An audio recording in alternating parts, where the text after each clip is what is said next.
You are now tuned into Then Radio.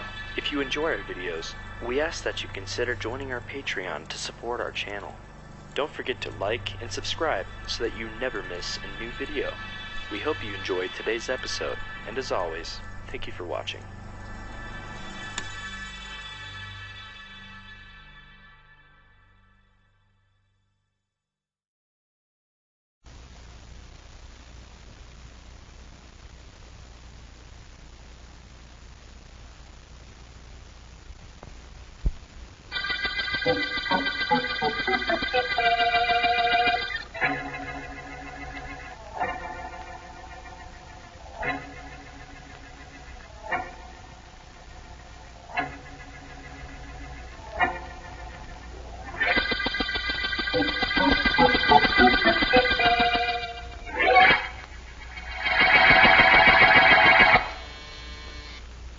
Yes?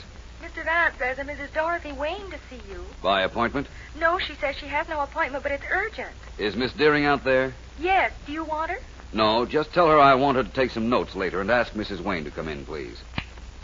Wayne, where do I know that name? Mr. Vance? Oh, Mrs. Wayne, please come right in. Thank you.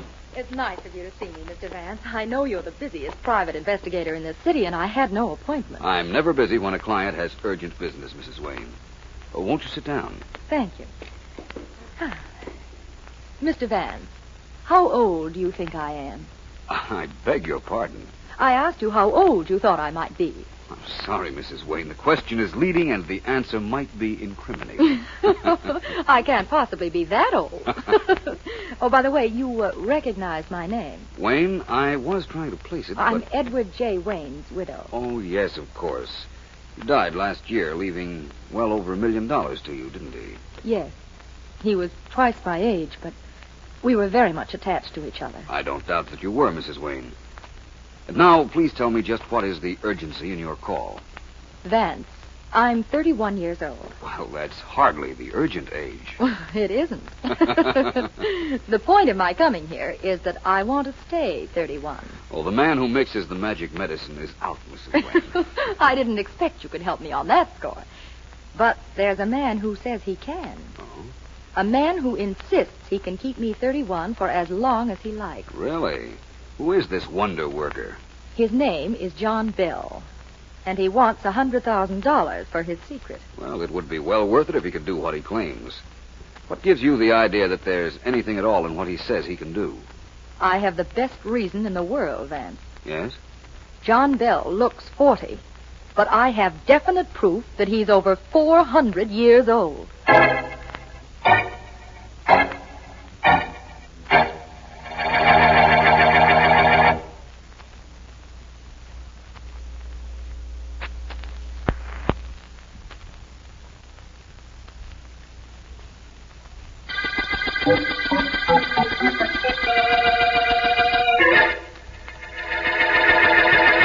Gee, this sure is a classy-looking joint. You like it, do you? I never saw anything like it outside a museum. Gee, where'd you get all that stuff, Johnny? The battle axes and those spears and everything. Did you buy them? Sam, I didn't invite you up here to my apartment to have you admire my taste in decorations. Well, I was surprised you invited me up here at all. I just ran into you on the street. Boy, was I surprised to see you, of all people. I was a little amazed myself, Sam. Unfortunately, I wish the meeting could have been postponed a month or 6 weeks. I don't get it, Johnny. But then you always were a strange one. What difference does it make if I met you this morning or I met you a month from now? It matters a great deal to both of us. There are 100,000 reasons why I wish you hadn't made an appearance at this moment. There's just one reason why you should wish that. If there is a reason, I certainly don't know it, Johnny. Honest, I don't. Hey, Johnny, what are you doing with that gun? Johnny! Johnny, don't! Now you know the reason, Sam. A little late, but you know it. You know that because you came along just when you did. You had to die.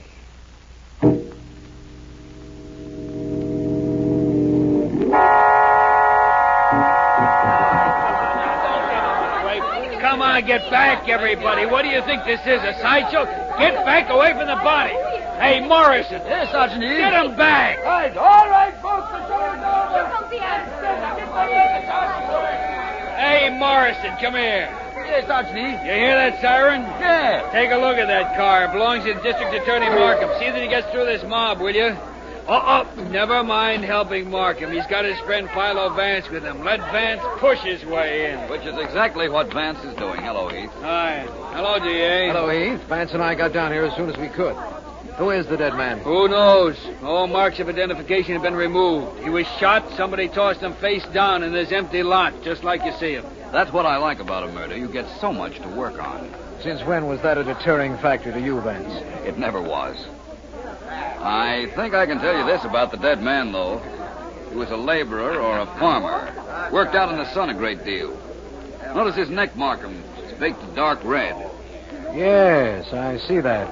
He might conceivably have been a farmer. That outfit he's wearing is definitely a go-to-city suit. And unless somebody dressed him after he was killed, I think you'll find he's from a small town. Yes. Well, I've got to be going. You going to work on this murder, Vance? No, Sergeant Heath. Not at the moment. I have a client who'd like me to see a man named John Bell. You know all I know about this murder case. It's not much, believe me, but it's more than I know about a man who claims to be 400 years old.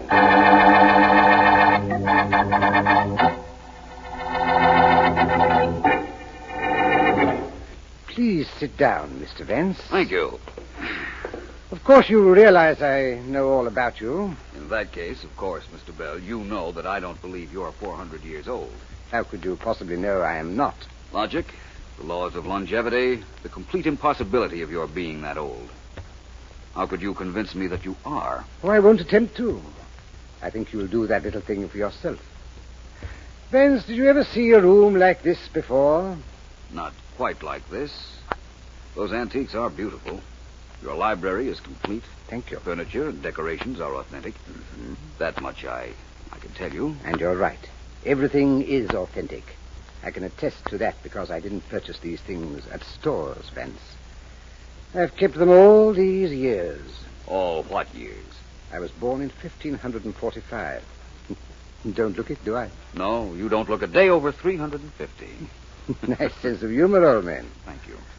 Bell, do you mind if I ask you something? Oh, please do. You were born in 1545. What happened in 1588? A lot of things.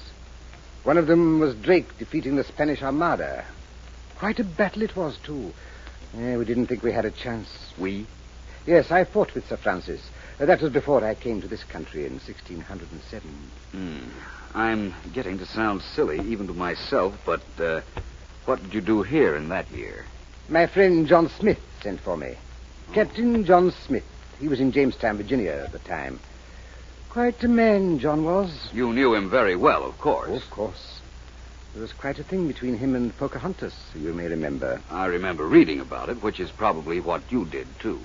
Stay skeptical, Vance. Please do. And don't allow me to try to convince you. I promised you'd convince yourself. Yes, I know. Bell, what happened to Pocahontas? Married a fellow named John Rolfe. Most picturesque wedding ceremony I ever saw. You should have been there, Vance. No doubt. Bell, what is your secret of prolonging life indefinitely? I sell that secret, Vance. I'm doing nothing against the laws of this country, merely violating the laws of nature. I've selected 5 women who are willing to pay $100,000 each not to grow old. I guarantee each of them thinks she's getting a good bargain, too. Have you any proof that you're as old as you claim? Why should I need proof, Vance? I don't have to convince you. I've told you that. The Marquis used to say that only the individuals involved are entitled to all the details of an explanation. You're not involved in this, Vance. You have to prove I am not 400 years old. I don't have to prove that I am. That's true enough. And the Marquis whom you quoted had a point in his favor, too. By the way, who was he? Lafayette. I fought with him in the Revolutionary War. Admirable character, Vance. You fought with Drake in 1588 and Lafayette in 1776? In the War of 1812, too, but isn't this all beside the point? Believe me, I can prove, if I have to, that I am as old as I claim. But I'd rather you investigated me. It'll be so much more convincing to you if you find out for yourself.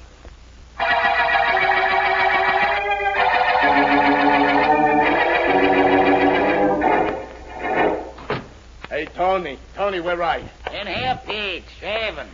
Come on in. Tony, I find out what that guy John Bell is up to. I know his whole racket. Boy, am I smart, huh? Oh, but you know it's more correct than that last thing you said. Now, listen. You know the guy is working some kind of racket, so you send me to spy on him. I spy on him. A dame comes to see him, I follow her. She goes to Philo Vance's place, I follow her. When she leaves, she goes home. How's that, huh, Tony? Great. Takes first place under the heading, So What? Oh, now, wait a minute. I crawled into John Bell's apartment when Vance comes to see him, understand? I find out the whole gimmick. This Bell claims he is 400 years old, and he's selling the secret of how to live that long to this rich dame, you understand? Oh, is that what it is? Yeah. Not a bad idea. Of course, it has to be done pretty delicately, but it isn't a bad idea at all. That ain't all, Tony. Really? Look, I am in this John Bell's place earlier when I see him knock a guy off. Shoots him. I know who the guy is, and Bell says something about being sorry that the guy meets him in the street this morning. I see that, too. Well, what do you know? Give me the powder, Pete. Yeah, sure. Here you are, Tony. Well, how about it? Am I smart, huh? You're a genius. Well, what do you see in the mirror, Tony? My face, stupid. Oh. Notice I'm getting a couple of lines around my eyes. You must be getting old, huh? Well, we all gotta get old, you know. Not according to John Bell. Maybe I better see him. I got an idea I can cut into that easy dough he's going to grab. Yep, Pete. Bell's either going to cut me in, or I'm going to cut him out.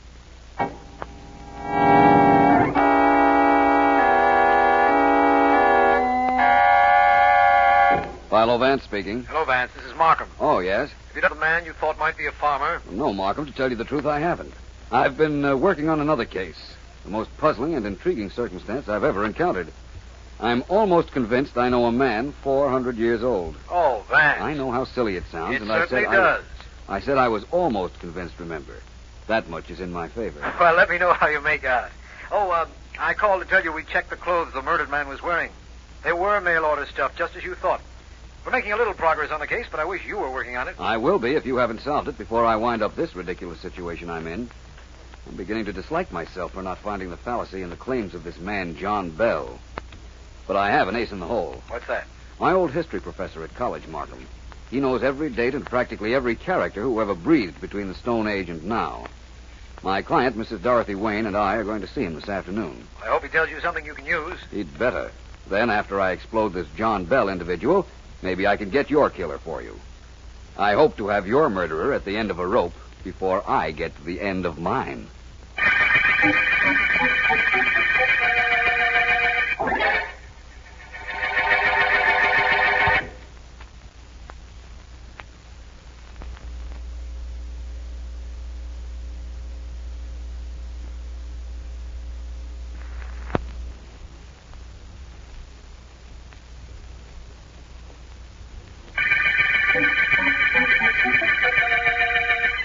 This is District Attorney Markham.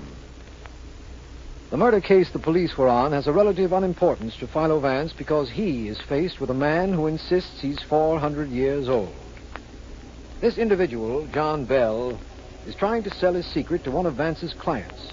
And up until now, Vance has found no way of disputing the man's claim. The secret of John Bell, however, has remained protected despite Vance's efforts so far. And who he is, what he is, how old he actually is, are unknown to anybody. Vance and his client are at Vance's old university trying to...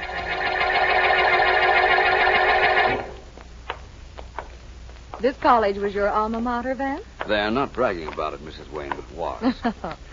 Oh, I did an awful lot of studying in this room. It contains practically every reference book on ancient history ever published. When do you think we'll be able to see your ex-professor? I made an appointment for 3 o'clock. It's 5 after now. He'll be here. He's pretty old. Takes him a little time to get around. Vance, When you saw John Bell yesterday, wasn't there some way you could have tricked him? Believe me, Mrs. Wayne, I tried. He told me, for instance, that he attended the first performance of Shakespeare's Hamlet at the Globe Theatre in London. Oh. Is that where it was given? Yes. Just to test him, I asked him who played the leading female role in Romeo and Juliet, the first performance of which he also claimed to have seen. And did he know the lady's name? No, but he knew there were no ladies in the theater in those days, that females frowned on the stage until the following century. Oh.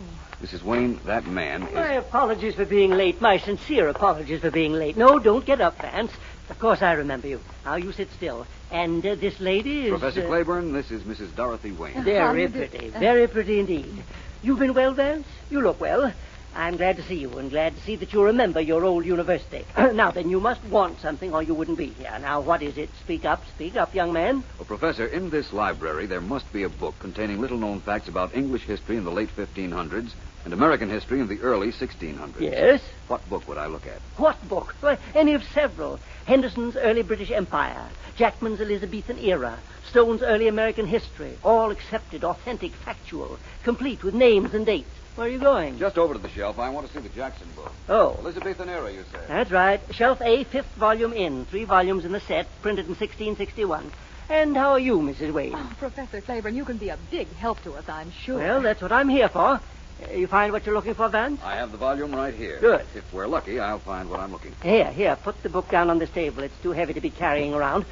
What are you looking for? The names of the men who served with Drake when he sailed against the Armada. Well, try page 157 with footnote. That ought to give it to you. Ought to be a drawing of the deck of Drake's ship, too, with some of the crew members shown. Thanks. Professor, you have a wonderful memory. Well, a man has to have something good. With me, it's a memory. You find what you want, Vance? Yes, here's a list of the entire crew that served with Sir Francis Drake. And I don't see... Oh, brother. What is it, Find Vance? something? What is it? Take a look for yourself. Ninth name down, in charge of quarterdeck. Yes? Distinguished bravery during the encounter, Seaman John Bell. Well. That's not all. Look at this drawing. Yes? The man in the striped shirt standing next to Drake. Well? Recognize him, Mrs. Wayne? Why, it's John Bell.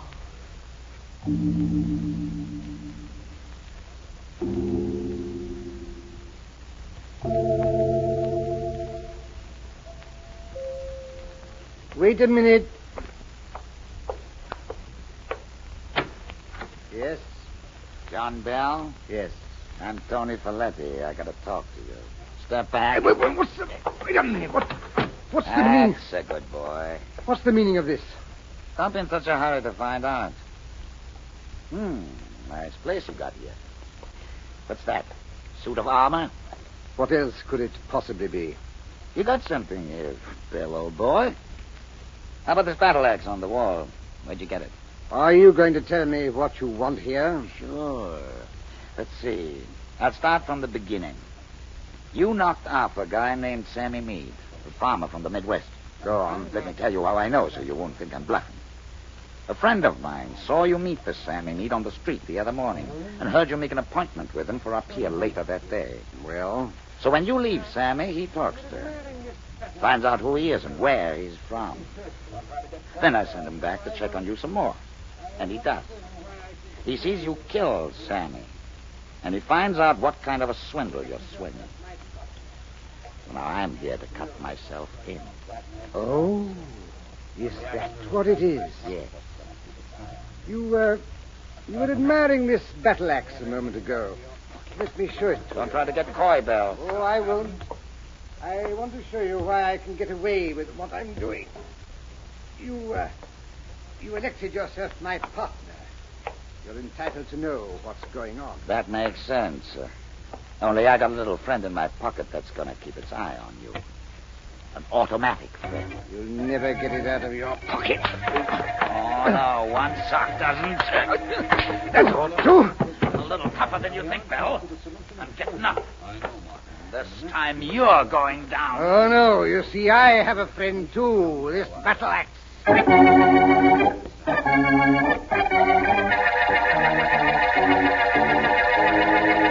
Now, look, Vance, there's been a second murder, and we aren't close to the solution of the first yet. I know, Markham. And in that situation, you have company. I'm not even close to a reasonable explanation of John Bell, either. But Tell me about this second murder. Well, the victim we know. His name was Tony something or other. He had a dozen aliases. Last one he used was Folletti. We found him in another vacant lot way out in the suburbs, and he was killed by an axe. Only the coroner says it wasn't an ordinary axe. Oh? What kind was it? We don't have the murder weapon, of course, but according to my information, it was a very unusual sort of axe, quite long, we believe, with a curved blade. I see. The axe that was actually used is probably at the bottom of the ocean by now. But, Markham, there is just the possibility that the case you're working on and mine are allied. Really? How do we find out? You mean, how do we find your murderer? Yes, of course. We advertise for him. Stop joking, man. Oh, I'm not at all. You're not? Of course, the murderer won't answer my ad, but somebody who might lead me to him will. There are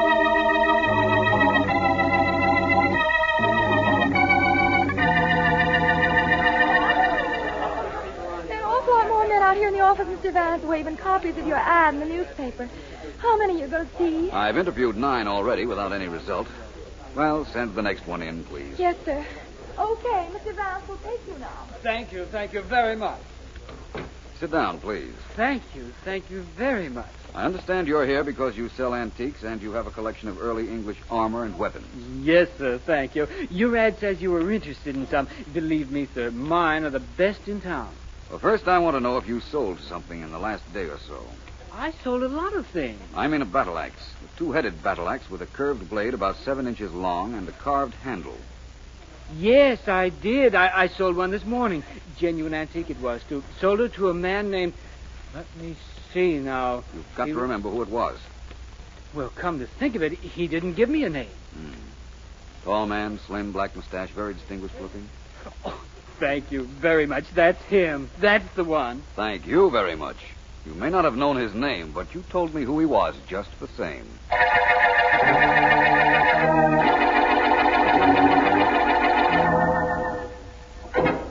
Well, Vance, it's nice to have you back here. Thank you. I understand your client, Mrs. Wayne, instructed you to either prove I was phony by tonight, or she was willing to accept my offer to preserve her age at 31 forever. Yes, that's so, Belle.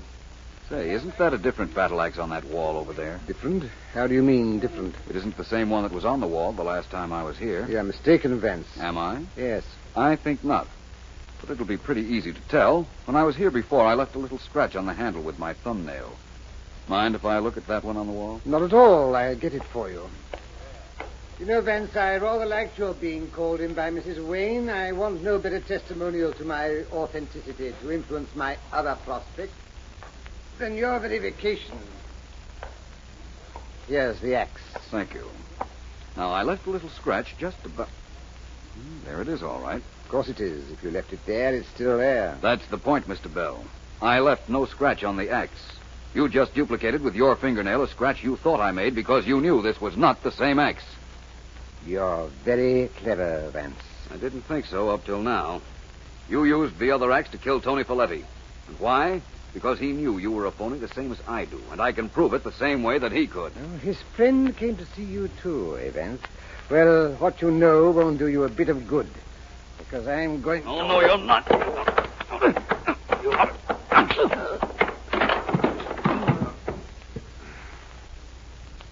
Well, that settles you, Mr. Bell. All 400 years of you.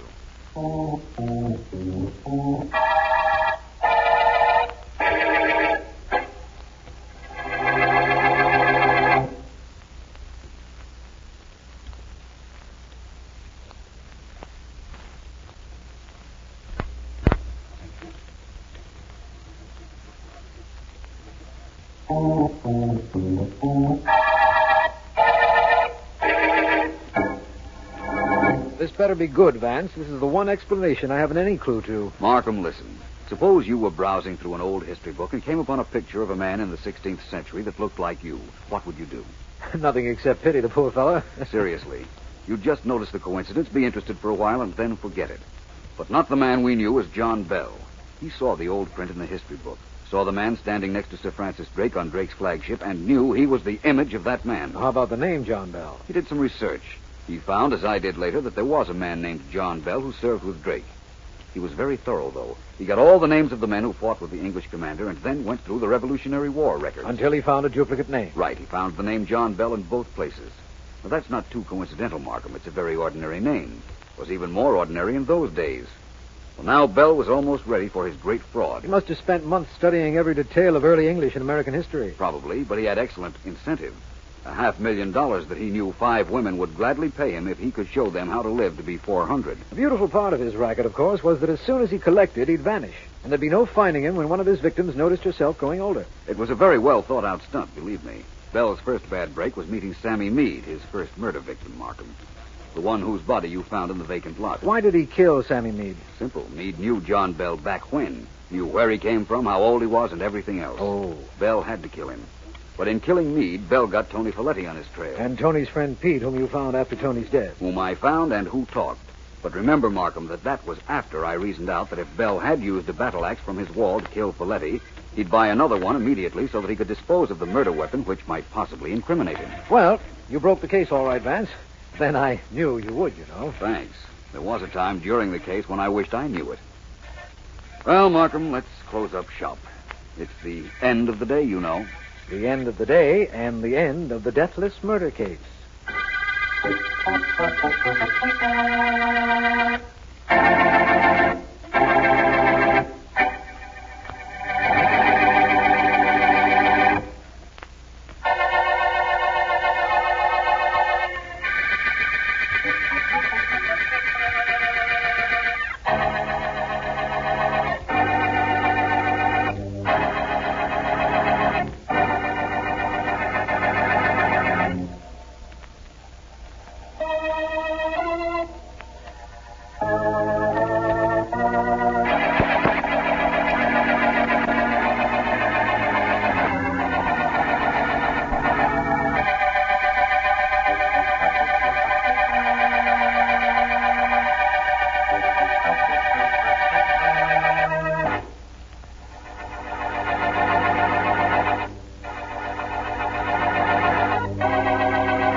Well, not much doing with your hack tonight, is it, Joe? No, but it's still light. Anyhow, you don't seem too busy either. Traffic's not too heavy. Nobody's beating the lights. Oh, you cops have a cinch. Fine cinch. On my feet 8 hours a day.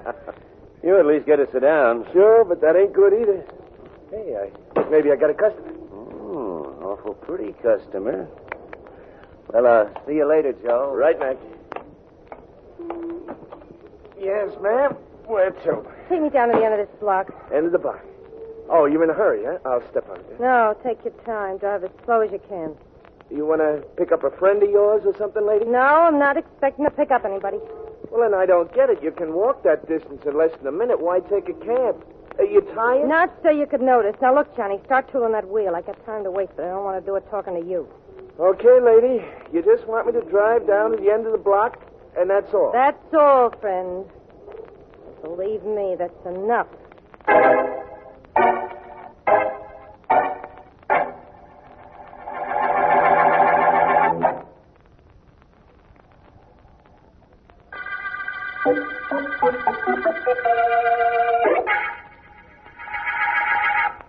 Well, Mr. Drake, I don't think there's anything more we can discuss tonight, is there? No, Mr. Little. Tomorrow's time enough to continue our discussion.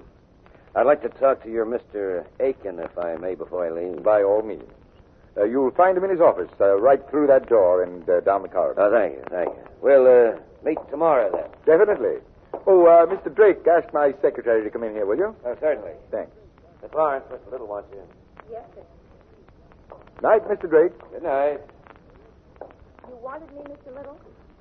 Yes, Miss Lawrence. Come here, please. Yes, sir. You're ready to leave?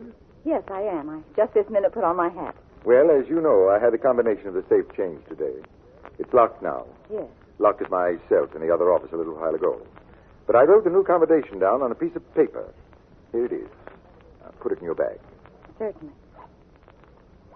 Anything else, Mr. Little? No, I don't think so. Except to remind you that there's a lot of money in that safe, and you and I are the only ones that know the combination. I'll take good care of it, Mr. Little. Oh, I beg your pardon. Oh, come in, Richard. That Mr. Drake just left my office, Mr. Little. I want to talk to you about it. In a moment. Well, Miss Lawrence, I guess that's about all. You can leave if you like. Yes, sir. Good night. You can. Good night, Dick. Night. I'll see you both in the morning. Good night again. Night. I just want to lock this outside door, Dick. Just a moment. There. Now, what is it about this Drake? Well, he left the office, sir, but there's something about him I don't like. Oh, he seemed all right to me. Don't worry about him, Richard. All right. Aren't you leaving for home yet? Well, I have a few things left to clean up, sir. My private phone. Probably my wife. Let me know when you're finished with your call, sir. We'll leave together. Good enough. Hello? Hello, Walter. What took you so long to answer? I was talking with young Dick Aiken, dear. What's the trouble? We just got an invitation to play bridge tonight, and I was wondering whether you'd feel like playing. I promised the Websters I'd call right back. By all means, I'd love to play. I'll be leaving here soon, dear. Be home within the hour. Good. Goodbye. Goodbye.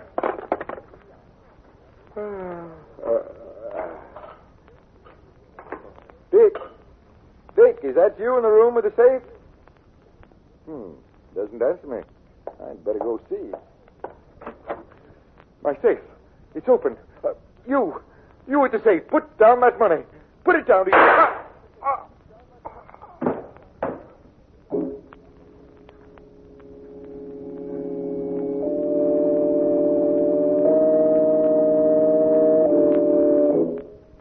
You can talk to Mr. Little now, Mr. Markham, but please don't ask him too many questions. He's very sick. Any chance for him to pull through, nurse? Oh, it's too bad. Thank you for your courtesy. I'm glad to cooperate with the district attorney. Thank you. Excuse me, nurse. Mr. Little. Yes? Mr. Little, my name is Markham. I'm the district attorney in this city. Do you know where you are? Yes. In a hospital. Have you any idea who shot you? I couldn't see the man. He was bending over safe. His back to me. When I spoke to him, he wheeled and fired. I never saw his face. But the safe was open. And not blasted open. Who knew the combination? Nobody except my secretary, Dorothy Lawrence, and me. She was on her way home. I'm afraid, just one more question, nurse. Mr. Little, your secretary had the combination when she left. Could she have communicated with someone in your office after she left and given him the combination? Impossible. Mr. Markham, I'll have to ask. It's all right, nurse. I'm leaving. My friend Philo Vance is waiting for me outside the door. I won't disturb Mr. Little any further. Thank you. Now, Mr. Little, please relax and try to sleep. I'll stay with you. Well, Markham. He's pretty bad, Vance. I was right in asking you to come down here. This is a mystery that sounds completely baffling. I'm anxious to hear it. I'll give you the details, of course. And I promise you this. It's a mystery you're going to enjoy working on. In that case, I'm anxious to get started. Mr. Markham. Yes, nurse? Mr. Little is dead. I'm awfully sorry to hear that. So am I. Well, Vance, this has become not only a mystery, but also a murder case. In that case, Markham, I'm doubly anxious to get started.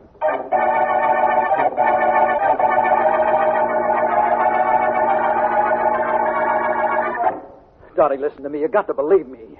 I don't know a thing about Mr. Little's murder. Oh. I was in my own office when I heard the shot. I ran in, and there he was on the floor. Oh, I heard footsteps running down the hall, but I was more interested in seeing what I could do for him. When the police find out about us, Dick, we're in real trouble. Well, what are they going to find out? That you and I work in the same office, that we were engaged, that neither of us had any money. Shall I go on? I can take it from there. That you were the only one that knew the new combination of the safe, and they'll suspect that you slipped it to me before you left the office. They'll have a pretty good case against us, Dick. Sure they will. We've got no alibis that'll stand up. Not against the circumstantial evidence there is against us. I know. Dick, are you sure you... Dottie. I'm sorry. I guess I... Oh, that's probably the police, Dick. If it is, I don't want them to find me here. I'm getting up out of this chair and out of here. Don't tell them, Dottie. Don't. Dick, you can't go out the back way. They may have men planted there. I can't take a chance on having them talk to me now. I've got to get my story down pat first. You handle this, Dottie, please. For me. I'm coming. Just a moment. Yes? Good evening. I'm Philo Vance. May I come in, Miss Lawrence? You're the private investigator? Yes. Please come in. Sit down if you like. Thank you. Well, Miss Lawrence, I didn't come here with a long list of questions to ask you. I don't work that way. I want you to tell me what you did from the time Mr. Little gave you the combination of his safe until the time you heard he was shot. You sound like a businessman, not an investigator, Vance. I'd like to think that a compliment. It is. Thank you. Vance, Mr. Little gave me the new combination as I was leaving his office. It was written on a slip of paper. I put the paper in my handbag, went down the elevator into the street, and took the subway home. When I heard about the shooting, I went to my handbag, and the paper with the combination on it was still there. Miss Lawrence, how friendly were you with Dick Aiken, Mr. Little's assistant? Why? Well, let's say I'm just curious. In that case, let's say I'm just stubborn. Have you seen him since the shooting? No. Has any man been up in this apartment this evening? Of course not. What happened to all those questions you weren't going to ask? The rest of them I'll save for later. That's all for now, Miss Lawrence. I'll walk you to the door. Thank you. You're quite sure no man has been up here in the last few hours? Positive. Why do you ask? That soft chair in the corner. From the indentation on the seat in the back, it's pretty evident that somebody quite big was sitting there. And very recently. Good night, Miss Lawrence.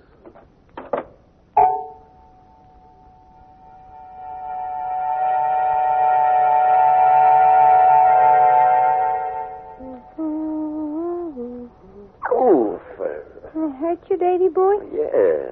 I'm sorry. Maybe you ought to use a professional manicurist from now on. Huh, Davy boy? Yeah, sure.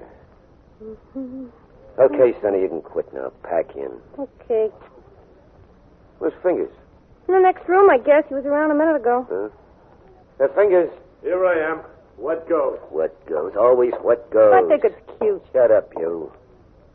Fingers, you all ready to blow town? Tomorrow, today, any time, baby. Well, I just want to know you got your stuff packed, that's all. What'd you do with the rod I used? What goes? It's in the river. You gonna cut that what goes out? Sure, Davy. I think what goes is cute. Say it some more, Fingers. All right, Go ahead, Fingers. Just go ahead and I'll break your arm. You know, Davy, you're awful tough lately. Oh, yeah? Yeah. One of these days, you're going to get real tough with me. That wouldn't be good. Sure it wouldn't. For you. Well, for you neither. I wouldn't want you to mess around with me. Only I think you're too smart for that. Keep talking. That's what I would do if you got funny with me. I'd keep talking to the cops. That'll learn you to keep your mouth shut. Davy. Hey, Davy, what goes? You You shouldn't shut have... up, too. Davy, I didn't mean it. It'll learn you never to even think about talking to the cops. What's the matter with... What are you looking like that at me for? You sore because I slapped you? Gee, no. I ain't sore. Oh, you ain't done that for so long. Do me a favor, Davy. Slap me just once more. Please. Just to prove you do like me. A little.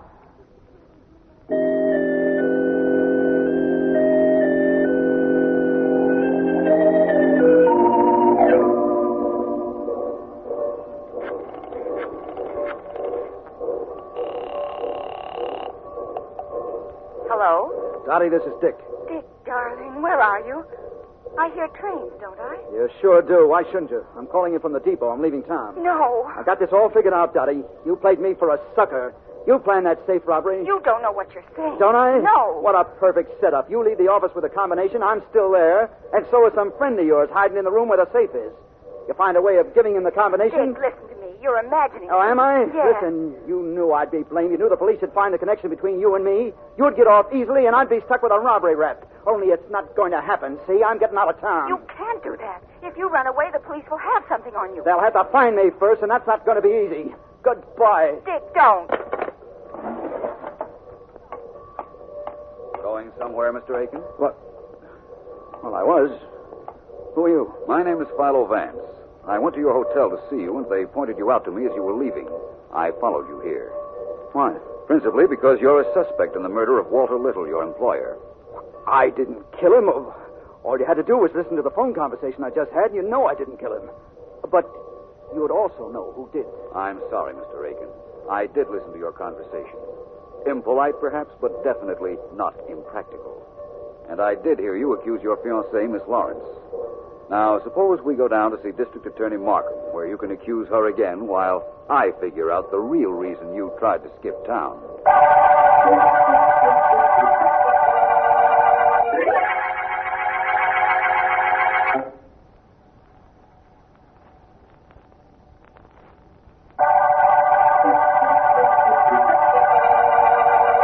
This is District Attorney Markham.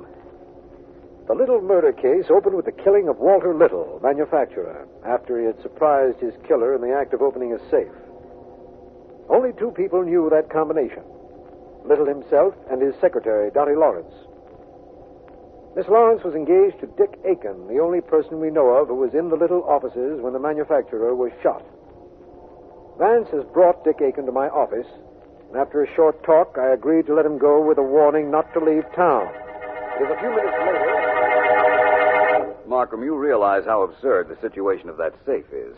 That's the clue to this entire case, if we can ever figure it out. Why don't we try? All right, we'll try. First, the facts. That safe had to have been opened by the killer. We know that. It also had to be opened by somebody who knew the combination. We know that, too.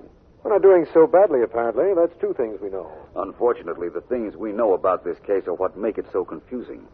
We know that the dead man knew the combination, and so did his secretary, Miss Lawrence.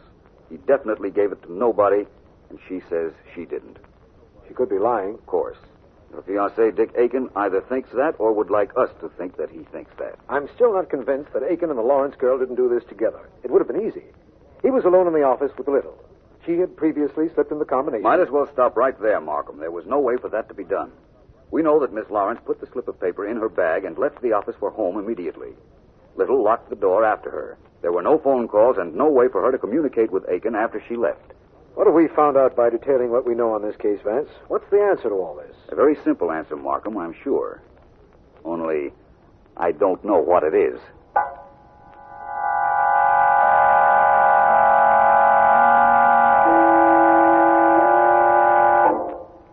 You had to bring me back here to Mr. Little's office, Dan. Why? Because this case is completely at a standstill. There's no way something could have been done, but it was done, all right. I want to see everything you do. First, Mr. Little handed you a piece of paper with a combination on it. When had he written it? About noon of the day he was killed, as I understand it. The man came to change the combination, and Mr. Little wrote the new one down for me. Who was in his office at the time, do you know? Several men. They'd come up to bid on some material we needed. One of them I'd never seen before. He was there later, too, and was just leaving when Mr. Little called me in. His name is, Drake. But that man might have overheard Mr. Little giving you the combination of the safe. It might have heard him say earlier that he was going to give it to you before you left. Might have. But Vance, that combination wasn't stolen from me. I had it all the time. When I left here, on the subway, and when I got home. I'd put it in my bag. This same bag you're wearing now over your shoulder? Yes. Uh-huh. This is beginning to make some sense now. I think I know what happened. You do? Really? Yes. You know why I lied to you last night when you asked if there'd been a man in my apartment? You were trying to protect Mr. Aiken. That was reasonable, even if you did use bad judgment. In selecting Dick to protect? Perhaps. Miss Lawrence, you've been very helpful. I think I know how this whole deal was worked. And I think, too, I'd better do something about proving what I think before it's too late.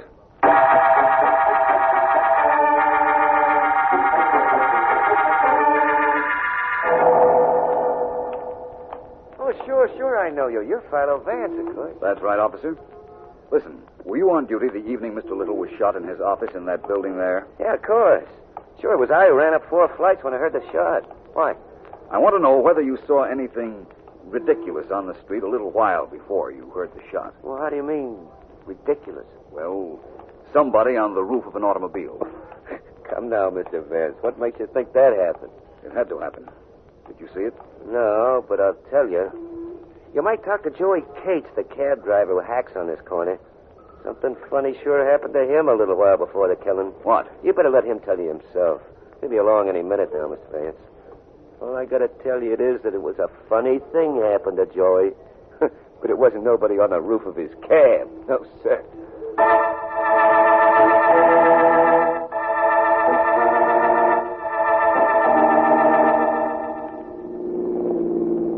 So this dame gets in my cab, Mr. Vance. Yes?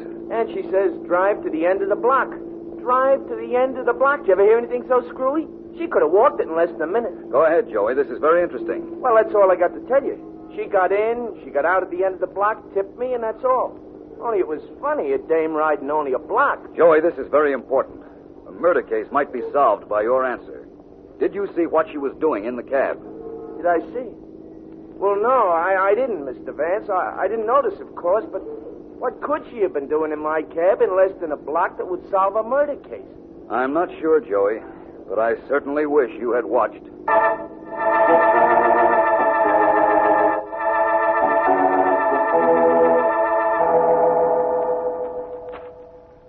Give me part of the paper, Davy, honey, please, huh? Oh, what for, Sonny? You can't read good. Oh, Don't talk good either. I'll be quiet, I'm reading. yeah? Davy, why do your lips move when you read? Who knows? I never watch myself. Now, shut up, will you? And give me part of the paper. Yeah. Didn't have to shove it at me. Yeah, I know. All right, you got the paper, so shut up. Look at the part he gives me, classified ads. Who wants to read them? Sonny, look. How would you like to be upstate where I sent fingers? I'll be quiet. Help wanted mail.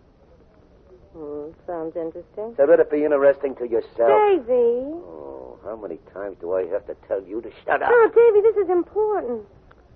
Okay, what is it? Here, right under where it says personals. It says personals. Now, you read it. I can't see what you mean. It says personals, blonde, who got in my cab on Thursday and rode only 1 block. Please get in touch with me immediately for your own good. What? I know what happened on that block and why you got in my cab. Give me that paper. Davy, your lips are moving. I'm moving, too. The guy gives his name and address. Joey Cates, 50 Lincoln Avenue. Well, Joey, you're going to have a caller. Well, he ain't going to be the blonde. It's going to be me. What are you going to do? What can I do? The guy don't give me no choice. He says here he figured out what happened. Well, he wants a cut on that dough we got out of the little job. I'll cut him, all right. Boy, that cross the throat. Davy, it could be a trap. How could it be? Who would know about you in that cab and be able to tie it up to the little job like this? Well, nobody. Oh, sir, this is a McCoy, all right. That cab driver was just too smart. You were too stupid. I did just like you told me. When Figures give me the dope, I hired the cab just like you said I should. I know. Well, no harm done as long as this guy who was so smart as to figure what we'd done was stupid enough to advertise what he knows.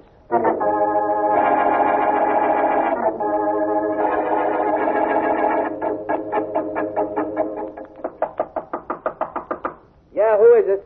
It's a friend. A friend in answer to that ad you put in the paper. Oh, wait a minute. Hi. Hey, what's the idea locking that door? Oh, we don't want to be disturbed, do we, Joey? Let's get this straight. You know what happened the day that dame took that 1 block cab ride? Sure. She leaned out the window, reached up and wrote something on the top of the cab so somebody in one of the buildings could see what it was. Yeah. I didn't think about it at all, except that it was screwy for a dame to ride one block. And then I start reading about how the cops can't figure how the guy who killed that Mr. Little got the combination of his safe. And I realized that she probably... They put that knife away. Sure. Only you ain't gonna like where I put it. No, don't. You were too smart, fella. You should have just stuck to driving a hack, then maybe I wouldn't have to do this. So say so long to everybody, Joey. You're on the way out. I doubt that. Hey, you. Oh, a guy who's handy with his hands, huh? You should have told me you had company, Joey. Get him, Mr. Vance. But be careful of that knife. He'll never get a chance to use it. No, it's just to make a liar out of you. Look out. One more ought to do it. Good. And it did. Well, Joey, thank you very much. You risked your life to trap a killer. I'm very much indebted to you. It wasn't nothing, Mr. Vance. You think this is risking my life? Do you ever try to make time in traffic in a taxi cab? That's really risking your life. Now, tell me, will you, what this was all about? I'll tell you, Joey, just as soon as I tell our friend, the district attorney.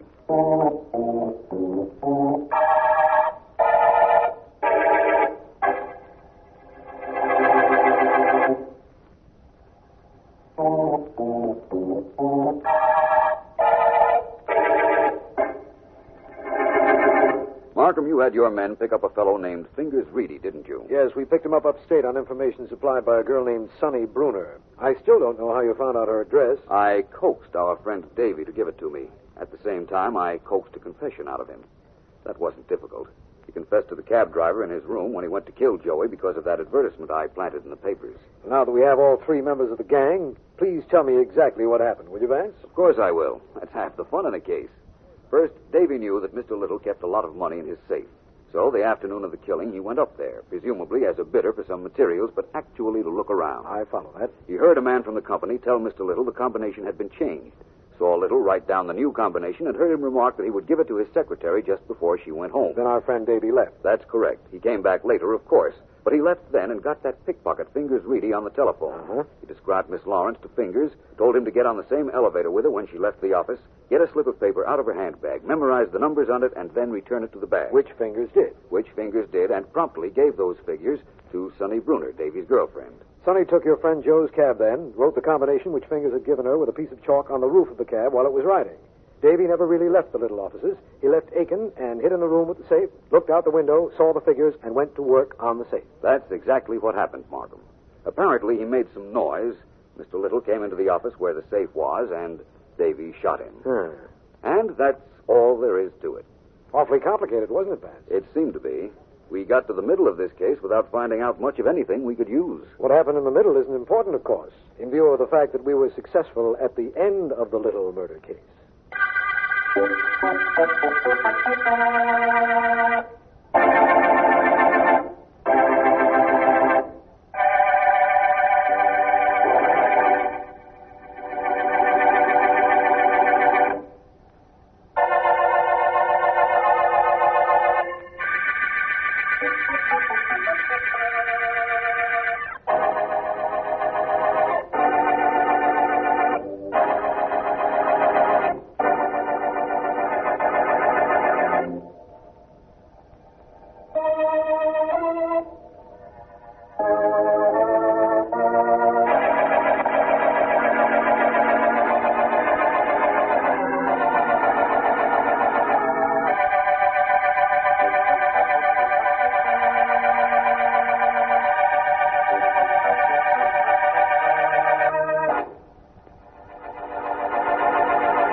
That's very pretty, Miss Deering. Very pretty, very even, very clear. My voice, Mr. Vance? You're typing, my dear. You don't mind my looking over your shoulder while you work? No, it's not your looking I mind, just your commenting. Oh. Besides, you ought to be very happy that I'm singing.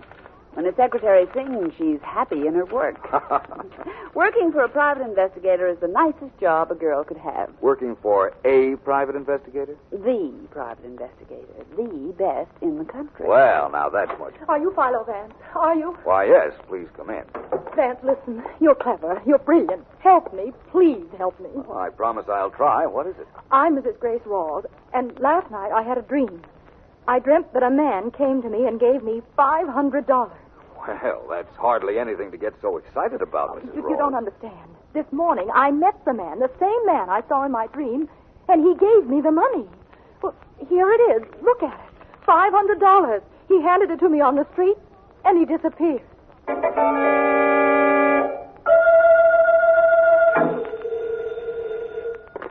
Philo Vance's office? Hello, this is Mrs. Rawls. I was in to see Mr. Vance yesterday. Please connect me with him. I'm sorry, he isn't in. Well, find him, and please find him at once.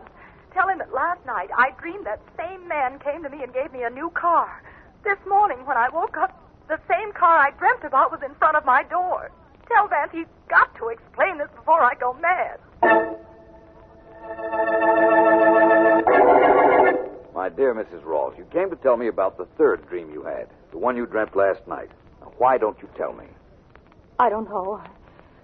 I don't know if I dare. Those other two dreams I had coming true when I woke up. I'm afraid. If I'm going to help you, I'm going to have to know about this latest dream. All right. Only I'm scared, Vance. I'm afraid. You see, last night, the same man who came to me in the first two dreams came again. This time, he told me I was going to meet a man named Sam Davis. And when I met him, I was going to kill him.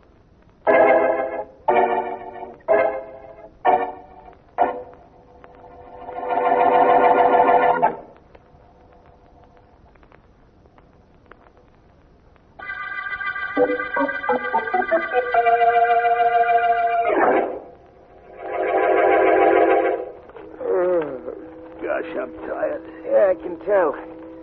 Hold your end of this load up, will you? Don't make me carry it all. Shut up.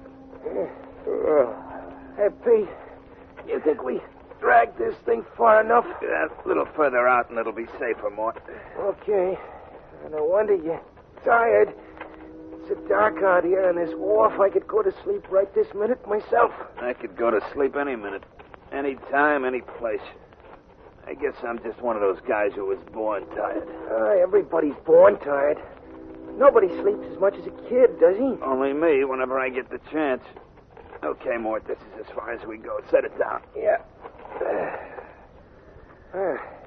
You ready? In a minute. I gotta rest a second. Oh.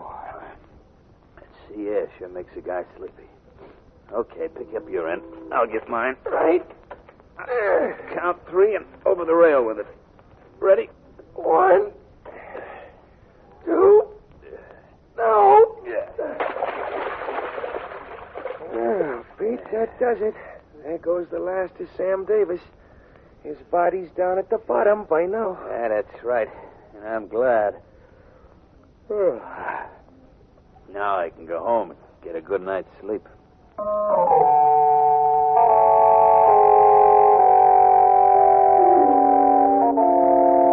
Vance, I'm always glad to see you when you come down here, of course. But even though I am a district attorney, I have no jurisdiction over dreams. I know that, Markham. I just thought I'd talk this out with you.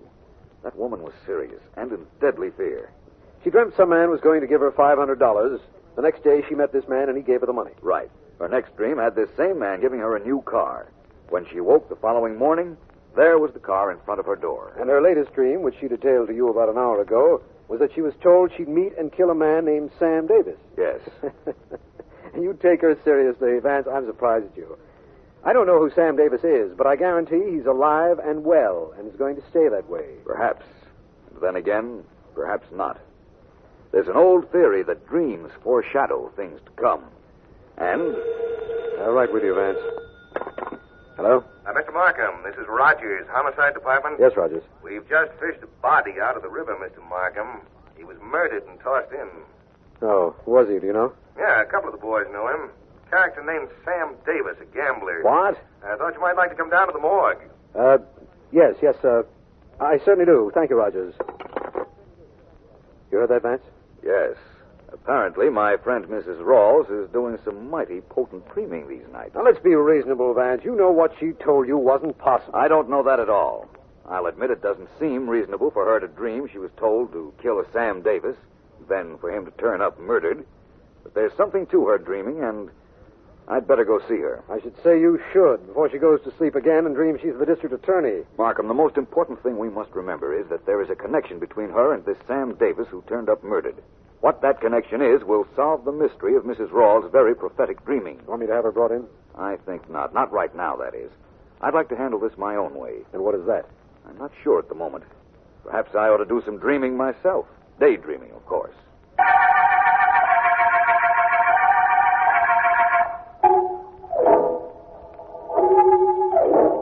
Watch this.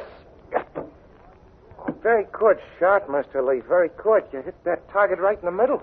Yes, that's the general idea when you're shooting with a bow and arrow. That is correct, isn't it, Pete? Who knows? All I know is I'm tired. Well, you worked rather late last night, Pete. Rather late and rather well. Getting rid of Davis's body was a good job. Thanks. I helped Pete, Mr. Lee. You know that. I helped him. Yes, Mort, I know. I'm grateful to Yeah. you both. And now, if you'll just be quiet one moment, I'll see if I can duplicate my last shot. Them arrows really travel when he lets him go, don't they, Pete?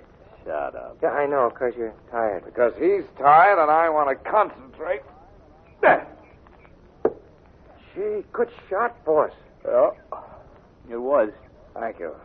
Oh, Mort, will you go over there and get those arrows out of the target? Yeah, sure, but you got one more arrow left, Mr. Lee. I lost one yesterday, and I'd like the others, if you don't mind. Oh, I don't mind. I don't mind at all. Pete. Yeah? Pete, what's your opinion of Mort? Him? He's all right. A little stupid, maybe, but he's all right. Do you think he'd ever do any talking if the police picked him up? Well, it's hard to tell. Maybe yes, maybe no.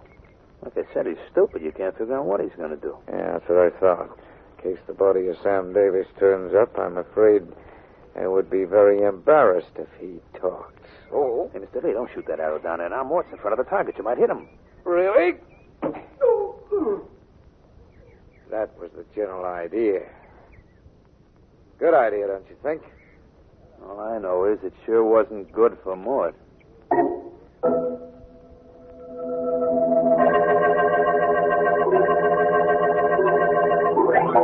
She don't want to say why she wants to see you, Mr. Markham. She just says she's got it. What was her name again, Rogers? Rita Crane. I never heard of her, but ask her to come in, please. Sure. Okay, Miss Crane. The DA will see you. Thanks. You're Mr. Markham? Yes, please sit down. Thanks.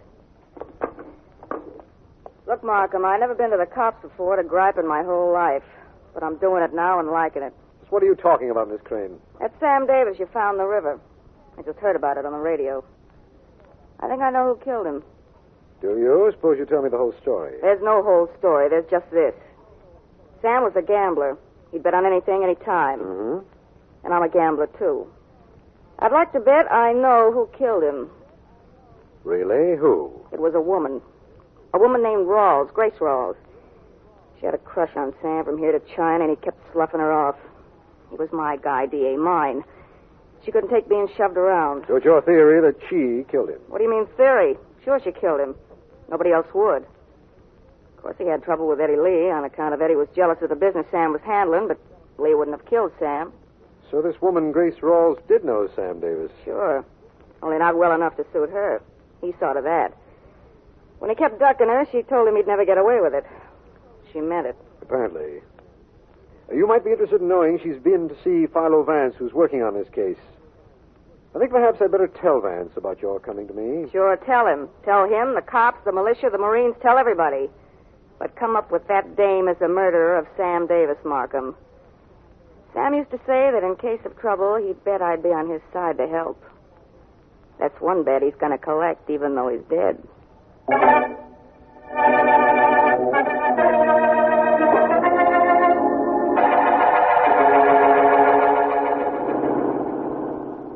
still insist that you didn't know Sam Davis, Mrs. Rawls. I never said I didn't know him, Vance. Never. And taking me down to the district attorney's office isn't going to make me change my story. Well, of course I knew him. I'm not taking you down to see Mr. Markham. I'm taking you to police headquarters. I want you to have a look at some rogues gallery photographs. What for? You claim a man came to you in a dream, and that he came to you 3 times. Is that right? Of course it's right. I dreamt everything I told you I did. I'm not doubting you, Mrs. Rawls, fantastic as your story sounds. And I'll tell you why I asked you to drive me down here to headquarters. By the way, is this the car left outside your house by the man you dreamed of? Yes, it is. Very pretty car. After you, Mrs. Rawls. Thank you. I want you to look at the photographs in the gallery. Then perhaps you'll be able to pick out the man you claim you saw in a dream. All right, I'll do it. But, Vance, I'm not entirely stupid. I don't claim that what I told you makes sense. I only claim I told you what happened. Many things that happen in this world don't make sense, Mrs. Rawls. But there's generally an explanation for them. And that's what I'm trying to find. It's the room to your right as we go in this door. Oh. Have you ever been to headquarters before? No, never. Oh, hi, Mr. Vance. Can I help you? No, Murphy, no thanks. I want to look at the pictures in the gallery, okay? Sure, Mr. Vance. Go right in. Thank you. This way, Mrs. Rawls. Oh.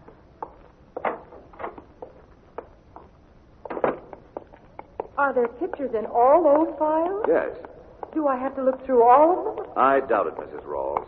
A lot of those files contain photographs and records of criminals who are dead. But they are classified, and there's always a chance that we might find what we're looking for without too much trouble. But what's the point of all this, Dan? I'm hoping that perhaps you'll be able to pick out the man of your dreams, Mrs. Rawls. And if his picture is here, I promise you the murder of Sam Davis is practically solved. No, none of these is the man. I know this is monotonous, but how about this drawer, Mrs. Rawls? Recognize any of the men here? No, not him. No,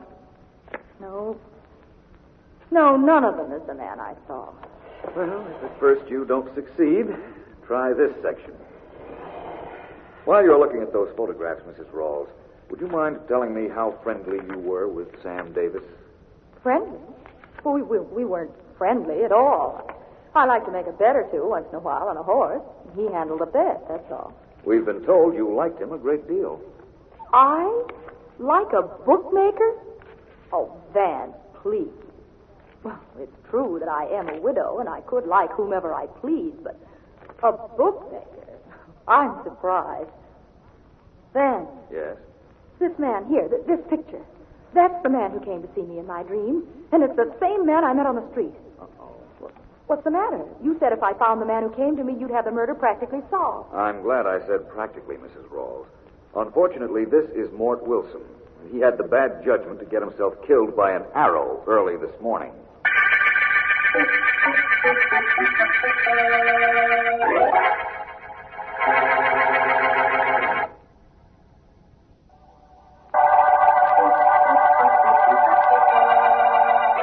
This is District Attorney Markham.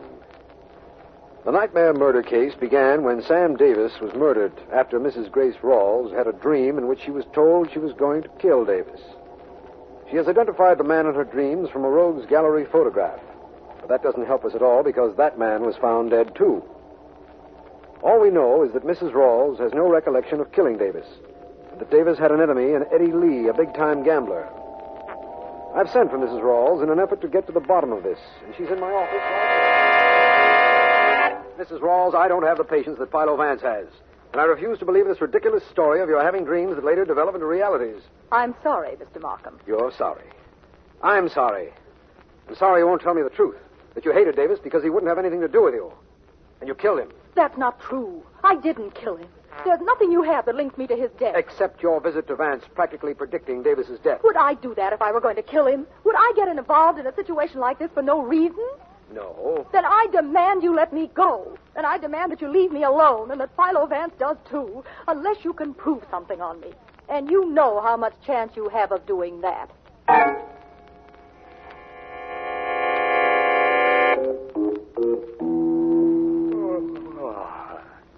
I'm getting tired just hanging around, Mr. Lee. Can't something happen? Like what, Pete? Like you stop playing chess with yourself for a little while and tell me how we're going to make some dough quick. It'll be made for us, Pete. Sam Davis out of the way, most people who want to bet on anything in this town will come to me. You'll get your share. Oh, I don't know. Yeah, I think I'll hit the hay. I'm tired. You getting company, boss? Apparently. See who it is, will you? Sure. Are you home? Why not? I got nobody to hide from. You wouldn't say that if that girlfriend of Sam Davis has ever found you. But I'm here in case of trouble. Answer the door. Yeah? Hello, I'm Philo Vance. Thanks for asking me in. I didn't ask you nothing, but as long as you're in, what do you want? If you're Eddie Lee, I want to talk to you. I'm Eddie Lee Vance. Come in. Been wanting to meet you for a long time. I wouldn't be so happy that I finally did if I were you, Mr. Lee. You know what I'm here about? Certainly. It's about 2 killings. You found out that Sam Davis and I were business rivals and that Mort Wilson worked for me. You have an idea that I killed them both. It's more than an idea. You could have killed Davis, had Wilson dispose of the body, and then killed Wilson so he couldn't talk. Very reasonable. I could have. But you don't arrest people on pure logic, Vance. Don't you have to have some proof of some kind? Perhaps I have that proof. You're very resourceful, aren't you? Well, I like to think that I am, too. Suppose we make this a contest. Look, Lee, I'm not playing around with words with anybody like you. You're a crook and a killer, and there's one way to handle guys like you and only one. Physical logic, Vance? I never thought you'd descend to that. It's the only kind men like you understand. Now, do you start talking about what happened in those killings, or do I go to work on you? Now, Vance, I assure you I have no intention. You meant what you said about beating me up, didn't you? I meant what I said about finding what part you had in all this. And if it means beating you up, I'll do it. Perhaps you weren't convinced with that one clip I gave you. Maybe this one. Oh. You know, Mr. Lee, no matter how smart a guy is, you whack him over the head with a gun butt, and down he goes. Why'd you hit Vance, Pete? Why? He was going to work on you, wasn't he, boss? Don't tell me you'd have liked that. No, but I can handle myself. Sure, but suppose you come in second. Suppose he got you to spill about killing Sam Davis. What makes you think I killed him? Well, it was you that told Mort and me where to find his body and take it out and dump it in the river. Yeah, I did tell you that, but it doesn't mean I killed him. Ah, you can trust me, boss. Oh, I'm quite sure of that. Well, then let's stop fooling around. What do we do with Vance? Oh, him? Yeah. Oh, Pete, my boy, I'll take care of him. In my own way.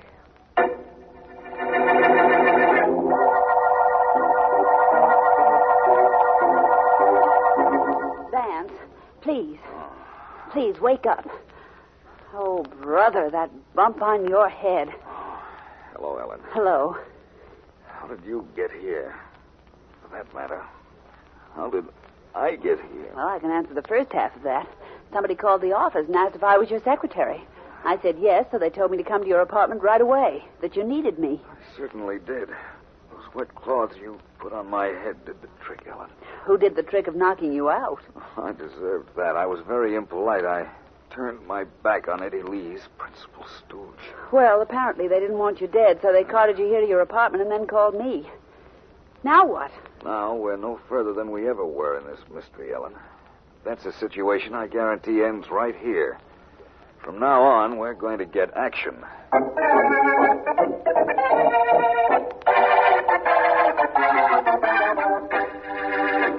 Vance, I don't Markham, listen. There are 2 alternatives in this murder case. One is that Mrs. Rawls is telling the truth, and the other is that she isn't. Well, that's hardly an epic remark. Tell me how she could possibly be telling the truth. How could she dream about a man who later showed up to give her money and leave her a car, then tell her she was going to kill Sam Davis? It could be done. Oh, Vance. Now, listen. She wasn't dreaming, of course. We know that's not possible. But she might have been made to think she was dreaming. Awakened in the middle of the night, a man in her room. She wasn't completely conscious. And he might have talked to her, told her what he wanted her to think she dreamt, and then disappeared in the dark. Why would anybody do that to her? To make her think she killed Sam Davis. It was a clever plan and might work with an impressionable woman like Mrs. Rawls. In fact, it did work, if she's telling the truth. And if she isn't? Then she made up the whole thing to throw us off in the event that she killed Davis. Knew an association between her and Davis would be made by us and wanted to take as much suspicion off herself as was possible. That's great, only how do we find out? Ellen is finding out right now. Your secretary, how? There was one tangible element in this entire case, Markham. I won't tell you what it is, but Ellen is tracking it down. All right. But, Vance, aren't you overlooking one major element? The death of Mort Wilson. Who killed him? I haven't the slightest idea.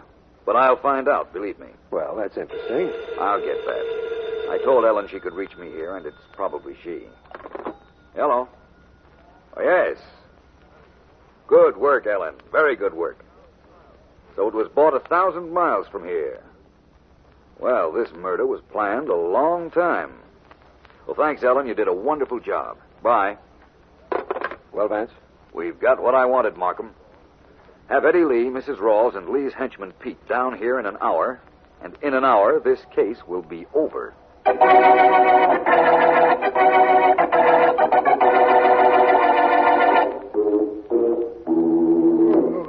Waiting around, always waiting around. Hey, D.A., how much longer? Vance will be here soon. Your employer doesn't seem in too much of a hurry to see Vance. Right, Mr. Lee? Matter of fact, I'm not, Markham. I like Vance all right, but he plays rough. And how about you, Mrs. Rawls? What are your feelings about Vance's arrival? I don't care one way or another, when, as, or if he gets here. Hello, everybody. Guess I'm a little late. I had to stop for me. Hello, Vance. Here are the people you wanted. And incidentally, your hour is up. Yes, I know, and I won't be more than a few moments now. Pete, how tired are you? I'm always tired. Too tired to confess that you helped your boss kill Mort Wilson? Yeah. Much too tired for that. Well, you won't have to confess it. I can prove most of what I'm saying. Lee, you're quite handy with a bow and arrow, aren't you? Never handled one in my life. That's strange, considering that the leading sporting goods store in the city picked your photograph out of a dozen brought to them and said that they had sold you archery equipment for years. I used to buy it and give it away. I just came from your house in the suburbs, Lee. There is unmistakable evidence that an archery target has been removed from the back lawn. The holes were still in the ground. And here's an arrow I found in the bushes. The duplicate of this arrow killed Mort Wilson. You found the arrow I lost, huh? Well, good work, Vance. It'll make a good case, I guarantee that. Thank you, Vance, for cleaning this up.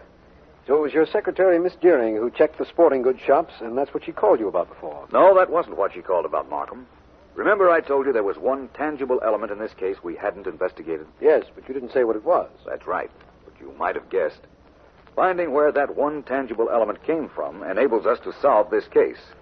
So while you arrest Eddie Lee and Pete for killing Wilson, you can also arrest Mrs. Rawls for the murder of Sam Davis.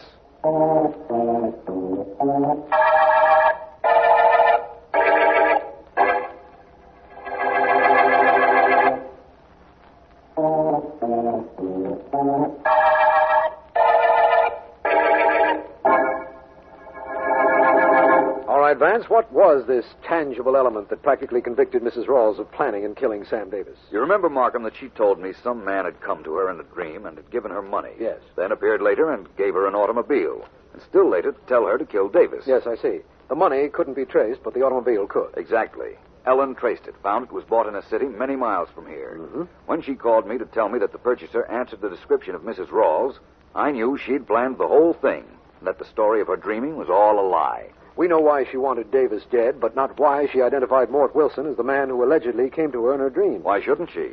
She knew Wilson was dead by that time because she'd seen the stories in the papers. Oh, I see. With Wilson dead, he couldn't very well deny it either. She also knew he was tied up with Eddie Lee, for that matter, and that her identifying Wilson as her sleep visitor might involve Lee. That's very true, of course.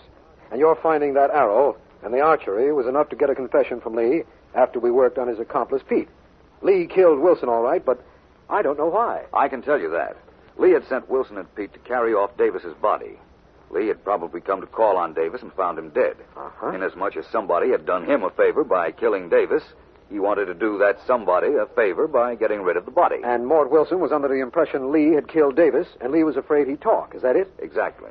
Well, it's all over now, but I still think that Mrs. Rawls made a mistake in coming to you in the first place with her ridiculous dream story. All murderers make mistakes, Markham. The trick is to find them. She thought she was being very clever when she came to me in the beginning. I wonder what she thinks now, at the end of the nightmare murder case.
listen, Wanda, stop interrupting me and let me finish. I didn't call you on the telephone to listen to you. Your husband has walked out on you, and it's a good thing. I'll buy him off so that he'll stay away and never come back. That's the least I can do for my niece. And another thing. Oh, hold the phone. There's somebody at the door. Wait a minute. People, if they aren't annoying you, they're interrupting you. Well? Mr. Wilkins, I made you some soup, and I thought you'd like to You have thought, did you? That's a fine thing. Serves me right. I say good morning to my neighbor once, and she thinks she can barge in here any time she likes. Well, I wasn't barging in, Mr. Wilkins. I'm not. It's raining. I know you won't go out, so I wanted to see if you'd like some of the soup I made. Soup you made. You said all that when you knocked on the door and I opened it. Yes. I was talking to my niece on the telephone, and you interrupted me. But For no reason. I don't want any soup. I hate soup. Oh, all right, but I But didn't... nothing. Now get out of here and stay out. Can't a man have some privacy in his own apartment? Well, certainly, but all I did... Goodbye. Now, you listen to me, Wanda. Better still, you come over here right away, and I'll tell you the rest of what I have to say in person. I know it's pouring, but you won't get too wet. Better hurry, though, while I still feel like helping you. What a night this is. Really a night for a murder. Night for a murder.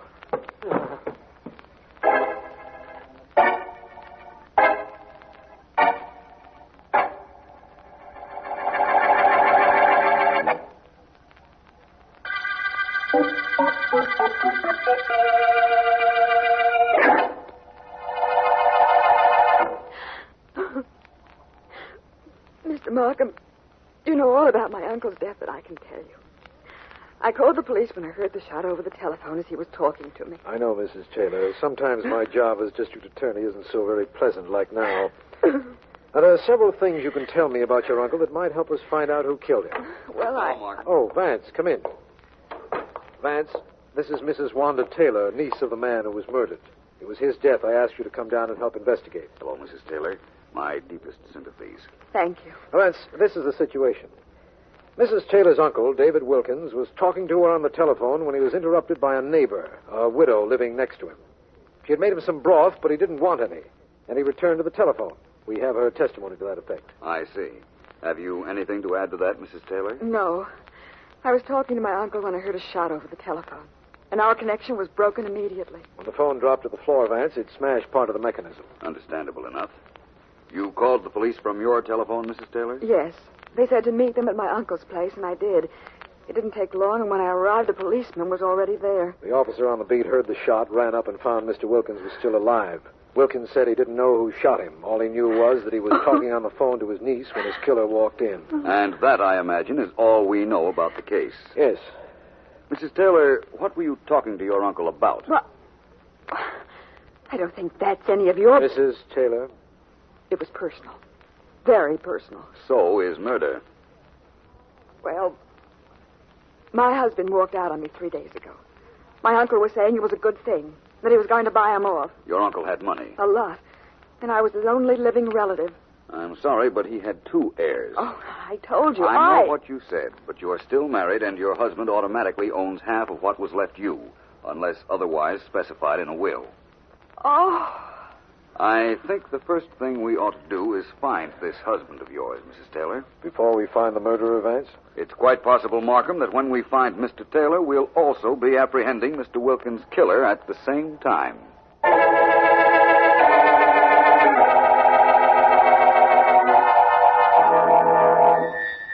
While the police comb the city to try to find him, high police officials believe the killer of David Wilkins will be apprehended shortly, although they admit they have little... Turn that darn thing off, will you, Betty? All right, George, don't get excited.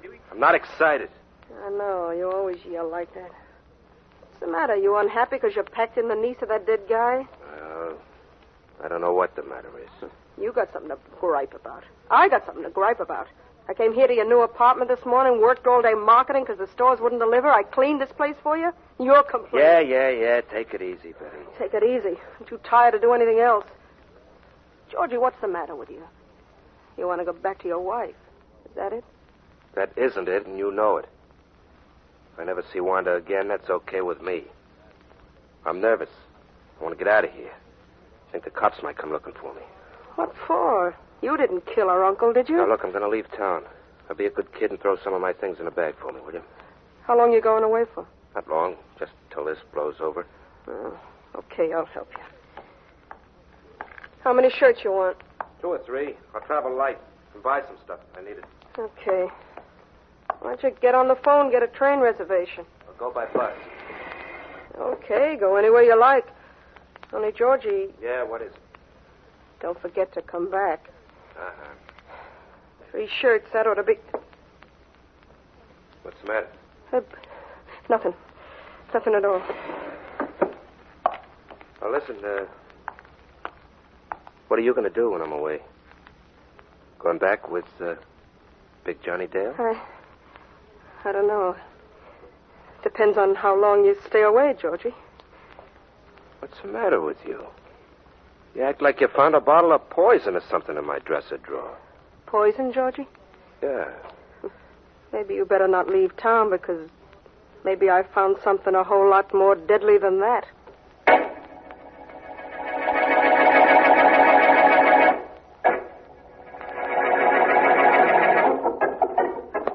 Hey, you're in quick shape, Mr. Dale. I can't hardly lay a glove on you.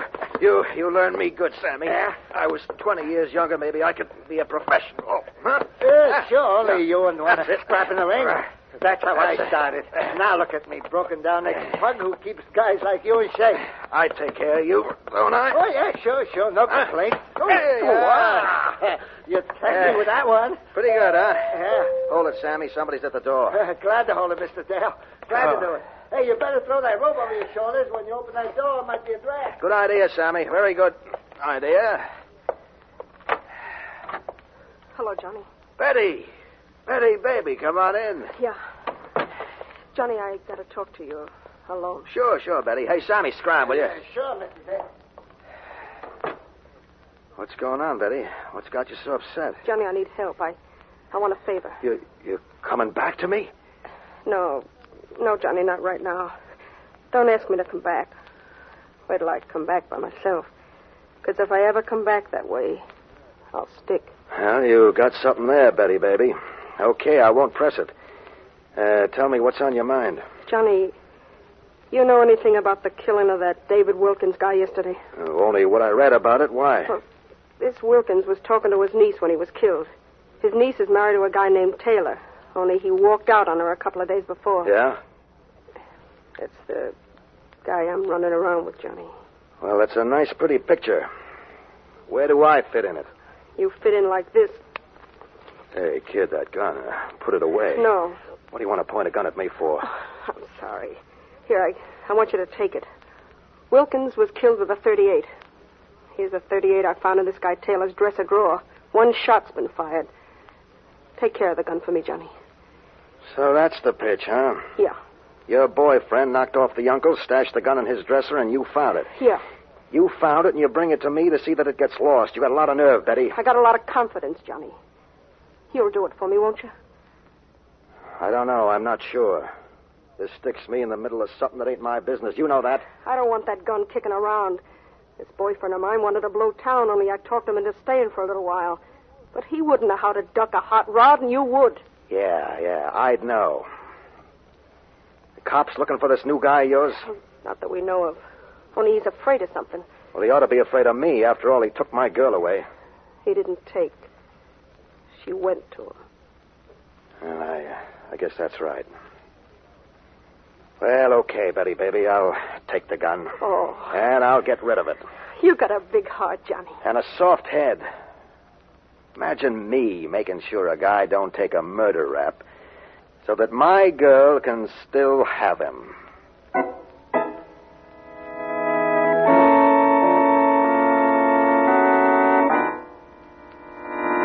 Mrs. Taylor, our purpose here in your apartment is not to ply you with questions or to make you uncomfortable. You understand that. I know, Mr. Vance. We haven't announced it to the papers, but we're trying to find your husband. So far, we haven't had any luck. Oh? That's the reason Sergeant Heath is inside searching your bedroom. I understand. He's looking for something that might give you an idea as to where my husband might be. Exactly. Excuse me just a moment. Certainly. Find anything, Heath? No, not yet, Vance, but I'm still looking. Keep at it, please, Heath. Don't worry. Now, Mrs. Taylor, I want to know anything that you can tell us that might be a clue as to where your husband is. I haven't any idea. I've given you his picture. I've told you I'm pretty sure there's another woman involved. But naturally, I wouldn't know who she is. Naturally. I want to thank you for being so honest with us. I don't Vance, know. I found the gun. What? I found the murder gun. What? Here it is, Vance, a .38, one bullet missing. I'll bet my badge it's the murder gun. Chances are you're right. Well, where did you find that gun? Listen to her. Where did I find that gun? Yes. I found it where you tried to hide it after killing your uncle in a hat box back on a closet shelf. Somebody planted it there.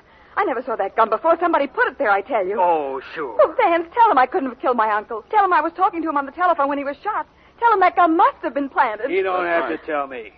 I know from the dying man's own testimony that he was talking to you on the phone when he was shot. Oh, well then. Look, all I know is I got a gun here that looks to me like the murder weapon.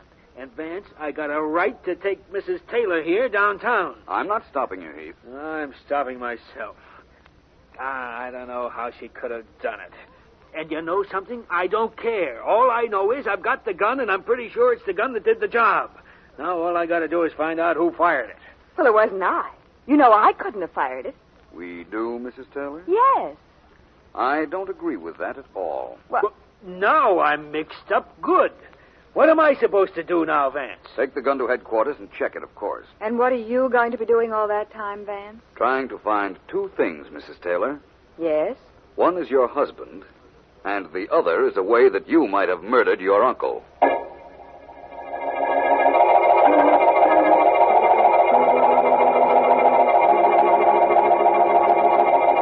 Take a look, Sergeant Heath. Yeah? The bullet we fired out of the gun you found in Mrs. Taylor's place and the bullet we took out of the body of her uncle are both under this microscope. Take a look. Sure, I'll take a look. It was the idea of me bringing you those two bullets. Markings are pretty close, wouldn't you say? Close? No, they're not close, Sergeant Heath. Fine guy we got in charge of the police laboratory. I'm looking at the two bullets. I see the markings, and he says they're not close. I looked at them, too, when I set the microscope for you. And you still say those markings are not close? They're not close at all, Sergeant Heath. They are identical. Without any question, the gun you found in Mrs. Taylor's apartment is the gun that murdered her uncle.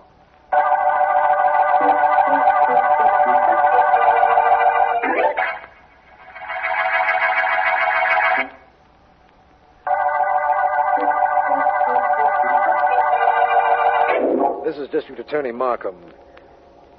The thundering murder case opened with the finding of the body of David Wilkins, killed during a rainstorm in his apartment. Investigation proved that he was talking on the telephone to his niece, Wanda Taylor, at the time of his death, and Mrs. Taylor's husband is missing. Philo Vance believes that Taylor might be an important factor in this case, and so do I. But while we're searching for him, Sergeant Heath has found the murder gun in Mrs. Taylor's apartment. Vance and I are in my office, and we have Despite the evidence of the gun in Mrs. Taylor's place, Markham, I still want to find George Taylor, her husband. And for a very good reason, Vance. Mrs. Taylor couldn't possibly have killed her uncle. Even though she did gain appreciably through his death, he left everything to her. Yes, I know. But I don't agree that she couldn't have killed him. At the moment, I don't see how she could have done it, but it's possible she might have. Everything is possible, of course. But there certainly is nothing to support the theory that she's guilty, Vance. I agree with that, too. And I know you agree that we ought to do something about finding George Taylor. This is the photograph Mrs. Taylor gave me. Yes, I've seen it. Taylor was quite good-looking. Perhaps too good-looking, Markham. But I don't care half as much what he looks like as I do where he is. There's nothing in the photograph that would tell us that. No? I just noticed something. Look at what's on his lapel. That emblem? Mm-hmm. That's an indication that he's a member of some kind of a club or an order of some sort, isn't it? Yes, that's the Roster Club emblem. Roster Club? Yes. Let me see now. Taylor doesn't know we're looking for him, does he? Why, no. You asked me not to tell that to the newspapers. Good. Now, so far as Taylor knows, his wife never indicated to us that he walked out on her. Therefore, there'd be no reason for him to be in hiding, would there? Oh, I see what you're getting at. I'm sure you do. If Taylor belongs to the Roster Club, and apparently he does, and inasmuch as he wears the emblem in his lapel, he's probably an active member, there's no reason why he wouldn't attend a meeting, is there? None that I know of. In fact, the chances are he would attend a meeting just to keep up appearances, just so nobody would suspect that there was any reason he didn't attend, a reason such as a split-up between him and his wife. Vance, I think you've done it again. I think your logic has enabled us to find Taylor. You know, it sounds incredible that sitting at this desk with me, you could indicate where a missing man might be. I should have used that logic yesterday. Then perhaps he wouldn't have had a chance to plant that gun in his former apartment, if he planted it. Well, what's our next step? Check the roster club. Find out when their next meeting's to be held. And at its conclusion, you and I will be waiting outside to pick up George Taylor.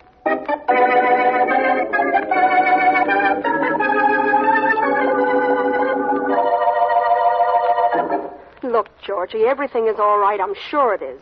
Oh, you're sure it is? Yeah. Well, that's fine. That's all I need. Thanks, Betty. I'm glad you're sure. I'm not. I still think I should have gotten out of town. But why? Nobody's after you. You could stay here. Oh, sure. But sooner or later, that wife of mine is going to tell the police I walked out, and they'll come looking for me. Oh, no, they won't, darling. Oh, yeah? And if they do, they won't find anything.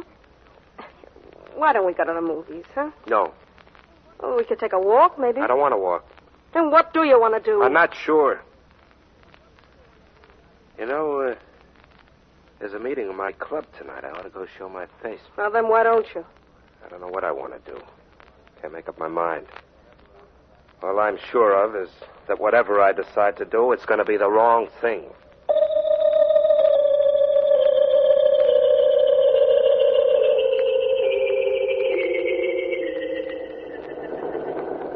It's almost 11 o'clock, Markham. That roster club meeting ought to be breaking up any minute now. We could have gone into the club rooms to see if Taylor was there. Yes, but this way is just as easy and a whole lot less conspicuous. We'll stay here in my car and spot our man when he comes out. If he comes out. Vance, I can't help feeling that there's someone else involved in this case that we don't know about. It's very possible. But one thing you know about a murder case is that anything is liable to happen. The murderer kills and does his best. Vance, look. There are men coming out of that building now. Look closely, Markham. We don't want to miss our man. Maybe we'd better get out of the car. Might be advisable. Let's wait. There he is. You're right. What do we do now? Call his name. He'll come over here. Very well. Oh, Taylor. George Taylor. He's looking around. Over here, Taylor. Here we are. Oh, me? So far, so good. He's headed this way. Did you call my name? Why, yes, we did. Get in, Mr. Taylor. Who are you? I'm District Attorney Markham. This is Philo Vance. We want to talk to you. Oh, no, you don't. I'm getting... Wait a minute, Mr. Taylor. Running away won't do you any good. Now, look. The police would pick you up in a few hours. Right now, this is not an official invitation. But don't you think you ought to take a ride with us?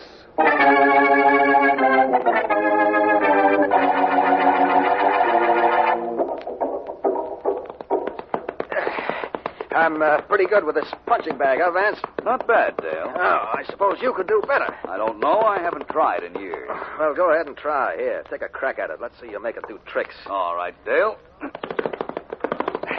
Well, you're all right. Thank you.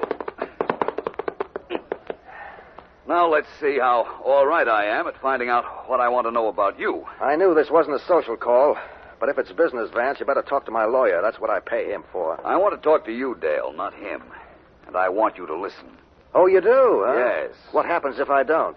If I were you, I wouldn't try to anticipate that possibility. You're tough, aren't you? Yes. Vance, remember, maybe you're pretty good with a punching bag, but a punching bag can't hit back. That's one of the reasons I gave up using it.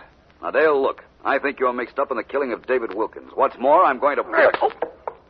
What were you saying before I rudely interrupted you? Never mind what I was saying before. Let me say one thing right now, and that's thanks. Thanks for giving me reason to do something I've wanted to do ever since I saw you. Oh, what's the matter with you?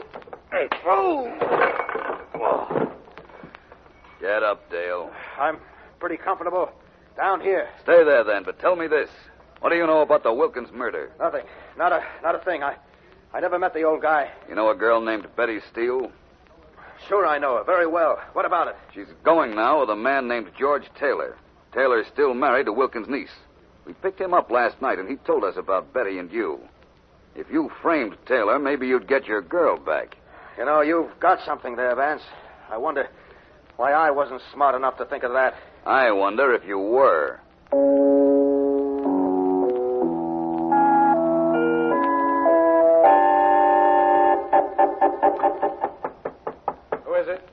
Markham, Sergeant Heath. You sent for me. Yes, come in. Hello, Heath. Hi, D.A. What's up? I just heard from Philo Vance. Here's a list of people he wants you to round up and bring to his office this afternoon. Okay. Mrs. Taylor, Betty Steele, Big Johnny Dale, George Taylor. Where do I find Taylor? I'll give you his address. He gave it to us after we met him outside his club last night. Okay, Markham. I'll get the boys right on this. That all? Yes, Heath, only according to Vance. That'll be enough.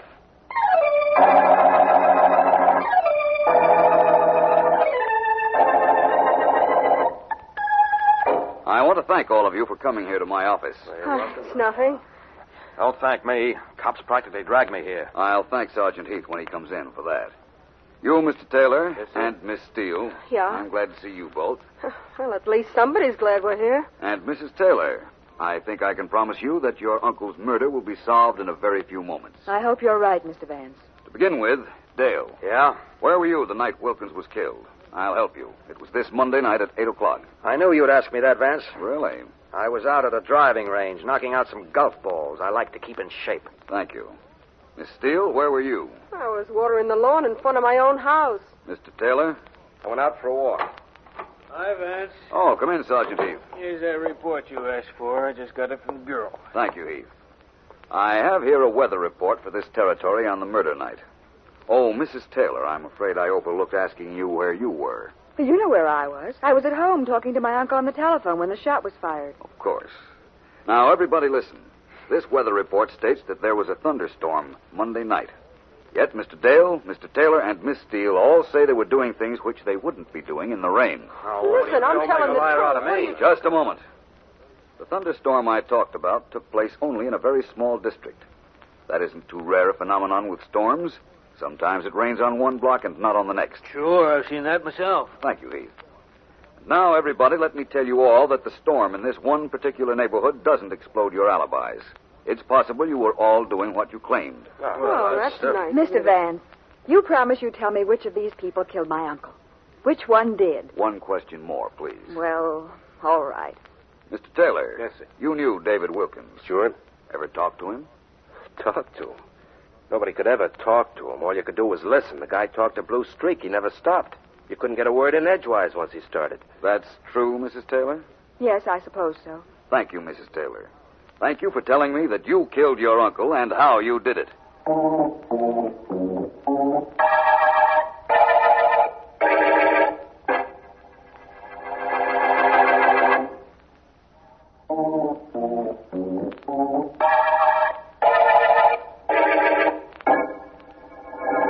First of all, Markham, I got all our suspects together so that I could hear their alibis. None of them mentioned rain, therefore none of them was in the neighborhood of the murder when Wilkins was killed. Unless they were lying. People don't lie about their alibis, Markham. It's too easy to explode a lie, and a lie is much too definite an indictment against a suspect in the event that we prove his story false. No, I was sure they were all telling the truth. Let's take that slower, eh? Very well. We know it was raining in Wilkins' neighborhood when he was shot. Yes. If any of the suspects were in that neighborhood, naturally they would have denied killing the old man, but they would have mentioned something about rain. Oh. They wouldn't know it wasn't raining in other sections of the city. I understand now, but Vance, Mrs. Taylor was on the telephone with her uncle when the shot was fired. She was at home. We're sure of that. Yes, but do you know where her home was, Markham? Less than a block from Wilkins' apartment. She told us that in your office right after the murder. That's right. What happened was this. Her uncle called her. She let him talk, ran over to his place, and shot him, knowing that once he started, he'd talk for at least a minute, and she could be there and back by then in time to call the police.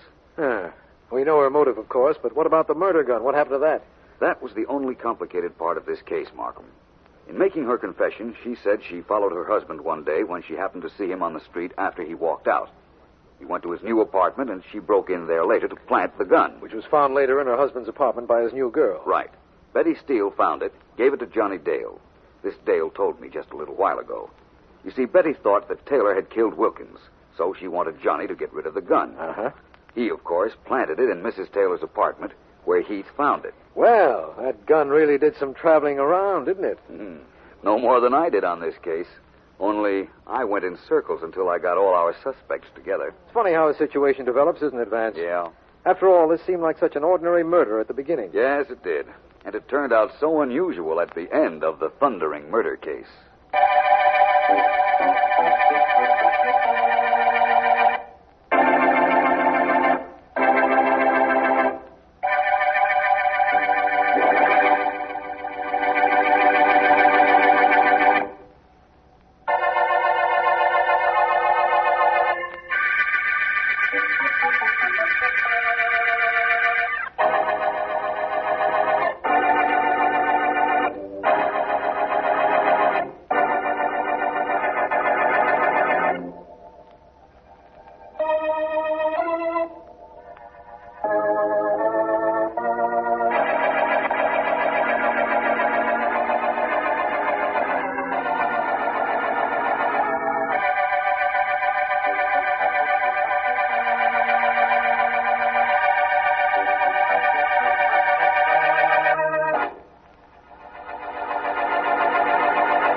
Sit down, Lane. Sit down. Oh, thank you, Jeff. Yeah. Let me tell you, I'm rather surprised that you're coming here. It's more than a social visit, Jeff. Is your wife here? She's in the house somewhere. Oh, what can I do for you? My fiancé sent me. He'd like you and Mrs. Dillon to come over to his apartment Saturday evening. He's having a little party. How utterly charming. Tell him for me that Mrs. Dillon and I consider it a privilege to be able to refuse Mr. Stuart Worthington's invitation. Oh, Jeff, please don't feel that way about Stuart. Remember, I'll be there. Wow, now, that might influence me very much. He really has an unusual party planned. He has a magician who's going to do the famous Birdcage trick. Oh, I've seen it. You've seen me. You were almost ready to go to the party a moment ago. I haven't seen enough of you, Lane. I doubt if I ever could. I'm not crowding you on this settee, am I? Well, you are a little, but I'm not sure I mind. Oh, very pretty picture. Well, don't bother getting up, Jeff. I'm only your wife. Lane just came over to invite us to a party at Worthington's Saturday night. And she's done it? Yes, I have. In that case, I'll see you to the door. This way, Miss Williams. Then I'll see you both Saturday night. This way, Miss Williams. Good night. Good night, Lane. Yeah. Good night, Mrs. Dillon. Jeff, don't you think this is going a bit far? You and that girl in my own house? Oh, you don't understand, Edna. Oh, wives never do. Husbands prefer to believe. But I understand quite a bit. For instance, you're in love with that girl. I wouldn't say that. I'm just keeping in practice, that's all. You'd do anything to get her away from Worthington. I know you would. That is, if you could think of anything other than what tie you'll wear at the party. I might surprise you one of these days. You'll make me laugh. Edna, darling, Lane Williams mentioned that there was going to be a magician at the party who was going to do the famous disappearing birdcage trick. That gave me a very good idea. If you thought of it, it came from a very strange place. Edna, darling, what Lane told me gives me an idea that will let me commit murder and get away with it.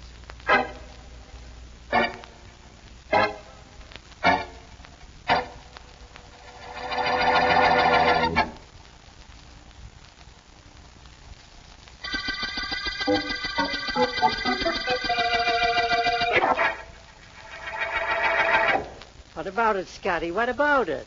What am I going to do about Worthington, you mean? Yeah, that's what I mean. It ain't like you let a guy welch on a bet, Scotty. No, that's true enough. I'm not letting Worthington get away with it. Don't worry, Professor. Oh, I ain't worrying, Scotty. I just want to know, that's all. Listen, Professor, Worthington is throwing a big party tomorrow night. How would you like to go? Me? Yeah. Nobody invited me. I'm inviting you to attend in my place. Gee, you're not invited either. No, but I still want you to go. Professor, you and a friend are cordially invited to attend a party being given tomorrow night by Stuart Worthington. Gosh, that's swell. What'll I wear? Yeah, it's a formal party, I understand. Dinner jacket will be all right, I guess. I ain't got a dinner jacket. And you said I was invited with a friend. Well, I ain't got a friend either. You will have tomorrow night. A .45 caliber friend. Yeah? Worthington's going to throw the party, but you're going to throw lead.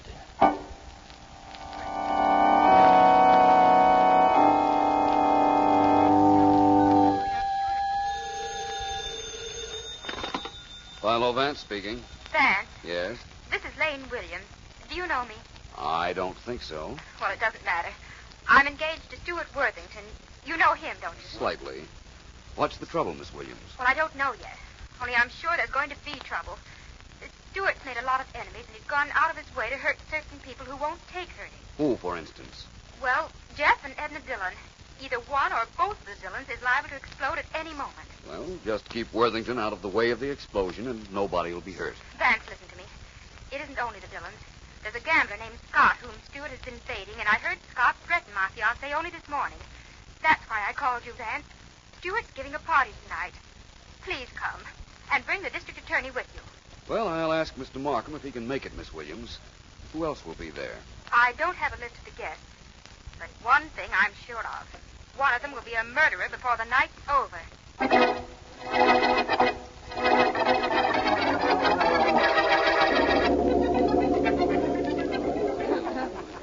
Oh, let's get as far away from the piano as possible, darling. Our host is about to play. I'm surprised at you, Jeff. Lane Williams is by the piano, and you want to move away?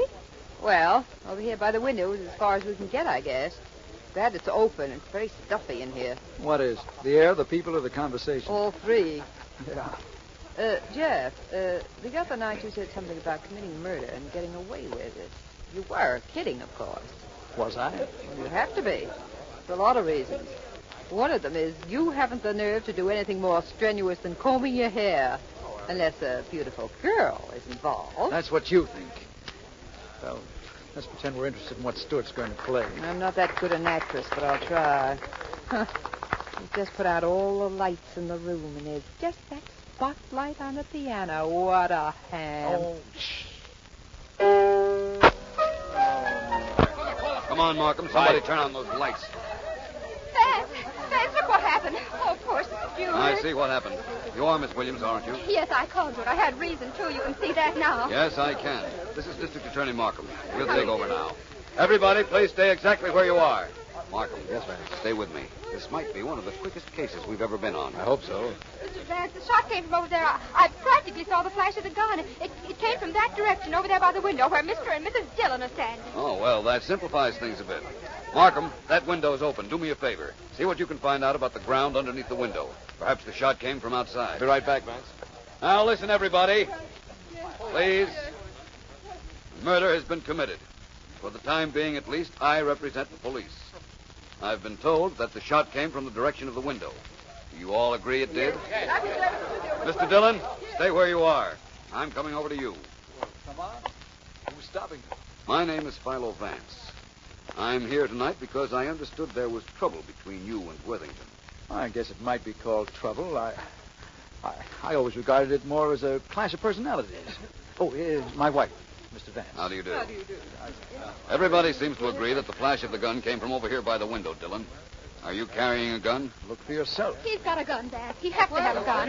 Either he or his wife did this. Miss Williams is a rather hysterical girl, isn't she, darling? Terribly. The gun is still on them someplace. They didn't have a chance to get rid of it. Look for it, Vance. I will, Miss Williams. I've gone over Mr. Dillon's pockets pretty well. He has no gun. Mrs. Dillon, I'll call for a police matron and have you searched. Vance, you can see I couldn't possibly have a gun on me. Yes, that's true. But apparently one of you had a gun, unless the shot came from outside. And in that instance, please accept my apologies. I saw the flash, I tell you, Vance. It came from over here by the window. It still could have come from outside, Miss Williams, providing the killer stood at the window. If I remember correctly, there's a garden of some kind outside this window. If anybody stood there, and he'd have to be there to fire the shot, his footprints would be pretty discernible, I'd say. Right now, what you say... Well, Vance, I've just been outside. Yes, Markham. What did you find? Nothing. There's a stretch of soft ground 8 feet wide, right underneath the window. If anybody stood out there by the window to fire the shot, he'd have left footprints. And there aren't any? No. Well, this is something. A man is shot to death in this room, and almost as he was killed, we came in. Nobody moved, and everybody agrees the shot came from this window. Yet we can't find a gun on the two people in front of the window. And there's indisputable evidence that nobody stood outside and fired the shot. We have a mystery, don't we, Vance? Markham, my friend, there is an understatement if I ever heard one.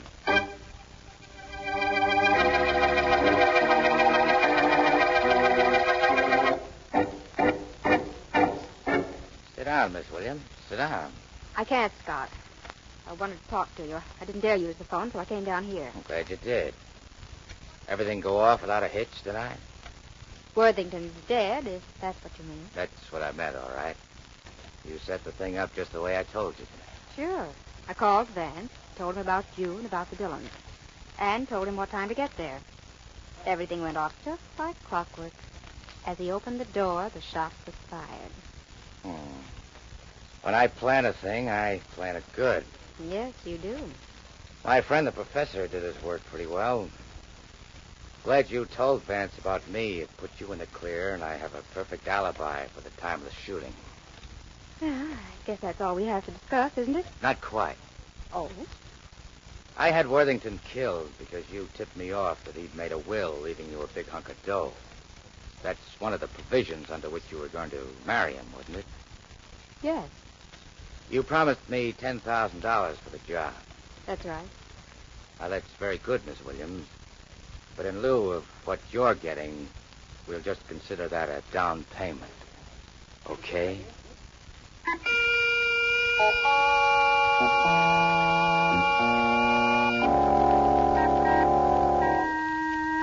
Jeff, I demand to know how you did it. How did you kill Worthington? Edna, darling, don't bother me, please. I want to get this dinner jacket off and relax for a little while before going to sleep. You said the Birdcage magic trick gave you an idea. Apparently it was a good idea, and it worked. You killed Worthington while I was standing next to you, and I have no idea how you did it. I'm pretty clever then, eh? I'm a little scared about the whole thing.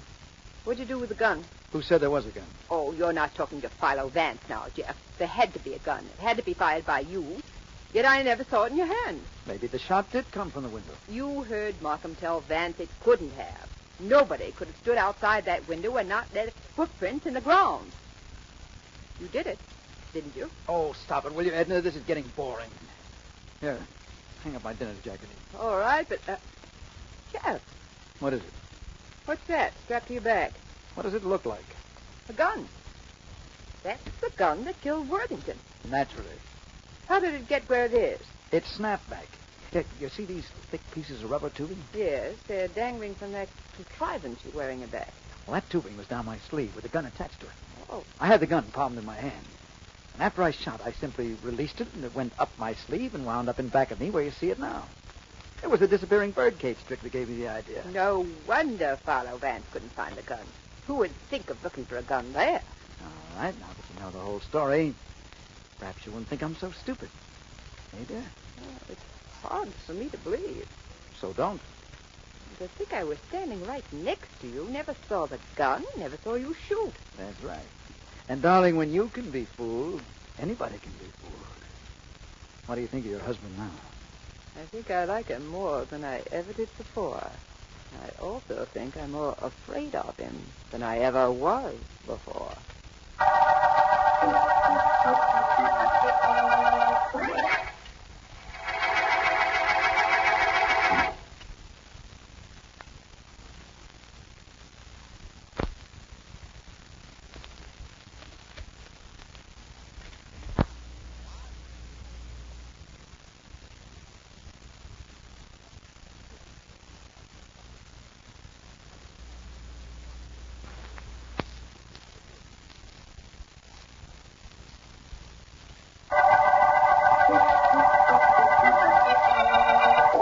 This is District Attorney Markham. Our present murder case opened with the killing of Stuart Worthington while he was seated at the piano in his living room. We know the shot that killed him came from the direction of the window, but neither of the two people in front of the window had a gun, nor could they have gotten rid of any gun. I personally investigated the ground outside the window and could find no marks or footprints, although if the shot came from outside, there would have to be footprints. This is the situation facing us as Philo Vance details his findings. I think I know how Jeff Dillon could have shot Worthington if he shot him and have gotten rid of the gun, Markham. What do you mean, if he shot him, Vance? There are certain facts that are obvious. Either Dillon shot him, Mrs. Dillon did, or the shot came from outside the window. Nobody could have stood outside. Mrs. Dillon couldn't have got rid of a gun. But then by the same token, neither could Jeff Dillon. You're a little confused, Markham, but I know what you mean. Jeff might have killed Worthington if he knew anything about parlor magic. What kind of a gun was used? A .45. Why? Oh, in that case, perhaps that theory of mine wouldn't work. Will you stop being so mysterious, Vance? What theory? The parlor magic trick. Ever see a magician make a birdcage disappear? Many times. The cage divides in half, flattens out, and each half goes up a sleeve, doesn't it? Up the sleeve and behind his back, under the coat where it isn't noticeable. You see, it's attached by rubber tubing, which snaps it back when pressure is released. Now, Dillon could have done the same thing with a gun. Held it in his hand, fired it, let go, and up the sleeve it went.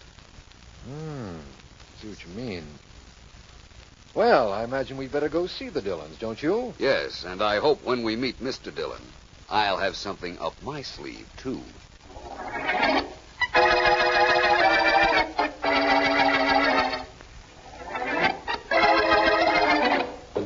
I'm glad you think I did a good job, Scotty. Very glad. You did a very good job, Professor, and I'm proud of you. And I've paid you. Only from what I read in the papers, you couldn't have stood outside the window. Where were you? In the room? No, I was outside. You must have been pretty close to the window if people inside saw the flash. I was. Right at the window. And you left no marks on the ground.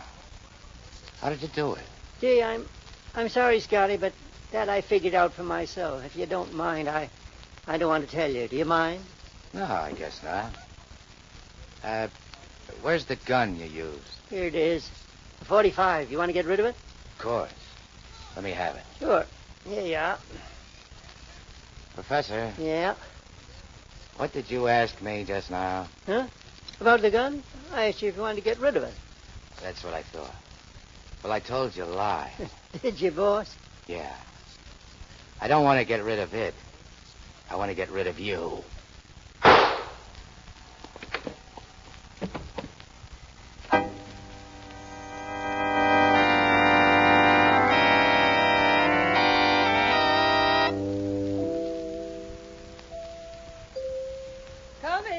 Coming.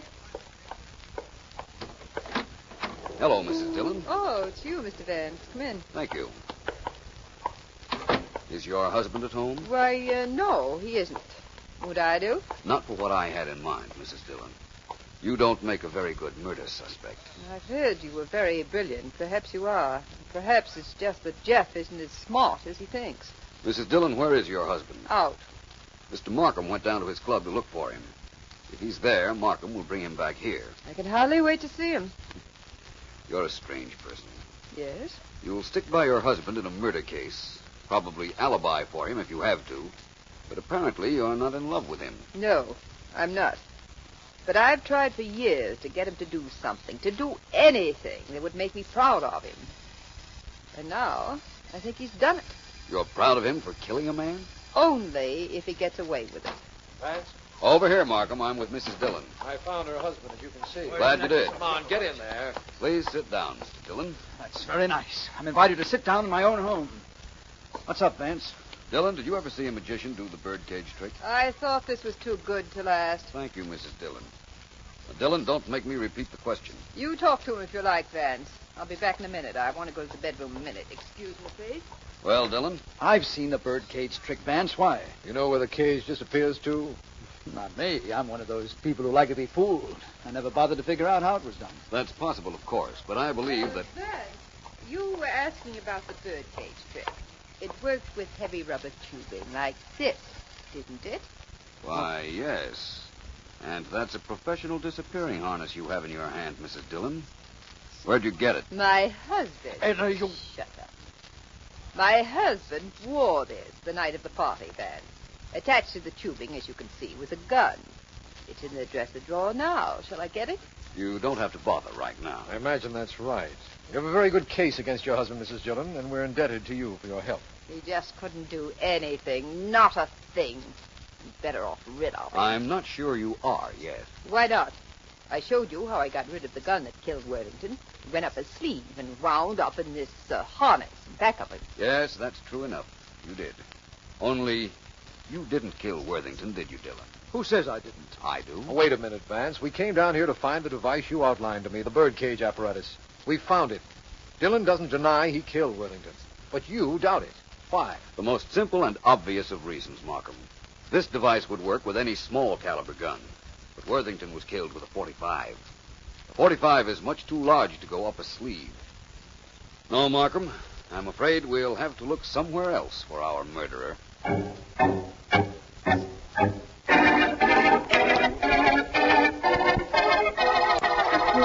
Miss Williams, you told me that there was a Mr. Scott with whom your former fiancé, Mr. Worthington, was having trouble. That's right, Vance. Well, that's the reason I asked you to come down to my office. Where can Scott be reached? He has an office, I think. It's in the book. Oh, excuse me, please. Certainly. Hello? This is Markham Vance. Yes? You ever hear of a character named Professor Blake? I think I met him once. Why? Well, we know he worked for that gambler you mentioned to me at the beginning of this Birdcage case, fellow named Scott. Yes. Well, we just found Blake. He'd been shot and dumped in an alley. He lived quite a while after he was shot, apparently, because some people heard him moaning and called the police. I just thought you might want to know. I most certainly do. I think this ties up very nicely, Markham. Leave everything to me, my friend. I'm going to make one other telephone call to a person who won't want to talk to me at all. But then again, he won't know it's me.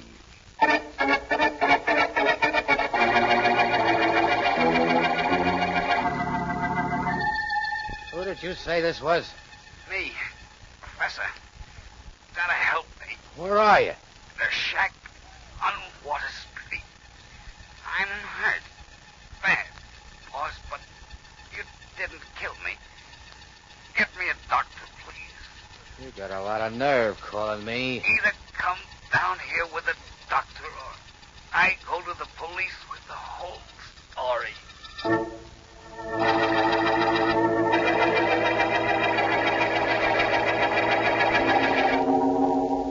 This is a pretty disreputable-looking shack, Vance. What are we doing here in the dark? Waiting. I know that, but for what? For the man who killed Professor Blake. Scott? That's right. You know he killed Blake? Definitely. I don't know how you could know. You haven't seen Blake's body. All you know about this second murder is what I told you on the telephone. That's correct. But I still know Blake was killed by Scott. And you'll know it, too, when he comes here.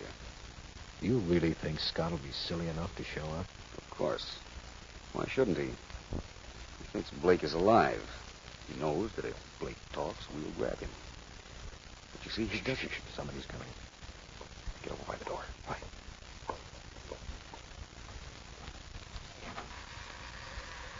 Professor. Professor, where are you? Over here. Put a light on. I can't see you. Did you bring... Well, my shot didn't kill you, did it? Oh. It should have. I've got to do this all over again. Where are you? Where are you? I hear you moving around, Blake, but you can't move very far. You're hurt too bad. I'll get you as soon as I find a match. No, don't. Oh, over there, are you? I can only risk one shot, so I want to make sure.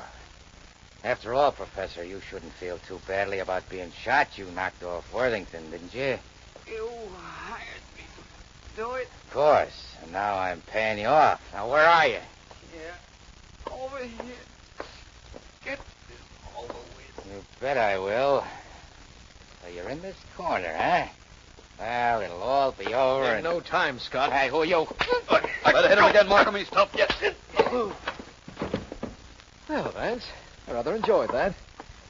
So, we have the mastermind that plotted Worthington's death right here, eh? Apparently. And the actual murderer, Blake, is dead. Vance, I'd like to know how Blake did that shooting without being in the room. You remember, of course, if he shot from outside the window, we'd have seen footprints. Yes, I remember. The way to do that is simple, Markham. Take this Scott downtown and then meet me at the Worthington house, and I'll show you how that was done.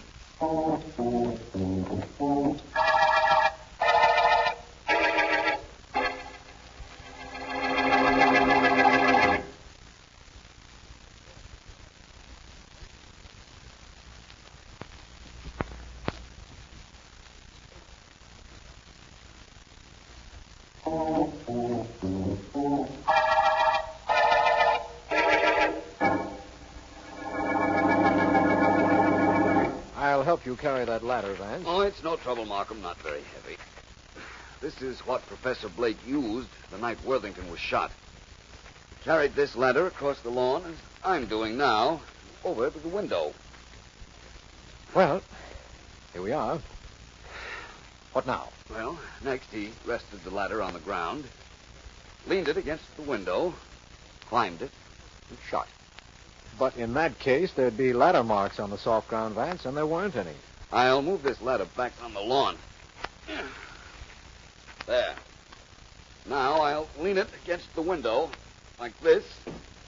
Now, see why there were no marks? Well, of course. The ladder was resting on the lawn. After he fired from the window, Blake climbed off the ladder, carried it back to the Worthington garage, and fled. That's right. We now know that he was working for Scott. Who, in turn, was working for the girl, Lane Williams. That I never even suspected. I'll tell you a little secret. Neither did I. But like all rats, Scott didn't want to sink alone. He knew we had him cornered. He wanted to drag Miss Williams with him. That's right. Of course, you never explained about the Dillons. Why didn't Jeff Dillon deny he killed Worthington? Why didn't he deny it? Because he wanted to be a hero in his wife's eyes, Markham. And he thought she'd like the fact that he'd done something unusual, like killing a man. That's hard to understand. I know, but the fact remains that it's so. He admitted it to me. Said he wanted to get in the middle of a murder. For a while, he certainly was in the middle, too. But that isn't important now. Now that we're at the end of the Birdcage murder case.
Edgar, open up.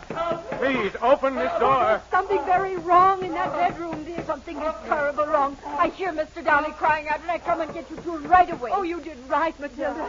Daddy! Oh, please open this door. Dick, can't we break it down? He's in there. Listen to him. I can't break down this door. It's solid oak. When I had this house built, I insisted on it. I'm sorry about that now. Why don't the police get here? You did call them, Matilda. Oh, yes, Mr. Staley. I call as soon as I tell you what I hear. Good. I can't stand listening to this. We've got to do something. I Wait, know. I look through the keyhole. Oh, yes, Matilda, do that, please. Well, what do you see? What do you see, Matilda? I see Mr. Downey. He stands there in the middle of the room. I see his face. His neck. What about it? His neck, Mr. Staley. Yes? It is being choked by a gray glove. A gray glove is at his throat. Just one glove. It's choking him. What, a gray glove? Yes. Well, who's wearing it? I do not know. I cannot see any arm, any body, just a glove. Hey, let me look. Get away, Matilda. Yes, sir. Well, Dick, what is going on in that room? So whatever it is, Ruth, it's all over now.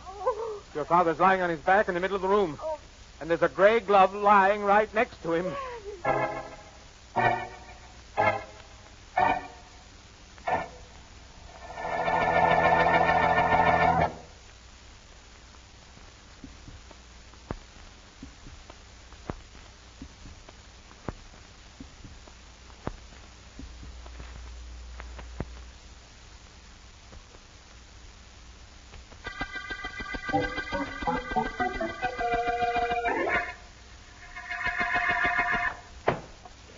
A few more with the axe ought to do it, Riley. Okay, D.A. These oak doors are short. Up. Stand back, Markham. Right. I'm glad I called you to come down here with me, Vance. From what I was told on the telephone, what happened in this room is pure fantasy. I'm glad you called me too, Markham. And I'm glad I got here in time to break in the room with you and our police friend here. Where are the owners of this house? I've asked them to wait in their room. That does it, Mr. Markham. I can reach in and turn the key from here. Okay, fine. Vance, look there. Just as Mr. Staley described it to you. Yes. A dead man and a gray glove lying next to him. Look at his throat. It's been clawed. Somebody choked him to death. But there's nobody in this room, and that door was locked. Take a look at the windows, D.A. Bard? Yeah, okay, Riley. Take a look around the house. See what you can find. Don't bring the family in here, though. Right. Be seeing you, D.A. Yeah. Well, Vance? Let me understand something. Mr. Staley looked through the keyhole and saw this gray glove on the floor choking the dead man? That's what he told me. The maid, Matilda, saw it, too. And all three of them heard this man here repeating, "It's choking me. It's choking me." Well, this is something. A man is choked to death by a gray glove. A glove that was obviously on the hand of somebody who couldn't possibly be in the room.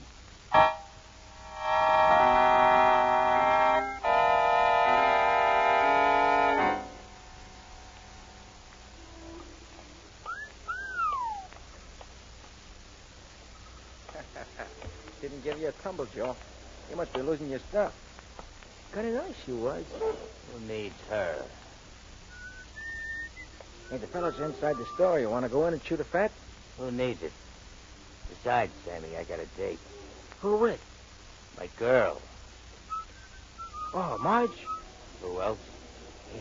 Good thing she didn't come along when you were whistling at that dame.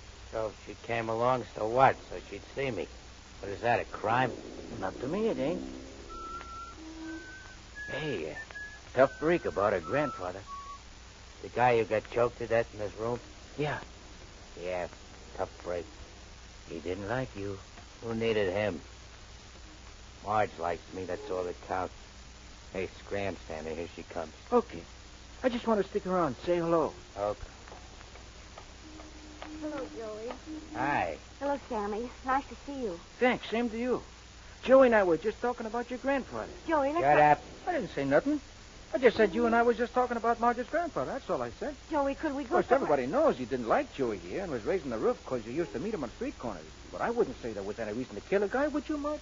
Joey, please, let's go take a walk or something. Who needs it? Wait a minute. I want this guy to keep talking. Let's go, Go Joey. on, Sammy. You were saying? Nothing much. Just that I don't think you'd kill a guy for not liking you to go out with Marge here. Of course, he wouldn't be the first guy you knocked off. But... I need him. Let's get away from here fast, Joey, before a crowd comes. Please, Joey. Some guys talk too much. Some dames, too. You should remember that, Marge. Please, Joey. People are starting to come around. Let's get away from here. Okay, Sammy will be all right when he wakes up. Hurry up, will you? All right. How do you like that punk trying to say that maybe I killed your grandpa? The guy who'd say a thing like that is stupid. He don't know nothing. Either that, Joey, or he does know something.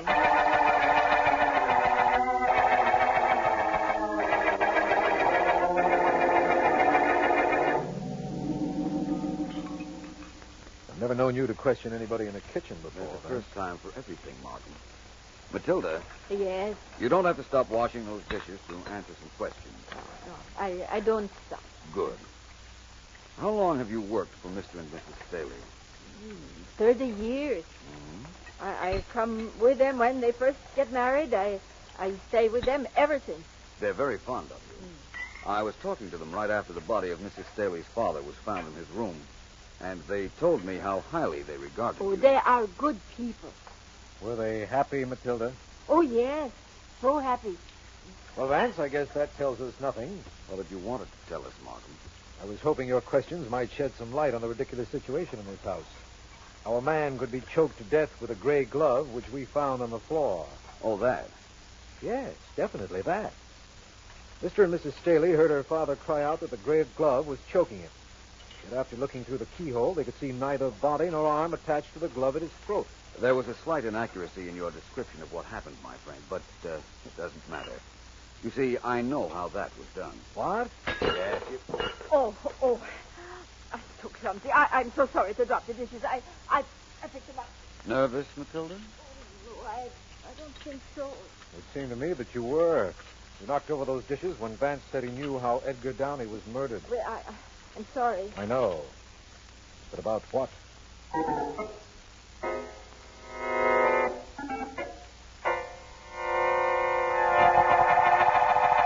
I think, now let me see, I think it's a little tight across the shoulders, Mr. Brooks. Fix it.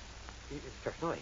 Will you care for a little extra drape in the suit? Who needs it? But, Just Mr. make Brooks... sure there's enough padding in the shoulders. Oh, don't worry, Mr. Brooks. I'll especially see to that. You want the trousers pegged, of course? What else?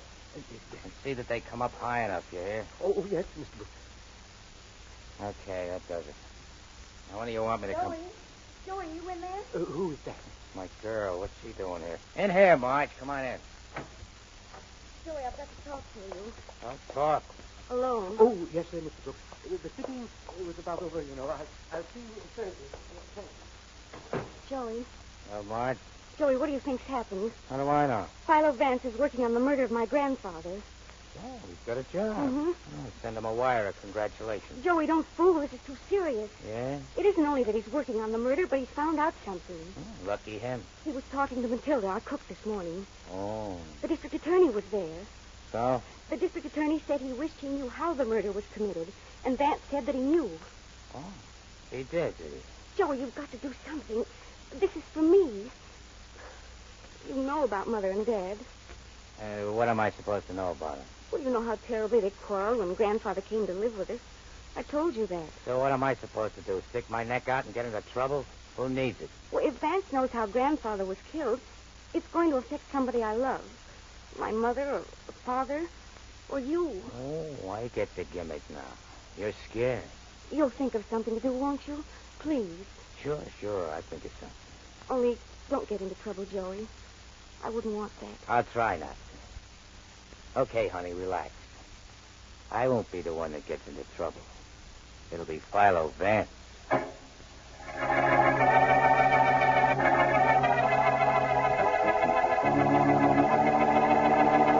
Must we quarrel now, Ruth? Must we? I don't know. I'm so sick of arguing with you, Richard. So am I. Oh, I'm so tired of everything since what happened to my father. Right in front of my eyes. Happened in front of my eyes, too. Don't forget that. Ruth. What is it? We were so happy before he came to live with us. I'm sorry about what happened to him. You know I am. But can't we go back to our lives of a year ago? I don't know. I just don't know. Who is it? It's me and Mrs. Staley. Matilda. Come in. What is it, Matilda? Oh, if you're busy, I come back later. Come in now. And what do you want? Please, I'd like perhaps to take off this afternoon, Mrs. Staley. All right, Matilda. If you like, why, it's You're all taking right. another afternoon off? Yes. You're away more often than you're here. Where are you going this time? I know where she's going, Richard. Oh, you do? What's happening in this house? Why all the secrecy? Don't you think I'm entitled to know things, too? I tell you, Mr. Staley. No. Now, look, Richard. We're still finding things to quarrel about. We shouldn't. No? We have no real reason. Why don't we stop? Why don't I have a right to know where Matilda is going? Well, what difference does it make where she's going? It's personal. Very personal. Apparently. All right, Matilda. Take the afternoon off. Take the night off, too. Don't come back here at all. Richard. Oh, I'm sorry, Mr. Staley. I must come back here. See, I have no other place to go.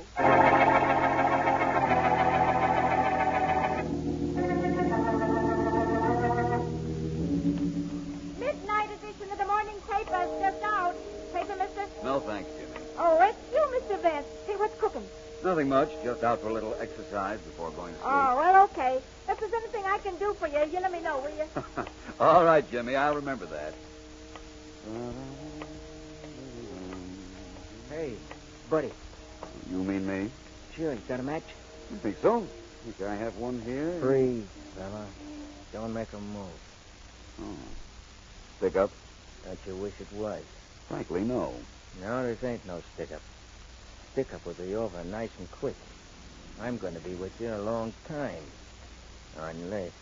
Unless what? Unless you leave the murder of that old Downey guy up to the police. If you do, you'll never see me no more. That, I assure you, is a great inducement. That probably means something, but not to me. Look, Vance, get smart. You're stepping on somebody's toes. That somebody don't like it. Sent me around to work on you if you wouldn't scare off. And I'm going to do just that. You're going to work on me, are you? Yeah. Well, I assure you, it's a very interesting project. You'll have some fun. You're telling me. I'm not only telling you, I'm showing. See if I can pull up. Thanks, Jimmy, but I don't think I need you. You're going to need a doctor when I... Here I am, Mr. Vance. Oh, wow, look at him. He's out cold. Yes, Jimmy. I was out for some exercise before going to sleep. Looks like I got the exercise all right, but he got the sleep.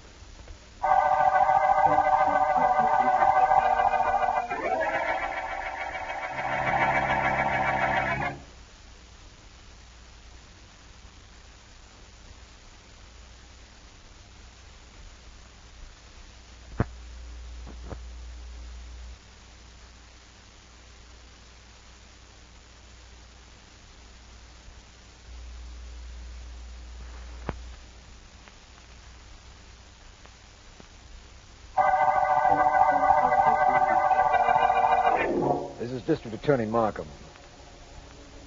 The Gray Glove murder case opened when the body of Edgar Downey was found in his locked bedroom. His daughter and her husband and their cook heard him cry out that something was choking him, and through the keyhole saw a gray glove at his throat, but with no body attached to it. This, Philo Vance insists, he can explain, but he doesn't know who on our suspect list is the killer. Vance is in my office now, and I have several things to tell him. This isn't the right time to tell you how the gray glove strangled Mr. Downey, Markham, but believe me, I will, and very soon. I'll wait, inasmuch as there isn't anything else I can do. I'm also waiting for the autopsy, as a matter of fact, but I have something to tell you. Going to make me wait, too? No, I know you must have a reason for not talking now, but listen. Did you know that Mr. and Mrs. Staley were having serious quarrels about her father coming to live with them? No, I didn't. But it's true. Now, you take a situation of this sort. Two people who get along beautifully for years suddenly have their happiness threatened by a third person. Don't you think the husband might have killed his wife's father? No. Now, Vance. You can build that as much as you like, Markham, but it isn't a motive for murder, in my opinion. Now, the wife might have killed her father. What? Certainly. If the old man were wealthy and had left her his money... I see what you mean, but would a woman kill her own father? And how is it done? I merely offered a suggestion in opposition to yours about Mr. Staley being the killer, that's all.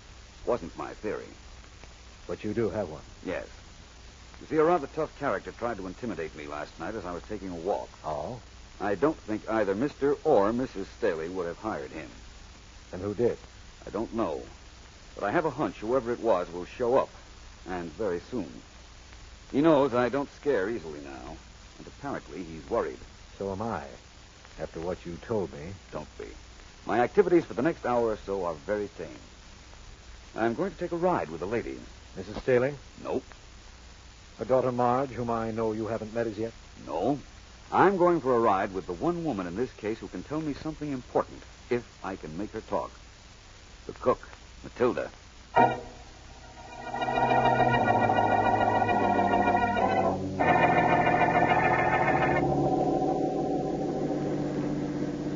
Enjoying the ride, Matilda?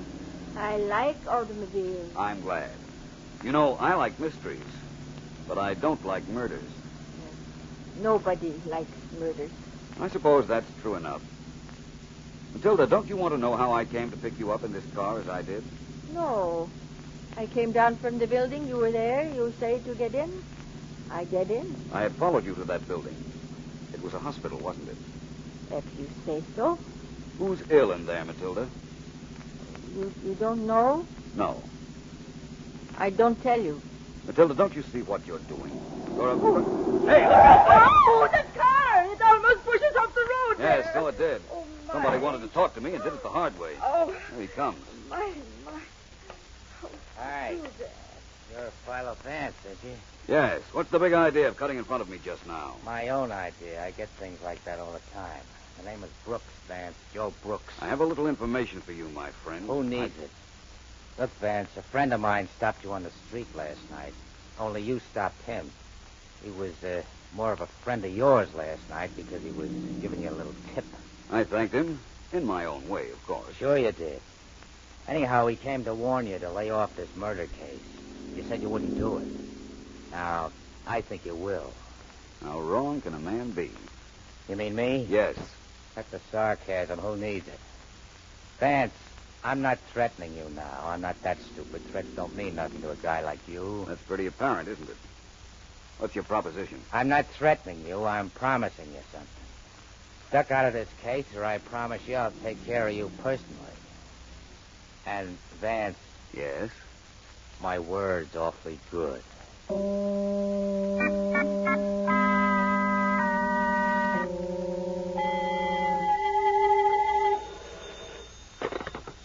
District Attorney Markham speaking. Markham, this is Vance. Hello. What are you doing for dinner tonight? Nothing special, Vance. Well, you are cordially invited to eat at the home of Mr. and Mrs. Richard Staley. Dinner is at 7. I'll expect you. Well, I'll be there, of course, but what's the big idea? The big idea is to get this case over with in a hurry. Tonight at dinner is when that's going to be accomplished. Oh. Who else is invited? Mr. and Mrs. Staley, their daughter Marjorie, a boyfriend of hers named Joe Brooks, who introduced himself to me in his car this afternoon, and, that's all, I guess.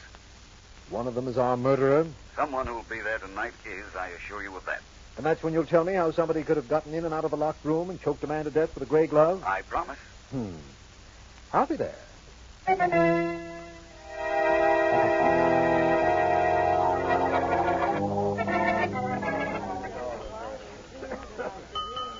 May I please have your attention?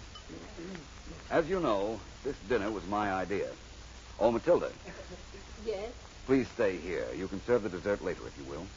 Oh, very well. Mr. and Mrs. Staley, I wish to thank you for allowing me the use of your home, your cook, and your food for this dinner. I hope you don't mind Police Officer Riley being here. That's quite all right. We're only too glad to be. Thank you. Riley, Yes, Mr. Vance? I hope you don't mind waiting. I'm used to it. Good. Now, Miss Staley, Well? you're probably wondering how I knew about you and Joe Brooks, who's sitting next to you. Very simple. I have a newsboy friend named Jimmy. He saw a friend of Mr. Brooks pick a quarrel with me on the street and identified him for me. You checked on Sammy, found he was my friend, asked questions, and found I went with Marge. Some brain. Who needs it? I do, Mr. Brooks, very much. Now, for the first time, I want to tell all but one of you how Mr. Edgar Downey died. You mean that? One of you, the murderer, already knows. The others will be very interested, I'm sure. Edgar Downey wasn't strangled. What? He was poisoned. Oh, but that can't be. I heard him say it's choking me. It's choking me. And Dick looked through the keyhole and saw the glove at his throat. So did Matilda. Really? It was my understanding that Matilda looked through the keyhole and announced that she saw the glove at your father's throat. When your husband got to the keyhole, Mr. Downey was already falling. Well, I imagine that's right. Let me continue. There are several poisons that constrict the throat. Mr. Downey was poisoned. When the poison began to take effect in his bedroom, he instinctively grabbed his throat. When he said it's choking me, he didn't mean the glove, he meant the poison. Of course. No glove was choking him. When you get a report of the autopsy, Markham, you'll find I'm right. That he was poisoned. I don't want to inject no sour note in this, Vance, but what's with that gray glove? Joey, how did you know that glove was gray? Oh, me? Yes. I didn't. I guess most gloves are gray. Ain't they, Marge? If you don't mind, I'd like to handle this investigation my way. I want to tell you all this. The same poison that killed Mr. Downey was fed to all of you just now at dinner. Please, everyone. The poison won't take effect for a half hour. And in the meantime, I'm sure I'll have a confession from the guilty person. The one who caused Mr. Downey's death. How are you going to get that confession, Vance? No one is to leave this room, Markham. The guilty person knows what poison was used, And I'm sure also knows the antidote for that poison. I'm quite certain there'll be an effort made to get that antidote. But suppose there isn't. What are we supposed to do? All sit around and die? No, Mrs. Staley. I've made provisions for that, believe me. Wait a minute, Vance. I can't let you do this. After all, I'm district attorney. I represent the law, and what you've done is very illegal, even though it might solve a murder case. That's right. Now, let me ask you something right here. Do you or don't you know who was responsible for Mr. Downey's death? Certainly I know. Now. Matilda, where are you going? Just out to the kitchen for a minute. I come back here. You're not going anywhere, Matilda. Riley, there's our murderer. Take her. Right, Matilda is the murderer. Take her out, Riley. She's coming, whether she likes it or not. Come on, you. Vance, I don't understand all this, and I'll hire the best lawyers to defend Matilda. You won't want to after I tell you how sure I am of her guilt. In fact, I'm quite certain she'll confess when she gets to headquarters. What about the poison that was fed to all of us, Vance? There wasn't any poison, Markham. What do you mean? Hey, what's with all this mixed-up business? Who needs it? You say we weren't served poison? And why did Matilda make a break for the kitchen? Vance, what is this? I'm just as confused as everybody else is here. I don't blame you, and I'm sorry. First of all, let me tell you this. Matilda is the one who poisoned Mr. Downey. Oh, no. I thought I could make her try to leave the room on a pretext to get the antidote for the poison she thought was fed her, and I did. You know so much, Vance. Tell me where she was spending all the time she took off from her work. Mrs. Staley, would you answer your husband, please? Matilda had a son who was very ill, you see. That's why she was taking all that time off. She was going to a hospital to visit him. Oh. How did you know, Vance? I picked her up at the hospital yesterday, Mrs. Staley. Oh. Later, I went back to see her son's doctor. He told me the boy needed very expensive treatment. Then I asked him about a poison that might constrict the victim's throat. And what happened? He told me what types would. And he also told me something very important. He said that a quantity of that poison had been found missing from the hospital immediately after one of Matilda's visits. That was all I needed to know. I prepared this little dinner party, hoping that Matilda would confess. And she will, I'm sure of it. But my father never did anything to Matilda. Why should she want to kill him? What reason would she have? I think I know the reason, Mrs. Staley. What? But I'll have to wait just a little while to make sure.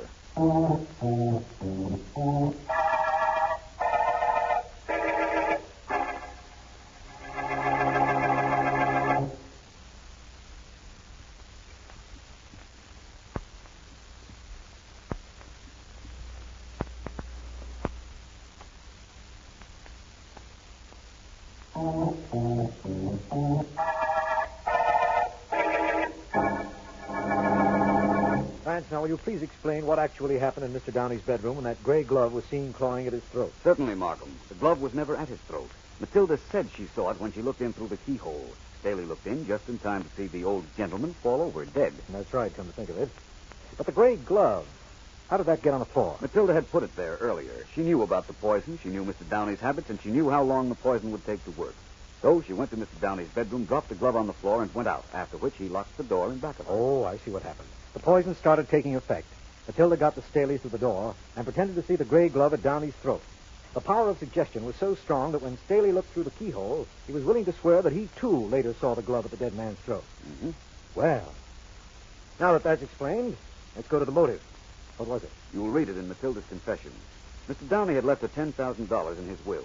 She needed that money for her son's treatment and begged him for it. He refused her, so she killed him. What about those attacks on you by this Joe Brooks and his friend? Joe thought he was being a gallant and protecting his girl's family by threatening me, forgetting that he, too, had a motive for the murder. The fact that the grandfather didn't approve of him. Who would? You're perfectly right, Markham. In the words of Mr. Brooks himself, who needs him? Well, I guess that does it, my friend. Of course, we should have known the clawing marks on Downey's throat weren't made by a gloved hand at all. Yes, we should have realized that at the beginning. It might have helped. However, it doesn't matter now that we're at the end of the gray glove murder case.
Yes, please. Anything else, please?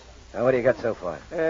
Lady, order one chow mein, one roast pork, one fried rice. What the gentleman have? Tell the cook I want some din yip har. Sorry, please. Din yip har, not Chinese dish. I never heard din yip har. You tell the cook what I said. Yes, please. I tell him. So sorry, please. That's all I got to do, argue with a Chinese waiter. Oh, why should he be different? You argue with everybody. Keep up that kind of talk, and I go to work on you, Georgie. Well, anything will be better than just sitting here staring at you. Hey, what is this din yip har you ordered? I never heard of it either. Who cares what you heard of? I bet you never heard of the Declaration of Independence. Sure I did, but you didn't order that. Oh. Johnny. What? What's got into you lately? You're either picking a fight or you clam up so tight I don't know whether I'm better off if you talk or not. You're better off when you don't ask questions. Johnny, what's this din yip har you ordered? What's the difference what it is? You don't have to eat it. Maybe I'd like it. Maybe I'd like to bust that pretty nose of yours, but I ain't going to. And stop battling with me. I got troubles. You got troubles. I got troubles. Living in a crummy flat, eating in a crummy joint. This joint's crummy. You know what that stuff I ordered is going to cost me? I don't know nothing according to you. How should I know? It's going to cost me $15,000. Just for that din yip har you wanted to know so much about.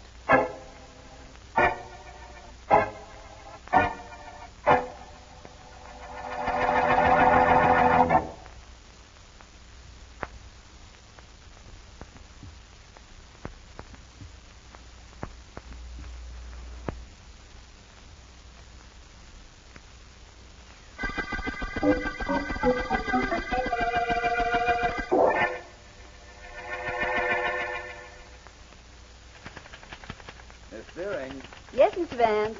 Nothing. Just wanted to make sure you were here. America's foremost private investigator takes nothing for granted. He sees me from the door of his private office, but he must make sure it's I by calling me. I hadn't seen you, my dear. Besides, what good's a private investigator if he's not investigating? Ask me sometime after business hours, and I'll answer that. Only the way you've been working, there's no such thing as after business hours. Doesn't look like any relief is in sight, Ellen. That fellow Markham mentioned call yet? No, and he hasn't shown up. What's this case, Vance? The district attorney called to tell me there was a jewel robbery in Chinatown last night. Oh? A man was murdered during the course of the theft, and the police have no idea who did it. And so Markham has asked you to help. Yes, but he's given me an assistant. Some bright young Chinese fellow the district attorney uncovered.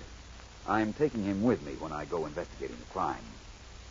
I'll wear my hair in a queue if you take me. I'll take that matter under advisement. Let me know, will you? Hi, Jake. Boss man around? I'm Lee Wong. Got my boots laced and raring to travel. He's expecting me. He was expecting somebody, but I doubt whether you're what he expected. Come in, Mr. Wong. In here to my private office. Read. Thanks, lady. Be seeing you. Oh, at least he didn't whistle at me. Well, I guess I'd better get back to work. Well, Vance, here I am. Markham sent me. I'm supposed to take orders from you. Slip them to me, boss man. Well, Mr. Wong, You can skip that Mr. Wong stuff, Vance. Name's Lee. I'm Chinese, but I was born, raised, and educated here, so I talk like a real American. I hate to believe that.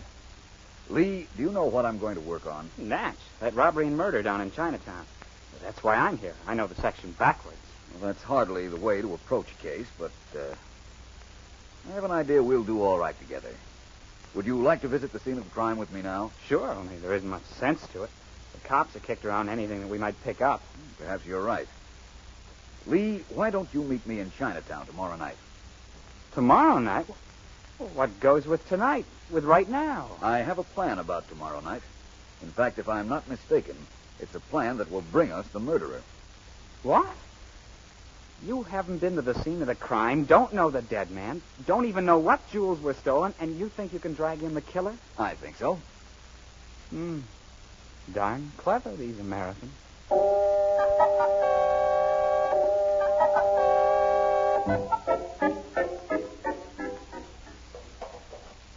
Oh, look, Suey, will you stop griping about your cut?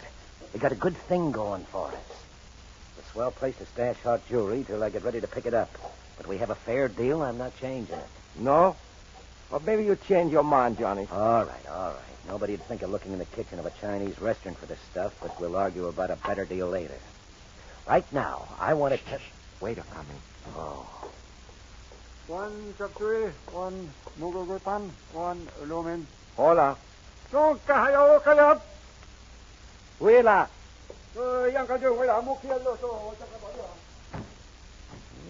Get rid of him in a hurry. That, Huila means get lost, doesn't it? Something like that. What is it you want to tell me? Well, just this. I got a real big deal planned for tonight. We'll run it just the same as always. I'll see that stones get to you. Yes? You hide them till I come in the front of this place, just like any customer, and order din yipar, like always. Can do.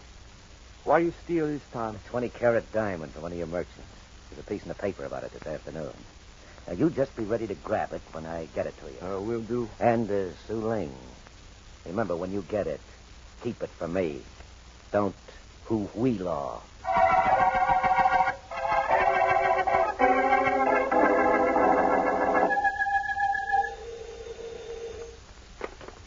This is your Attorney Markham speaking. This is Vance, Markham. Hi, Vance. How'd you like the job I did in the newspapers for you this afternoon? Excellent. That's what I'm calling about. Thank you very much for your help. Don't thank me. It's you that's trying to help me solve that Chinatown murder. Oh, by the way, how was that Lee Wong chap I sent you? He's quite a young man, Markham. That he is. Refers to himself as a hep Chinese. It's kind of a perfect description, I'd say. I imagine it'll be of help to you. I imagine so. I'm meeting him late tonight in Chinatown. With the assistance of the story you planted in the newspapers and a venerable old gentleman named Lo Si, plus whatever help your young friends can give me, I hope you wrap up this case of yours as tight as an egg roll.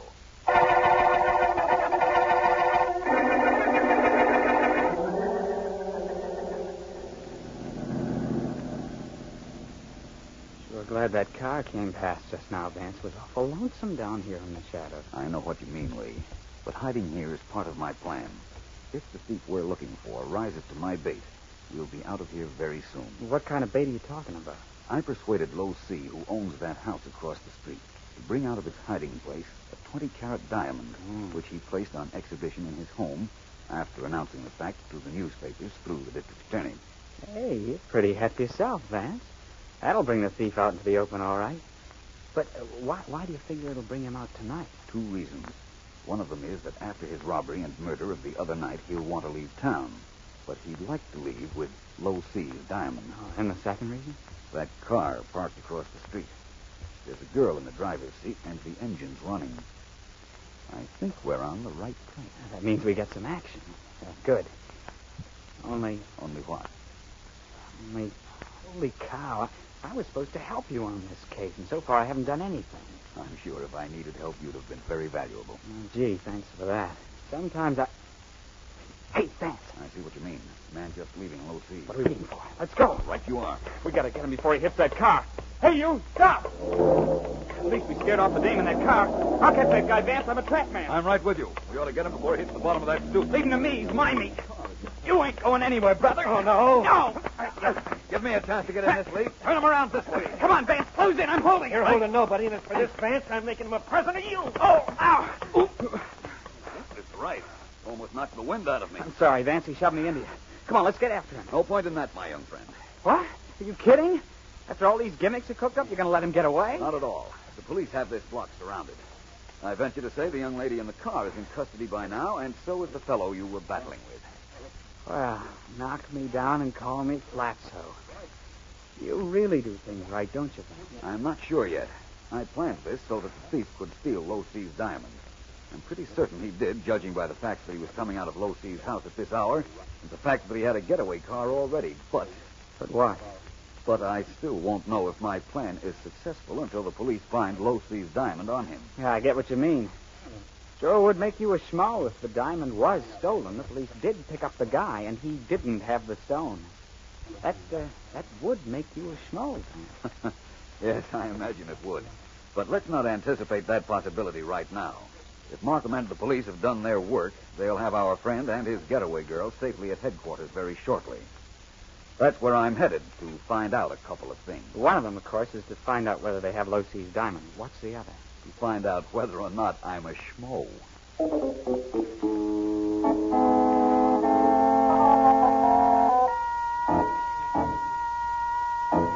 Now, listen, both of you. We caught you fleeing from the scene of a crime. I've got enough on both of you to send you to jail for 10 years. Listen to the D.A. rage, Georgie. Yeah. I bet he likes to hear himself make speeches. Apparently, talking isn't going to do me any good. Is that it? I guarantee if it ain't, it's close. What were you doing running along Chang Street an hour ago? I'm an ex-athlete. I like to keep in condition. You, young lady. What were you doing parked in a car in front of Low C's house with the motor running? I was taking a nap, and then all of a sudden I discovered I was parked in front of a fire hydrant, so I scrammed. Oh. Well, what do you want me to do, break the law? I want you to tell the truth. You, Johnny Malloy. You've got a record. That's right. There was a robbery at Low C's house tonight. You were seen running away from there. Sure. I know the whole thing. I was running away. You caught me before I hit the end of the block, and you searched me. But did you find this diamond that's supposed to be missing?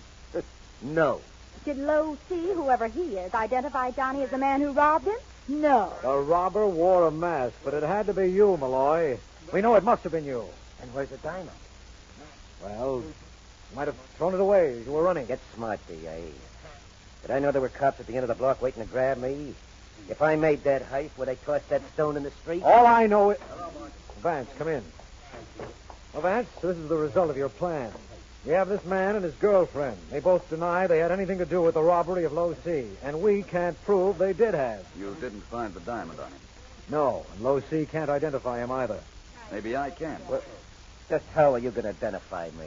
You forget I saw you leaving Low C's house, and that I was standing next to you when you tried to get away from my friend, Lee Wong. What do you mean, tried to get away? What's your answer to that, Malloy? Well, I'll tell you. I went to call on Low C. I rang the bell. There was no answer. I was coming down the steps when two guys jumped me. I didn't know who they were, so I slugged it out with them, shoved one guy into this Vance here, and I beat it. Nice going, John. Hey, thanks. Well, Vance, what do you think? I could lock both of them on suspicion, but I really don't have anything on them that I can make stick. You think you ought to let them go? Well, I don't know what else I can do. That decides it, then. You know, Vance, this is the first time in all our association that a plan of yours went wrong. I realize that, Markham, and it doesn't make me feel any too good. It makes me feel fine. Your state of well-being is subject to change without notice, Malloy. Markham, yes? I'm responsible for the loss of Low C's diamond. Why don't you advertise for it? Maybe some honest guy found it. As I was saying, Markham, I'm responsible for the loss of the diamond. It was I who urged Low C to use it as bait. And as you were saying, Markham, this is one time where I have been proven definitely wrong. Well, now, Vance, don't feel so badly about it. I feel very badly about it. But I have one more thing to say. It's true that I was wrong. But, Markham, I'm only going to be wrong temporarily.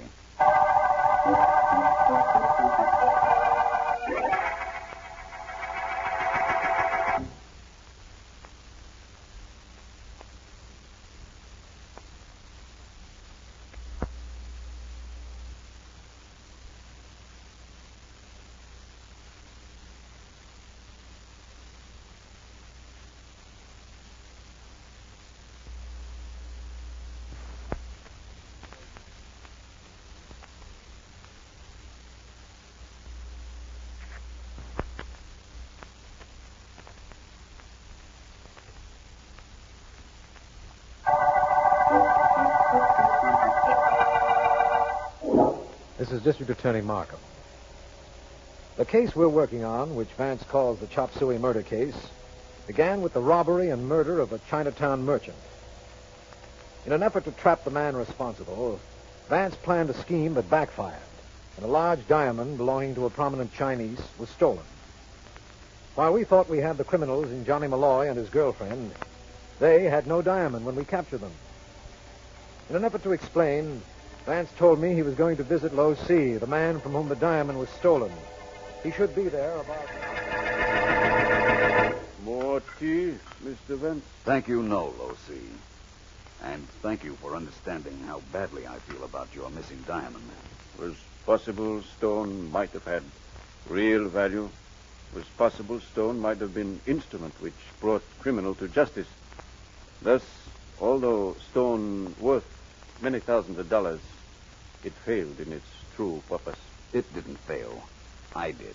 Oh, many times intentions better than results. Should man be censured for this? I think not. It was possible you erred in judgment, Mr. Vance, but not in motive. Tell me something, Lo C. You've lived in Chinatown for a long time. Many years, my friend.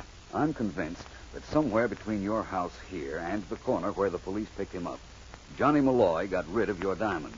Many houses on this street, Mr. Vance. Was possible Mr. Malloy hid diamond somewhere? I don't think he hid it. I think he got rid of it by design, as part of a plan, so that if he were picked up getting away from this house, he wouldn't have it on his person. Oh? Lo C, is there someone on this block whom you have reason to distrust? Well, many times do I hear stories about some man who worked in Sinyan restaurant near corner. Nothing do I know about it which I find for myself, so not for myself, so naturally I know nothing. I know nothing. I understand. Thank you, Lo C. The Sinyan restaurant, eh? I think I'll call my secretary. And if I can find her in, I'll see what we can find out at Sinyan's.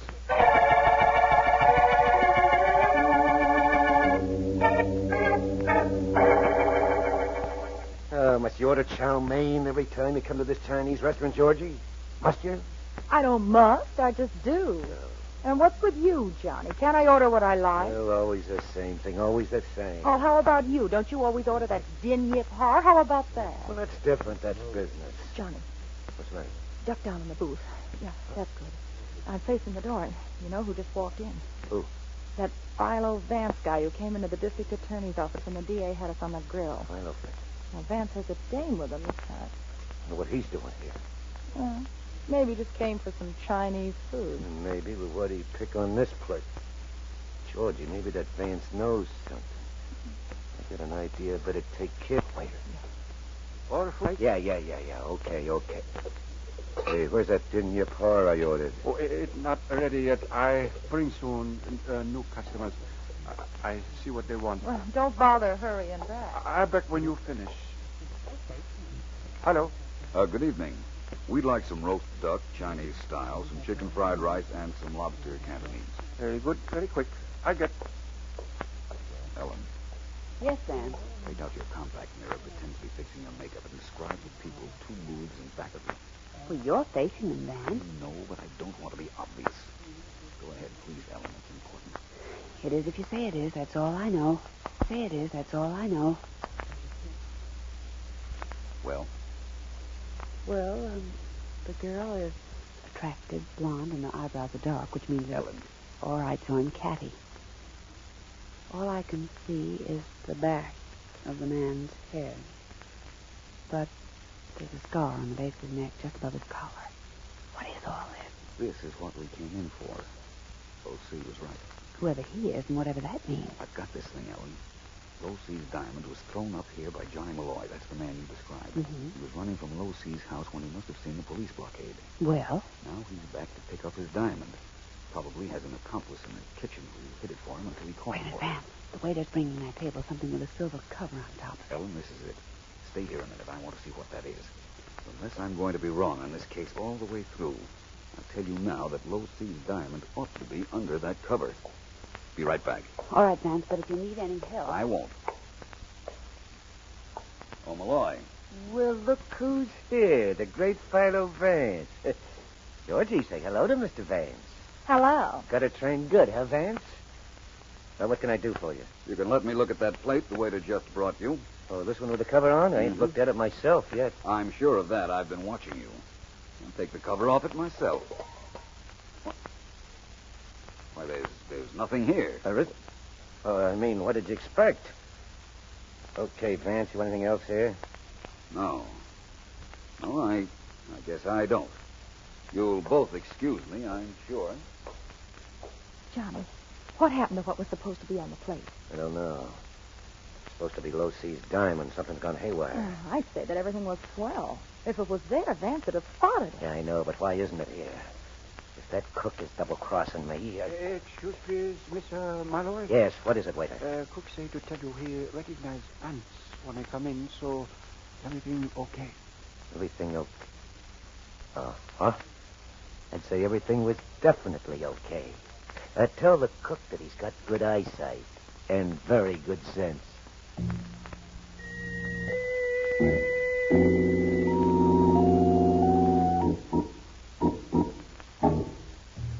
When did Lee Wong say he'd call, Vance? I like your office, but not enough to want to stay in it all night. I didn't talk to the boy, Markham.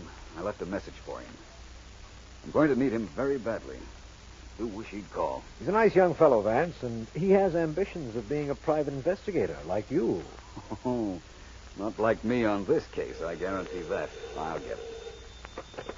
Vance speaking. Hi, tall dark detective. This is Lee Wong. Yes, I might have guessed that. Lee, can you get a job as a waiter? I don't know. I never did any waiting in my life, except for my girl. Why, what's up? I want you to get a job as a waiter in the Sinyan restaurant. Work there this evening and come back to me with anything you find out about the cook there. And also if Johnny Malloy goes there regularly. Jack, is that Malloy the character I tangled with in front of Low C's house? That's the one. And Lee, I'll meet you at Low C's at midnight tonight. And I'm sure you're going to have something to tell me that I want to hear.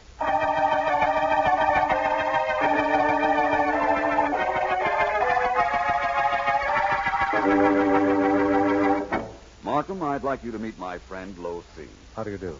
My humble house is yours, Mr. Markham, Mr. Vance. Please sit down. Thank you. Thank you.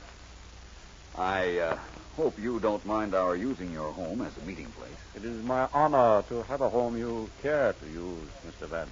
I hope I can reciprocate by getting back the diamonds stolen from you, Low C. I know only that you are tried. It's quite enough. As you told me on telephone, we wait for Lee Wong. Yes. Vance asked him to get a job in that restaurant you believe might have an employee who is a little, shall we say, shady?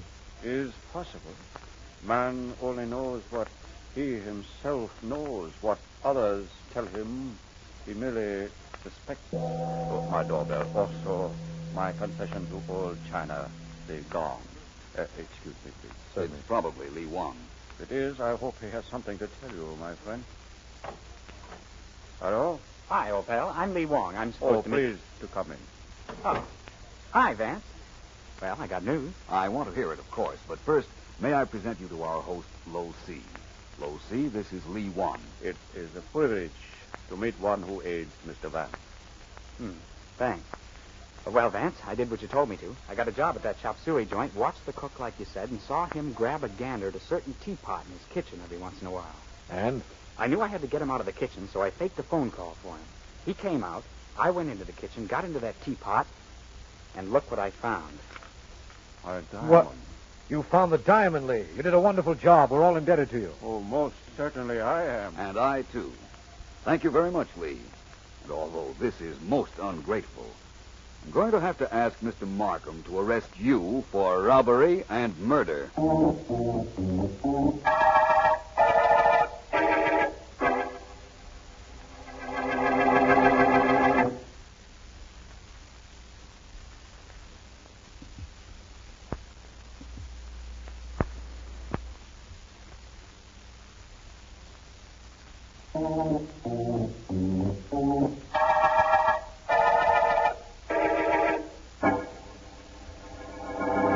Start talking, Suling, and fast.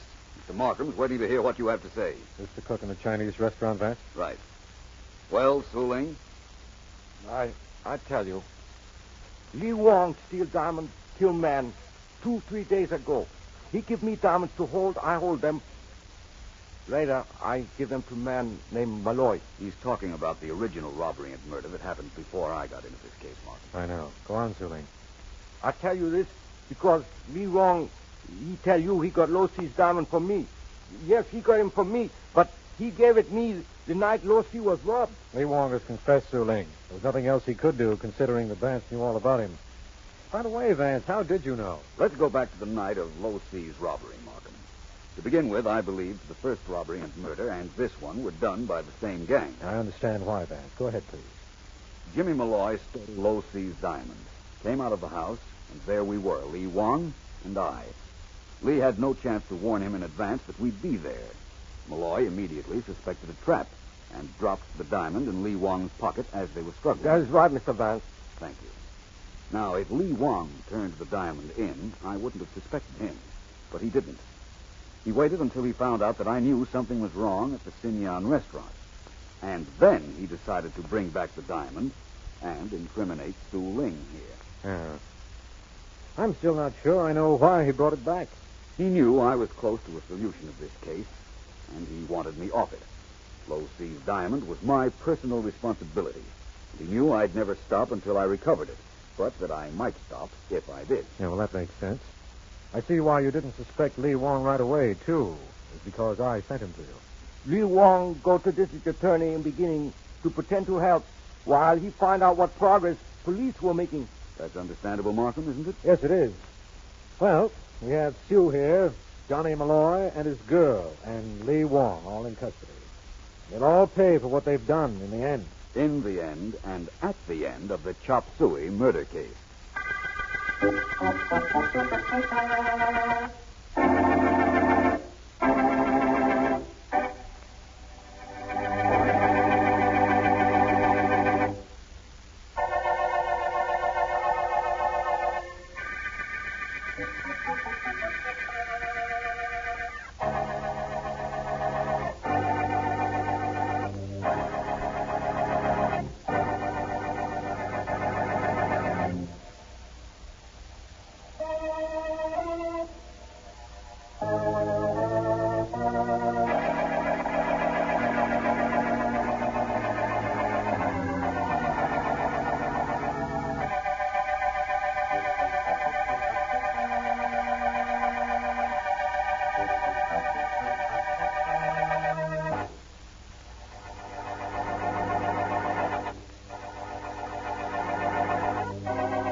Mr. Attorney Markham speaking. Oh, is that so? Hello, dear. Sorry, force of habit on the phone. Besides, how was I to know it was my wife? You mean you couldn't tell by my ring? I'm surprised at you. Well, it's about time somebody was surprised at me and not at Philo Vance, as people usually are. It's been giving me an inferiority complex. Thank you for nipping it, darling. Now, what do you want? Nothing. Just thought perhaps you were working so hard you'd lost track of the time. It's 11:30. It is? Wow, I did lose track of it all right. I had so many things to clear up down here at my office that I... What's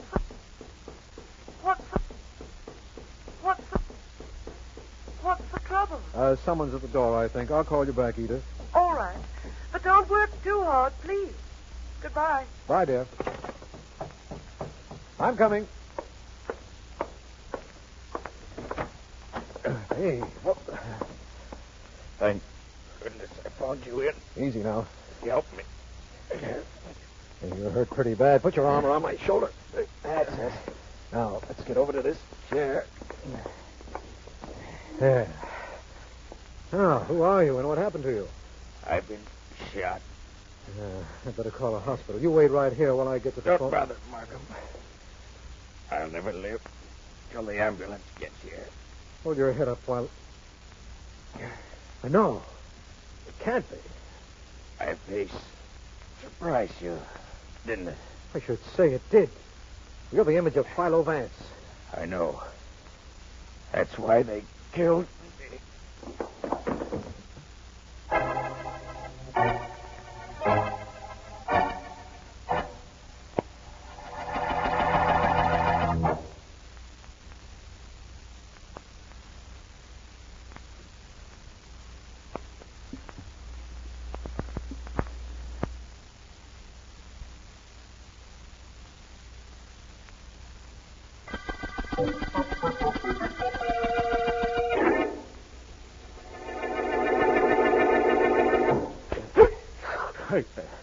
I couldn't help it, Tommy. Now stop hitting me. If I ever get away from these two lugs holding me, you wouldn't slap me around that way. It's gonna take you that I won't tolerate mistakes, Joe. No mistakes. The one thing I won't tolerate is mistakes. How could I tell? The guy... You showed me a picture of Philo Vance. I shot a guy I thought was Vance. He was the image of Vance, I tell you. Anybody would have thought it was Vance. Let him go, boys. Joe, wait for me in the next room. Sure. Sure, boss. Mike, you better go with him to make sure he stays put and see that he stays there. Let them go would be a mistake, and I won't tolerate mistakes. Okay, Mr. Orchid. Come on, you. Eddie, you stay with me. Don't worry about Joey, boss. He'll be with me when you want him. I'm quite certain he will be. Eddie. Perhaps it was my mistake that let me send Joe to kill Philo Vance. I won't tolerate mistakes even if I make them. Certainly can't afford a second one. A Vance must be killed, otherwise he'll prove it was I who did the Hendricks job. Any suggestions on how we're to do it? I'll figure it out myself then. This time I'll plan it very carefully.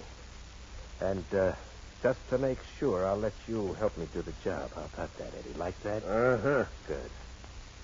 Now, while I figure out how this is going to be done, you go out and get me an orchid to bring to my girl Penny.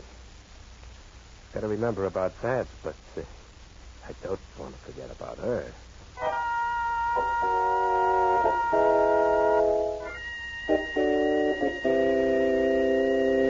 Yes, operator, this is District Attorney Markham, and I'll hold the phone. Hello, Markham. Oh, Vance, where are you? I've been trying all day to reach you. I'm in a little town about 300 miles from the city, Markham.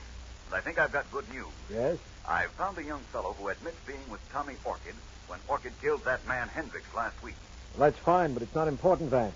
It isn't? Not in view of what's happened here. Vance, a man was killed last night for one reason and one only. Because he looked like you. What? Sorry, Vance. That new secretary of mine put flowers on my desk this morning. She'll learn about you and your allergy to flowers. But what about this man who was killed because he looked like me? You hurry back and I'll tell you the whole story. It's very apparent that somebody thought he was getting you out of the way. Yes, it is. There's only one reason for getting me out of the way. That's because I was getting in the way.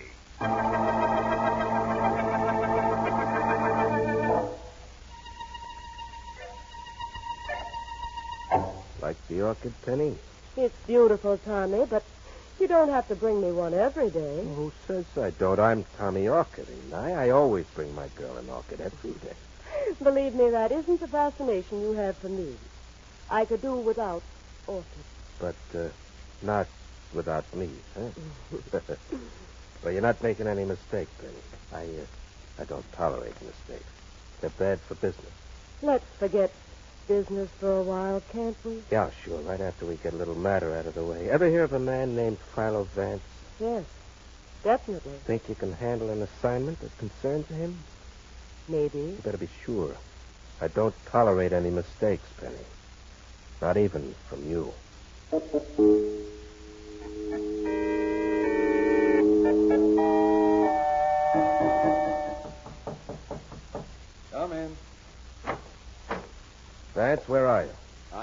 private office.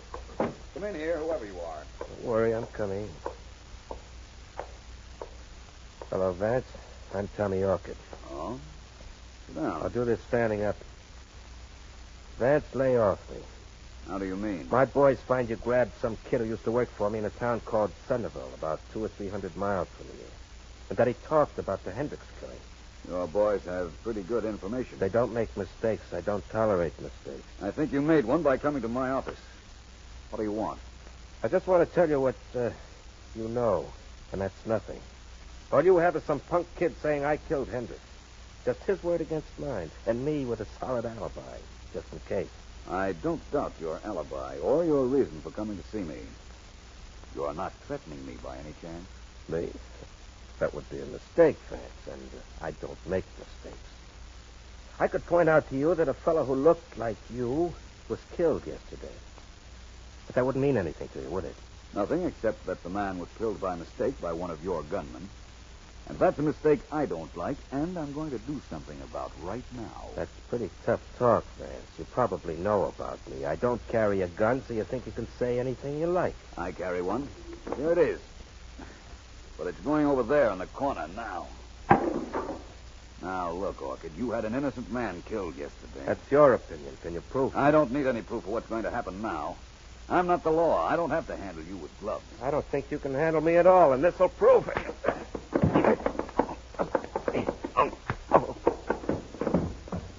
Get down where you belong now, Orchid. Oh, no, you don't. You don't go crawling with that gun of mine. I'll get it first. Now, get up. All right, Vance. I'm glad you didn't let me get to that gun. If you had, I'd have used it on you. And that would have been a mistake. And I know you don't tolerate mistakes. You made one when you came to see me, though. Did I? I doubt it. Maybe I had a reason. But listen, and this is no maybe. You've got nothing on me, and you're never going to get anything on me that'll hold up in court, no matter how you try or what you do. I'm too smart for that. Remember what I said, Vance. I'm too smart for that, and you.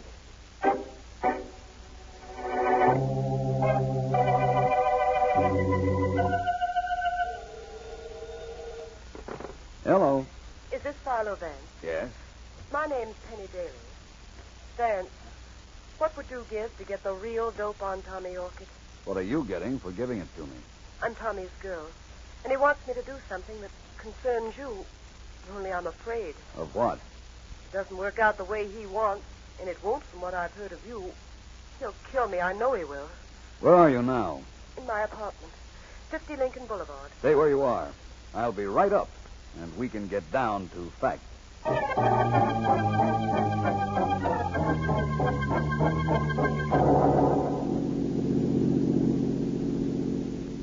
Eddie, don't it make no difference to you what the boss tells us to do? But Joey was our pal. He wanted jobs with us. And Tommy Orchid says to knock him off just because he made one little mistake. And we do it. We do it or we get it. Yeah, I guess that's right. I don't never want to cross Tommy Orchid. That can't be no good. Hey, Eddie, suppose one of us made a mistake. One of us. And Tommy says you or me's got to get knocked off. Yeah, I wouldn't do that to you. No, why should I? You're my pal. Hey, look, Eddie, if Tommy ever says for you to give it to me, you wouldn't do it, would you? Well, you don't have to think about it, do you? What's there to think about? You wouldn't knock me off for no reason just because the boss says so, would you? No. I'd knock you off in a minute, Mike, for no other reason than to keep in practice. Just remember that.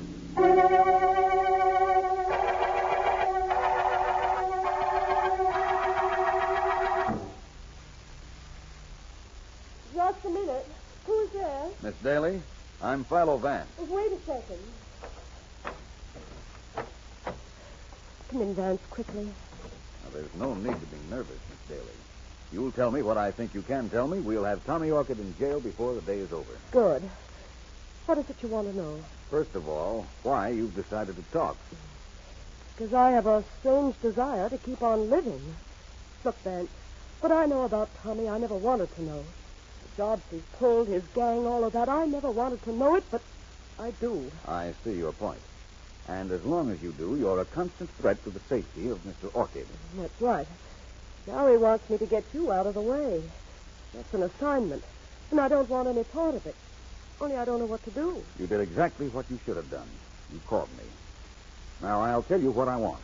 Go ahead, I'm listening. A man named Hendricks was killed a week ago. I know Tommy Orchid did that job. I found one of the boys who worked for him in a little town, and he told me after I coaxed him. But that's not proof. Well?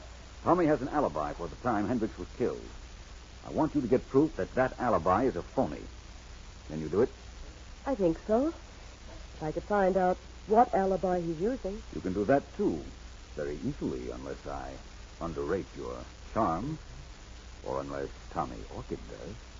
I'll have the information for you. Then what do I do? Wait here. District Attorney Markham and I will be up at 11 tomorrow. Is that all right? Can you be here? Fine. I'll walk you to the door. Thank you. Keep away from Tommy Orchid, and don't forget about 11 o'clock tomorrow. Don't worry. I'll keep away from him. Goodbye, Mr. Vance. Be safe. Thank you. Goodbye. Goodbye. Okay to come out now, Tommy? Good work, Tommy. Very good work. What else did you expect, Tommy? Nothing else. You were very convincing. In fact, you almost convinced me. Hiding in another room is kind of tough when the conversation between two people can mean a chair for a guy. I didn't make any mistakes, did I? No. I'm glad you didn't. You know why. Okay, then. What happens now? Now we'll wait until tomorrow morning. Vance and the DA will be here, and you tell Vance where he can find all the evidence he needs to grab me. Where will that be? I trust you, baby, but not that much. Wherever it is, it's the place where Vance won't get any evidence, but where Eddie and I will get him.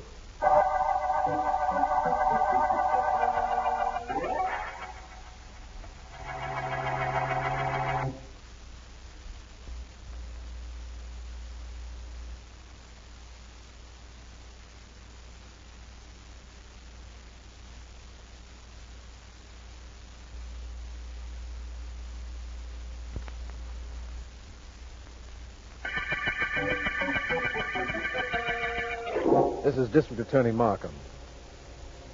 The murder case we're working on is a week old, and Vance has all the information he wants to pin it on Tommy Orchid, but he still lacks evidence. He is enlisted as an ally Penny Daly, former sweetheart of Tommy's, immediately after an innocent man was killed merely because he looked like Vance. Certain that this is the break we've been waiting for in trying to get Orchid, Vance and I have gone to call on Miss Daly at her apartment. It is 11 o'clock. You have all the information we want, Miss Daly? Practically all, Mr. Vance. Excuse me. Miss Daly, we'll want to put you in police custody for a while. You won't mind that? Mind it? I'd love it. Only you can't do it until this afternoon, Mr. Markham. Why not? Because I haven't the one thing I need most. The name of the man alibying for Tommy. I know he lives in the suburbs someplace, but I won't know where till this afternoon. I have to get all my information from Tommy's boys. You said to stay away from Tommy, and I haven't seen him in 2 days. That's all right. We can phone you then. Right, Vance? Yes. Let's go, Markham. I'll phone you later, Miss Daly. Do that. And thank you both for your trouble. That's quite all right. Goodbye, Miss Daly. Goodbye. Well, Vance? Well, it seems that we've finally caught up with Tommy Orchid, Markham. Yes, it does. And I'm very happy about the whole thing. I'm not. What? Markham, a man as smart as Tommy Orchid must be caught in the act of killing somebody if you're going to be sure you get a conviction. I'm going to make sure we catch him doing just that. Oh, really? Who is he going to be killing? Who? Me, of course.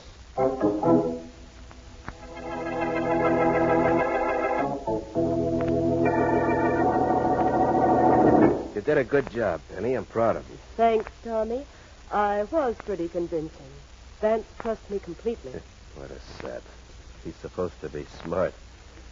We'll take care of him, Eddie. Uh-huh. What makes him so talkative? Tommy, Vance ought to be phoning soon. What do I do then? Now, Penny, you didn't make any mistakes when you talked to Vance and Markham, did you? Tommy. Okay. Just asking, that's all. I want to make sure. I won't tolerate mistakes, you understand that? Anybody works for you understands that, Tommy. I hope so. Oh, get that, Penny. And for being a good girl, I'll bring you 2 orchids every day. Be quiet now, both of you. Now, I just give Vance that address and tell him what you told me, Tommy, that's all. That's right, but make it convincing. Leave it to me. Hello? This is Philo Vance. Is everything all right? Yes. Vance, listen. Tommy Orchid's worrying about his alibi. That fellow I told you about. Go on. The man's name is Rogers. He has a cabin out by Lake Laura. Tommy's going out to see him tonight. Good. Now, you do this. Tell him that I phoned you and said I was going out there earlier. Uh-huh. Tell him I found out about Rogers somehow. And see that Tommy goes out there after me. I think that will be easy. Good. Now, here's something that will be a little more difficult. Tommy will come after me, I'm sure. After he's sure I'm there alone, which I will be. He'll have a gun. But you see that there are no bullets in that gun. Can you do it? Say yes, then. Why, yes, I can do it. Don't worry, Vance. Everything will be the way you want it. In that case, Miss Daly, I'm quite certain everything will be the way you want it, too.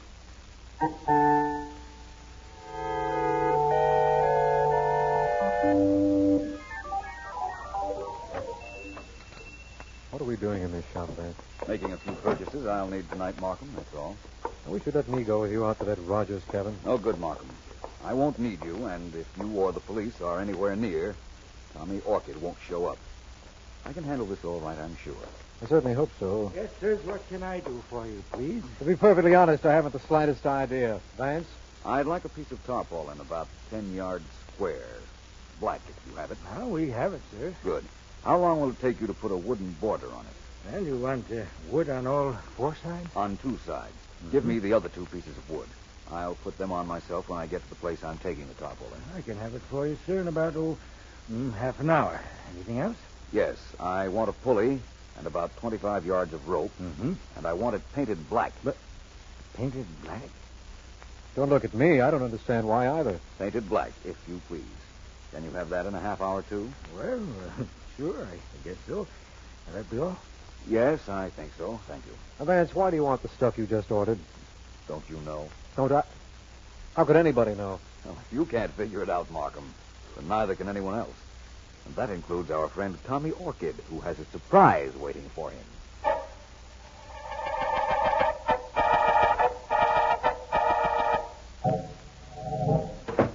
Oh, hi, Eddie. Come on in. Sit down. Uh-huh.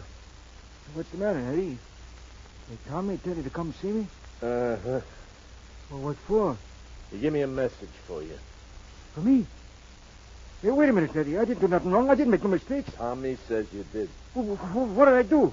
Something about Joey's body. They found it. I didn't do nothing with it, Eddie. I just dug a hole for it out in the country like I was told to. They found it. And they knew it was Joey. I just couldn't leave him laying there, Eddie. I had to do something else. I got a rock, a piece of board. I put it over his head. After I buried the body, that's all. You put his name on the board? Well, sure. It was that fell, wasn't he? Bad enough we killed him. You want we should have left him laying there without nobody knowing about who he was? Okay, then. I didn't do nothing wrong, did I, Eddie? Not according to me. But according to the boss, you made a mistake. Eddie, don't! And the boss don't tolerate mistakes.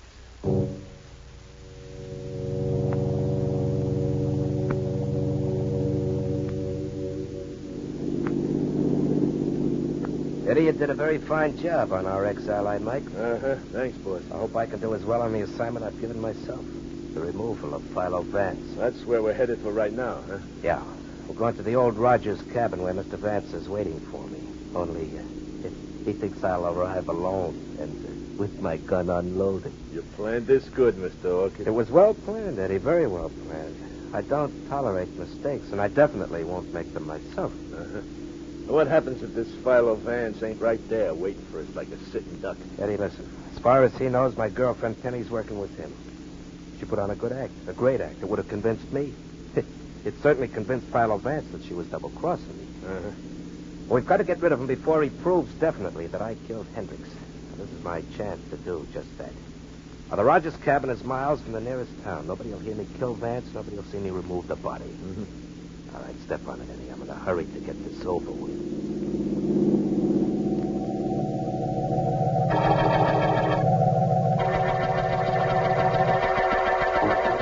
sit down, Miss Daly. Please sit down. Look, D.A., what was the idea of having the police drag me down to your office? To be perfectly honest with you, it was Philo Vance's idea to have you here.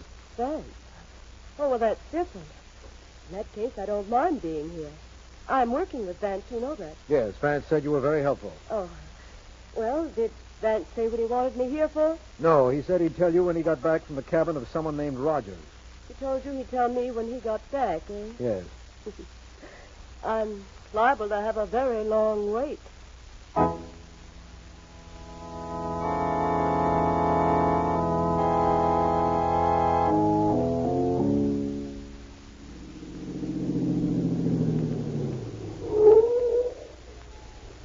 Okay, Eddie, just leave everything to me. We walk in the door together. I have my gun on Vance, and it'll be over in a minute. Let's go. That's the cabin. What are we waiting for? Nothing. Ready? Now. All right, Vance. Stay right where you are. Mr. Tommy Orchid and friends. Come right in, gentlemen. Stick close to me, Eddie. Well, Vance, this is it. We're not going to waste any words before we get it over with. Stand up. What for? I'm comfortable sitting here. Where's the light switch, boss? It's tough seeing him good in the dark. We see him well enough, and we hear him, don't we? Get up, Vance. Oh, I'll get up. But it's only fair to warn you that when I do, I'm coming toward you. You're not going to be able to stop me. No? No. You see, that gun you're holding isn't loaded. Oh, it isn't? You still think that, Vance? No, I guess I've been misinformed. All right, Vance, on your feet. That's good. Walk toward me, slowly. If you say so. Hey, Eddie, what's wrong? I don't know. We're covered with some kind of cloth. Shoot the roll out noise. That won't do us any good. No, it won't, gentlemen. And this little tap on the head that you're going to get won't do you any good either. That? Oh. Well, that does it, I guess. It'll be quite a job carting you two down to headquarters, but it'll be worth it when I tell Markham how I knew I was being double-crossed by Miss Daly and how this little trap of mine was worked.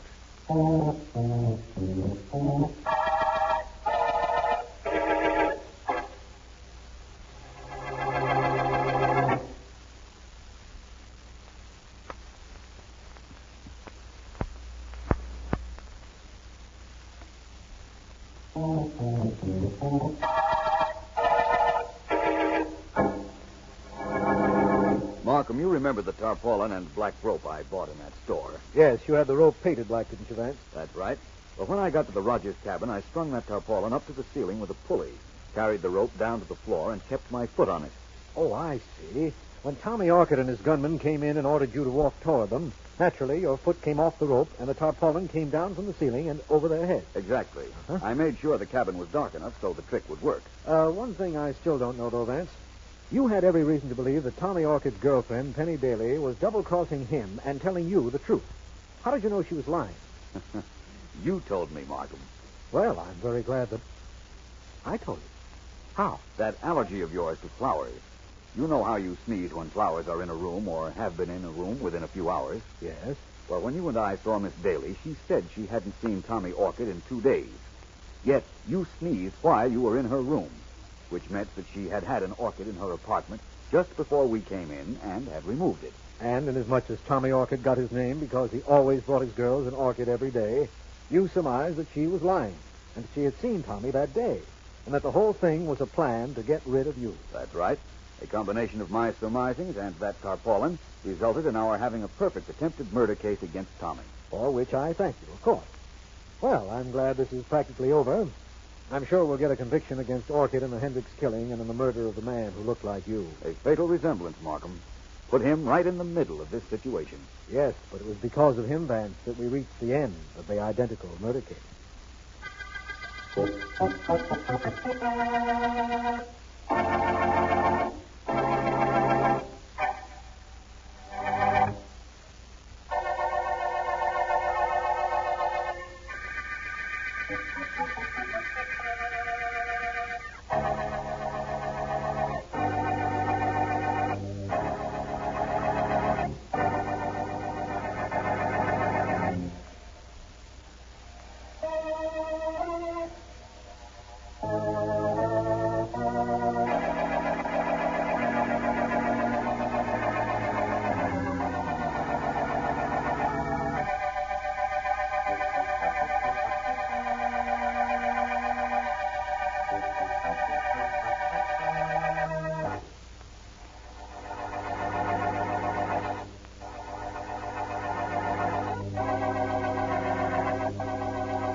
Out of it, Susie. You look like the last bar of the last rose of summer. I'm all right, Ella. You ready to go to work? Well, I will be as soon as I get finished putting on this makeup. Who invented makeup anyway? I got to put it on to go out in the street and then take it off and put new stuff on at the theater. Ella? Yeah?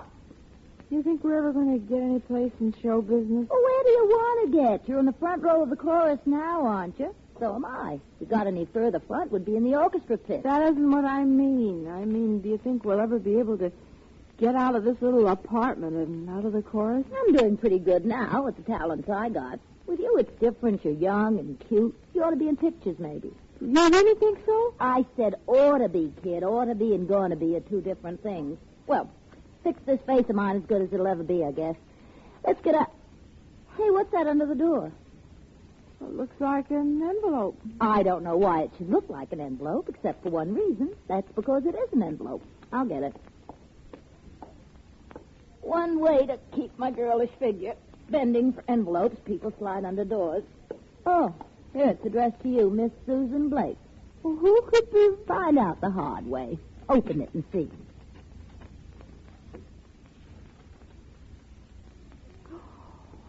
Ella! Oh, what's the matter, kid?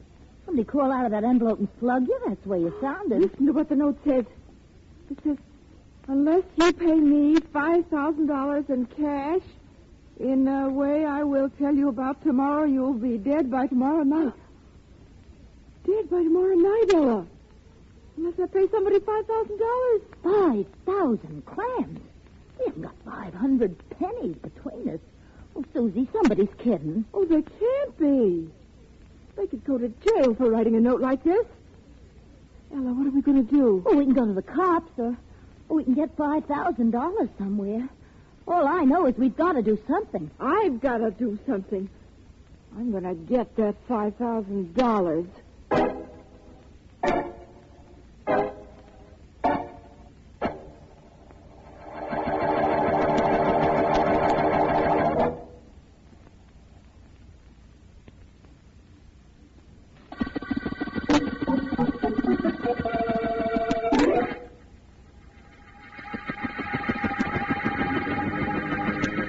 Mr. Vance, you got to help me. You've helped so many other people. I'll be glad to do what I can, Miss Blake. This note was slipped under your door, and you have no idea who might be trying to get $5,000 from you. No, all I know is it can't be anybody who knows me at all. I haven't any money. All I have is my job in our musical show, the Tip Top Review. I understand. But I don't think I understand your reluctance to go to the police. You say you're afraid that the publicity might be detrimental to you. Seems to me that show business people relish publicity of this sort. Well, they like publicity, all right, but not this kind. If I had jewels stolen or something like that, it'd be different. But the possibility of a murder isn't good publicity. Maybe they wouldn't like it. I don't want to take a chance in their not liking it. You understand? Your idea is that I can help you, and if I can, there's no need of your going to the police. That's right. You're a private investigator, the best in the world. Vance, you've got to help me. Let me see that note again. Here. Unless you pay me $5,000 in cash in a way I'll tell you about tomorrow, you'll be dead by tomorrow night. You notice anything strange about this typewriting? No. It's very neatly typed, except that every time the letter Y is used, whoever typed it hit a wrong key first. The Z, I think, and then the Y was typed over it. What can that mean? I don't know yet. Tell me one other thing. Is there someone who wants to put you under obligation to him? Someone who wants you to come to him and borrow $5,000? Oh, I see what you're getting at. Maybe there is such a person, Vance, now that you brought it up. Tell me who he is, and I'll go see him. No, I don't think I will. I think it'd be a much better idea if I saw him myself.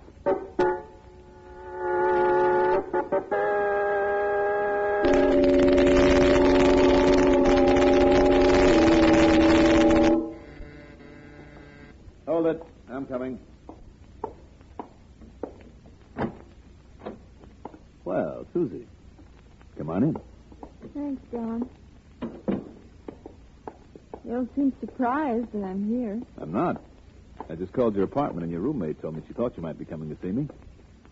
Sit down, Susie. Can I get you something? No.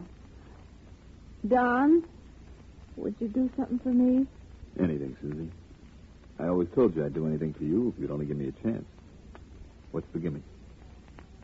I need $5,000. Who doesn't?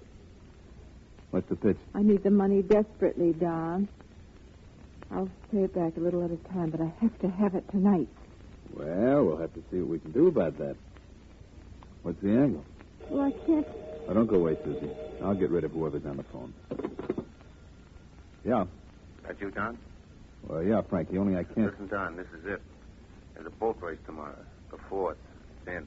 I'll call you back. You can't reach me. Get down on it with everything. The 4th. Victory. Frankie, you're a fool. Call me back in 10 minutes.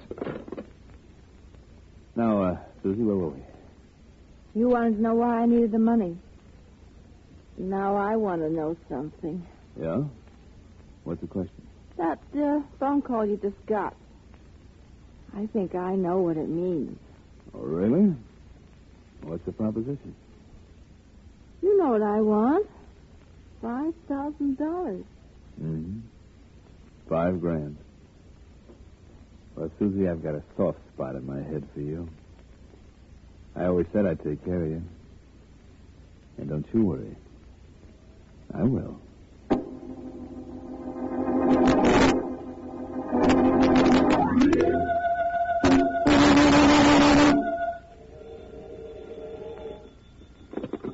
District Attorney Markham speaking. Hello, Markham. This is Vance. How are you, my friend? What's up? I thought perhaps you might be trying to get me in the next half hour for some reason or other, and I just wanted to report to you that I couldn't be reached.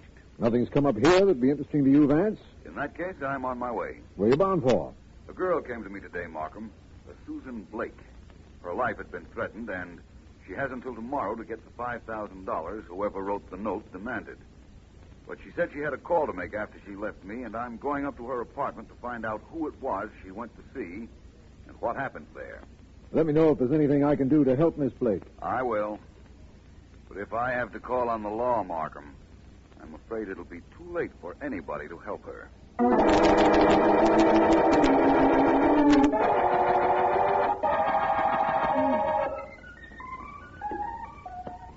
Hello up there.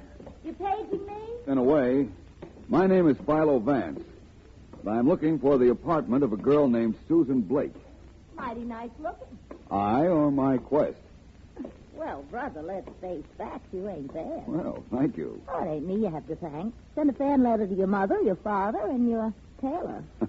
I'm Ella Andrews, Susie's roommate. I'm just on my way up to the apartment. Can you make another flight of stairs? Under protest. Oh, better make it under your own power. I haven't carried anybody up a flight of stairs since I quit my job as a volunteer fireman. I thought firemen only carried people down. Maybe that's why I got fired. I heard of you, Van. Susie told me she was going to see you, and I was glad she did. Because of that threatening note she got? Oh, because of a lot of things. Mostly a thing named Donald Graham who's got a yen for Susie a mile long. Graham? Big-time operator. What his racket is, I don't know. As long as I want to stay healthy, I don't care about finding out. He called here after Susie left this afternoon. I told him Susie was going to see him. Well, here we are. This, and don't you dare laugh, is home. I'll get my key. Seems to me that the door is open. Seems to me that what seems to you ain't wrong. Susie's probably home. Hey, Susie, you got company. Come on in, Van. Thank you. Oh, Susie's probably in the bedroom. I'll go look. There's a magazine lying over there if you want to read. It's a couple of months old, though. Really? Yeah, my boyfriend's a dentist. Be right out, Van. All right, Miss Andrews. Susie probably fell asleep waiting for me to... Miss Andrews, what is it? What's the matter? It's Susie! It's Susie! Poor girl. Oh, I don't want to look. I don't want to look. You don't have to. You better come out here in the living room with me. Apparently, your roommate had a visitor before we got here, Miss Andrews. A visitor named Murder.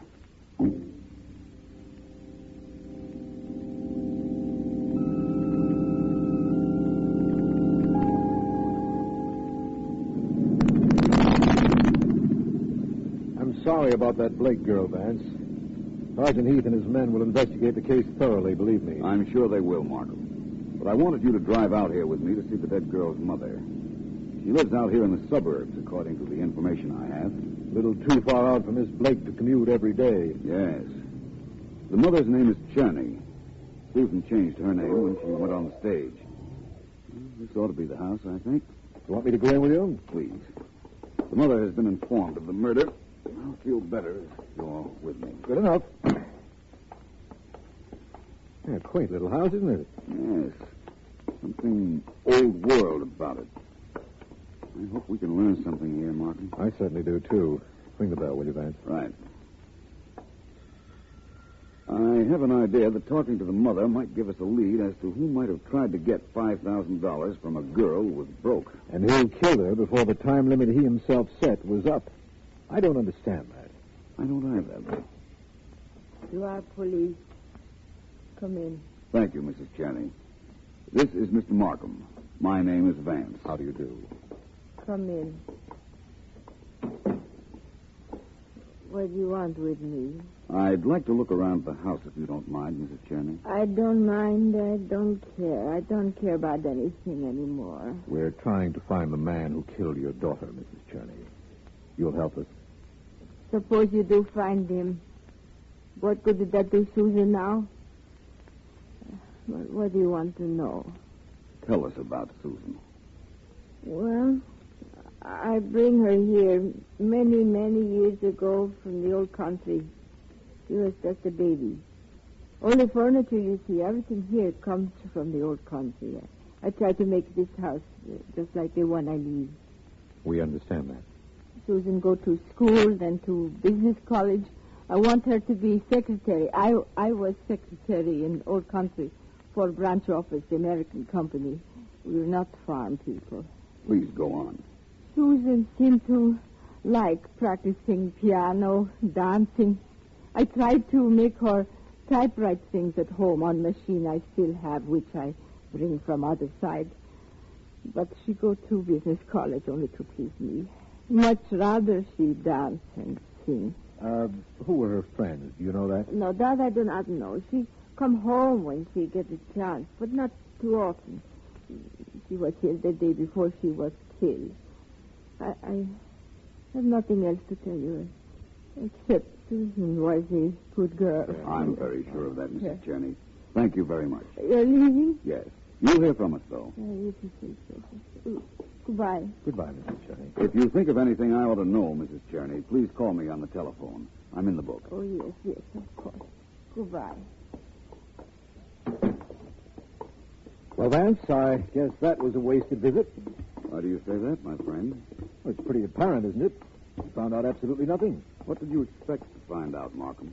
Well, I'd hoped to get a lead on whoever it was that wrote that threatening note to Miss Blake. Oh, that note. I know who wrote that note.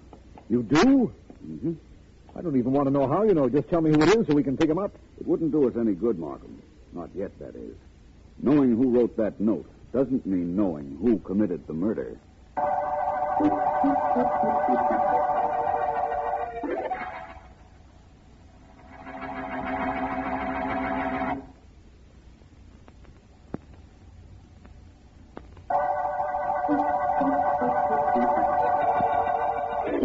This is District Attorney Markham. The Tip-Top murder case began with the finding of the body of chorus girl Susan Blake after she had received a typewritten note threatening her with death unless she paid the writer $5,000. Philo Vance says he knows who wrote that note, but insists he is more interested in the identity of the murderer. And right now, he's decided to go over to the Tip-Top Review, the musical show which employed Miss Blake and her roommate, Ella Andrews. He should be there about now on account of the number. Now, look, you kids. This show's been running for 6 months, and just because we got a new girl to break in, you're all rehearsing like you got lead in your feet. Now, this is a step you've been missing. Watch me, will you? Okay, Harry.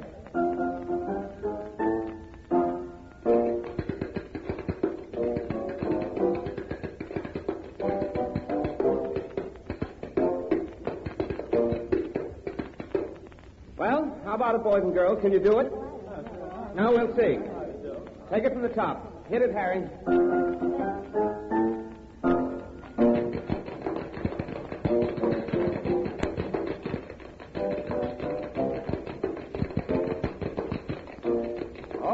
Okay, break it. Take 5, everybody. Grab your coat, Danny. We'll hop across the street for a couple. Oh, why, Mr. Vance, hello. Hello, Miss Andrews.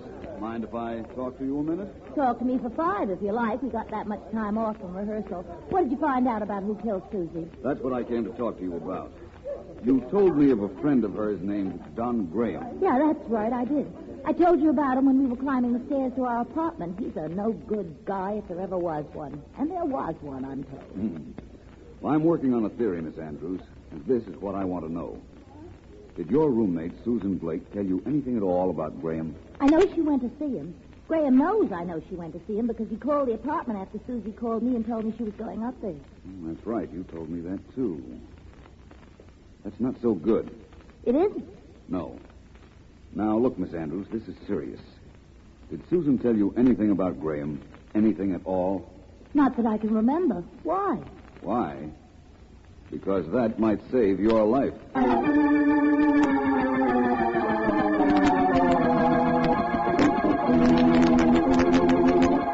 I've got all the money I could raise on that horse victory in the 4th today, Frankie. You know that. Sure, Don. Like I told you, it's a boat race.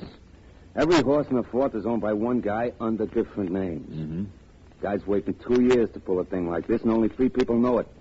Him, me, and you. Good. That means the price on the horse victory will stay up. Not too many people will be betting on him. You know why I tried to stop you from telling me about the race on the phone yesterday? I know now, because that dame Susie was here, that's why. She was here and she heard you. She figured out what you were saying, and I think she did. She'd spread the story that the horse race was fixed all over town. Sure, I know. And the price will go down, and some wrong guy had to hear about the fix and spoil the whole thing. Frankie, I stand to make over $100,000 on that race. That's too much to risk on a dame's yapping. What's the answer? The answer is I shut up the dame like you told me to. I'll tell you something, Don. It wasn't a bad job. Anybody home? Hey, quite the dame busting in. Oh, what do you want here? You know who I am? No, and that's all right with me. What's the pitch? I'm Ella Andrews. I was Susie Blake's roommate. So? So which one of you is Don Graham? I am. Look, Mr. Graham, you gotta believe me. Susie never told me a thing before she was killed. I never saw her from the time she left the apartment till the time I found her dead. You gotta believe that. What is all this, Don? Who knows? What's the gimmick, Ella? Why come here to tell me this? Well, I wanted you to know. You've gotta know, and you've gotta believe me. She never said a word to me. Tell me you believe me. Please tell me. All right, cutie. If it'll make you happy, I believe it. Now get going. Okay, I had to be sure you knew that. Only remember it, will you? Yeah. How do you figure that one, Don? Very simple, Frankie. The gal knows something. About the race? What else? I see. The Blake gal tipped this one out, huh? Only she's scared and wants to make out like she don't know nothing. That's right. Frankie, I think maybe you ought to go visit this young lady. You know where she lives? Yeah, sure. I was there once to see Susie Blake. Remember?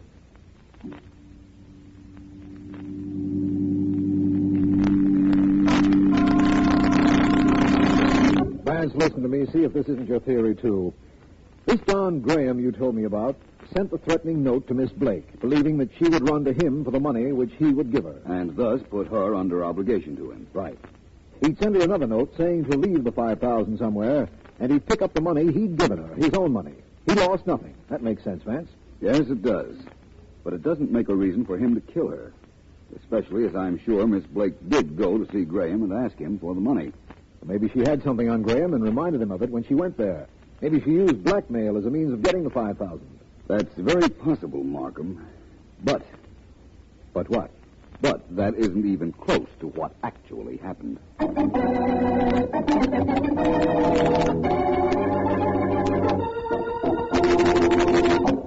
Don't bother, Mrs. Williams. I've got my key. I thought I mislaid it.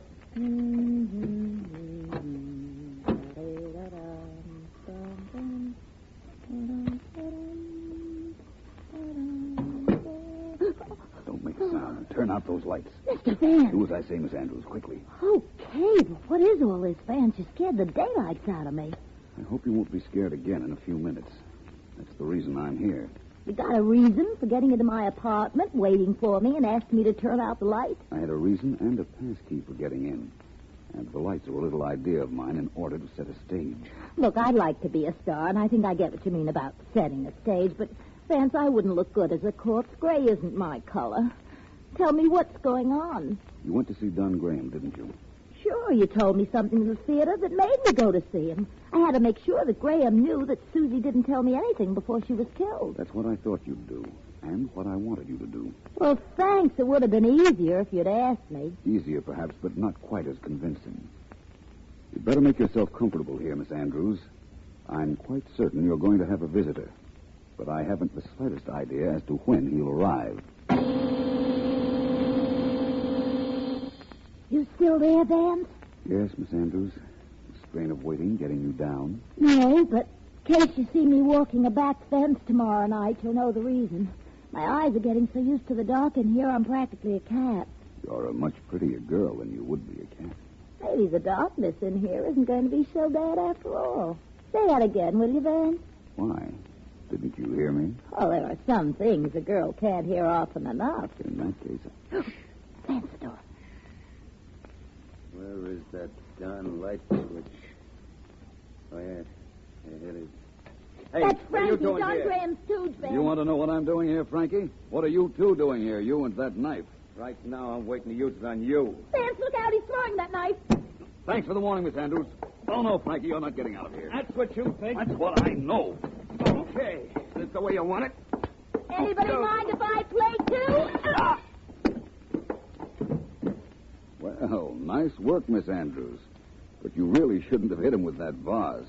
I was having quite a bit of fun. Oh, sorry, I spoiled it. I guess maybe I shouldn't have. Because you didn't want to spoil my fun. Don't be silly. That vase I slugged him with cost $1.98.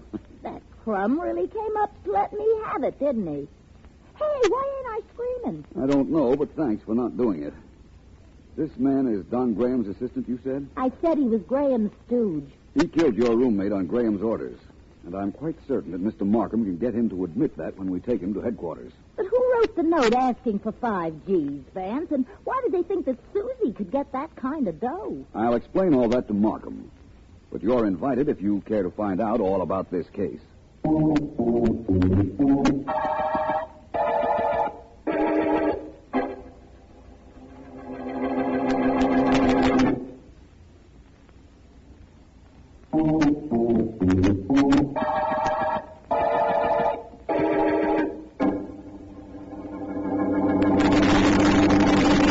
Markham, Frankie squealed on Don Graham, and you have both of them in custody, so I'll answer all questions from you and Miss Andrews now. I got a question.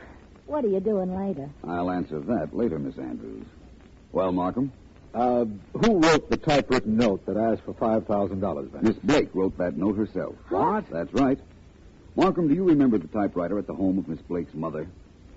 No. I know she mentioned she had a typewriter she brought over from her native country, but I didn't see it. I didn't either, but I didn't have to. All I had to know was it was a foreign typewriter with English letters. Remember, Miss Blake's mother said she worked for an American company? Yes. Anyhow, I knew that was the one used to write the note. How did you know that? The note was typed perfectly, except where the letter Y was used. And then, apparently, the typist had hit the letter Z first. A touch typist, such as her mother told us Miss Blake was, wouldn't look at the keys. She'd assume every typewriter had what is known as a standard keyboard. And a foreign machine doesn't have that? Well, it's standard except for one change. The Z and Y keys are transposed on a foreign typewriter. Because the letter Z is used more in foreign words. I get it now, Vance. Miss Blake, schooled on an American machine, would strike the wrong letter if she weren't looking at the keys. She wrote the threatening letter to herself when she was home the day before her death. Exactly. Now, as to why she wrote the letter. She wanted to take it to Don Graham and ask him for the $5,000. She wanted to use that money for clothes or for a trip to try to get into the movies or something like that. You've got it, Vance. She was movie mad, that gal. That's what I suspected. Anyhow, she came to me to make the note seem even more authentic. Then she went to Don Graham's for the money. But unfortunately, she overheard something up there that Graham didn't want made public. We have that in his confession, of course. Well, I want to thank you, Vance, for your help.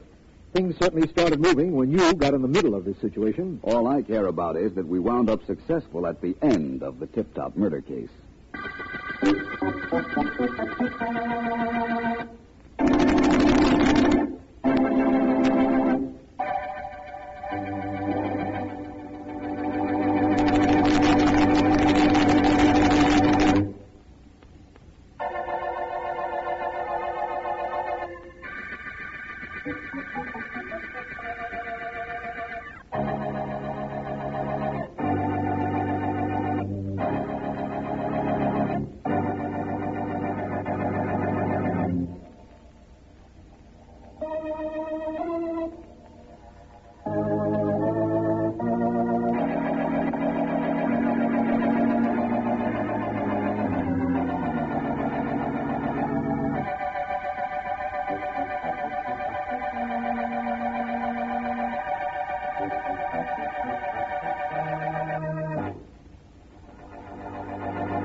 What's the matter? Mother!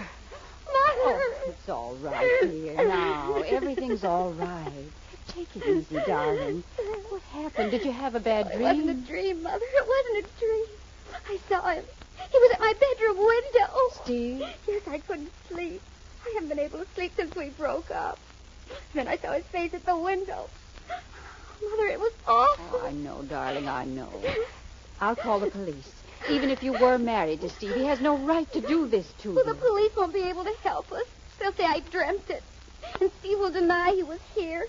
The police have been trying to get something on him for months. You know that. We'll talk about it in the morning. Your father hasn't come home from his meeting yet. I'll leave a note for him in our room, and I'll stay with you tonight. How will that be? Well, I'll feel much better then, Mom. I'll be sure one thing at least. Steve won't try to kill me. Tonight.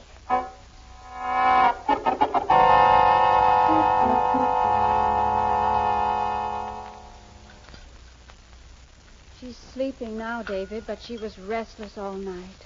What do you think we ought to do? I don't know, but I'm going to do something, I'll tell you that. Eat your breakfast, David. I don't want any breakfast. I want to do something to make sure Steve doesn't bother Jan again. And I'm going to do it. I told Jan last night, and I'll tell you now, David. The police will take care of him. When? After he kills Jan and makes a nervous wreck of her? Oh, no, Helen.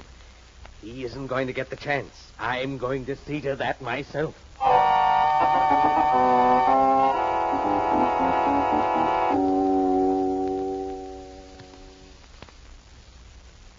Red queen and a black king, Steve. I know. I see it. Okay.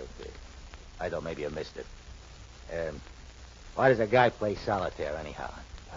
One reason, Lefty, is that it gives him something to do when he's alone with a mug like you. Oh, I'm a mug. Huh? Well, look, Steve, maybe I ain't such a mug as you think. Maybe I ain't as stupid as you think either. You'd go broke betting on that, Lefty. Oh, yeah? That's what I like, intellectual conversation. Steve, the boys and I have been talking. I can't imagine anything duller than that. Wait a minute. You don't know what we've been talking about. Did you? Sure. Boys and I think maybe you're losing your touch. They think maybe you ought to step down and let me run the gang. With you sticking around to plan the jobs, like always. Now, look, Lefty. Hey, boss, take your hands off my collar. You're bending the suit. I'll bend your neck in a minute. Now, get this, Lefty, and see that the boys hear it, too. I'm head man in this outfit, and I'm going to stay that way until I decide to quit. That's so. the way it is. That's the way it is. I'll quit when I'm ready and not before. Okay. And maybe the boys won't like that. Maybe they got their own ideas of how you're going to quit, Steve.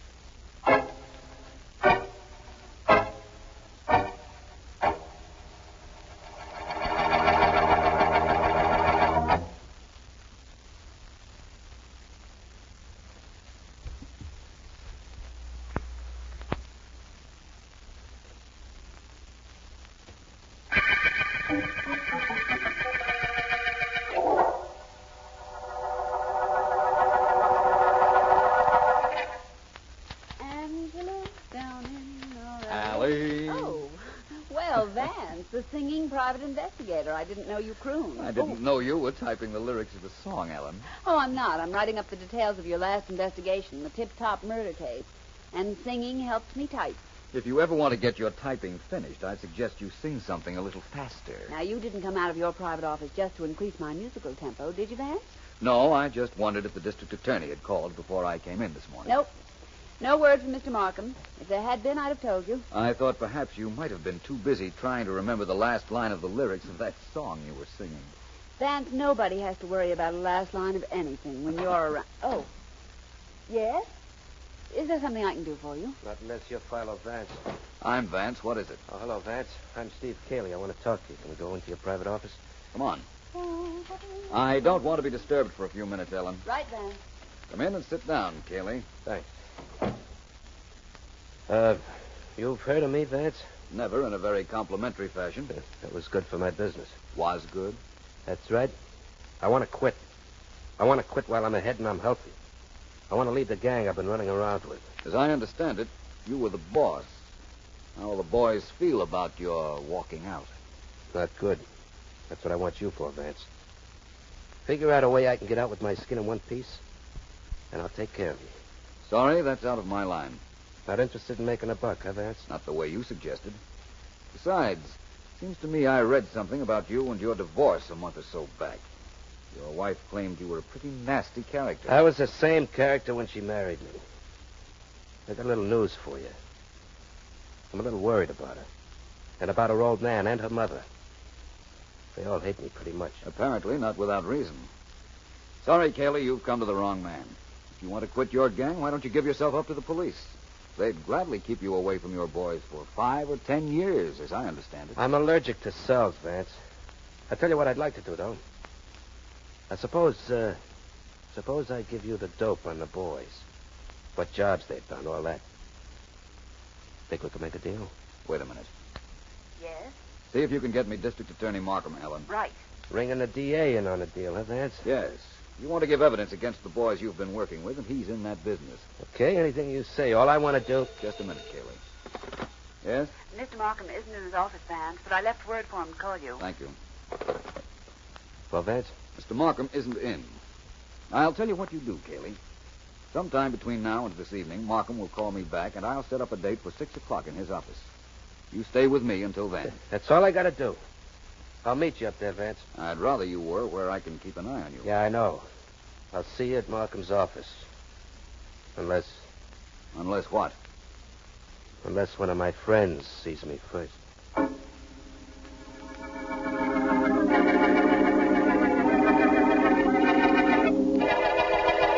Your friend is late, Vance. Steve Cayley isn't my friend, Markham. I doubt whether he's anybody's friend. But you're right about one thing. He is late.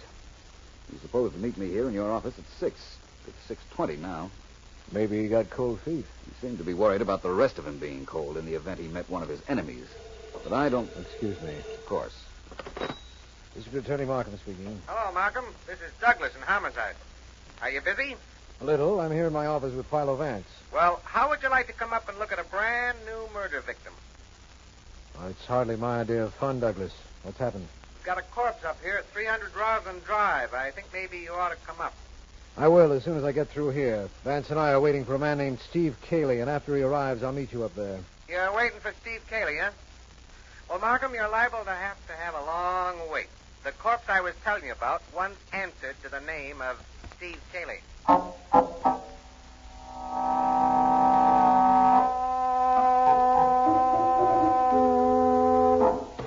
Who's that? Me, Mother.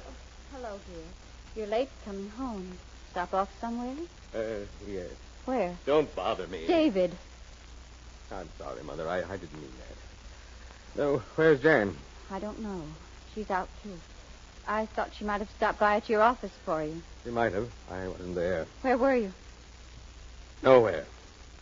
Just walking. And deciding what to do about Steve Cayley. You mustn't do anything about him, David. He's caused us so much trouble already. Don't make things any worse. Promise me you won't. All right, Mother. But it's a little late for me to be promising anything where Steve Cayley is concerned. All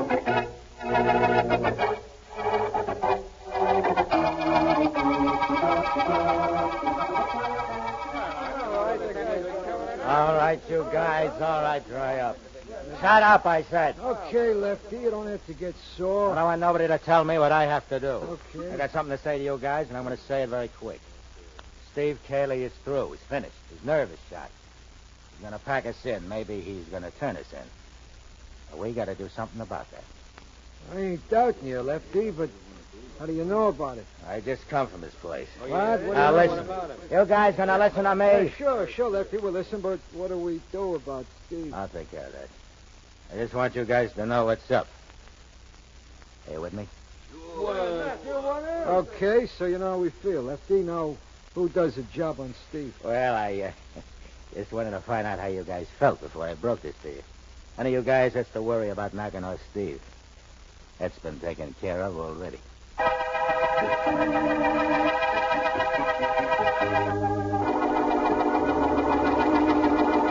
There he is, Markham. Steve Cayley. Somebody did a nice, clean job on him with that knife, right? Yes, Douglas, that's right. Well, Vance, you see anything that might help us up here in this apartment? Perhaps. Cayley was killed when the knife was plunged into his heart. The knife went in at an angle, and the hilt of the knife is nearer his right shoulder than his left. That means something, Vance? Does to me, Douglas. Markham, let's you and I go back to your office after you call Cayley's ex-wife to have her meet us there. All right, but why? Cayley was killed by someone who was left-handed. It's the only reason for the knife to be slanted the way it is. A right-handed person would have had to practically break his wrist to get the knife in the position it's in now. Yeah, I see what you mean. But why call Cayley's ex-wife down, Vance? I know he was having trouble with her, as well as with several other people, Markham. We might as well start with her. Start what with her? Finding out whether she's left-handed, of course.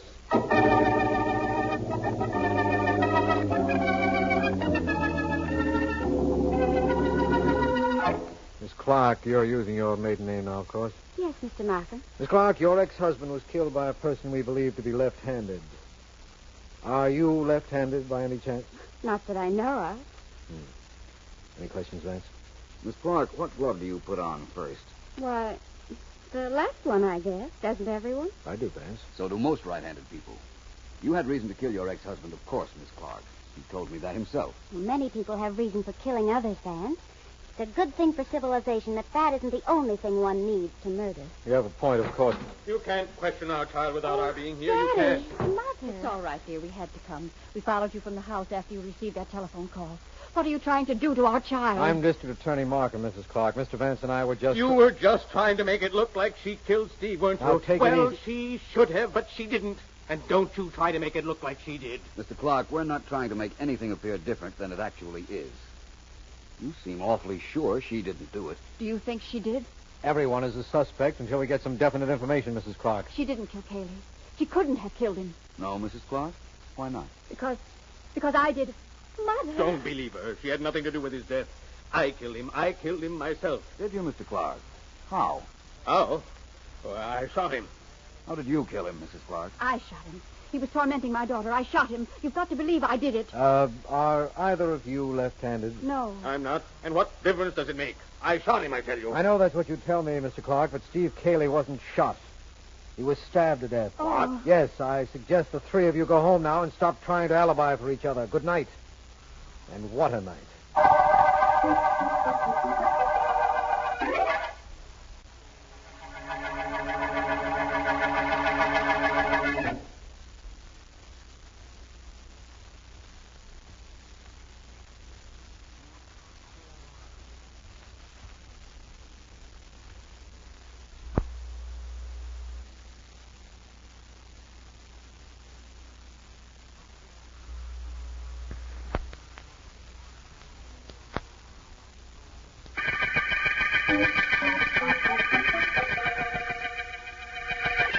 This is District Attorney Markham. A left-handed murder case opened with the killing of gang boss Steve Cayley. Philo Vance is sure a left-handed killer did the job. And our suspects include Cayley's ex-wife, Jan Clark, and her father and mother, although none of them admits to being left-handed. The parents each confess to having killed Cayley, but we're convinced they're merely trying to divert suspicion from their daughter. Vance, remembering that Cayley had mentioned one of his gang named Lefty, has gone to find that individual, and I imagine...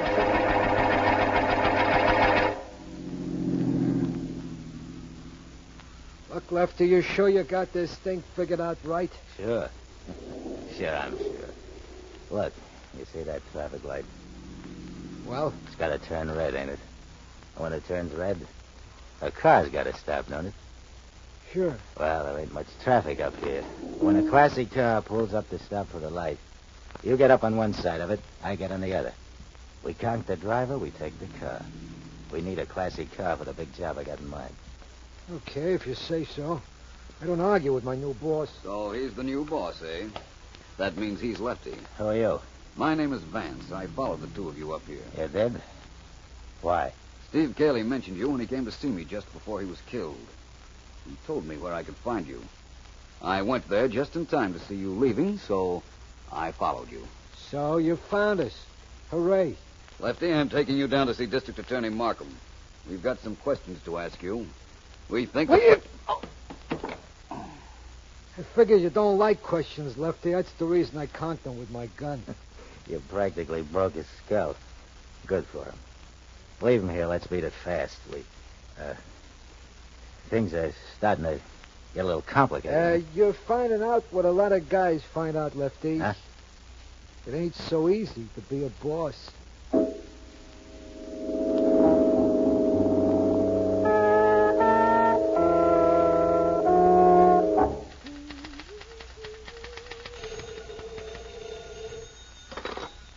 Philo Vance's office, Miss Deering speaking. Ellen, this is Markham. The district attorney. I give up. I did it. You've got me, partner. Ellen, this is serious. Something's happened to Vance. No. I've just got the report. A man was picked up on the corner of Fort Wayne Drive an hour ago and rushed to the Mercy Hospital. What? He's been hit on the head. What makes you think it's Vance? The description and identifying cards in his pocket. I'm positive it's Vance, Ellen. I'm on my way up there right now. So am I. Thanks for calling me. I'll get there right away. I'll meet you there. I'd like to get my hands on whoever it was that hit Vance. Believe me, I would. You'd like to get your hands on him. I'd like to get my nails in him. I'll meet you at the hospital in 20 minutes.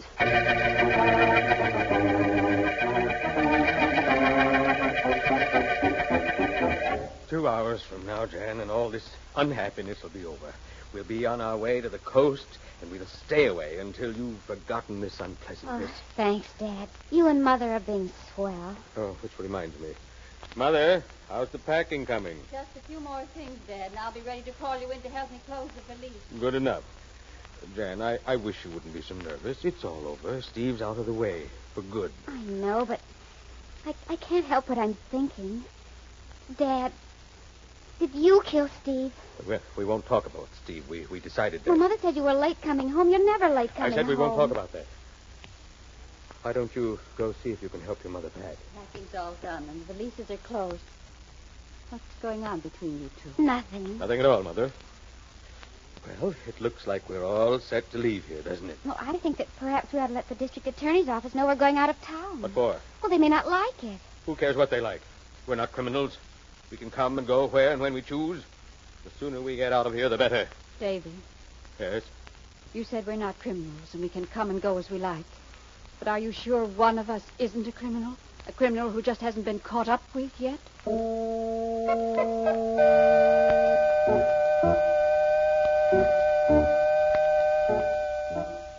How does your head feel now, Vance?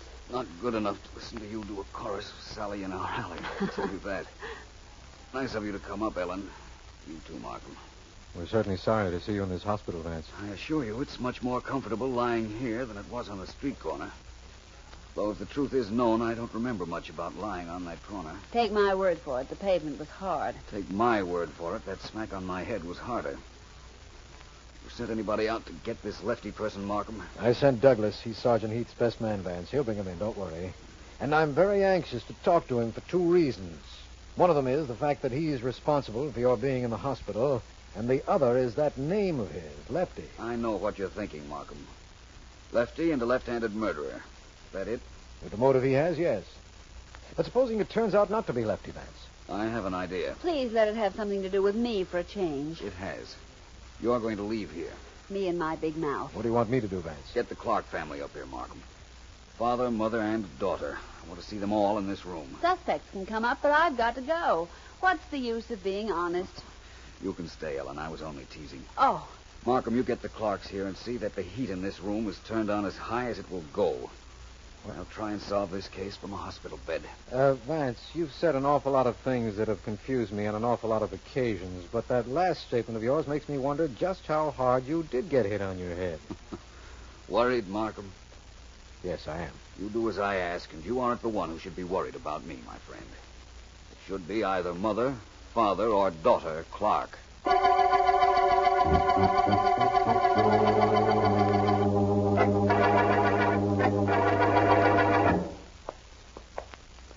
Look, Callahan, I want to do this myself.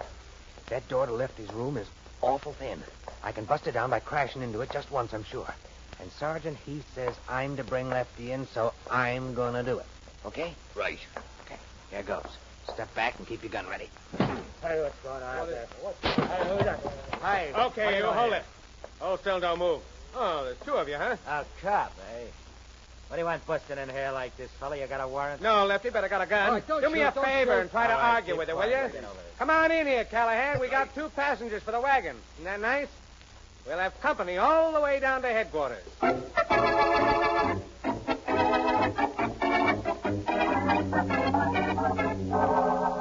It's terribly warm in this hospital room, Vance. Are you sure you're comfortable? Yes, Miss Clark, but thank you for being so solicitous. I hope Mr. Markham's call didn't interfere with your plans. Didn't interfere? Of course it did. We were leaving town. It probably made us miss our train. The last I heard, there were other trains. Your information is still correct, Ellen. Mrs. Clark, if somebody threatened the safety, perhaps even the sanity of your daughter, you'd take steps to prevent that from happening, wouldn't you? Of course I would. And so would I, Vance. I'm sure you would, Mr. Clark. And I'm sure that Steve Cayley was a constant threat to your daughter. Look, we've already confessed to killing Steve. But neither you nor the district attorney would believe us. Of course we wouldn't. You both said you shot him, and Cayley was stabbed. Vance, we're not getting anywhere. I imagine that's so. Oh, all right. The Clarks can leave if they like, Markham. I guess a case can't be solved from a hospital bed after all. I'll help you out with your coat, Miss Clark. Thank you. I'll be ready for it in a second, as soon as I find my gloves. I'll help you look for them. Well, they're not under the bed. Well, I'm sure they were on this chair. I remember putting them right there on top of my coat. Oh, here they are. They must have fallen on the floor. Well, we still might be able to make the train if we leave right now. Goodbye, Mr. Vance. I'd like to shake hands with you and wish you a speedy recovery. Thank you, Mrs. Clark. Well, Mr. Clark, you want to shake hands with me? No. I will. No hard feelings, Mr. Vance. Pardon my glove. That's quite all right, Miss Clark. Where's your other glove? Right here in my hand. Why? I just wanted to be sure you had it. Because I'm very sure we have you as Steve Cayley's murderer.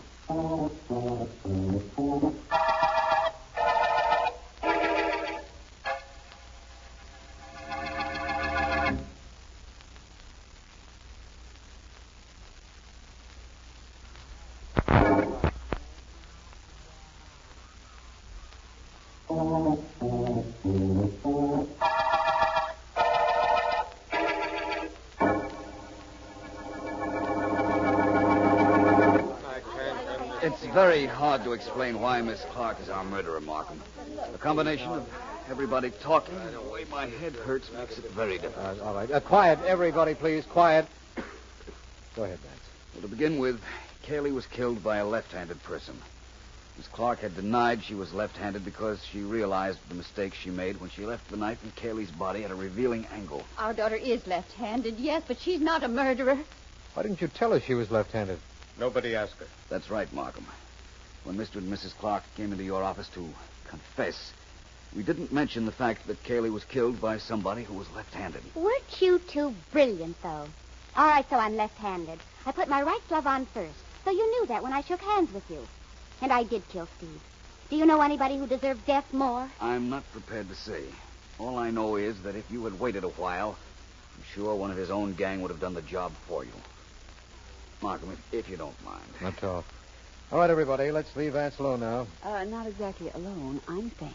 All right, Ellen. Let's go, everybody. Mr. and Mrs. Clark, and, of course, Jan. Come along. Goodbye, Vance. Thanks, Vance. Thanks for everything. Well, I guess that's that, Vance. How do you feel? Not too badly, thank you, Ellen. By the way, you know why I wanted this hospital room heated. I know now. You wanted to make sure the Clarks would take off their coats and their gloves. That's right.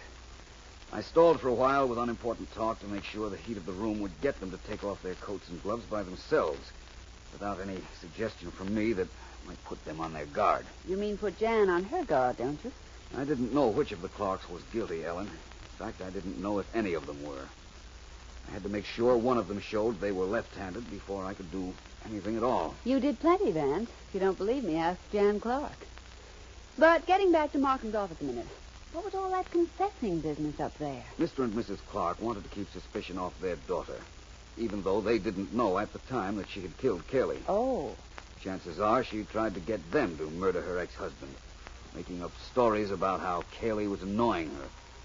Well, I guess they didn't act quickly enough to suit her. Uh-huh. By the way, you know, of course, that it could have been Kelly's gang stooge, Lefty, who knocked off the big boss. It might have been Lefty, of course, but not in view of what happened here a little while ago. You mean Jan's confession? Mm-hmm. Well, you've got something there. And I guess Markham will be able to get plenty on Lefty and the rest of Kelly's gang. No question about that. Well, as they say in books, this all came out fine in the end. In the end and at the end of the left-handed murder case.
her office. She has no appointment. Will you see her?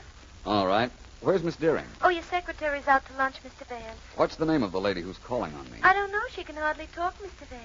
She just managed to tell me she had to see you. She's either awfully scared or terribly unhappy about something. Send her in, please. Come in, please, won't you? Thank you. Sit down, if you will, and tell me how I can help you. Oh, Mr. Vance. Oh, it's quite all right. You're safe here. Won't you calm yourself and tell me what's troubling you? Mr. Vance, I saw him. I heard him speak. Heard who speak? My husband. Well, that doesn't sound like anything to break you up this way. But you don't understand.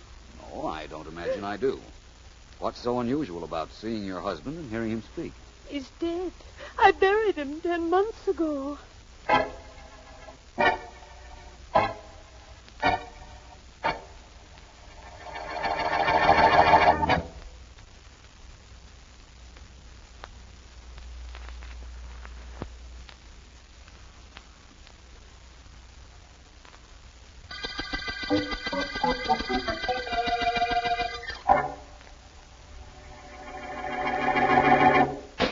Stop that, Flo. Stop it. I'll stop it. I'll stop it when this plate cracks against your head instead of the wall. You little devil. I ought to... Keep away from me. Keep away from me, George. I'll let you have it with this lamp. You wouldn't do that to your ever-loving husband now, would you? Would I? You bet I would. Take your hands off the lamp, sweetheart. I'm sorry. I didn't mean to talk to you the way I did. Honey, honestly, I didn't mean to. George, why do you do things like that? Honey. Oh, George. George, how'd a girl like me ever get tangled up with somebody like you, huh? How? Put your arms around me, Flo. That's the way. No, darling. That's me. And, honey, that's you. Put darling and honey together. What have you got? Us. What a combination we are. We're either making love or making war. Married 6 months and not a dish left in the plates. I've thrown them all at you. Your aim is bad, honey. With a dish, maybe. But it's pretty good with a gun. And I got a gun. Only, darling, don't ever make me use it on you. I'll miss you so.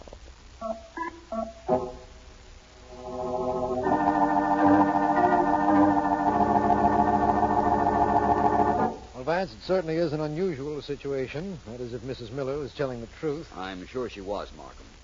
I know it's no case for a district attorney. And I didn't come here to talk to you about it professionally. I am interested in your reaction, though. She said she buried her husband 10 months ago. That's right. And she was wearing deep black, Markham. A black dress, black gloves, black veil. And I checked with the undertaker who had charge of the funeral. She buried her husband, all right. The records show that a Daniel Miller was interred in Holly Oaks Cemetery just 10 months ago. And his widow, who after 10 months reverts to her former status as wife, claims she saw him on the street. Why didn't she go up to him? As she explains it, she was too stunned to do anything right then. By the time she recovered her composure, the man had disappeared. Uh-huh. What's your opinion of her story, Vance? I believe it. I believe she saw a man she honestly thought was dead. You mean a dead man has come to life? A corpse is walking around this city? To all intents and purposes, yes. I promised Mrs. Miller I'd do what I could to help her. She's on the verge of collapse. Yes. Well, call on me for anything I can do, Vance. Thank you, Markham. If you think of any way a man could be dead and buried and suddenly come to life, let me know, will you?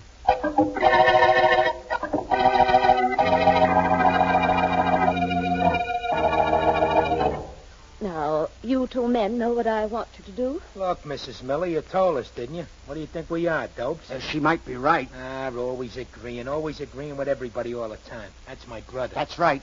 Yeah, that's what I mean. Okay, Mrs. Miller, you gave us the picture of your late husband. We got it. You told us where you think you seen him on the street. We got that, too. We'll stick around that street corner till we see a guy who looks like the picture. And if we see him, we follow him to where he's living now. That's right. You see, she does it, too. Now, look, I don't want any slips on this. I have an idea that some way, somehow, my husband has returned from the dead. Hey, I don't like that. Listen to him. He don't like it. He likes everything. I'll change his mind. Go ahead, Mrs. Miller. He left me a lot of money when he died, but he's probably working now somewhere in the neighborhood of the street corner where I saw him. I want you to find him. Okay, so we find him. Then what? He was dead once. See to it that he returns to his former status.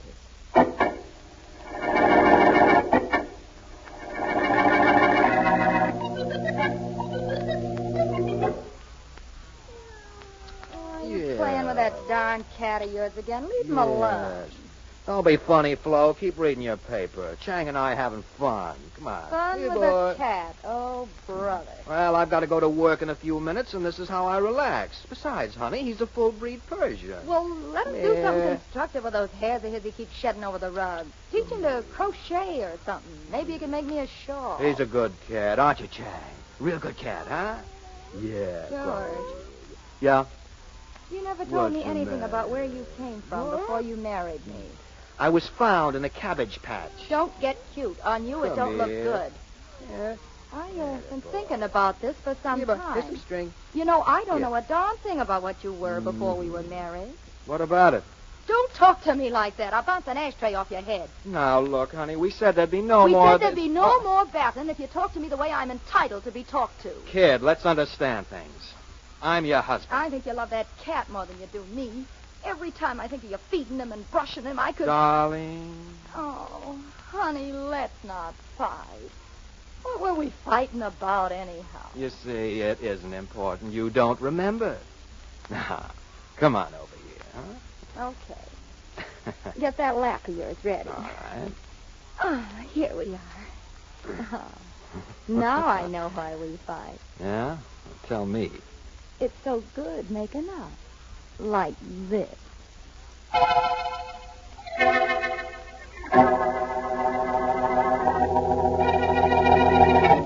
I've got a few minutes, Mr. Vance. What's on your mind? How good is your memory, nurse?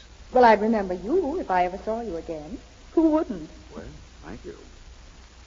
Nurse, about 10 months ago, a patient named Daniel Miller was admitted to this hospital. The records say that you attended him. Miller, let me see. Appendectomy? No. Tell the truth, I don't know what he was in here for. His wife told me that he was in this hospital a few days before he died. But he was removed from here at his own request and died at home, as I understand I it. know the man you mean. Short, medium weight, dark hair. I've never seen him. Oh, well, anyhow, I know whom you mean, Mr. Vance. I remember him very well. Raised quite a rumpus around here about going home, and we finally met him. What was the matter with him? You remember that? Yes, I do. He'd been poisoned. Poisoned, eh? Well, that's something I didn't know. Accidentally, would you say? Figure it out for yourself. When we told him what was the matter with him, he said something like, "She did it, finally. I want to get out of here. I'll take care of her in my own way."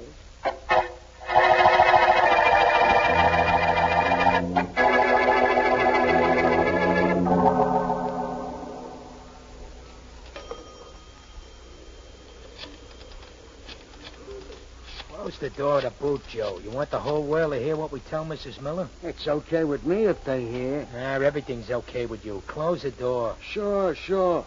Only it's a tight squeeze. There. Hello? Mrs. Miller? Yes? You know who this is? Yes. Go ahead and talk. She said talk, so talk. Shut up. What? Oh, not you, Mrs. Miller. Listen, we think we spotted the guy you want. Where is he? Well, that's a problem. We spotted him coming out of a building just now. Only he disappeared into the crowd before we could tail him. Oh. We'll get him tomorrow morning, sure. That is, if he works in the building, which he probably does. All right. Sorry you lost him, but tomorrow will do. One more day isn't so terribly important when so many years depend on what's going to happen then.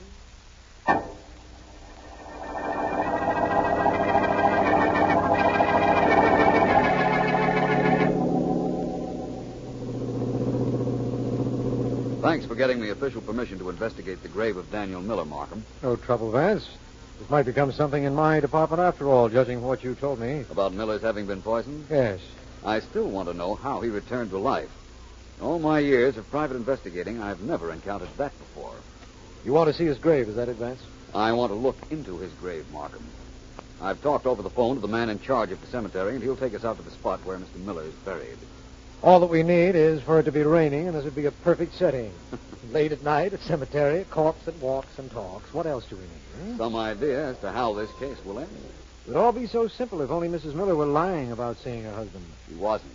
I'll personally guarantee that. Well, let's go. The cemetery caretaker said he'd meet me here at the gate. Do you see him? No, but then I can't see anything at all. What was that? Well, let's make it who was that. I'll feel better about it. Hey, who are you? Where are you? Right here. Scared you, didn't I? Yes, you certainly did. Why aren't there any lights on around here? The people we got around here couldn't see very good if there was lights. Well, Markham, you know what they say about a foolish question. Yes, remind me to apologize to the tombstones as we pass. Now, look here, you. The name is Mort. Rather appropriate, too, in view of this setting. Huh? Mort means death in French. He does? Well, what do you know? You must be Vance and Markham, you two, right? Were you expecting anybody else? Nobody I could talk to. Come this way, please. I'll show you the grave you're looking for.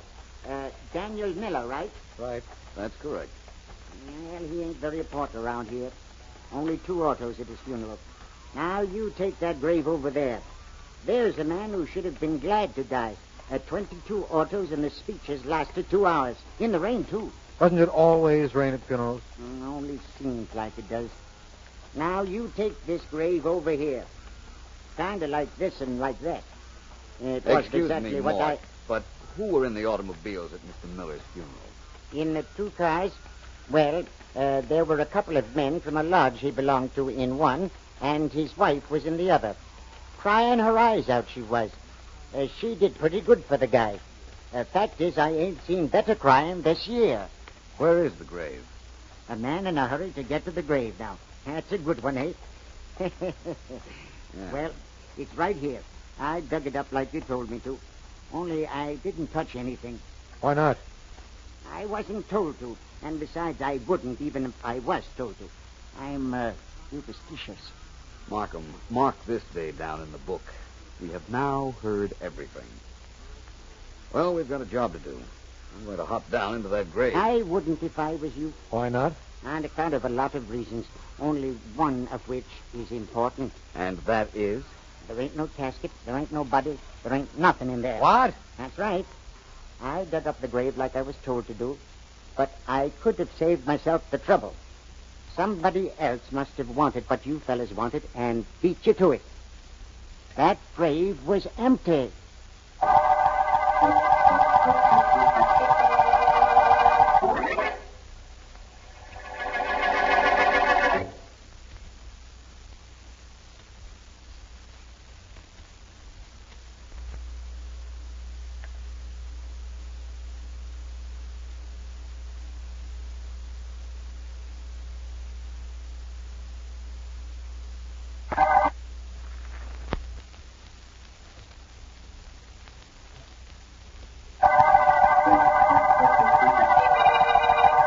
This is District Attorney Markham. The case we're working on concerns the reappearance of Daniel Miller, ostensibly dead and buried 10 months ago. When Miller's widow comes to Vance, she insists she saw the presumably dead man on the street. Logic or explanation for the case is completely missing, especially inasmuch as an examination of Miller's grave reveals no body. Vance has gone to check into more detail. We are at a loss to explain any other characters in this situation, including 2 men You know, I just thought of something. Us 2 guys keep hanging around on this street corner. People will think we're a couple of bums. Shut up and keep looking. I can look and talk at the same time. It's easy.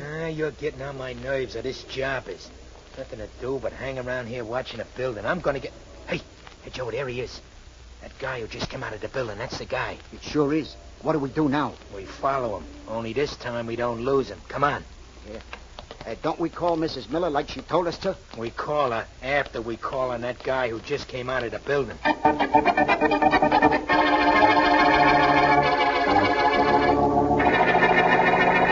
The shot came from this house, officer. I heard it. I called the police right away. Who lives here, do you know? Of course I know. I live next door, don't I? Mr. and Mrs. Ward live here. Came to live here just after they were married about 8 months ago. Fight? We used to fight all the time, day and night. Day and night. I've never seen it. Front door's open. Come on in.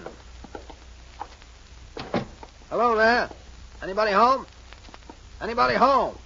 You see, there's nobody home. Can't blame his wife for not staying home much. Can't blame him either. She had the temper. She's always flying off the What's handle. in that room there, do you know? What, with the door closed? Yeah. That's probably a bedroom, just my house. All these one-story bungalows built just about the same. Just about, I'd say. You take that... I'm going to take a look in that room. I'll go with you. I'm not afraid of anything, as long as you're here. That's real brave of you. Now, just a second while I take a look in here. Hey, that's a cat. Close the door. Close the door. I can't stand cats. I've never been able to stand cats ever since I was a little boy. I'll never forget... Did you see what was next to that cat? Well, no, I really didn't. I was so scared by... That cat was standing next to a body. The body of his master, I'd say. And the master was dead, with a bullet hole in his forehead.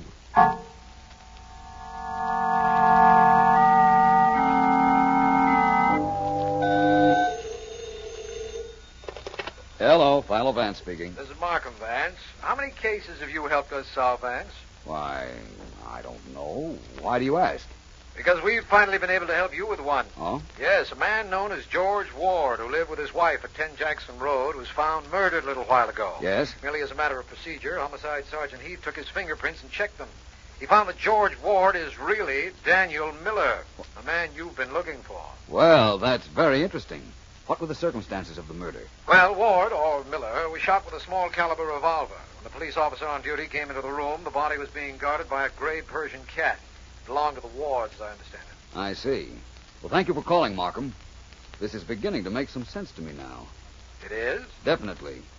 I believe I know what happened to Daniel Miller 10 months ago, but I'm not sure. How do we find out? How, Markham? Why, by finding out who killed George Ward, of course. Let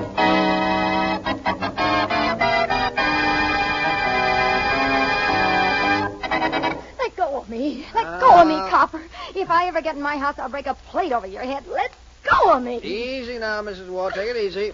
All I want to do is take you downtown for questioning. Orders were to pick you up now that your husband was murdered. I don't know anything about this murder. I was downtown shopping. I heard about it on the radio, and I came straight out here. Are you going to let me alone? Sorry, Mrs. Ward. I got to take you downtown. That's my orders. Sergeant Heath wants you brought in. We understand you and your husband have been doing a lot of battling, and the sergeant... The sergeant wants to see me, does he? All right, I'll go with you. Let me stop at the dime store first. I want to get a couple of plates to break over his head if he tries to say that I killed George.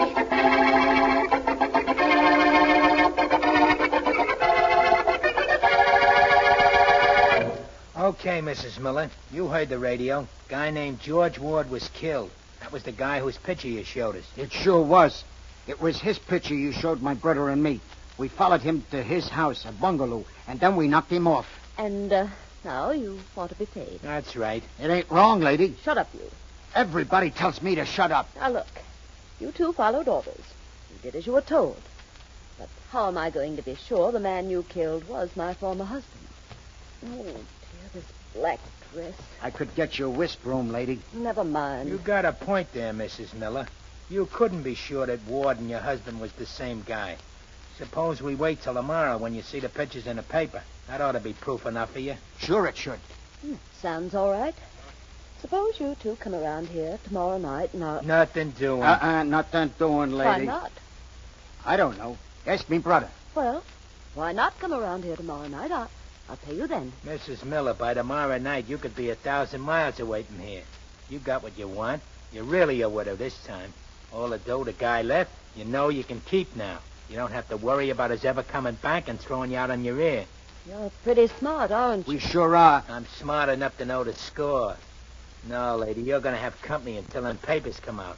Joey and me, we're staying here. I won't have you in my house. I'll have you thrown out. Sit down, lady. You pushed me. You dared to push me. Why, I could have the both of you. You'd go to the chair, too, Mrs. Miller. You hired us. Remember it. Oh, expecting somebody? No. Well, get rid of whoever it is. Yeah, get rid of him.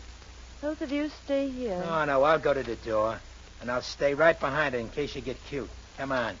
I'll stay here, huh? You want me here? That's right. All right, Mrs. Miller. Open it up. Mr. Vance. Good evening, Mrs. Miller. I believe I have some news for you. May I come in? Not right now. I'm busy. It won't take a minute. There we are. Oh, I'm sorry. I didn't realize you might have had company. My name is Vance. Well, change it. Your friend isn't very sociable, is he? Seems to me I recognize him. Isn't he one of the Dilling brothers? The police are looking for them. Vance, I've got so much to tell you, but arrest these two men. They're murderers. They killed a man known as George... You've got a big mouth, lady. And you've got big hands, my friend. I don't like women being slapped. No? How much don't you like it? This much. Hey, what do you think you're doing to my brother? I think I've already done it. Yeah? Well, I can take Stay care right of you. where you are. I don't want to have to use this gun. Now, suppose we all relax and we finish this business that was started in my office yesterday morning, Mrs. Miller. What are you doing?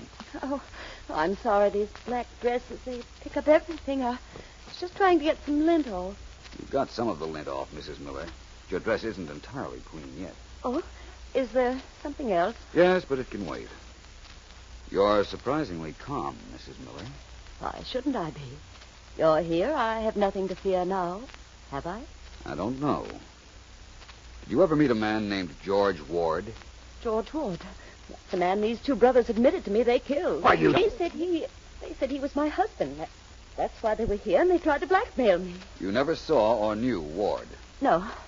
Vance, I thought my husband was dead until I saw him on the street the other day. I never saw him again. Never. If he changed his name to Ward, I didn't know it. That's entirely possible. You believe me, then? I believe that seeing your husband on the street was a great shock to you. I believe you honestly thought he was dead. I believe you didn't know he was living under the name of Ward. And I also believe you murdered him early this evening.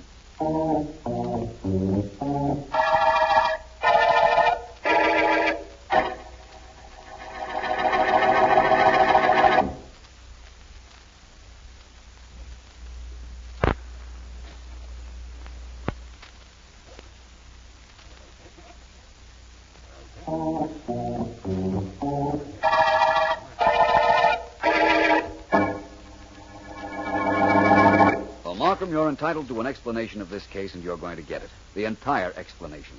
Will you tell him, Mrs. Miller? You tell him. You're the genius. Well, 10 months ago, Daniel Miller left a hospital knowing his wife had tried to murder him by poison. He went home and bribed an undertaker to bury an empty casket. That was to fool his wife, who was not in town at the time, but returned in time to go to the funeral. Oh, that's what he did, eh? Sure he did. But I got him just the same. I had to kill him. You hear me? I had to. I couldn't stand him when he was married to me, but it was worse when he was married to another girl. And I'd kill him again if I got the chance. I'd kill him Better again. take her out of here, Burke. Right, Mr. Markham. Come on, you. Let's get going. You'll never send me to the chair. I'll say I'm crazy. I'll say I'm insane. They'll never be able to kill me for what I've done. Come on, out. You only think you... Well. Well, Vance, where were we? We were talking about how Miller had himself buried in an empty casket, which he later reclaimed. Yes. What happened after that? Daniel Miller then disappeared and adopted the identity of George Ward, marrying another girl and starting an entirely new existence. Uh-huh. Then Mrs. Miller saw him on the street and realized he wasn't dead and might show up at any time to either accuse her of attempted murder or throw her out in the street. So Mrs. Miller went to you. That was a mistake. But she was so confused at the time, she couldn't even talk, much less think. However, she realized later she had to keep away from me.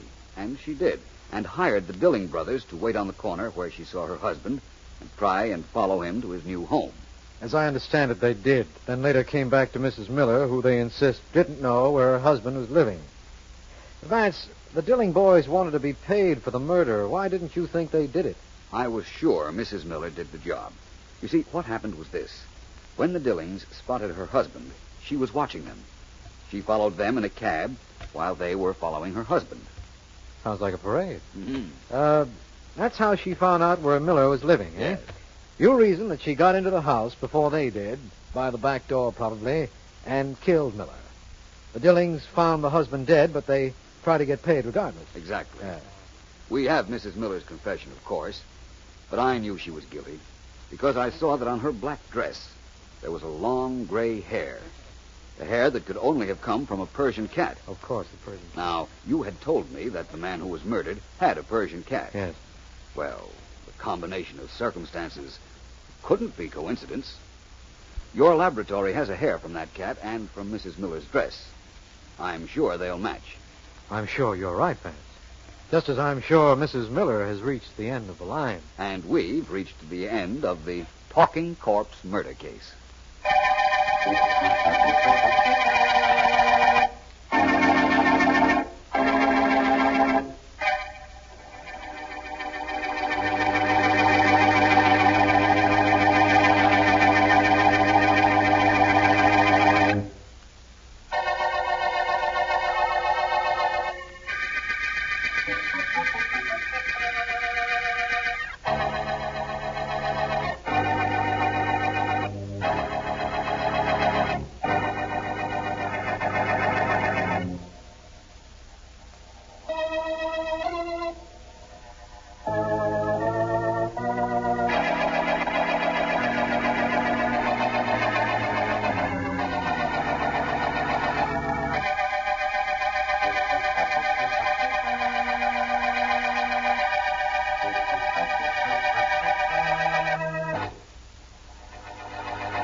Dan.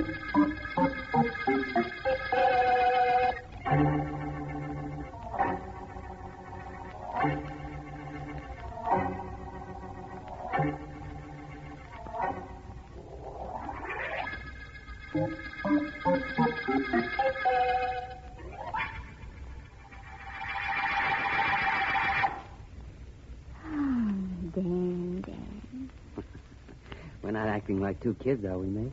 Why shouldn't we if that's the way we feel? Who has more fun than kids anyhow? Oh, I wish next week would hurry up and get here. You couldn't do anything about rushing it, could you? No, that doesn't mean I haven't tried. Last night I put on my bridal gown, closed my eyes, and said to myself, this time next week I'll be Mrs. Dan Sanford. Oh, Dan, you've made me so happy. Don't ever disappoint me, will you? I'll try not to. May, I have something I want to... No, not right now, Dan. There'll be no talking for the next 30 seconds. That's an order. May, let's stop for a minute and be sensible. Who wants to be sensible? After next week, I'll be sensible for the rest of my life. There may not be a next week if you listen to what I'm going to tell you. I never heard a better reason for not listening to anything in my whole life. Besides, I don't have to listen, Dan.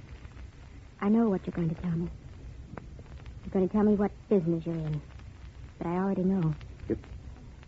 You do? Certainly. And I'm going to help you. Even though I know your business is murder.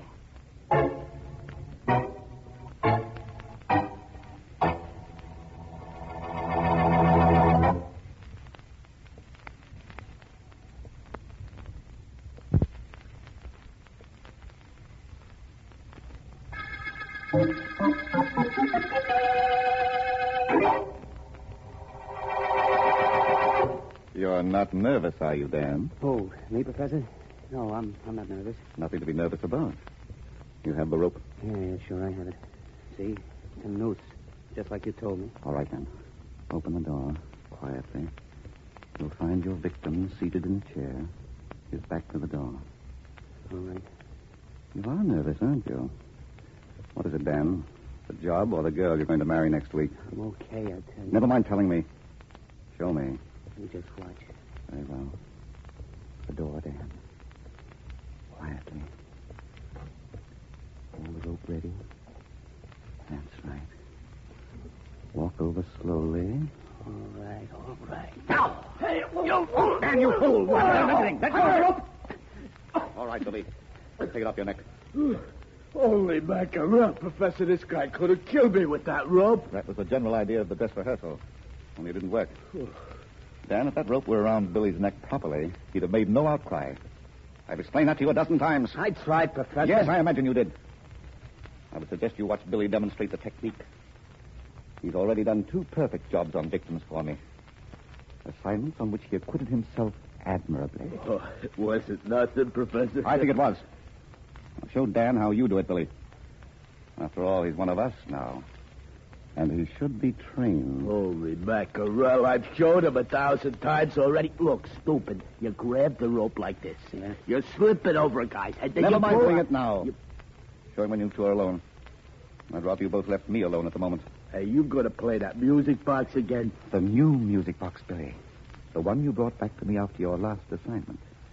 Ah, it's a beautiful addition to my collection. Would you like to listen to it? Yeah, I would. Very good. Listen.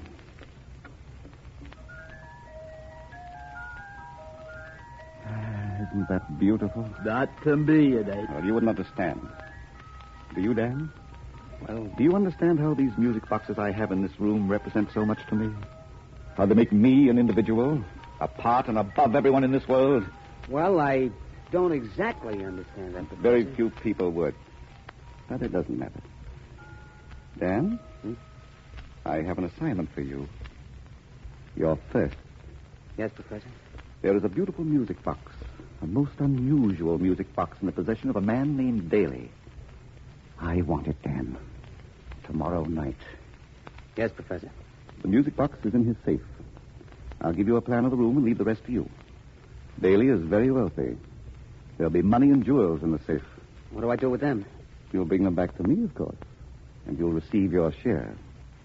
But the music box you bring back, that belongs to me. Alone.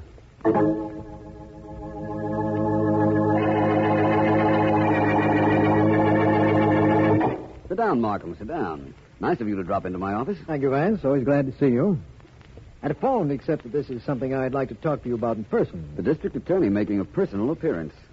Be careful, Markham, or you'll have a review of this meeting in Variety. They'd have nothing to print, Vance, because that's exactly what we have in 2 identical murders which have occurred in the past 2 weeks. Oh? Sounds interesting, my friend. What's the complete story? It's just this. 2 wealthy men in this city have been killed, strangled by a rope.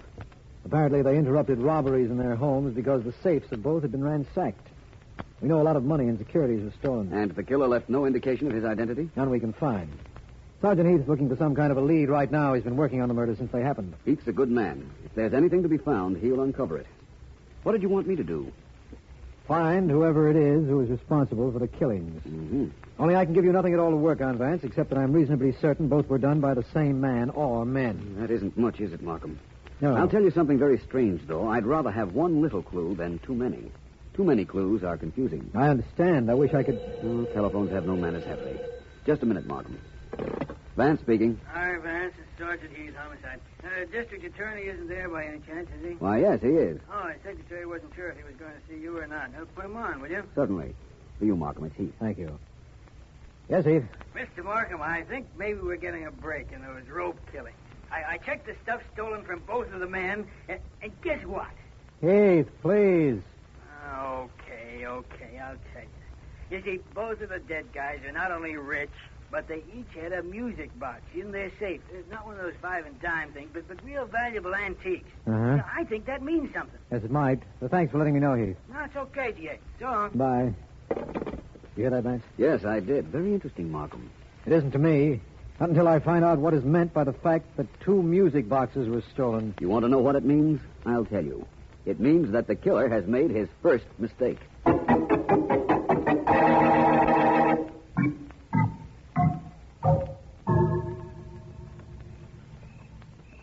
French doors are right there, Dan. They open to the library. The safe is in the library. Thanks, May. You've been wonderful. I haven't done anything I didn't want to. You're the man I love, the man I'm going to marry. This is the work you picked out for yourself, and I've got to help you. You've been perfect. Getting a job as a maid in this house, getting me the combination of the safe just so my first assignment for the professor will work out. Honey, I can't thank you enough. Don't try. I left the French doors unlocked before I left. Let's go, Dan. Let's get this over with. All right. Here's for the doors. Oh, I should have oiled them. Nobody heard that. Come on, then. Okay. There. Use your flashlight, Maid. Here we are. There's a safe right over there, Dan. That's it now. Hold the light on this piece of paper for a minute. Sure. 12 left, 13 right, 14 left, 1 right. The combination. Now throw that beam on the safe dial. There it is. Put your glove on and go to work. Right, you are. No fingerprints on this job. Just 1 music box in the safe for the professor and part of the money in the safe for us. What's that, Dan, please? Don't get nervous, honey. We're all right. Anybody interrupts us, I have this rope the professor gave me. I hadn't know how to use it, believe me, I do. I hope you don't have to, Dan. I know, I don't want to either. But if it has to be somebody's neck or ours, believe me, it's going to be somebody else's. Dan. Huh? What? I thought I heard a noise just now. A footstep. I didn't hear any. Yeah. I do. Somebody's coming. You must have woke somebody up. Let's get out of here. Oh, no, you stay right here. I'm going over to the door. My rope and me are going to surprise whoever it is. Dan, the doorknob's turning. I know I see it. What's going on here? Nothing you're going to remember, friend. Oh, Dan. Dan, don't do it. Leave him alone. Don't kill him. Let's get out of here, Dan, please. Dan, you've done it. You murdered him. Let's get out, Dan, while we have a chance. All right. I guess we'd better. Only what'll the professor say when I tell him I didn't get his music box?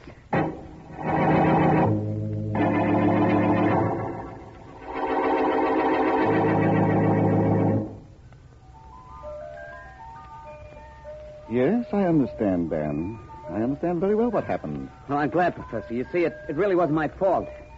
Had the whole job planned perfectly when that Daly had to come downstairs just when I was working on the safe. Yes, that was too bad. For him, yeah. For you, too. Well, why, Professor? All I did was... Hey, cut that out. The music box Daly had. It's still in his safe. Professor, don't slap me around. I couldn't help it. Professor. It's a beautiful thing. picture of it was in the paper Sunday. A lovely thing. 200 years old. I could kill you. Professor, please, give me another chance. I'll get it for you. Honest, I will. I'll get it for you tonight. Oh, no, you won't. It'll be a long time before I trust you with another assignment. Billy will get me that music box. Billy won't fail me. We'll wait a few days until the excitement of Daly's death dies down, and then Billy will get it for me. Honest, Professor, I'm sorry. You're sorry.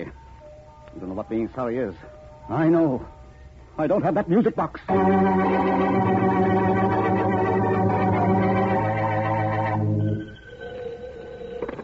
Philo Vance speaking. Markham Vance, I think our long association has begun to do me some good. Really, Markham? I assure you I'm completely complimented. What's going on? Have you seen the papers this morning? Yes, why? You probably missed this item, but there was a little notice saying that one of the most rare and valuable music boxes ever to come to this country is on sale at Joseph's Antique Shop. That is interesting. Interesting. It's going to break our case, these music box murders, Vance. But you see what'll happen? Suppose you tell me. All right. You yourself said that the music boxes are the keys to the recent killing. Somebody is music box mad. I feel that whoever it is will try to buy that instrument at Joseph's. Either try to buy it or try to steal it. That's completely reasonable. I just saw the item in the newspaper this minute, Vance. Will you meet me at Joseph's? We can work this out together. Certainly, Markham, if you want me to, I'll meet you. Only I have an idea we'll get there just a little bit too late.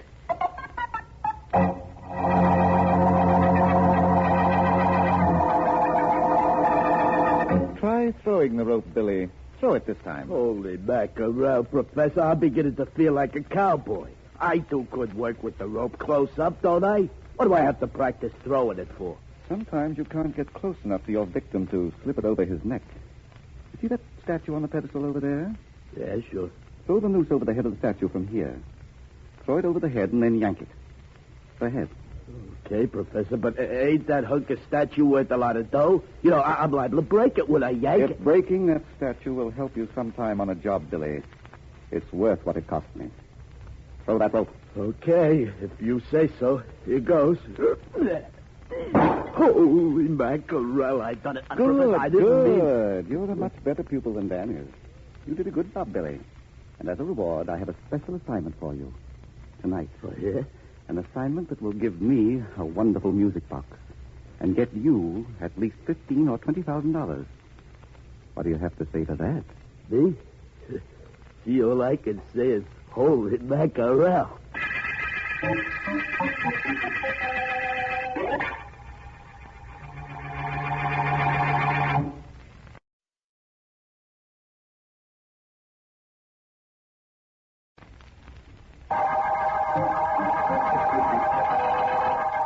This is District Attorney Markham. The music box murder case concerns the killing of 3 men, all of whom owned valuable antique music boxes, 2 of which were stolen. We have no other clues to the identity of the killer or man in the back of the killings, but an item in today's newspaper telling of a new music box to be sold at Joseph's Antique Shop gave me an idea. And along with Philo Vance, I've gone to the shop and I believe... This is one time, Vance, when I believe I've anticipated what you would have done. We have a murderer and a new music box in this store. The murderer will want that music box. You'll either get it first or get a lead to him. If you say so, Markham. I told you what I thought, though. If we'd be a little late? Mm-hmm. Maybe. We'll know in a minute now. Coming? Definitely.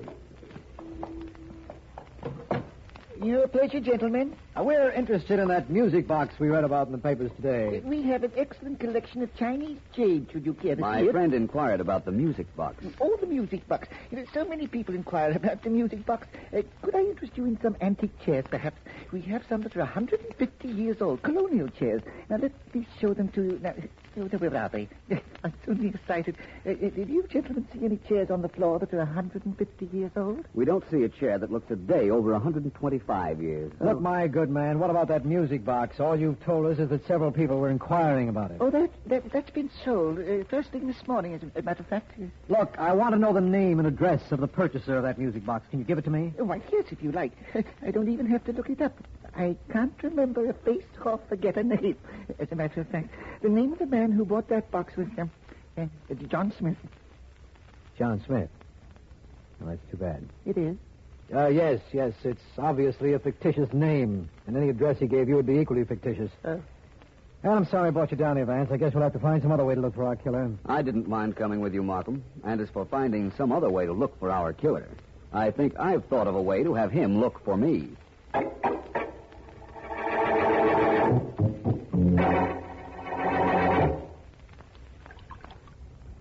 Hold still, Dan. Please hold still. Honey, that water hurts. Water won't hurt anything. Gotta fix your face. It's pretty badly bruised. It should be. After the professor slapped me around for messing up that daily job last night, he had Billy go to work on me. That guy doesn't fool. Oh, sorry, darling. Dan, let me ask you something. Oh, some other time. Now, you'll still stay with the professor, regardless of what he's done to you and had Billy do to you? Sure, why not? I messed up a job. I deserve what I got. Nobody's got the right to hurt you, Dan. Nobody at all. I take that back. One person has. Who's that? I have the right to hurt you, Dan. Because I love you so much.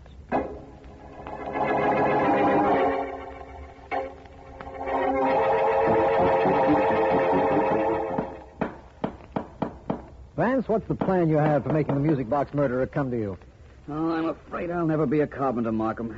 Even though I think that nail I just drove into the wall will hold this pulley. Nice evading of it. Second company? No. It might be my secretary, Miss Deering. She might have brought some papers from the office. I'll see. Good enough. Tell Ellen hello for me if you're not inviting her in. Ellen wouldn't wait for an invitation. Yes? You're Philo Vance? Why, yes. Won't you come in? I must come in. I've got to talk to you. Vance, you... Oh. My friend, District Attorney Markham. Hello, Mr. Markham. Hello. Maybe it's just as well he's here. Listen, Vance. Do you want to know who's in back of these rope murders? We most certainly do, young lady. Who are you? Well, the name is May Terry, only that won't mean anything to you. Now, listen carefully. There's a man named Professor Davis who planned all three of the murders. Catch him, and you'll have the real killer. How do you know that? Never mind how I know. All I'm telling you is that I'm getting even for something the professor did. And there's a stooge involved in this. Somebody named Billy something or other. He's the muscle man for the professor. He's the guy who uses the rope. This is very interesting, Miss Terry. You know where the professor and his accomplice can be found? No, but that shouldn't be too hard for you to find out. That's one reason I didn't go directly to the police. I came to Vance because I have information but no proof. No idea where this professor is. And you say that the professor has an assistant named Billy who committed all the crimes? Yes, that's right.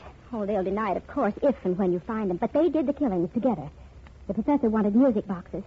That's what he wanted out of the murders. We figured as much. But you don't know where we can find either the professor or Billy. No. Yeah, it seems to me, Vance, that we're indebted to this young lady for her information. But she hasn't helped us very much. We're in exactly the same situation we were in before she came. Not exactly, Markham. We now know what we only suspected before. Can you reach Sergeant Heath on the telephone? Of course, why? You'll need him to make an arrest, won't you? You see, I have a way that's guaranteed to make the music box murderer face the music.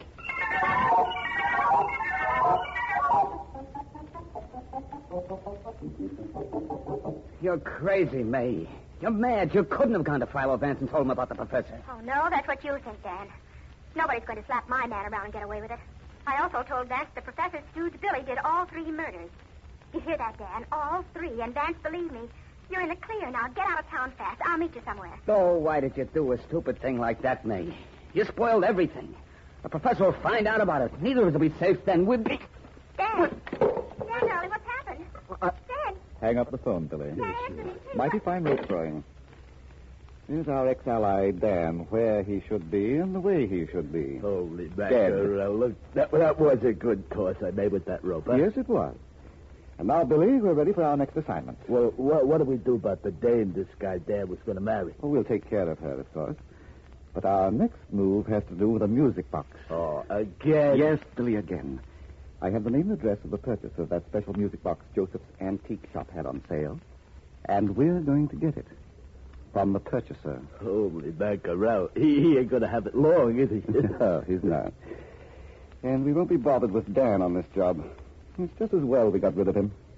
I think he would have made trouble for us. He won't make no trouble for anybody anymore. No, that's right. Now, Billy, as for the job tonight. Yeah. We go to apartment 2-1 at 50 London Avenue. The apartment belongs to a man named John Smith. Oh, you got the name and address from the antique shop owner, huh? Yes, I did. We will go there. You carry your rope, and I'll bring some money. Mr. John Smith will listen to the way my money talks, or to what your rope has to say.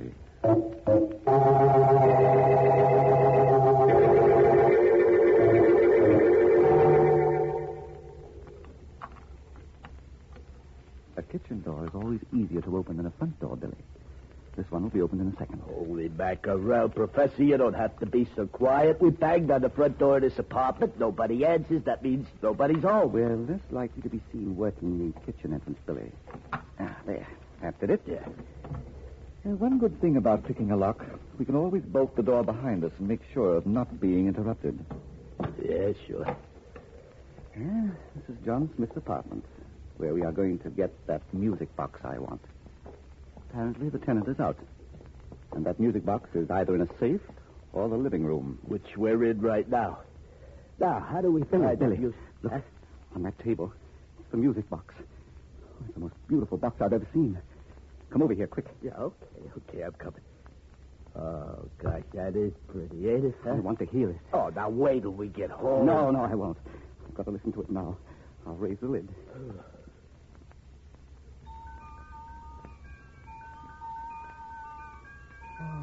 Billy. Yeah, I know. It's wonderful, only not to me. Personally, I prefer swing stuff. Now, you take that, Deb. Hey, somebody's in the next room. Come on, Professor, let's get out of here. Oh, I'm ready. I've got the music box. Out the front door, Billy. Hurry. You don't have to tell me twice. I'm hurrying. Come on, let's get out. Quick, there's a rope around your neck.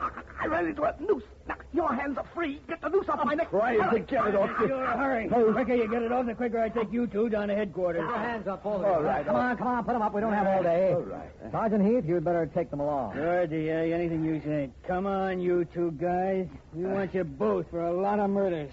And you both ought to thank your lucky stars that rope you ran into didn't choke one of you to death. Yes, they should, Heath. They should thank their lucky stars for that. And we should thank Philo Vance for trapping them for us. Although I still don't know how he did it.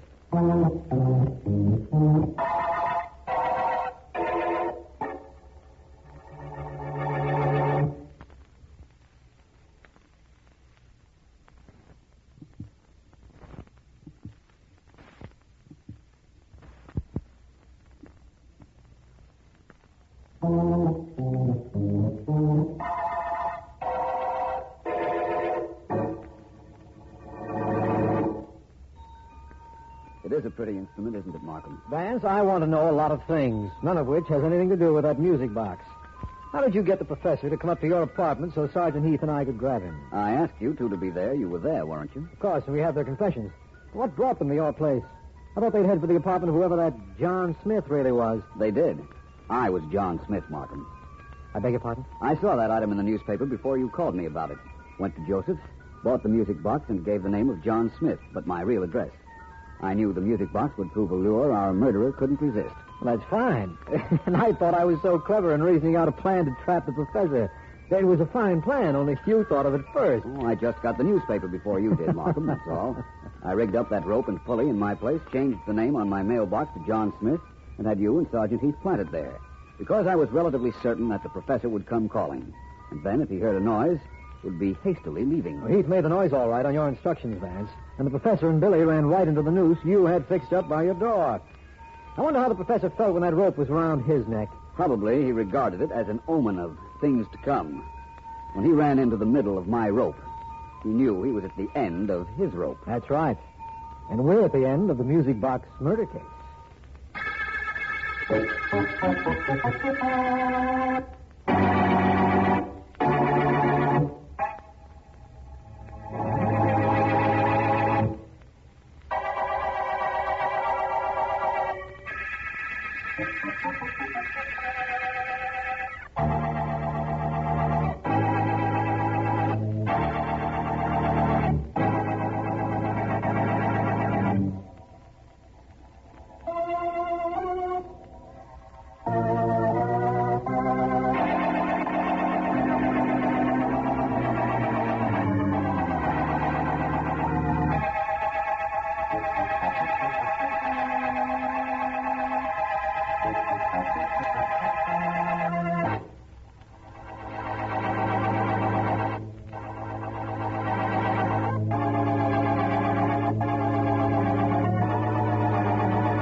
Markham. Well, come in, Miss Henderson.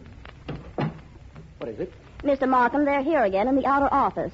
Irma and Sarah Wakefield. Oh, no. Yes, sir. And they insist on seeing the district attorney. They say it's very important. All right, Miss Henderson. Ask them to come in. Yes, sir. Would you come in, please? Yes, of course. Of course we'll come in, miss. Thank you. Go right in, Sarah. Indeed I will. Indeed I will. Please sit down, ladies. Indeed we will. Indeed we will. Mr. Markham, we've done it again. Sarah and I have done it again. Have you? Yes. And what is it you've done this time? Listen to him, Irma. What have we done this time? Young man, don't you read the paper? Yes, I believe I do. Well, didn't you read this morning of the gangster Eddie Rogers who was shot and killed last night? Didn't you read that, young man? Yes, as a matter of fact, I did. The police have arrested the killer. Did you hear that, Irma? The police have arrested the killer. How could they have arrested the killer, Mr. Markham, when Sarah and I killed that gangster? Didn't we, Sarah? Indeed we did. Indeed we did.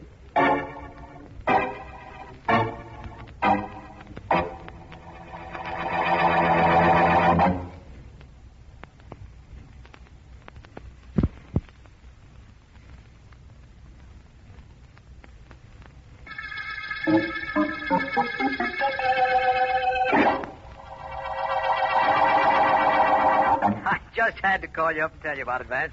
The two old girls were so serious about thinking they murdered Eddie Rogers, I had a hard time convincing them that they didn't. I'm not sure I understand about them, Markham. It's simply this. They're both spinsters, have no family we know about, and they sit at home and worry about all the evil men in the world. Then they pick out some public enemy and concentrate on his death. In the event that a gang bullet ends that gangster's career, they come in to confess. And they've done it twice before, is that it? Yes, they're perfectly serious, Vance. They apologize for the potency of their concentration and insist they're quite willing to accept the consequences. Apparently, a district attorney meets almost as many eccentric characters as a private investigator. Well, Markham, what about dinner tonight? Busy? No, why don't you call me later? I will. Bye. Bye. You and the DA are pretty friendly, aren't you, Vance? Who are you? How did you get into my office? My name's Sterling, Joe Sterling, and I walked in. Any more questions? What do you want? Why didn't you knock? You don't seem to understand, Vance. I said I was Joe Sterling.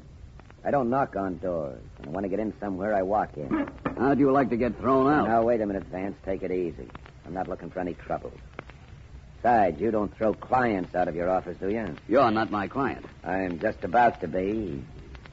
Vance, I run the 19th Ward. I'm what the papers call a political leader. Well? I control a lot of votes, and I'm pretty important in my territory. I still say, well? I want to hire you to shadow somebody. Who? There are a lot of people I have an interest in, Vance. A lot of people who have an interest in me, good and bad. Fellows like my political opponent, Frank Allen, for instance. The man I want you to shadow happens to be the most important interest I have. I want you to shadow me.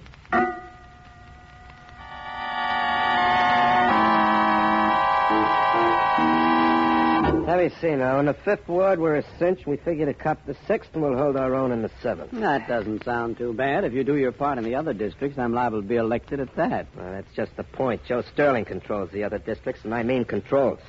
People in those districts would vote for a cow if he was in back of the cow. It's no good, Edgar. Not the way it stands, I'll grant you that, but we can do something about Sterling, can't we? Any suggestions? Oh, I'm not supposed to think. I'm just the candidate for office, Frank. You're the one with the brains, so I've been told. Don't get sarcastic, kid. Look, you've got everything in your favor. Public sentiment, for one thing. The orphan boy who studied at night and worked 18 hours every day to get through law school. You're young, good-looking. But that's not enough. And so you keep telling me you're my campaign manager. Don't you have anything to suggest so we can lick Joe Sterling and win his district? The only thing I can tell you is his people will vote the way he wants them to as long as he's alive. Well, why can't something be done about that?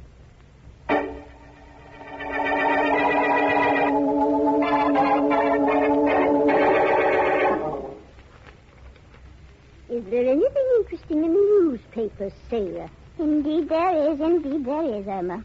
Everybody's writing about the election. Yes, of course, the election. How does it look? Does the paper say? Indeed it does, yes. Indeed it does. Says the candidate being presented by Mr. Joe Sterling seems to have the election in... The paper says in the bag. That isn't good, is it? No. This Mr. Joe Sterling is a very evil man. Indeed he is. Indeed he is. Don't you think we ought to do something about him? I'll gladly do anything. What did you have in mind? Don't you think you and I ought to concentrate on his dying? The way we did about that gangster, Eddie Rogers, and the other bad men? Yes. Don't you think we ought to do the same about Mr. Joe Sterling? Indeed I do, Irma. Indeed I do. And at once.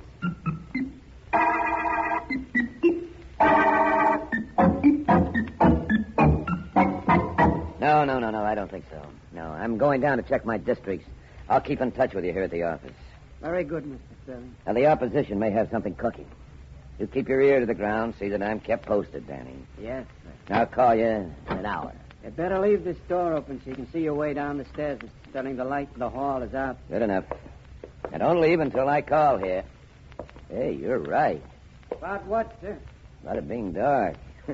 Just make out the stairs. Seems to me What? there's somebody at the bottom of these stairs on the street. Danny, come here. Mr. Sterling! Sterling!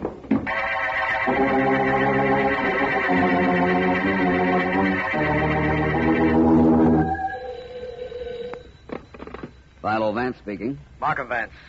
We've got a murder. Well, that shouldn't be hard for you to solve. The Wakefield sisters ought to be in to confess the crime as soon as they read about it in the papers. Please, Vance, this is serious. The dead man was rather important politically. He was Joe Sterling. Oh. Well, Markham, he thought he was going to be killed. And he thought he knew who was going to kill him. Who was that? Frank Allen. Oh, campaign manager for Edgar Lessing, eh? Yes. Allen and Sterling were pretty bitter rivals. After what you've told me, I think I'd better have Sergeant Heath pick him up. I wish you'd wait an hour or so, Markham. I want to see him first. All right, we'll wait an hour. Good. What were the circumstances of the murder? Well, Sterling was found at the bottom of the steps leading to the street from his office. He'd been shot, presumably as he was about to go out the street door. Mm-hmm. The only witness, and he isn't a witness exactly, was Danny Moore, who worked for Sterling. What about him? Well, he was in Sterling's office when he heard the shots. We're holding him incommunicado. I don't want any newspapermen to get to him before we question him thoroughly. But the papers do have the story. Yes, headquarters reporters arrived with the homicide police. There'll be an addition on the street very soon carrying all the details we know. I see. All right, Markham, thanks for calling and telling me about it. I'm going to see Frank Allen right now. He's a campaign manager. I guarantee I'll find out if he elected Joe Sterling dead.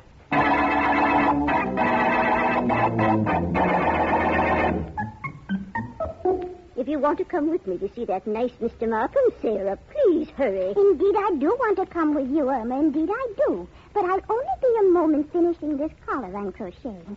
Pretty, isn't it? Look. You're very handy, Sarah. Very handy. Thank you, Irma. And I do want to come with you, so just wait 1 minute and we'll go down to Mr. Martin's office and tell him that we killed Mr. Joe Sterling. I'll wait for you. Are you going to wear your new collar? Indeed I am. Indeed I am. I don't want Mr. Markham to see me in this same old dress without something new on.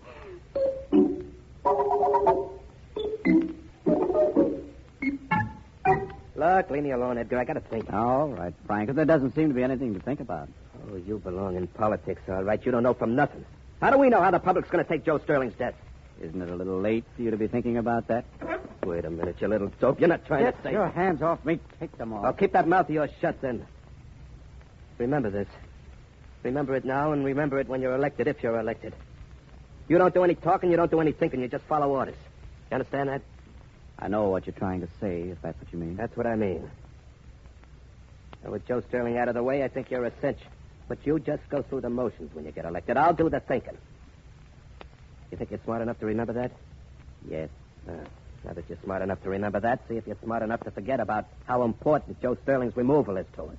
Or what I want... Who could that be? What do I know? Don't see. Please. Supposing you had a head on your shoulders. Or is that supposing too much? Never mind. You stay here. I'll go to the door. Stupid characters I get hooked up with. Why don't I turn honest and learn to steal? Yes? Hello. My name is Vance. Philo Vance. Thanks for asking me in. Oh, so you're Vance, huh? I've often wondered what you looked like. And now you know. Aren't you lucky? What do you want here, Vance? I want to see Frank Allen. Well, you've seen him. That's me. Aren't you lucky? Who's the other individual? Oh, wait a minute. I recognize him from those campaign posters all over the city. He's Edgar Lessing, isn't he? I'm very pleased to meet you, Mr. Vance. Look, Edgar, you don't have to shake hands with everybody, just the people I tell you to. Now go on back over there and sit down. When you throw him a bone, does he bark? Okay, Vance, what's up? What are you doing here? I came to find out one little fact, Alan. What's that? I want to know whether you killed Joe Sterling. Is that all you want to know? Mm-hmm. Well, that's why you didn't have to come all the way over here for that. You could have phoned. I'd have been delighted to confess to you over the phone. Cute, aren't you, Alan? That isn't what my mirror tells me. Well, listen to what I tell you. I tell you that Joe Sterling believed you'd try to kill him. And I tell you something else. I tell you that if you did, I'll find a way of proving it. Look, Vance, I don't stand inside a doorway and shoot guys as they're about to walk out in the street. What is your type of murder? I better teach you a lesson. I just better. That's all. A lesson like this. Not all you have to teach me. You'd better learn something yourself.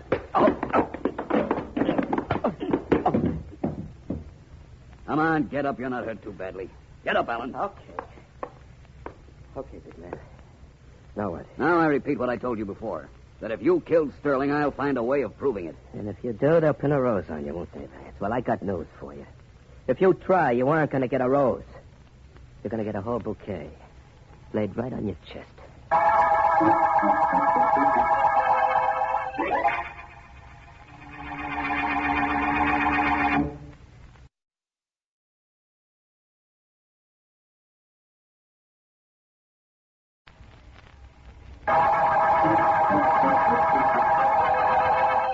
This is District Attorney Markham.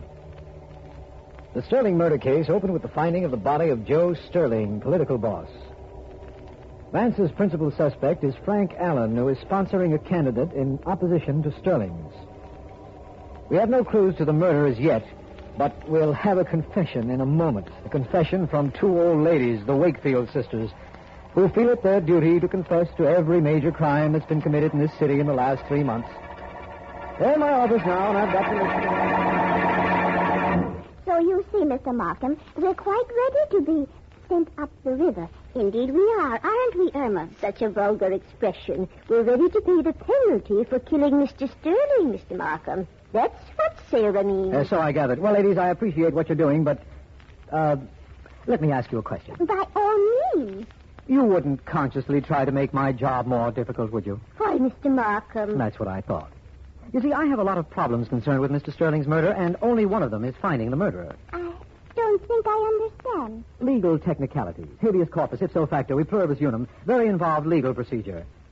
Do you understand? Oh, indeed we do. Good. My sister and I didn't mean to bother you. We just wanted you to know that we wished Mr. Sterling dead, and poof, he was dead. Yes, poof, he was dead.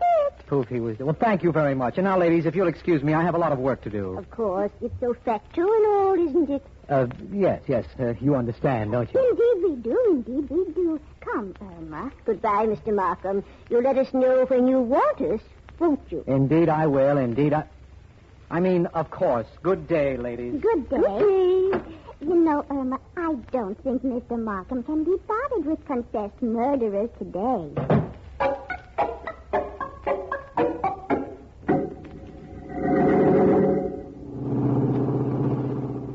Okay, Edgar, now look. In a few minutes, we'll have this truck right in the middle of our district. There'll be a big crowd there. I've had a couple of singers entertaining them for an hour. And I'm going to make a speech over the loudspeaker. Okay, Frank, I know. I know the speech I'm going to make. I'll have them in the palm of my hand. You better. There's just a slight chance they'll resent Joe Sterling's death. You know, this was his district, too, you know. How well I know. If it weren't, and if you could control it instead of him, he'd be alive today. Look, I don't want to hear talk like that, especially from you. You're running for office because I put you up. I'll break you in a minute if you get out of line. Don't ever forget that. All right.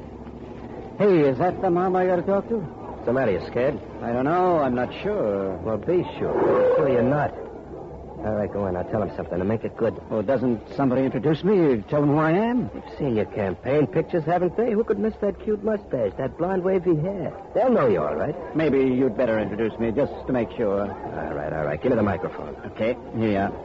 I'm ready whenever you are. My friends, it gives me great pleasure to introduce to you the man whom you're going to choose to represent you because he does represent you. The man who came up the hard way, who struggled just as you struggled, so that he knows each and every one of your problems. The man you're going to elect to office, Edgar Lessing. Go ahead, Edgar. Go yours. Friends, I'm not going to stand up here and make a long speech. I'm not going to do what most candidates for office do when they're campaigning. I'm not going to make you a lot of promises.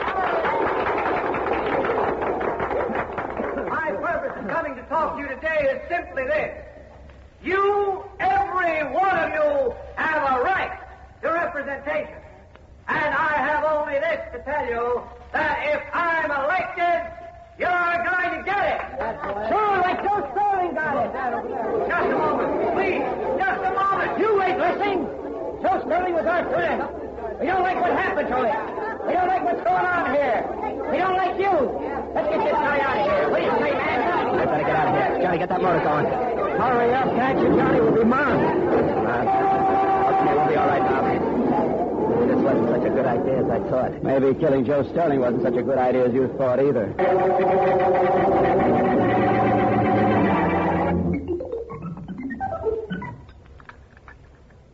Would you care for another cup of tea, Sarah? Now, let me think. I just don't know. You don't mind if I have another cup? Indeed, I don't, Irma. Indeed, I don't. He should be here almost any time now, don't you think, Irma? You mean Mr. Vance? Yes. Yes. When he phoned, he said he'd be here at 4 o'clock. And it's almost that now. He's a nice man. I like him. He's wonderful. He's the kind of a man I should have married. No sense getting that particular at our age, Sarah.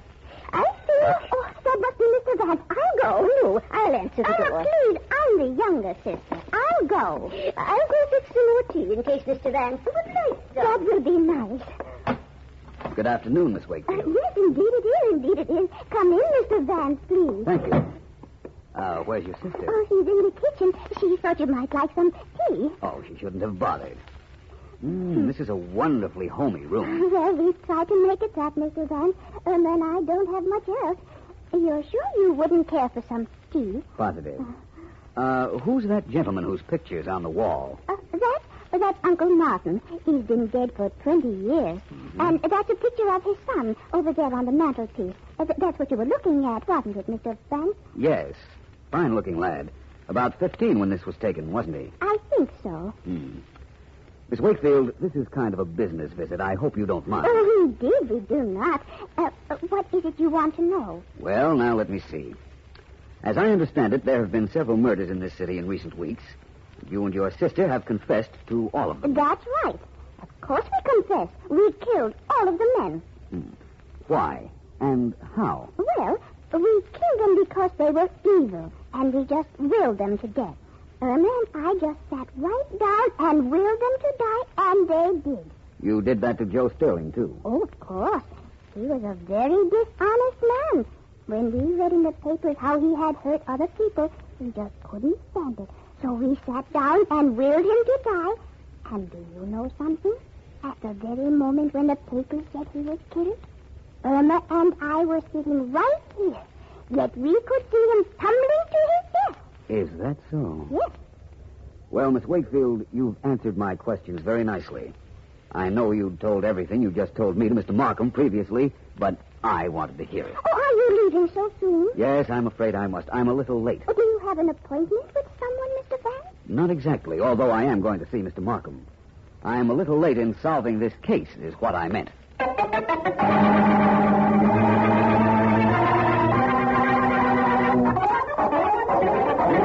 Vance, will you tell me what on earth you're doing? Certainly, my friend, but not at the moment. That's what I like, information. You come breaking into my office with a campaign poster in one hand and a photograph in the other, and you proceed to make my desk look like an art gallery. How am I doing with this pencil, Markham? From all I can see, you're drawing a mustache on that photograph of the young fellow you brought in with you. Mm-hmm. Is that your idea of fun, Vance? It's a lot of other people's, Markham, but not mine. I'm deadly serious. Look at this campaign poster. I'm looking. Yeah, nice-looking young fellow. Big type says, vote for Edgar Lessing. Describe Mr. Lessing. Well, nice-looking, wavy blonde hair, little mustache. Fine. Now, look at the photograph I've been working on. I saw it when you brought it in. It was a picture of a young fellow about 14, wasn't it? Mm-hmm. Let me see it now that you've put a mustache on him and fixed his hair with that pencil. Here you are. Look. Uh-huh. Well, that's a picture of Edgar Lessing as a boy. The likeness is unmistakable now. That's what I imagined. The Sterling murder case is practically over, Markham. Well, it's nice of you to let me know that. Now, who killed Joe Sterling? I have only one question to ask you, and then I'll tell you. All right. Sterling was found dead on the ground floor of his office building. His office was on the second floor. There was no elevator, right? That's right. You told me he was shot as he was about to go out into the street. Have you had any reason to revise that theory?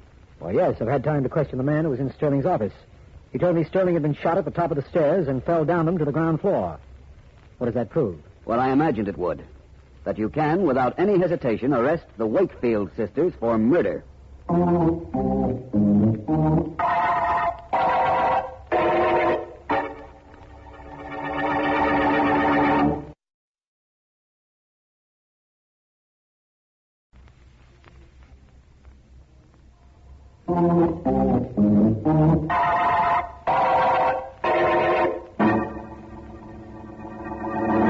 I think, Miss Sarah, that you could have gotten away with your very clever plan if you hadn't made one mistake. What mistake did we make, Vance? I'll get to that in a moment. We know now that Edgar Lessing was your nephew, that you knew you could control him if he were elected, and that he could never be elected as long as Joe Sterling were alive. So, these two women did kill Sterling. But Vance, how about the other killings they confessed to? That was their plan, Markham. They thought this out months ago when they decided to kill Sterling. They came to your office on several previous occasions and admitted murdering several individuals who had been found dead. Yes. That was just to throw you off. It did throw him off, too, didn't it, Sarah? Indeed it did. Indeed it did. And if it weren't for Mr. Vance, nobody would ever have suspected us of killing Mr. Sterling. We were just two harmless old women who hated anything evil. Or so you wanted us to think. What I want to know, Vance, is why you took that young fellow's photograph from the Wakefield's living room in the first place. You must have been suspicious of them to do that. I was. It was something Miss Wakefield here said to me that gave me the clue. So far as anybody knew, Joe Sterling was killed on the ground floor of his office building. Yet she mentioned that she saw him tumbling down. Tumbling down, Markham. Oh, I see. That's why you asked me if Sterling had been shot at the top of the stairs. Right. I thought he might have been, after I heard what Miss Wakefield said. Uh-huh. Only the murderer would know a thing like that, Markham. It wasn't in the newspapers. Well, all I had to do then was find the motive, which we know now. Yes. And the career of the Wakefield sisters was at an end. The career of these two women, Vance, and also the Sterling murder case.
That's what I heard, Tommy. That's what I heard, I tell you.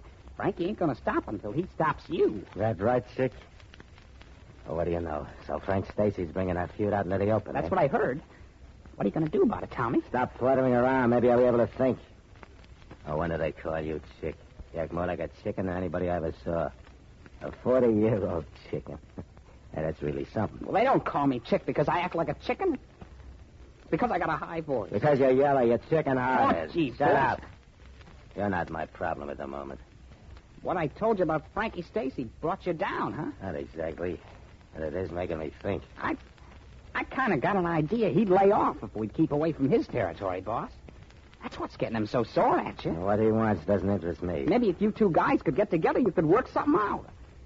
But you better do it fast on account of Frankie figures on knocking you off. Anyway, that's what I heard. I know that's what you heard. Chick, I think I got something. Yeah, what? Frank Stacy wants to kill me, but I'm going to see to it that he killed somebody else. I don't think that would exactly satisfy him. He isn't going to have any choice in the matter. Chick, I got it. Stacy's going to murder somebody in front of witnesses. Witnesses who'll talk whenever I say the word. Oh, I see what you mean. You'll get Stacy to knock somebody off, and then hold that over his head like. Exactly. And he'll do anything I say. Hey, I gotta hand it to you, Tommy. That's swell. You got somebody picked out for Frankie to knock off? Yeah, I think so. Who? Why, you, of course.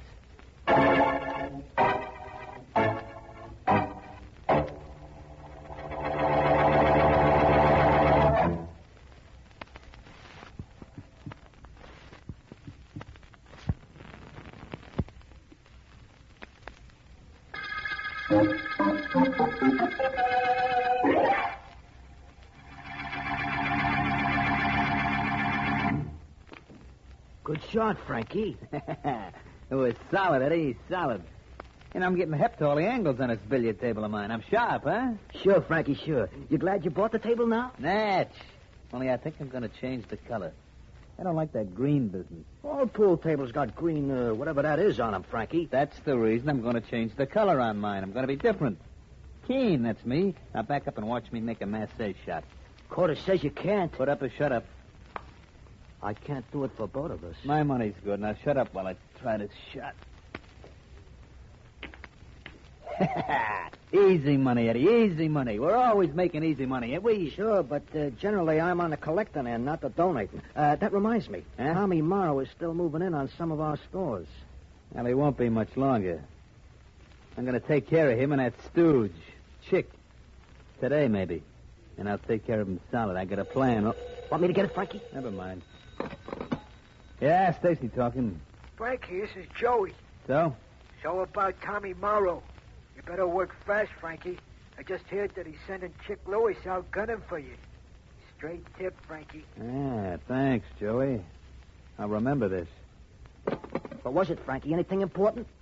Could be.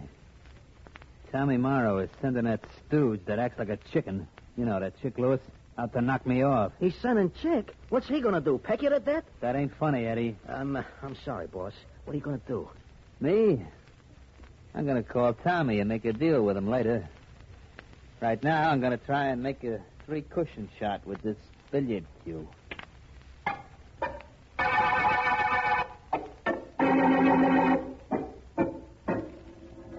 You see why I asked you to come to my office, don't you, Vance? Well, no, Markham. To be perfectly honest, I don't. But a summons from the district attorney is a command appearance for me, so here I am. I want you to realize what'll happen if the reports I have are true. That there's a feud between Tommy Morrow and Frank Stacy, and that it's liable to flame into the open at any minute. That's right. And when that does come out into the open, there's going to be shooting. Only I don't know any way to stop it. Or perhaps you might. If I were sure that either Morrow or Stacy would wind up being killed, I wouldn't bother about it. We'd be much better off without them. There is a chance, though, that some innocent people might get in the way when their gang guns start. Yes, I believe that, too. There must be something you can do to prevent a murder, Vance. My talent lies mainly in solving killings, Markham. As I well know. We have one possibility of averting bloodshed in this situation. I understand that Morrow and Stacy hate each other, but that they respect each other, too. That they've arranged some sort of a conference. Find out where the conference is being held, arrest them both, and you have your solution. We have no case against either of them. Not right at the moment, that is. But I'm convinced the conference won't work out. And I'd like to prevent the bloodshed I'm sure will follow. I understand your feelings. Now, let me see. There's Tommy Morrow and his chief stooge, Chick Lewis, on one side. That's right, isn't it? Yes, Lewis is a thin, red-headed fellow. Looks more like a chicken than he does a man. On the other side is Frank Stacy and his head hoodlum, a character named Eddie the Lug. Of the Boston the Lugs, no doubt. No doubt. Markham, I realize your predicament. And I thank you for giving me the overall picture of the situation. So far, I haven't given you any complete picture. It's more like a negative. What do we do about it, Vance? Nothing, I'm afraid, my friend. We'll just have to wait till we see what the negative develops.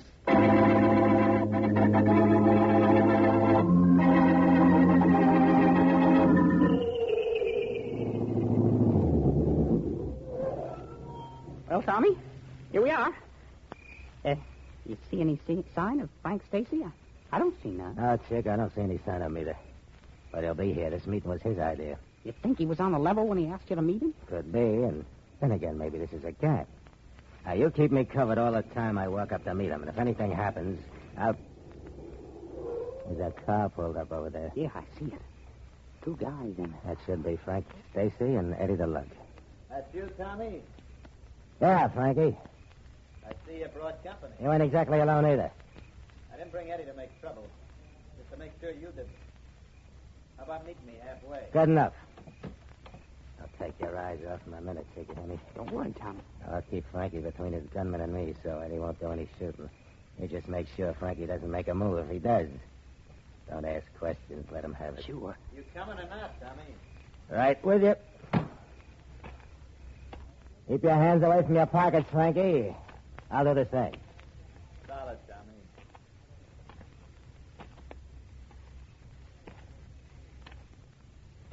Okay, Frankie. This is as far as I go. You come the rest of the way. Check.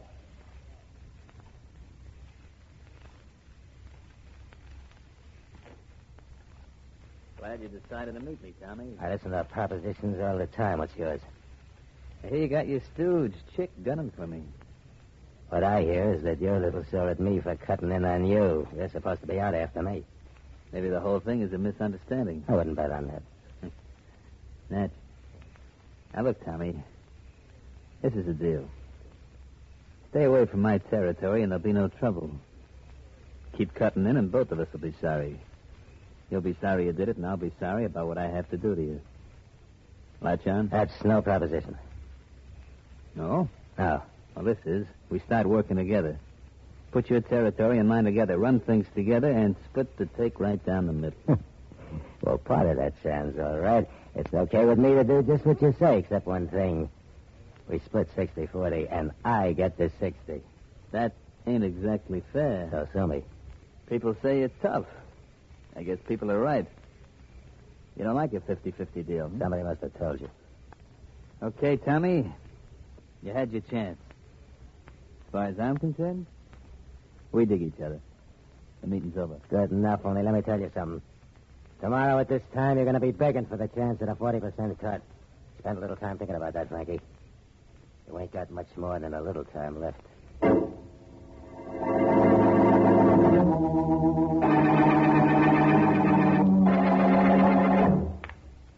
Hey, what's the matter, Frankie? That shot was a pushover and you blew it. You nervous or something? Maybe, Eddie, maybe I am.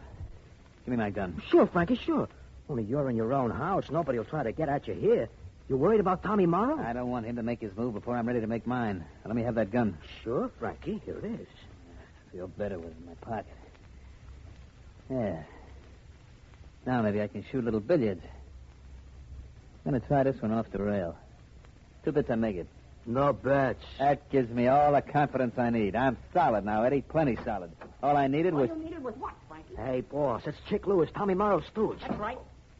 And don't either of you do nothing stupid like reach him. Frankie, I got a message from Tommy for you. He says if I want to prove I'm not yellow, I'm to take my gun down to see you and let it do the talking on account of... Good work, Frankie. You done it. You caught him right in the chest. So that was the gunman Tommy sent down to get me, was it? Get rid of him, Eddie. Starting to bleed all over my new billiard table. I don't like the green cloth, but I don't think I like it red either.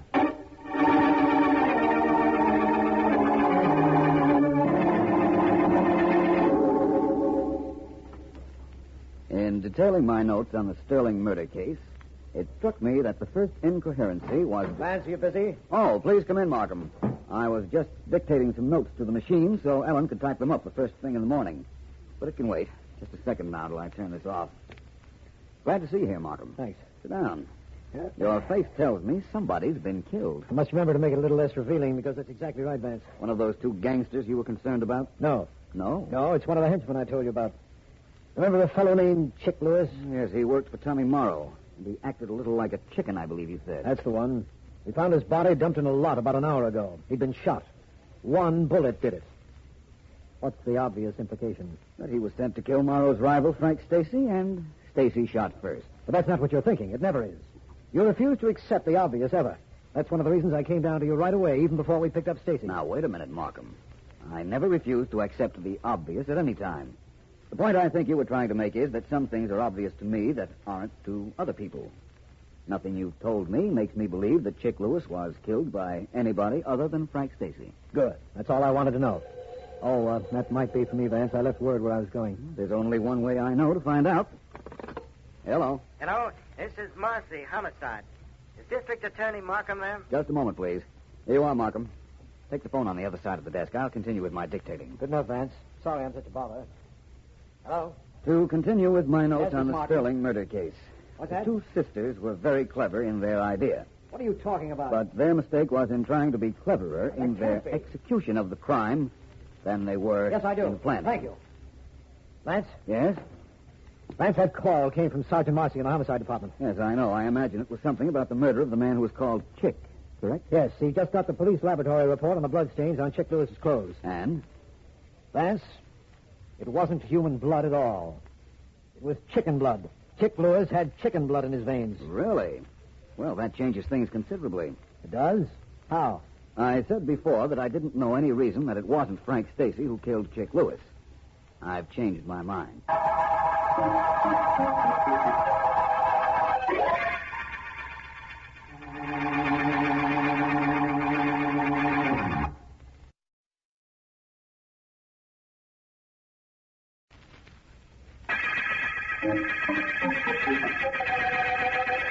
This is District Attorney Markham.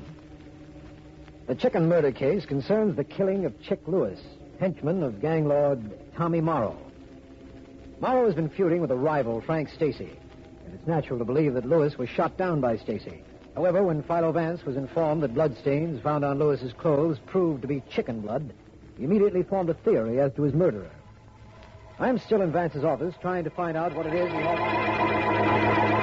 I'm not trying to be mysterious, Markham. Honestly, I'm not. In that case, you're being mysterious without trying. That's all I can say. My theory as to who killed Lewis might be entirely impractical. Yours might be right. I'd rather not go into detail at the moment. It's too possible I might be off on a tangent. You very rarely are. It's a luxury I can't afford too often. Markham, I'll make you a promise about this case. What's that? Leave my theory at me for a few hours, and I'll see to it that you're in on the finale. If I'm right. What about Stacy? You think I ought to pick him up? I don't know why not. That is, if you can find him. I imagine he'll go into hiding. And Markham, if I'm not right about my idea of who killed Lewis, I'm going into hiding, too.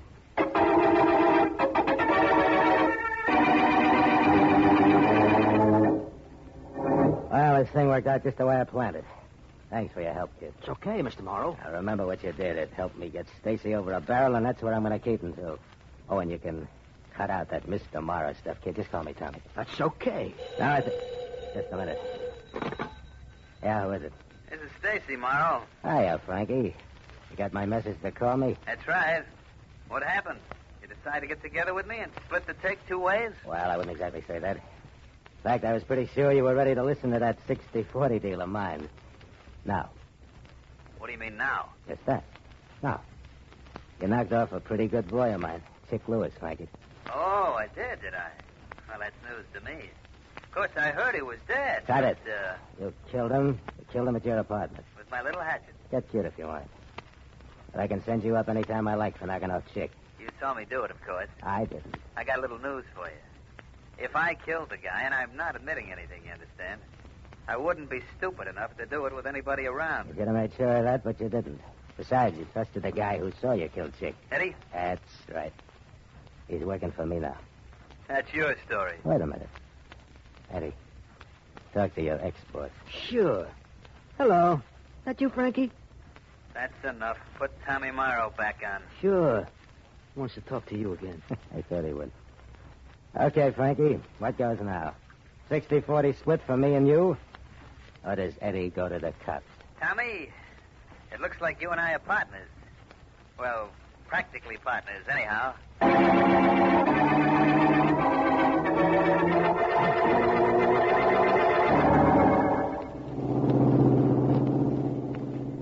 Feel like telling me where we're bound for, Vance? Yes, Markham, I do. I feel very much like telling you. Well, then? But I'm not going to. All I can say is that we're en route to find the murderer of Chick Lewis. You've told me that Frank Stacy can be found in his apartment, generally. That's correct. And that Tommy Morrow, who employed the dead man, operated from a store. I want very much to talk to one of those two men. I think I know where we're going in that case. You don't concede that Stacy killed Lewis, therefore you want to talk to Tommy Morrow. Is that correct? Exactly. And if I'm not mistaken, this is the store from which he operates. Now, the shades are drawn over the store window, but I think I see some light from the inside. I'm sure you do. There's a rather strange-looking individual standing in front of the store. Yeah. A bodyguard, probably. Morrow's? It could be. No, Vance, it isn't. I recognize that man. That's Eddie the Lug. He works for Stacy. Yes.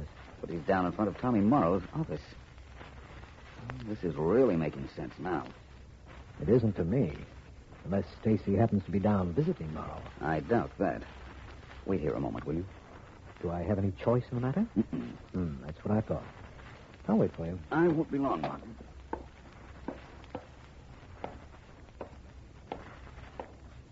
Going somewhere, Bud? Yes, I think so. I'm going in to see Tommy Morrow. What makes you think so? Look, I don't have any time to delve into my reasoning with you. Step away from that door. Apparently, you didn't hear me. Let me try your other ear. My name is Philo Vance. As soon as you step away from that door, I'm going in to see Tommy Morrow because I think he killed Chick Lewis. Come on, move, you. Make me. All right, I will. I don't think so. I imagine you're right, Vance. You didn't need any help, did you? Not with that character. Well, as long as you're here, Markham, let's go into this store and we'll see Tommy Morrow together. What about him? Oh, leave him lying there. He's a good advertisement for me. Yeah, I know what you mean. Well, let's go.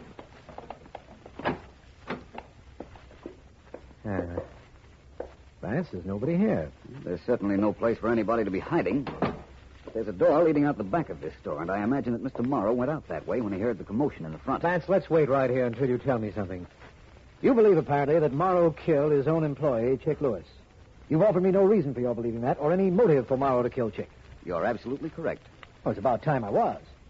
A few moments ago, you told me that seeing Frank Stacy's stooge, Eddie the Lug, outside this store confirmed your theory. That I did. You don't tell me how or why or when this case will be over.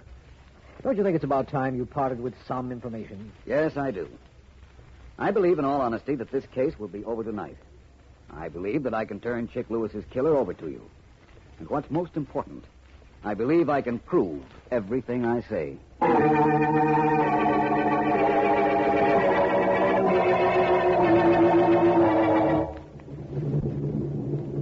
The sheriff said his name was Philo Vance. Sure, I'm sure. And he was looking for you, Tommy. He knew something. I'm sure he knew something. That Vance is an awful hep character, Tommy. How about he ask you, Frankie? Well, I can tell you what I think, Ken. We're partners now, ain't we? 60-40, maybe, but partners just the same. I think getting rid of Vance is a good idea. That's why we're here in front of his apartment, ain't it? That's why Eddie has his Tommy gun pointed at the window, ain't it? And I'm awful anxious to get even for that knocking around he gave me, too. Believe me, I am. A couple of shots from this gun will square things. It always does. You know, Tommy? What? You and I stop our fighting, team up together, and the first thing we do to make the partnership start is have a jam session with a Tommy gun and a guy named Philo Vance. Hey, by the way, you were pretty smart. What do you mean I was smart? Buying off Eddie here so he'd be on your side after I killed Chick. That wasn't dumb. No, that was sharp, keen, solid. I like having a smart partner. Now, if only Vance would show his face out of that apartment house door, we could go celebrate someplace. Let him show his face. Just let him show his face. Get Eddie getting sore. He's got to work himself up to shooting a guy. Well, they could make an exception in your case if you keep needling him. That ain't wrong, neither. All right, I'm sorry. Hold it, Frankie. The apartment house door's opening. That's Vance in the doorway. That's Vance, all right. Posed nice and pretty. Just waiting for this. He's falling. You got him, Eddie. Let's get this car moving. Not so fast. Don't move, you three. My men have this car surrounded. Cops! Markham, the district attorney. Well, Markham, maybe you got it. We did a lot of characters a favor knocking off Philo Vance just now. He's smart, yeah. But he couldn't outthink a machine gun bullet. If you knew how I felt about Vance, you wouldn't talk that way, Morrow. I have a good mind to take care of you three personally. And forget about the law. That's not necessary, Markham. That's the guy we right. killed. You don't think I'd let myself be killed just to prove my theory was correct, do you, Markham? After you take these three individuals down to headquarters, I'll tell you why I wasn't killed. And how that chicken blood proved no red herring in this case.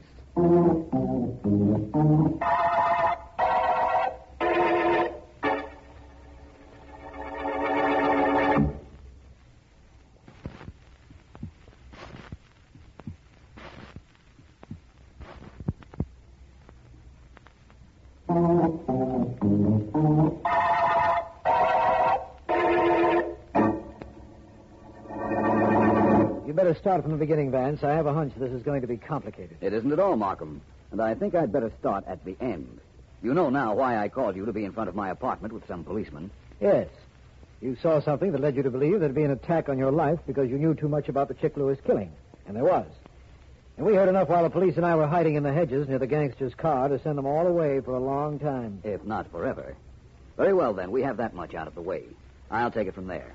When I saw the men parked in front of my door, I suspected who they were, so I called you. And then fixed up a dummy to resemble me as much as possible. Then you came down, opened the street door, set the dummy up, and ducked out the back way. I gathered that. That much is true. Now you want to know how the fact that there was chicken blood on Chick Lewis's clothes proved to me that Frank Stacy didn't kill him. Before you go into that, I think I'd better tell you that Frank Stacy has already confessed to killing Lewis. Well, I have no doubt that he thought he killed the man. What? This is what happened. Tommy Morrow wanted to get something on Stacy, so he framed the murder. He had Chick Lewis show up at Stacy's apartment, a bladder containing chicken blood underneath his coat. He had already bribed Stacy's stooge, Eddie the Lug, to put a blank cartridge in Morrow's gun. I see now. I think. Stacy fired the blank. Chick Lewis fell, and as he was falling, broke the bladder containing the chicken blood. In other words, the whole thing was staged to make Stacy think he killed Lewis. That's right. So that Morrow could, in the future, dominate Stacy.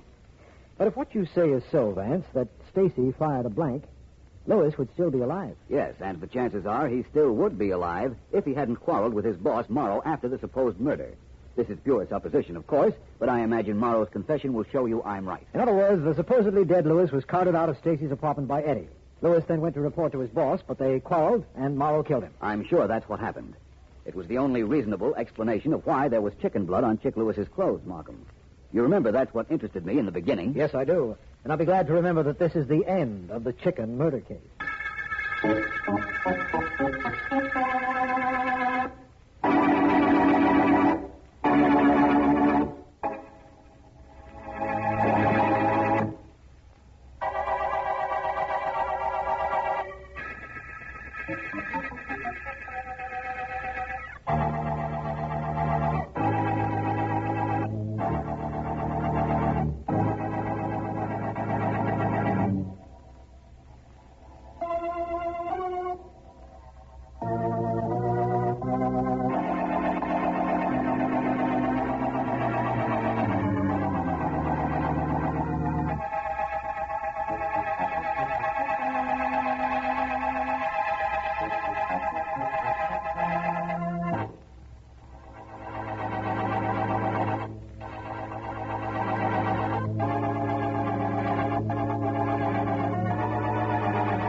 Really, Vance, don't you think you're being a little obvious? Don't you think she rates it, Markham? Have you ever seen a more beautiful woman?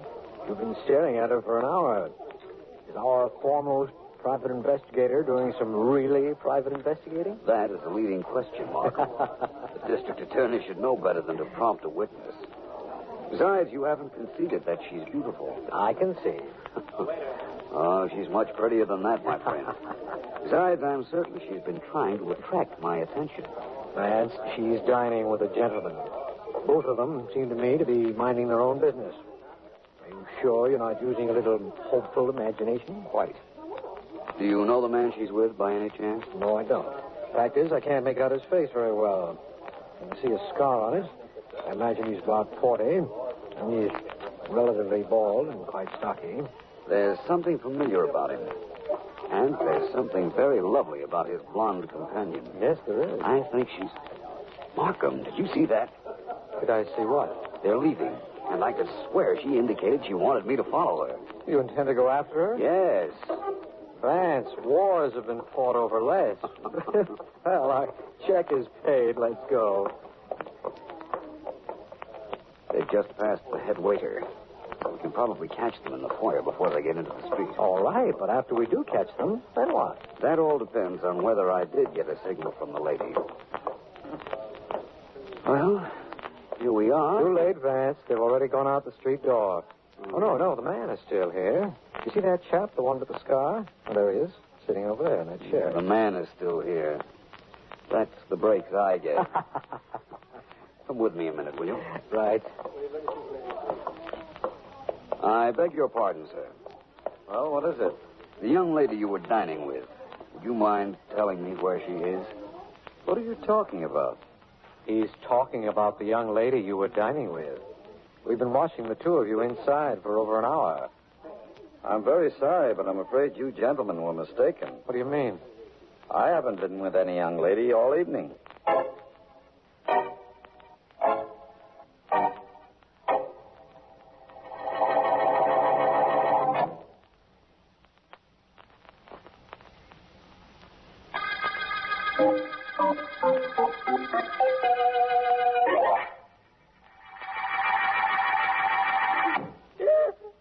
Come on now, Miss Foster. Tell the sergeant what you told me. No, I can't. What's going on, Williams? What is all this? This is Miss George Foster, Sergeant. Foster, eh? It was her husband who was murdered a couple of hours ago? That's right. Sergeant Heath is up at her house now, looking the place over. I found her on my beat, crying, just like she is now, so I brought her here to headquarters. I see. Mrs. Foster. Mrs. Foster. Yes, what is it? You ought to take it easy, Mrs. Foster. Let Officer Williams take you back to your house. No, I don't want to go back there. I don't want to go back. My husband was shot. I saw him shoot my husband. I don't ever want to go back to that house. You saw who shot your husband, Mrs. Foster? Did you know the man? No, I didn't. Can you describe him? Yes, I know exactly what it looks like. Well, that'll help us find him. Williams, take down the description Mrs. Foster gives you. Then take her into the rogues gallery and see if she can find the man in our files. We're liable to crack this case without leaving headquarters.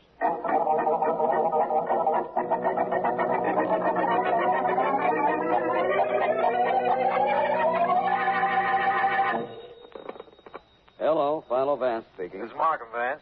Are you entirely recovered from that little restaurant scene last night? Not quite. I'd hate to believe that girl wasn't attractive enough to stay in my memory overnight. Don't tell me you found out something about her. No, that isn't the reason for my call. A man named Foster was murdered last evening, Vance. Just about the time we were having dinner. Between 7 and 8 o'clock, you mean? Yes, his wife saw the killing. Was able to describe the man who fired the shot. More than that, she made a positive identification from a rogues gallery photograph. The killer was a man named Norman James. Really? Yes, really. Well, you're entitled to an easy case once in a while, Markham. This sounds as if you have one. Does it? Well, doesn't it? Listen, the man Mrs. Foster positively identifies as having killed her husband at 7:30 last night is the man we watched every minute between 7 and 8. The man who was dining with that beautiful blonde.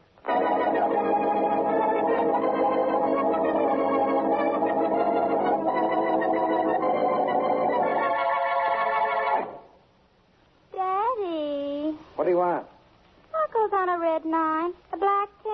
A black 8. Look, beautiful. Babies can play solitaire. Why can't you? Well, because I'm not a baby. What goes on a red queen? A yellow pumpkin. What? Don't bother me. I'm busy. I'm reading. It's a very good picture of you in the papers, Norman. Ah, it's not so good. Oh, I think it's beautiful. Shows that scar on your face so clear. Daddy, Now, what is it? that Mr. Vance you told me to make eyes at in the restaurant's awful cute. That Mr. Vance happens to be awful smart. You make sure you never talk to him, never see him again. You understand that? But he doesn't know who I am. How could I ever talk to him or see him? You know who he is. Sure. You could go to see him. Only, baby, you're not that stupid, are you? Who says I'm stupid? You do every time you open your mouth. What? This newspaper says that I'm going to be arrested for murder. Because of you, the district attorney and Philo Vance are going to be my alibi. They'll swear they saw me in the restaurant with you at the time George Foster was shot.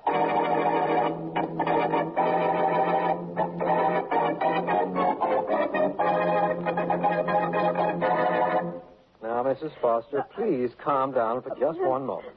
You seem to have made a terrible mistake. It wasn't a mistake, Mr. Markham. I swear it wasn't. I saw the man who killed my husband. It was this Norman James, the man whose picture I picked out from the police file. But, Mrs. I couldn't Foster... have been mistaken. I saw him. I'll never forget his face when he shot my husband. He did it, I tell you. He did it. Mrs. Foster, I dislike saying this to you, but it would be physically impossible for him to be in the restaurant where I saw him between 7 and 8 o'clock and at your house killing your husband at the very same time. Now, wouldn't it? Well, I don't know, and I don't care. And there is a possibility, of course, that Norman James had a twin brother, in which case I can figure out what happened. We're checking into his background now. Look, Mr. Markham, you're the district attorney. You know all about murders and alibis and all that sort of thing. I don't know anything about them. All I know is my husband was killed, and I saw the man who did it, and that man was Norman James. I swear it was Norman James. I don't doubt either your sincerity or your identification, Mrs. Foster, but there are certain... Excuse me. Come in. Mr. Markham? Yes, Williams, what is it? We made a thorough check on Norman James' background, Mr. Markham. He was an only child. No brothers or sisters, twin or any other kind. That's definite. I see. Thank you, Williams. Right? Oh, now what? So the man had no twin brother. I saw him kill my husband, and you say you saw him in the restaurant at the same time. I not only saw him, I spoke to him in the foyer. Well, what does this mean? Mrs. Foster, I say to you in all sincerity, I wish I knew.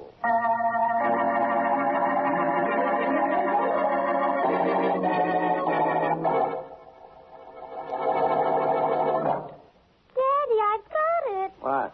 A black 2 goes on a red 3, right? Betty, baby, you're a genius.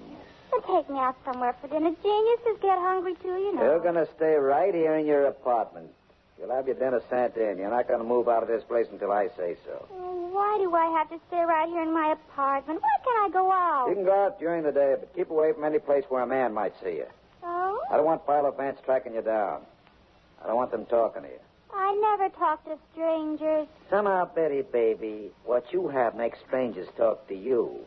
Right now, I'm on Easy Street. Nobody's got a thing on me. And except for one little detail, I'm completely in the clear. Hey, who could that be? Could be the detail I was talking about. Right on time, too. I'll go to the door. You take my gun out of my topcoat pocket. You'll find a silencer in the other pocket. Screw down the end. Which end? Never mind. I'll do it myself. Hey, I'm coming. Hold everything. I'll get your gun and silencer out. You can put it on yourself. All right, all right.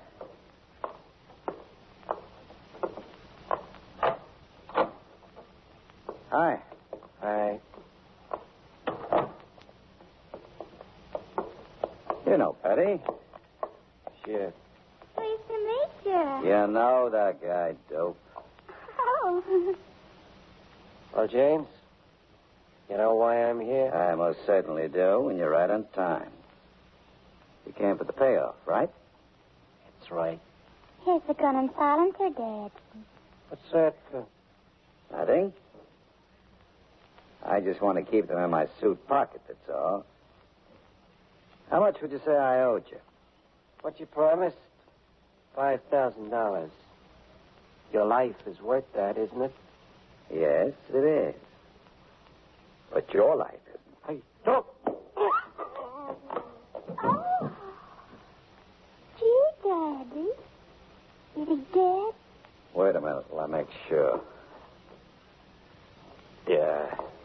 shut all right. Gee, alive 1 minute and dead the next. That's life, isn't it? Yes, my brilliant accomplice, it is. You know, Daddy, when you said for me to get you that gun, I was scared. Why? I thought maybe you were going to kill me. Why would I kill you, genius? Why? Yeah. Well, because.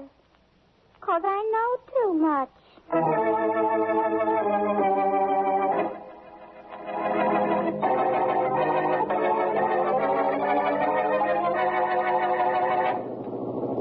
We're almost more advanced. You want to tell me now why you developed a sudden interest in a very ordinary shooting? Yes, Markham.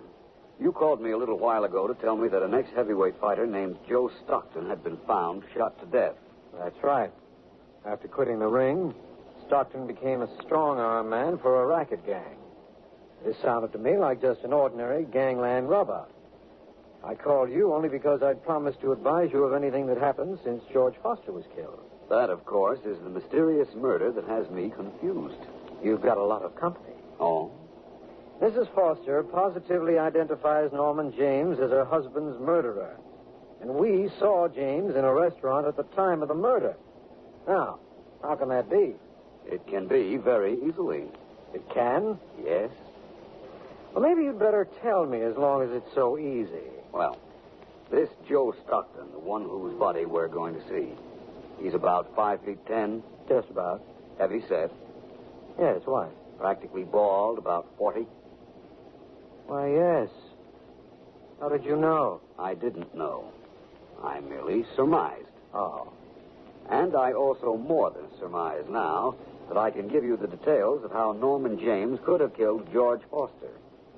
One more question. Did Stockton have a scar on his cheek? Definitely not. Oh. What's the O for? It's for the sudden collapse of a beautiful theory. I take back all my previous questions, Markham. They mean absolutely nothing now.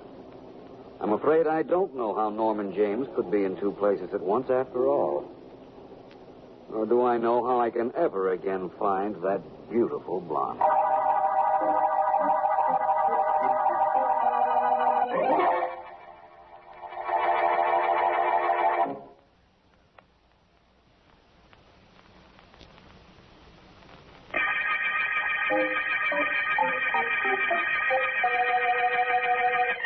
This is District Attorney Markham. The Scarface murder case opened with the killing of George Foster. Foster's wife, who saw the murder, positively identifies Norman James, still at liberty, as her husband's killer.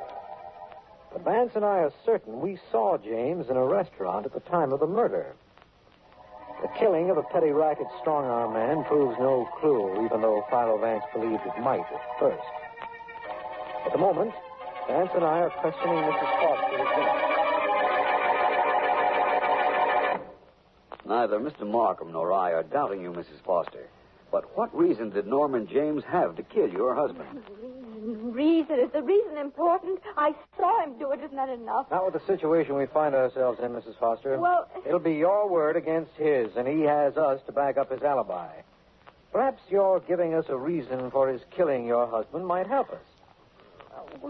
All right. My husband borrowed money from Norman James. I never knew his name, but I'd seen his face when he came to the house. My husband was supposed to pay him a very high interest rate. He couldn't pay it. He couldn't pay James back. So he was killed. So that's Norman James's racket. That's right. That second murder could have explained all this so easily, Markham. But it didn't. What are we going to do to break James's alibi, Vance? If I could find that blonde he was with at the restaurant, that might do it. I don't see how. I do. But it's too early for me to explain. Lend me an officer from the homicide department, a telephone book, and I might be able to locate her. You don't know her name? No, nor where she lives. But let me have what I asked for, and there's still a chance I can trace her for you. For me? No, I beg your pardon. For both of us.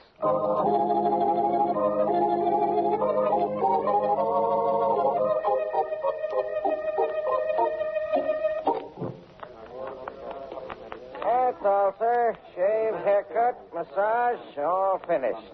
pay the cashier, will you, please? Who's next, please? I am, Charlie. Ah, it's you, Mr. James. You want a shave, maybe? I want something, Charlie. But there's no maybe about it. You owe me $100. I want the 100 or $10 interest. Mr. James, I wanted to ask you something. Things were a little tough. That's up for me, too. You wanted the money, you asked me for it. You got it. You know you'd have to pay me, didn't you?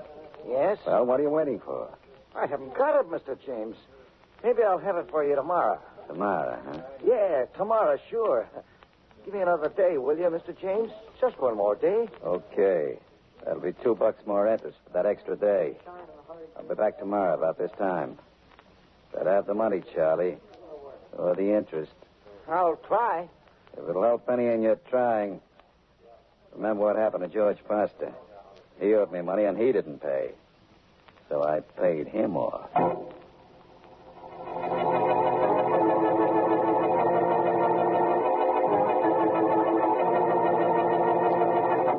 Oh, never mind, thank you. Goodbye. Well, any luck, Williams? Hello, Mr. Vance. Any more numbers for me to call? There are only about 3 more on my list. I think I'll make the next call myself. Okay, you try it for luck. Here's the phone. Thanks. Let's see. We called about 30 numbers, didn't we, Mr. Vance? So far, yes. I'm sure this has to work. Oh, maybe if I knew what you were trying to do. Hello, Salon. How do you do? My name is Philo Vance. I'm trying to find a girl. I wish you luck, brother. Happy hunting. Just a moment, please. I'm hoping that this particular girl is one of your customers. Well, what's her name? Well, I don't know. Oh, you're a big help. What's she look like? She's blonde. That's big news. I'd say she was the kind of girl who'd come into your establishment about 3 times a week. Does that help any? Well, it might. Give me a little bit more to work on. She's about 5'8", very attractive, very smart dresser. Her hair is blonde, but not golden. Platinum, huh? Dark eyebrows, nice mouth, gray eyes. Well, I don't know what color her eyes are. Do you know somebody that answers that description? Yes. Well, that's fine. Does that make me a landmark for tourists? You are, as far as I'm concerned. I'm coming down to see you right away.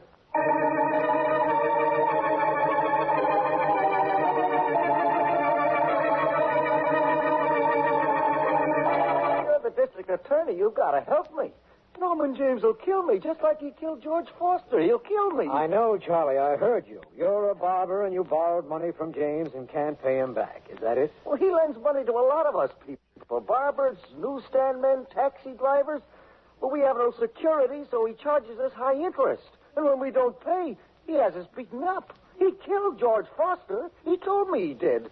You got to protect me. You got to arrest him. I could arrest him, of course. I could have had him arrested when Foster's wife identified him for us. But I'm sure I can't make a charge stick against him. Well, what does that mean? That he can take me out and kill me if he wants? No, I'll see that you're protected all day tomorrow and up until the time when Philo Vance gets the evidence he needs against James. Well, why can't you arrest him? Why don't you put him in jail? He threatened me, didn't he? Charging those high rates of interest is illegal, isn't it? Why can't you arrest him? Perhaps I will. In any event, Charlie, you have nothing to worry about. I give you my word that you won't be bothered by Norman James again.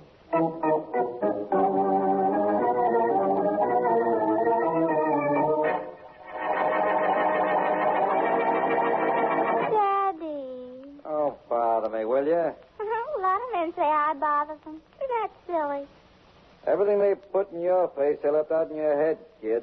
I bet you don't think I have any brains. That's the only bet you ever made that you had a chance of winning. What do you want? I want to go out. Where to? The beauty parlor. What do you think? Gee, you're stupid. Yeah, I know. You've been to the beauty parlor once this week already. You said I could go any place where there weren't any men, didn't you? Well, there's no man in a beauty parlor except Antoine. He just does my hair. you need work on the inside of your head, kid. Oh, can I go, Daddy? It's only right down the street. I'll be back in a couple of hours. It doesn't take long for my hair to dry. Okay, go ahead. You'll pester me to death if I don't let you. Oh, thanks. And when I get down to see Charlie the barber, you'll sneak out anyhow. So go ahead. I'll pick you up there. Okay. What are you going to have done? Oh, I think I'll have my hair just a shade lighter. Don't you think that'd be becoming? I Just a shade lighter. don't know. Where I sit, you're lightheaded enough already. You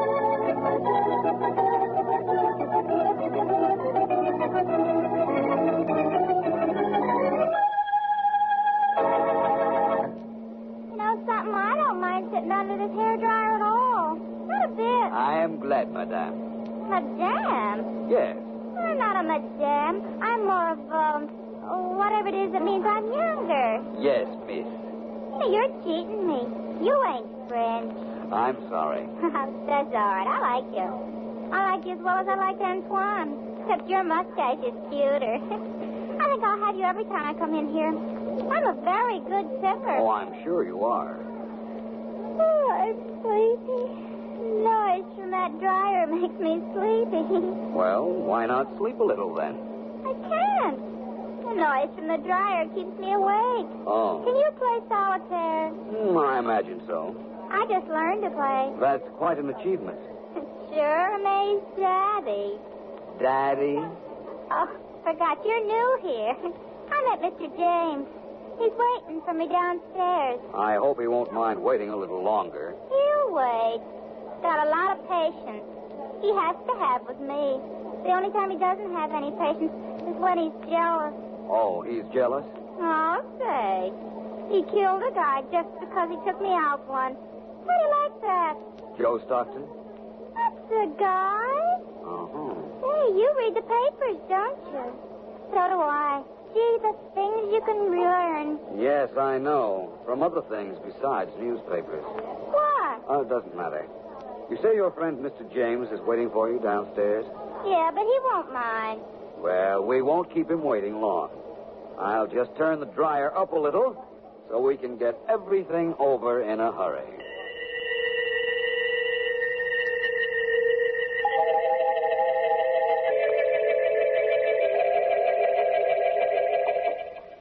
There's Daddy. I mean, Mr. James. That's nice. Standing over there in the doorway waiting for me, just like I said he would be. Oh, thank you very much for doing my hair so well. Oh, it's quite all right. And I think I want a word with your daddy. Sure, I'll get him. Daddy! Yeah, baby. Come on over here. Look, kid, let's get moving. We gotta... This nice man wants to speak to you. He just did my hair. Don't you think it looks beautiful? Hello, James. We meet again. You're Philo Vance. That's right. And after what your friend here just told me, I think I've got all I need to turn you over to the district attorney. After what I told you, I didn't tell you anything. Besides, I saw Philo Vance in the restaurant. He didn't have a mustache. The one this guy's wearing comes off. Can't you see it's a phony? How do you don't like the beat? I don't think you can do anything at all, James, except come with me to see Mr. Markham. That's one man's opinion. Eddie talked you're smart enough to put everything together. I'm getting out of here. I doubt that. Okay, Vance, let's play rough. All right. You killed him, Vance. You killed Daddy. No, my dear, I didn't. I just knocked him out. I didn't kill him. I wouldn't dream of sparing the state all that trouble.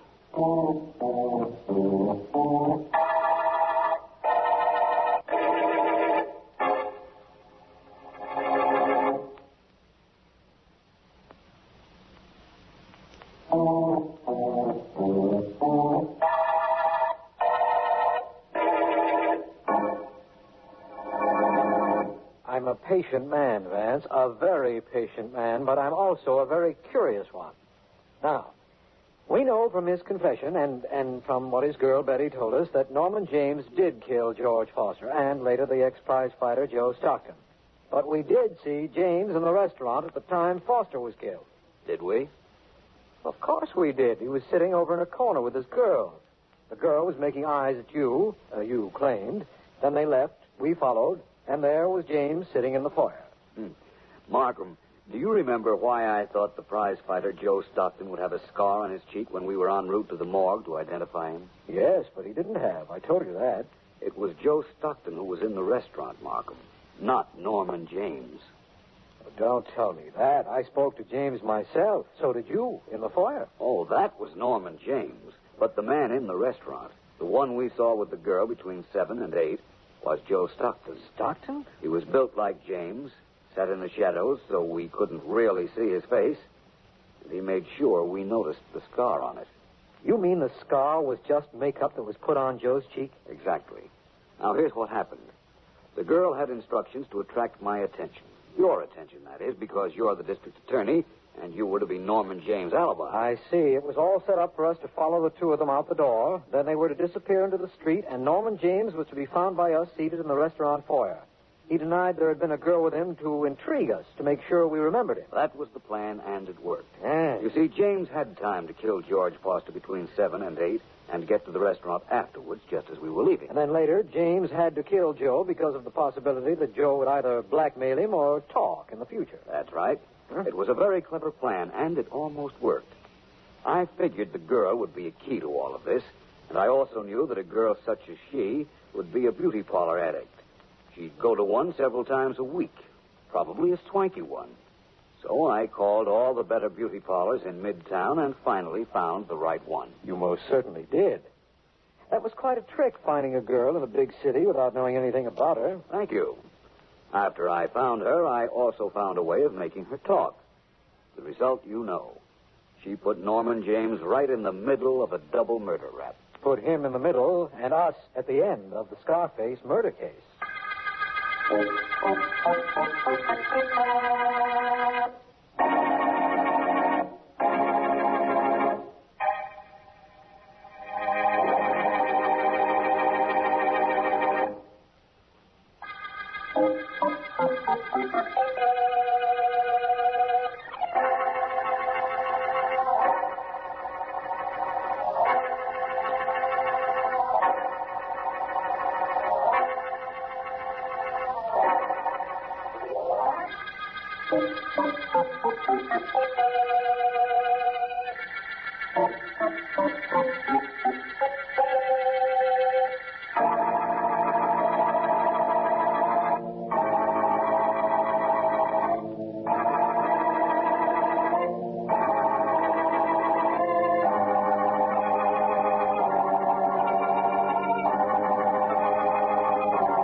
Sit down, my boy. Thank you, sir. Sorry to make you come out to my home with those papers, but I did need them. That's all right, Mr. Church. Yeah, there they are. If you'll sign them, I'll take them back to the office in the morning. Very good, Paul, very good. Nothing like having a conscientious assistant, huh? Thank you. Have a smoke, boy. Have one here, right in this box. Oh, thank you. Wait a minute, I'll light it for you. There we are. Thank you, sir. I'm glad you came out, Paul. It's kind of lonesome out here in this big house with nobody to talk to except that bodyguard of mine. Yeah. Glad you came out, boy. Oh, thanks. I can't stay. Hey, what? You should have seen your face. It's not so funny. You should have seen your face when that thing exploded. It was wonderful. Oh, you think so? It's an old gag, but it still works. That's the funniest thing I ever saw. Well, it wasn't to me. I don't think practical jokes are very funny. Oh, you don't, huh? No. Now, isn't that too bad? Maybe I don't think a lot of things are funny either. Like what's happening to the books in my office. What do you mean, sir? You know what I mean. They've been juggled around. There's been a lot of money taken from my business in the past 6 months, and I didn't take it. Oh, but Mr. Church, It had to be either you or Miss Kraft. But we won't go into that right now. Shake hands, boy, so we'll know there's no hard feelings about that little explosion. All right, sir. Good night. Good night. Oh, what's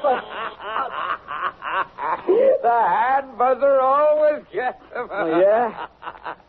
Well, come over again, Paul. Come over again. And don't worry about that money you've taken from me. I have plenty of time to do something about it. If I decide to.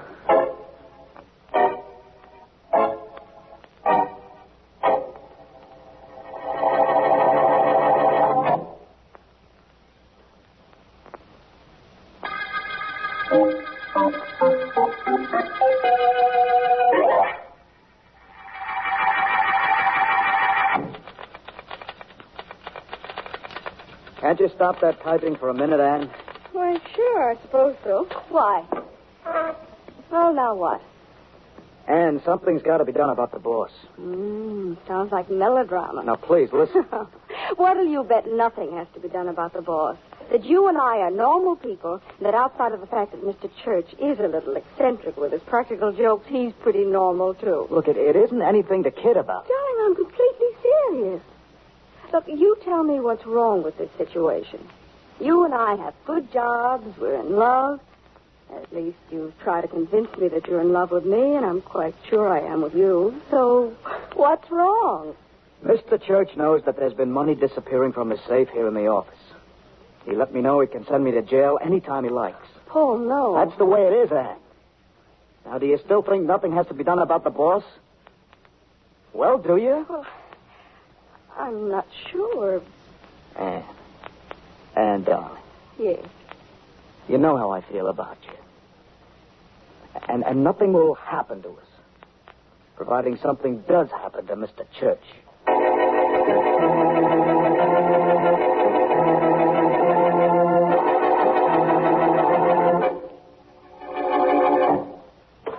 Good morning, Miss Deering. Why, Vance, you're in early.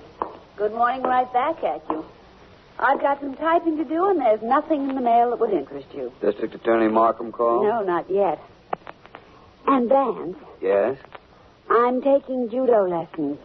What was that? You know, judo. It's the science of self-defense where the frailest woman can successfully defend herself against the strongest man. Said that in the book. The theory being that leverage applied correctly can overcome muscular strength. Well, that's almost exactly what the instructor told us last night. Here, let me show you. All right. Now, look, you're a hold-up man. You sneak up and back up. Do you mind if I take off my hat first? You're a hold-up man, not a gentleman. Very well, the hat stays on. Now, what do I do? You're a hold-up man, and you're in back of me, but I don't know you're there, you see? Now, come on. Stick 'em up. Oh, you scared me. Guess that's the general idea, though, isn't it? Now, I'm supposed to kick back with my heel and get you in the ankle. Oh, Van. Yes? I guess I forgot to mention. You're supposed to stand still. I'm sorry. What happens if the hold-up man doesn't stand still? Well, I guess I'll find that out in my second lesson. Eventually, I throw him over my shoulder, though. Not bad, huh? Not bad, except for the hold-up man. Oh, him. Who cares about him? Never mind, Ellen. I'll get it myself. Come to think of it, I must remember to ask my instructor what that's happening to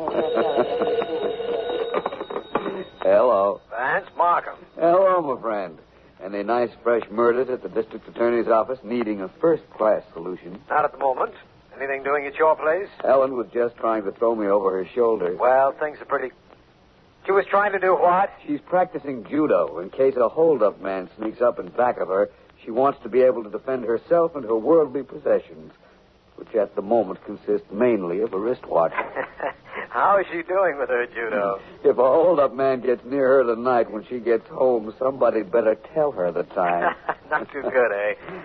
Well, Vance, there is a little excitement down here, but nothing of importance. Pretty much routine.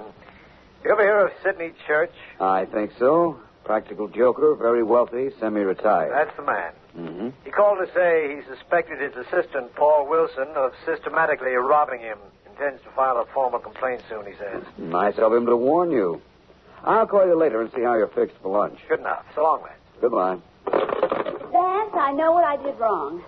I've got a lot of work to do, but as soon as I'm finished, let's try that hold-up thing again. If you like, Helen. I'll look forward to being thrown over backward.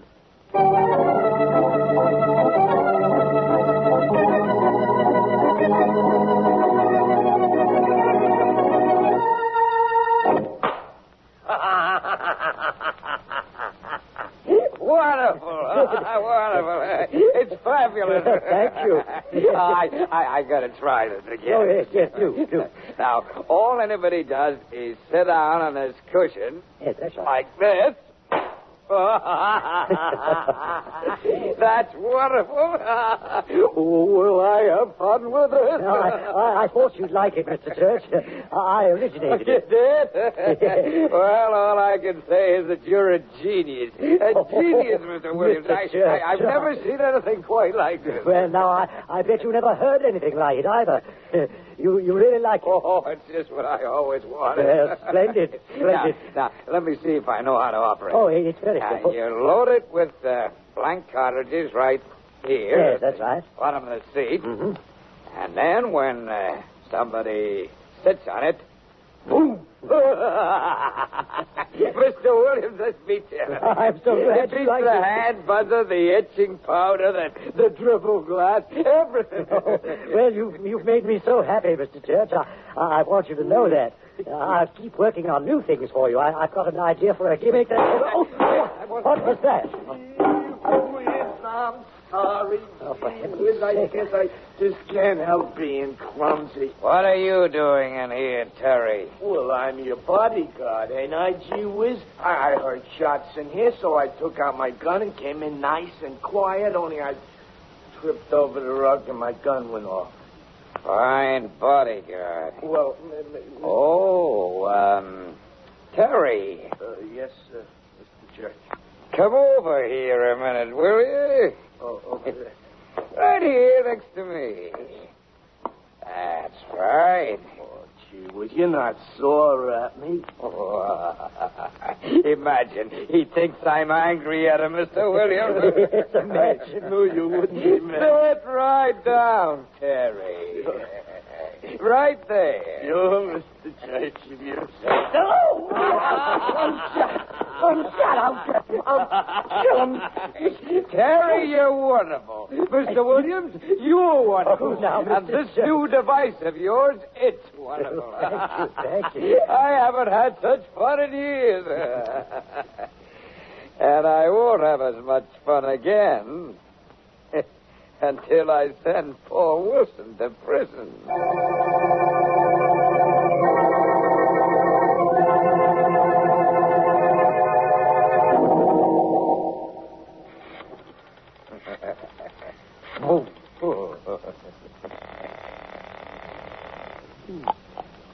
Williams Novelty Shop. Mr. Williams speaking. All right. This is Church, Williams. Oh, yes. That pillow you sold me, huh? The one that fires a blank cartridge when somebody sits on it? Oh, yes, Mr. Church. Well, it's in my safe now with the rest of my little entertainment devices. I see. But I want 3 more. Oh. I'm going to give a dinner party, and I want 3 more. Well, when is your party, Mr. Church? When? As soon as you have the pillows ready, of course. Oh, excuse me a minute. Yes, of course. I have company. Well, what are you doing here? No. Mr. Church. Mr. Church.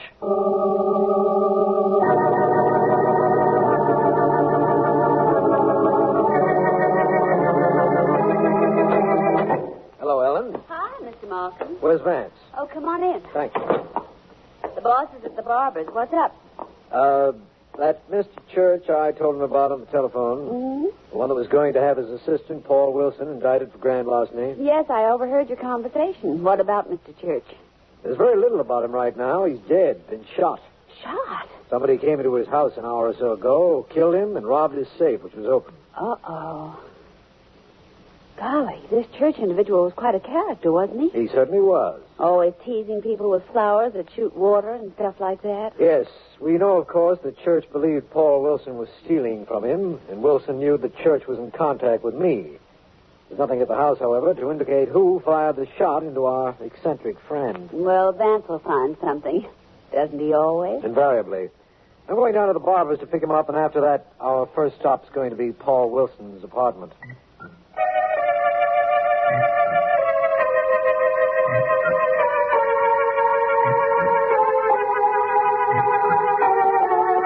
A completely logical move, Markham. It would be the first thing I'd do. Wilson is your number one suspect, believe me. I think so, too, Vance. That's the reason I wanted you with me when I came to call on him. This is his apartment right here, the landlady said. Did you hear that, Markham? Yes. Somebody in this apartment's hurt. We've got to get in there. What's it locked? Well, come on in. The light switch, Vance. Should be alongside the door somewhere. Vance! That boy's hurt pretty badly. Is he Wilson? I don't know, probably. Wilson, who shot you? We better get this boy to a hospital. Yes. Better call, Markham. Phone's over there. Right. I have an idea about this shooting, though, Vance. It'll hold, won't it, Markham? Yes, I think so. All right, now, Wilson. Come on now. All right. Operator, This is District Attorney Markham. Send an ambulance to apartment 35 at the Dolan Arms right away. I'll take care of it, sir. How is he, Vance? Any sign of being able to talk to us? None that I can see. The bullet went in and out of his shoulder as near as I can make out. I fixed a temporary bandage that ought to hold until the ambulance gets here. Well, this complicates our case, don't you think? Maybe. Only I have a completely different idea. I think Wilson here killed Sidney Church, then came back here to his apartment and tried to commit suicide. By shooting himself in the shoulder? All right, then. He tried to make it look as if he was shot by whoever it was that killed Church. He didn't want us to suspect him, so he rigged this little production. You think that? Certainly. We'll probably find the gun downstairs in the alley where he threw it out the window. I don't care whether he tried to kill himself or whether he tried to make it look as if somebody else was trying to kill him. In either case, he was looking for an out after shooting Sidney Church. He's guilty. That, of course, is very possible, Markham. Uh-huh. It doesn't make me feel a bit better to say this to you, but I don't agree with that at all.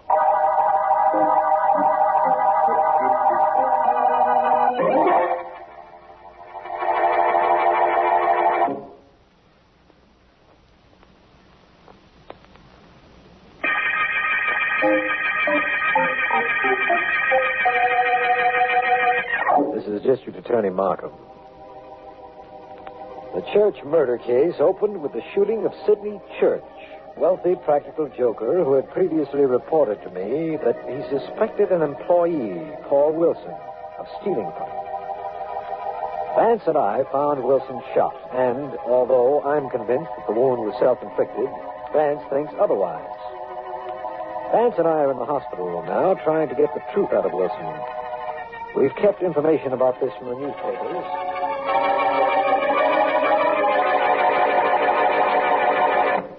All right, Wilson. Suppose you tell Vance and me now. Who shot you? I can't. I don't know who did it. I never saw him. That doesn't sound very logical. I don't care how it sounds. I was sitting with my back to the door. I heard it open.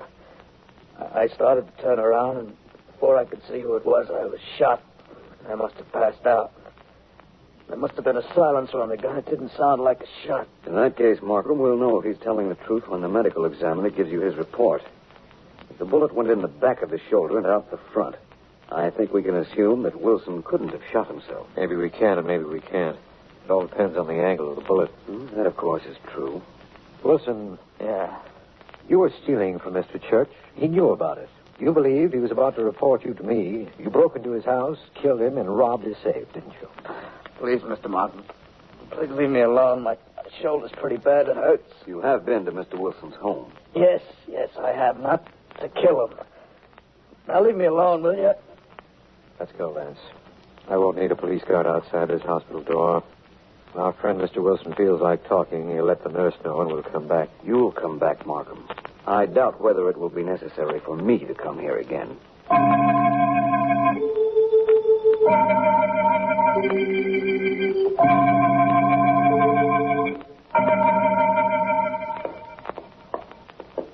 are we supposed to act when we talk to a landlady? I don't know, Ellen. I guarantee one thing. You're not to try to throw her over your shoulder. Promise? Sure. Chances are, with my luck, that the landlady is taking 2 judo lessons. You know where I'll wind up. I don't know where, just how. Well, Ellen, let's see what she can tell us about her tenant, the slightly shut-up Mr. Paul Wilson. Maybe she has an extra apartment she'd like to lease. Markham has his way. She's going to have one. Paul Wilson. Yeah, what is it? If you're selling anything, I don't want any. No. You want to rent an apartment, I ain't got any. If you just want to waste time, I don't have any. How do you do? My name is Philo Vance. You don't say. Well, I can't use any of that either. What do you two want? We want to know something about Paul Wilson. Paul Wilson? Oh, it's fine. He's in my place 2 days and gets himself shot. Go see his girlfriend, Ann Kraft. She lives right next door. If anybody ought to know anything about him, she should. You say Paul Wilson only lived here 2 days when he was shot? That's what I said, ain't it? What's the matter, you hearing bad, dearie? Oh, really? 2 days ago, he took the apartment. He and this Kraft girl were going to be married, and that's all I know. Good day. Thank you, Mrs. Smith. Ooh. Now, there's a character to try my judo on. You'd better go home and practice, Ellen. I'm going to call on Miss Kraft. Will you call me and let me know what happened? Yes, I will. Well, in that case, don't think it hasn't been charming. See you later, Van.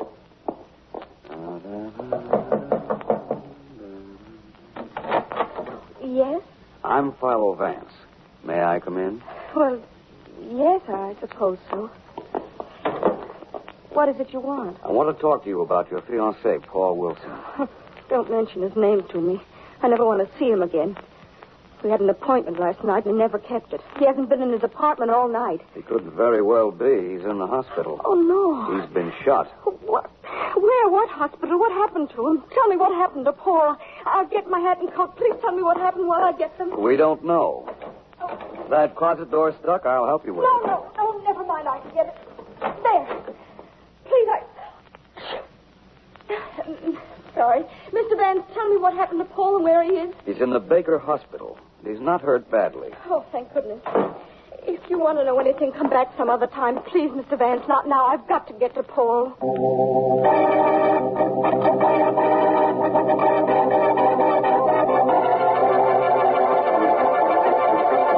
Well, gee whiz, Mr. Wilson, if you say so, okay, but you sure you know what you're doing? Of course I know, Terry. And you and I have to stick together, don't we? Yeah. We both used to work for Mr. Church, didn't we? Yeah, we work. Hand me that glass of water, will you? Yeah, sure. Here we are. Gee whiz, I'm sorry. Oh, what did you do now? Oh, I guess I'm just clumsy. That's why I decided to be a bodyguard. Nobody cares how clumsy a bodyguard is. Yeah. Look, Mr. Wilson, do you know what you're doing? Of course. Well, I mean, after all, you were shot and everything, and you could be a little touched, you know. I'm not. Now, take this money. That's all I have. $1,000. $1,000? I kept it under my pillow for safekeeping. I'm glad now that I did. Take it, Terry. It's yours. Well, gee whiz, okay. You know, I couldn't figure out what you wanted when you called me on the telephone, but gee whiz, if it was to give me $1,000, call again, will you, Mr. Wilson? Yeah, now you understand what you're supposed to do. Oh, sure. Just not say nothing about seeing nobody around the house just before Mr. Church was killed. That's right. You can trust me, Mr. Wilson. Well, so long, I'm gotta go. What's the matter with you? I think I knocked over the thermometer. You see what I told you? I can't every time. Oh, what happened to you? Ann, who told you I was here? The district attorney wouldn't let anybody know, and I didn't call you because I didn't want to worry. Oh, never mind that. How do you feel? I'll live. All right, Terry, that's all. Oh, who's he? Nobody. So long, Terry. Oh, yeah. Gee whiz, yeah. So long. Goodbye, miss. Nice to meet you. Some other time, maybe. Oh, Paul, what's happened? Now, Ann. First, Mr. Church was killed, and then nobody could find you. I know. Well, what is all this? It's what you and I decided, isn't it, Ann? Well, If nothing was going to happen to us, something had to happen to Mr. Church, didn't it?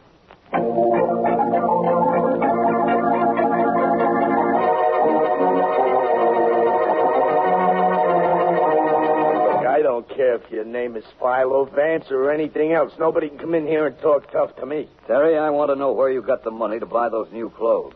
Now, tell me. I found it. Now, get out of here before I throw you out. Terry, listen to me. You were Mr. Church's bodyguard. You decided I guess you want me to throw you out of here. Oh, you ready to get tossed out? Hardly. Okay, you had your chance. Now see how you like this. Not very much. Now it's your... Look out. Why?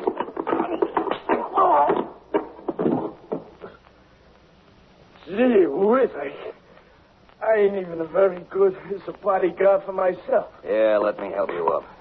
All right, come on. Thank you. There we are. Yeah. Now, look, Terry. I came here to talk to you. I found you with an armful of new clothes and a lot of money lying around. Almost $600 I got left. From what? Well, from the $1,000 that Paul Wilson gave me, so I shouldn't say I saw nobody around the joint when Mr. Church got killed. It was all the dough he had, too.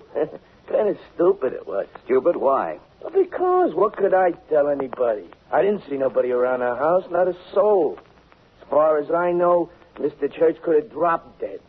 And you know, Mr. Vance, from what people say with his practical jokes and all, that wouldn't have been such a bad idea.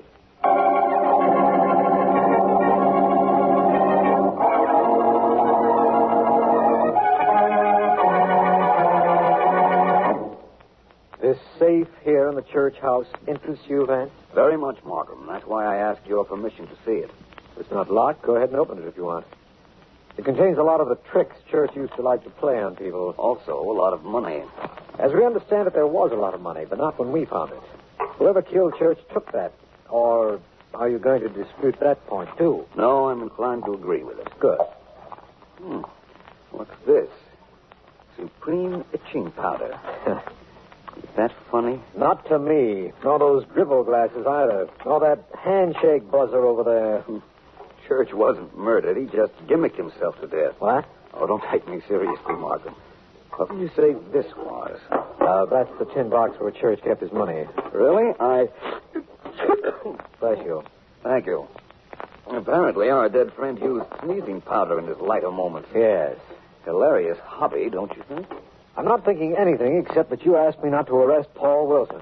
And we haven't found any other suspect to take his place. You mean you want to know who killed Sidney Church? I most definitely do. I can tell you that. Good. I can also tell you where to find the rest of the money that was here, I think, after you send Sergeant Heath to pick up Wilson's girlfriend, Ann Kraft, for murder.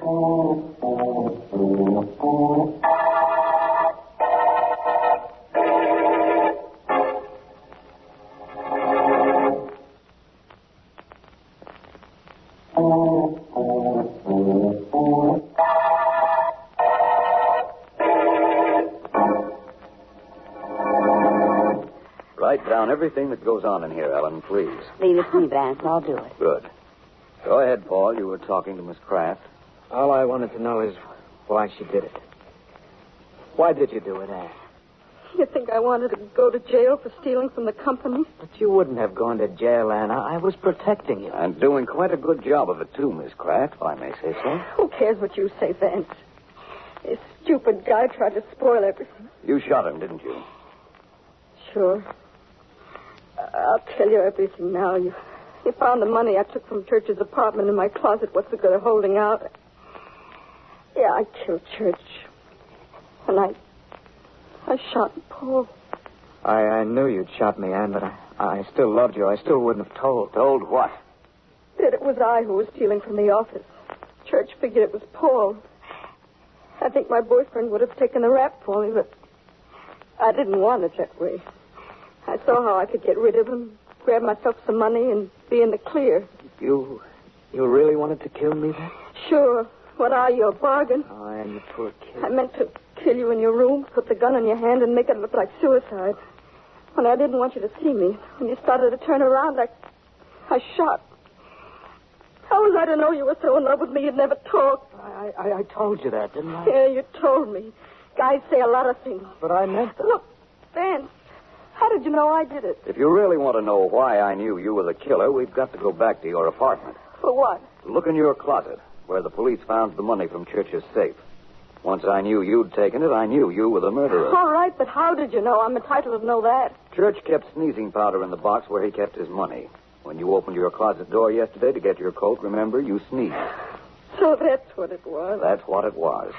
When I saw Church's safe later, did a little sneezing myself when the powder got into my nostrils, I realized what must have made you sneeze. It was the money that had been lying in the safe next to the sneezing powder, which you had hidden in your closet. Fine thing. Old man Church still playing practical jokes after he's dead. I think maybe I'm going to have the last laugh. I think I can make a break for it right Ellen, now. cover. You're nearest the door. What do you think you're... Let me alone! Look, Vance, I did it. I did it with my little Juno. Look at her lying on the floor. I must have knocked the wind out of her. Oh, you most certainly did, Ellen. Well, I did. I guess it's time we turned this young lady over to Mr. Markham. I don't think she knew what she was getting herself into when she started stealing from her employer in the beginning. All I know is that we're at the end of the church murder case.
You think you got the step now, Betty Lou? Yeah. Only I'm not sure. Let's try it once more, Eddie. Okay, I'll set the tempo. You come in after. Ready? Uh-huh. All right. Da-da-da-da-da-da.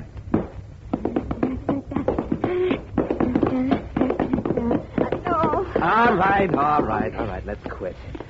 Now, you missed it again. I'm sorry. I guess my brain's on in my feet. Let's try it once more. I won't miss it this time. Well, what's the use of trying it again? So you'll get it this time, you'll miss the next. Oh. I will never make it, Betty Lou. We might as well quit right now. Quit? Sure, quit. Oh, no. Well, what do you think this is, fun? Rehearsing in a joint with no mirror to watch ourselves, no piano, no nothing? Trying to teach you a sock routine when you can't even do a simple routine. What is this, fun? Well, it isn't fun for me either, Eddie. Well, right now I'm selfish. I'm worried about me. Right now you stay here and practice that routine. I'm going out for a sand. Oh, well, bring me one, Eddie. Get it yourself when you're finished. What? Aren't you coming back? I don't know. I ain't sure. Maybe I better make up your mind for you. You're coming back, Eddie. And you aren't going to be too long either. Well, what makes you think so? I'm telling you. That's what makes me think so. Don't try to walk out on me, Eddie. It isn't smart and it isn't healthy. Oh, the sweet little gal's getting tough. I used to be a sweet little gal before I met you. If I'm tough, you made me tough. So don't try walking out of it. Just make sure you come back. Or the next dance you do is going to be at the end of a rope.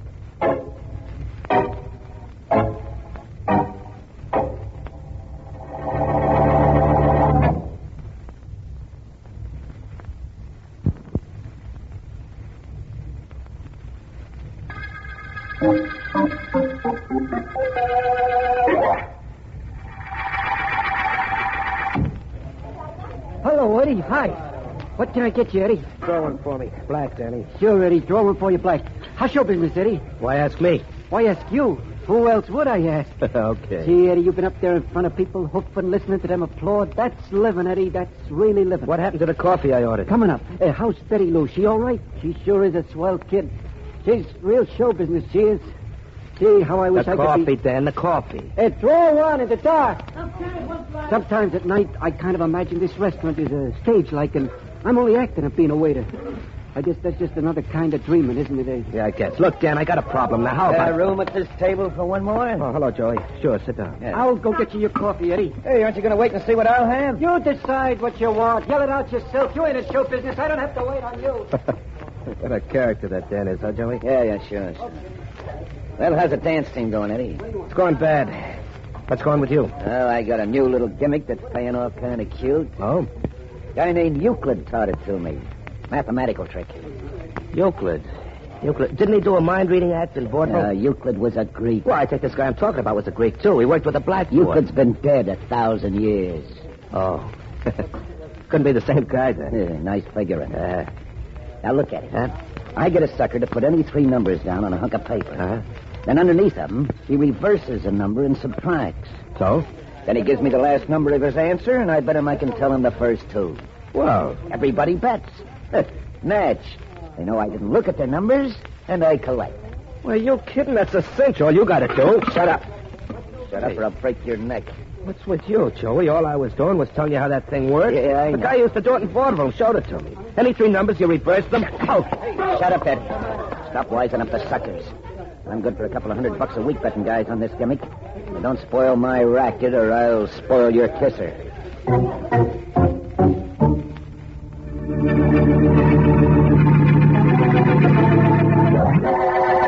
No, I'm sorry. I can't talk to him right now. Philo Vance is in my office. Tell him I'll call him back. Bye. Sorry, Vance. Where were we? No reason to apologize, Markham. Well, any time a private investigator drops in to see the district attorney, he expects interruptions. We were discussing some complaints you said you've been getting. Oh, yes, of course. It seems that some people have called and mentioned a fellow named Joey Sanders who has a mathematical gimmick of some sort. You take any 3 numbers, reverse them, subtract, tell him the last number of the answer, and he tells you the first 2. How's that done, then? Oh, it's very simple, Markham. In fact, there's a much cuter trick with 4 figures. You see, all mathematics is based on the figure 9. Now, remember... I'll be right with you, Vance. I want to hear that. Hello, Markham speaking. Hi, D.A. This is Heath, homicide. Yes, Heath. Got a murder, D.A. Murder? Fellow named Eddie Stone, a dancer. What are the details? He'd been knifed. Found him in a deserted section of town. No fingerprints, but we've got one clue. And I'm picking up a girl who was his dancing partner. Name's Betty Lou Taylor. Uh-huh. You want to come down and question her? I'll meet you at your office in an hour. Philo Vance and I were just discussing a mathematical formula. I'm sure he'd much rather figure who killed Eddie Stone.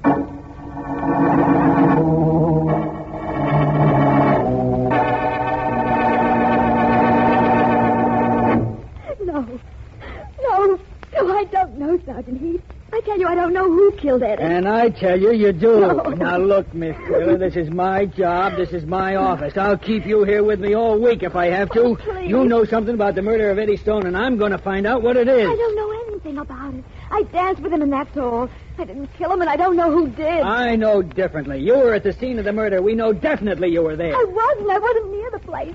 I didn't know Eddie was dead until you came for me. Oh, please, leave me alone. I can't tell you anything I don't know. Oh, hello, Mr. Markham. Hi, Vance. Steve, it's the young lady who told me about on the telephone, Heath. Yeah. She says she didn't even know the guy was killed.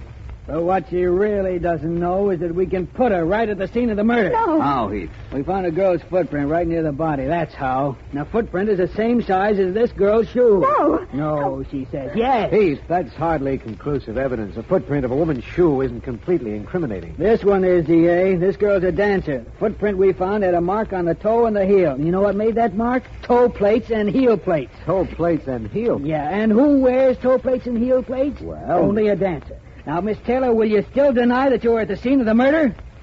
Isn't it rather unusual for a dancer to wear her dancing shoes out in the street? Well, you get... No, Mr. Banks. Not if it's the only pair of shoes she has. I was there. Oh. I saw Eddie's body after he was killed. We quarreled, and I went out looking for him. And I found him. Dead. I lied about it because I wanted to keep out of all this. That's your story. You found him and you killed him. No, I didn't. There's no need of you wasting your time here, D.A. I'll have a confession out of this girl in an hour. Friend? Well, apparently Heath doesn't care how I waste my time. I think I'll take a look into this case. What for, Vance? I tell you, this girl did it. Perhaps. But maybe I don't care how I waste my time either, Sergeant Heath.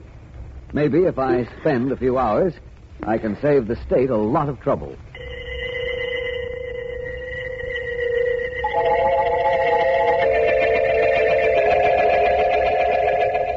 You mean all I have to do, Joey, is think of a card, and you'll tell me what the card is? That's right. You can't do it. How much says I can't do it, Sam? $1. $1? Are you kidding? No. I wouldn't try to read a mouse's mind for $1. You make it 5, and I'll show you something that you never saw before in your life. I never have to tell you the card. All I do is think of it, and you'll tell it to me. $5 says I can do it. Okay, you got it. I'm thinking of a card. What is it? Oh, wait a minute. You're going too fast. Okay. Now, first, the card has a number on it, right? Sure. Take that number, double it. Yep. Add 1. Got it. Multiply it by 5. 5. Okay, I did it. What's my card? Oh, wait a minute, pal. Relax. You got that number, right? Hmm. Now, if your card's a club, add 6. 6. If it's a diamond, add 7. If it's a heart, add 8. And a spade, add 9. Hmm. Got that? All right. What's the total? 92. Your card was the 8 of diamonds. That's right. Hey, Joey, how'd you do it? Come on, tell me. How'd you do that? I'll give you $10 if you show me how it's done. Are you kidding? Get lost. You dropped a fin to me. What do you want to do, live here the rest of your life? Now, come on, sucker. Move out before I spit. You tell anybody you were coming here? No. I didn't. Okay, stick tight. Who is it? Mrs. Leeds, your landlady. Oh, what do you want? My rent's paid. Open the door, Joey, please. Well? Joey, why don't you be nice to me anymore? Why don't Look, you. My rent's paid. You want me to move out when my week's up? I move out.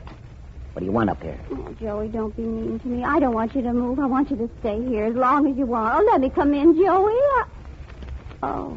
So finally you see that I got company, huh? Congratulations. What's keeping you here now? Please come out in the hall. This is important. Oh, okay. Wait here, Sammy. Yeah. Well, what is it that's so important? Joey, Eddie Stone has been murdered. I just heard about it on the radio. What makes you think that concerns me? You don't have to talk like that to me, Joey. I wouldn't say anything, never. Well, that's better. Wild horses couldn't drag it out of me that you and Eddie had a fight today. Eddie, you know about that, huh? Oh, sure. But I wouldn't say anything about it, Joey. I wouldn't say a word. Okay. I'll get rid of the sap inside. Come back to see me in an hour.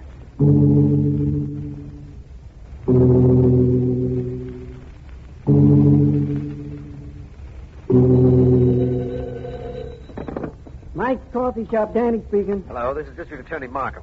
District Attorney? Yes, District Attorney. Look, is there a man in your shop named Philo Vance? There isn't anybody in my place right now, Mr. Markham, not a soul. Well, Vance is on his way there with a young lady named Betty Lou Taylor. Betty Lou? Yes.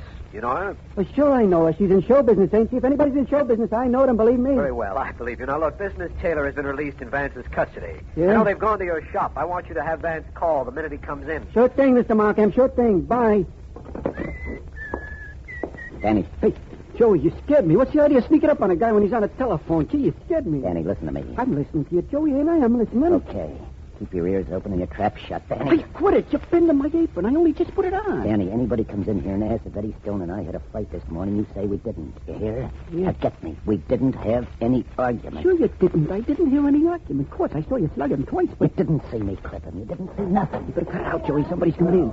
So this is the place where Eddie Stone used to hang out, Miss Taylor. And that's Dan, the waiter, right there. Hello, Danny. Hello, Miss Taylor. Hi. Gee, I was sorry to hear about them arresting you. If you ever need anything, if you ever need a friend to stand by you, just count on me. Well, so long, Danny. I'll be seeing you. Just a moment, my friend. Huh? My name is Philo Vance.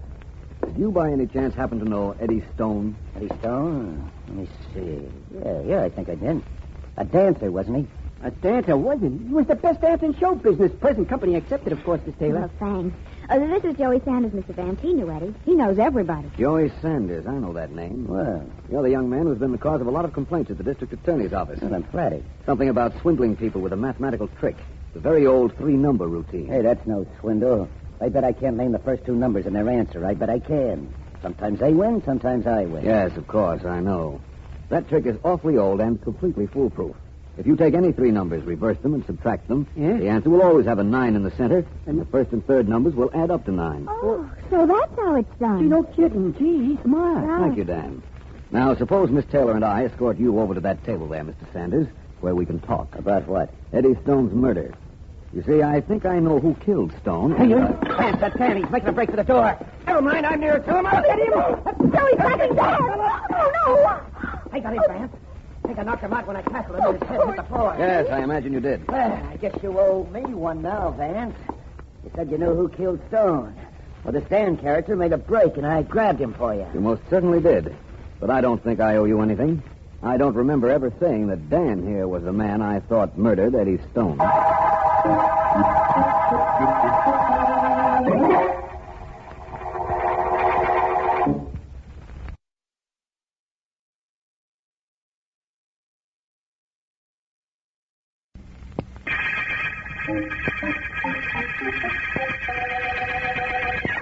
This is District Attorney Markham. Our current murder case opened with the knifing of Eddie Stone, dancer. His partner, Betty Lou Taylor, has been picked up and released. And Vance, in an attempt to track down the killer, has made the acquaintance of Joey Sanders, a small-time swindler. Something about a restaurant called Mike's Coffee Shop and Dan, the waiter there, seemed to intrigue Vance. And he and I are approaching the place right now. What is there about this Dan that intrigues you, Vance? A lot of things. First of all, I want to know why he tried to get out of that coffee shop when I said I knew the murderer of Eddie Stone. Oh. Do you know who killed Stone? No. Believe me, it wouldn't surprise me if you did. Nothing you do surprises me anymore. Sorry to hear that, Markham. However, I promise you won't be able to say that with any honesty very soon. Won't I? You know why I said I knew who killed Stone. To see the reaction of Joey Sanders and Dan. Exactly. Yeah. Well, this is the shop, and in one moment we'll be talking. What? Vance, somebody threw this coffee cup through the window. Somebody inside the shop. Come on, Markham. I'm with you, Vance. That's Dan, the waiter, over there with his head on the counter. Yeah. What happened in here? What happened to... My head. Dan. Remember me, Mr. Vance? My head. This is District Attorney Markham. We were outside when that coffee cup went through the window. I threw it. A man wearing a handkerchief over his face was in here. He held me up, took the money out of the register.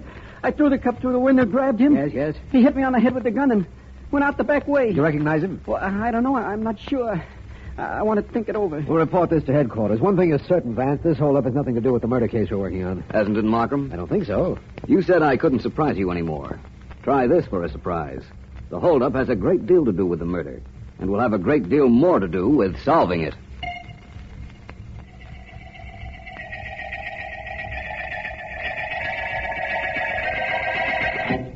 You don't like me, do you, Betty? You really can read minds, can't you, Jeffrey? Hey, now, wait a minute. Take it easy.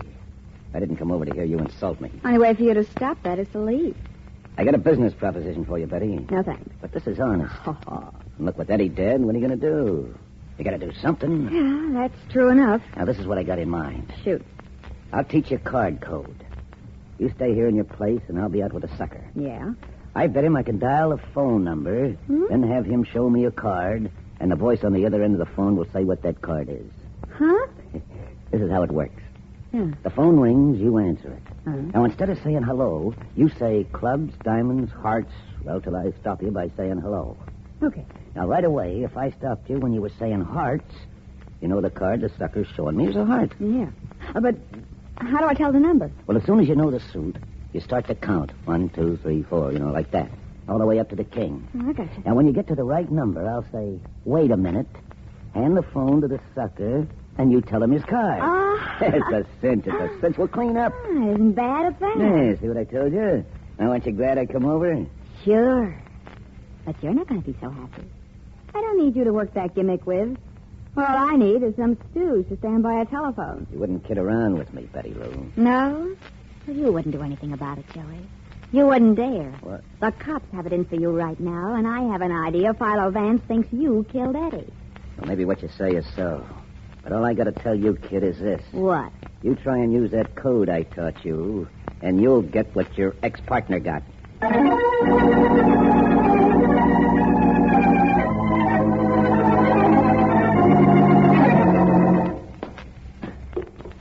Joey, please. Not now. Leave me alone, Oh, will you? Joey. Ain't you got anything to do but follow me up these steps? Oh, please, Joey. What, doesn't running this room and house keep you busy enough? All right, Joey, all right. No. All I wanted to tell you was that there was a fellow in the room.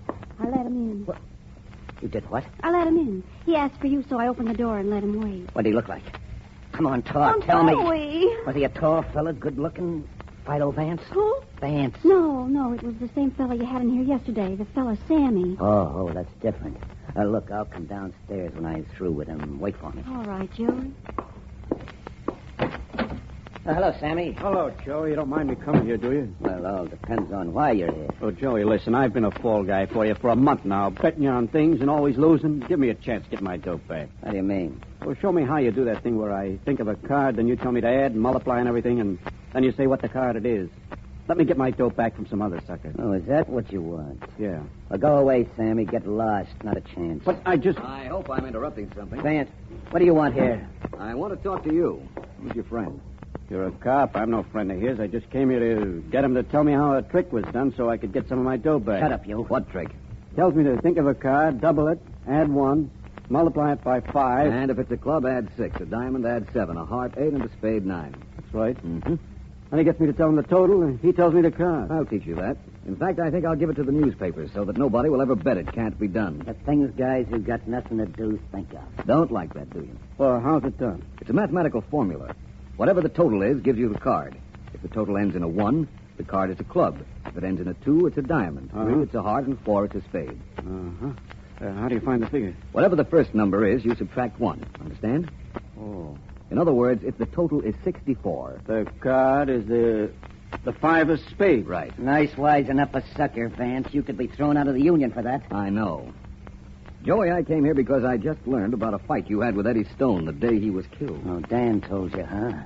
Okay, so I clipped him a couple of times. What'd you come up here for? To pay me back? I better get out of here. You stay. Okay. No, Joey, I didn't come here to slap you around, although I'd enjoy that very much. Big talk. I just want to warn you not to leave town, at least for the next few hours. After that, after I prove what I'm going to in that time, District Attorney Markham may have a specially prepared itinerary for you.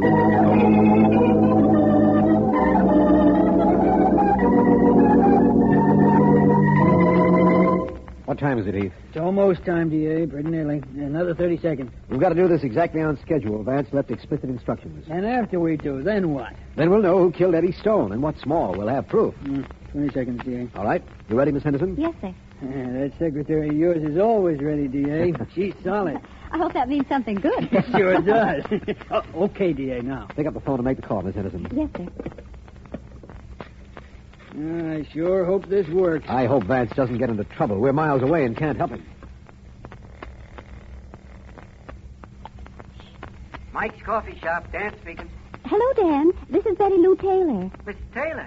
Gosh, hello, Miss Taylor. I have a cold and my voice may sound different, but Dan, I want you to meet me right away. But gee whiz, what for? For a lot of reasons. I think the police are going to figure out you staged the phony holdup in the store to get getaway money for yourself. I'm pretty sure they're going to know you killed Eddie. What are you talking about? Eddie Lou. Yeah? That was somebody pretending to be you. What? That's right. Somebody said they were you. How could they know I faked the holdup and that I killed Eddie? That was the cops. The cops are Philo Vance. Wasn't Philo Vance, my friends. I've been here all the time. Vance, how'd you get here? I've been in here for quite some time, hiding, of course. What are you doing at that telephone? Who are you calling? Nobody. But if you object to my being near the phone, I'll move away. There. That better? What do you want, Vance? You realize I heard enough of the conversation between you and Betty Lou while I was in hiding to know that you killed Eddie Stone, Dan. Well, what if I did? Sure, I killed Eddie Stone and I faked the holdup. Dan. What's the difference if I tell him that? He knows it already. Isn't going to do him any good. What he knows and what he can prove are two different things. What was the idea of that phone call, Vance? It was a trap. I knew it would make you talk, and it did. So you listen. Only it's our word against yours. See if you can prove I killed Eddie. Go ahead. I don't have to prove it, Dan. You've done it already. Oh, yeah? The district attorney has your confession in your own words. What do you mean? Let's get down to see him, and you can hear yourself confess to murder. They couldn't hear me just now. I hung up the phone myself. Yeah, that connection was broken when Dan hung up. Was it? In that case, suppose you come down to Markham's office and find out how he heard Dan confess.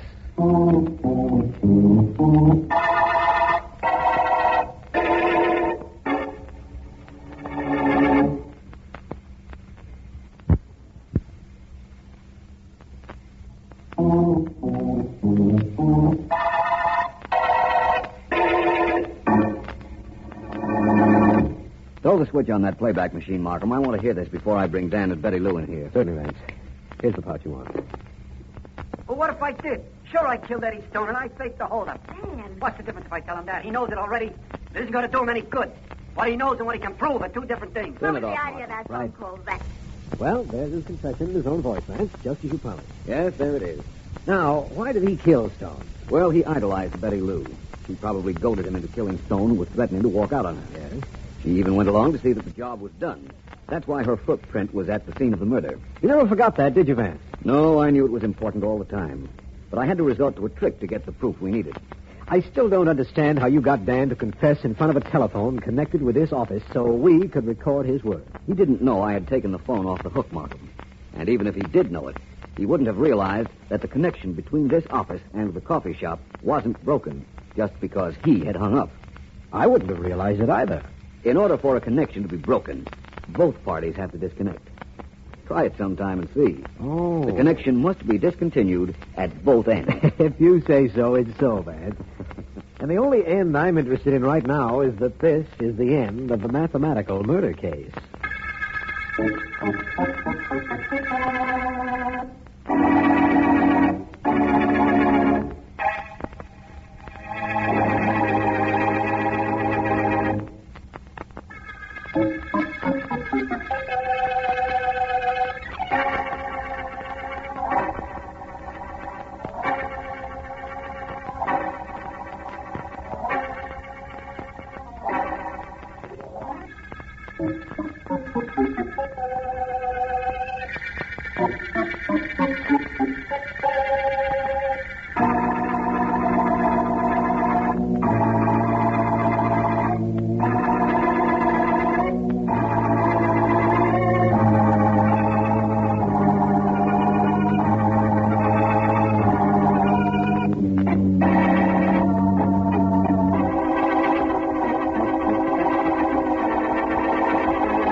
What a night. Markham, you took the words right out of my thoughts. What a night. Glad you decided to come along with me, Vance. Thanks for asking me. It isn't every private investigator who is taken out on a case by the district attorney. You aren't every private investigator, Vance. Oh, well, thank you, Markham. Right now, I wish I were an Indian guide. Oh? I think this is the spot where I'm supposed to meet Weeping Willie. But I'll have to get out and make sure. Weeping Willie. Gangster nicknames are very descriptive, aren't they? Definitely, only Willie isn't a gangster. He's what the highly literate newspapers refer to as an informer. And the police call a stool pigeon. Oh. He insisted to me on the phone this afternoon that he knows who killed Al Laporte yesterday and would tell me if I met him here alone. You're not very complimentary. We meant I wasn't to bring Sergeant Heath or any policeman for that matter. Uh-huh. I can't tell you why because I don't know. I do know I don't relish going out in this rain. There's supposed to be a shack of some kind out here? So Willie said. I'll use the spotlight on this side of the car. Perhaps I can pick it out. There we are. Not over in that direction. No. Not over. Oh, there it is, Markham. Yep. We're practically parked on the threshold. Right, we'll make a run for it. Ready? Yes, let's go. Come on, Markham. Right you are, man. You should get very wet, Vance. Not too. Let's go in and see your friend, Weeping Willie, Markham. Good enough. Of course, if he does know who killed Al Laporte yesterday, this trip will have been worthwhile. No question about that. Laporte was in a racket, slot machines, but he was murdered. Wonder why Willie doesn't answer. Suppose we find out. Markham. Yes, I see the body, Vance. A knife in his back. That's Willie, all right. He had an appointment with us, but somebody got to him first. Somebody and something named murder.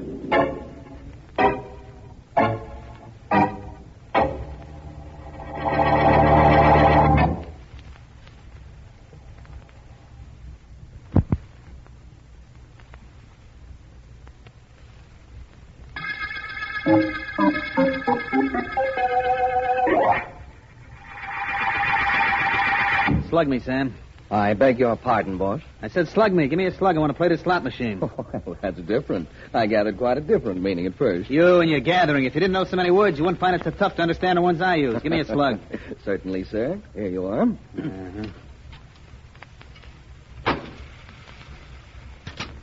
Plum, apple, lemon. Good. Yes, it should be good. I fixed the machine myself. That's okay, Sam. You did good. Thank you. Almost as good as I did with Weepin' Willie up in his shack. I'd say that was quite an achievement, Dave. You would say. So if you'd say it, say it. What are you waiting for, to sing your prom? Slug me. You want another slug? You and your education. Yeah, I want another slug. Did I say that plain enough? Yes, Dave, you did. Here you are.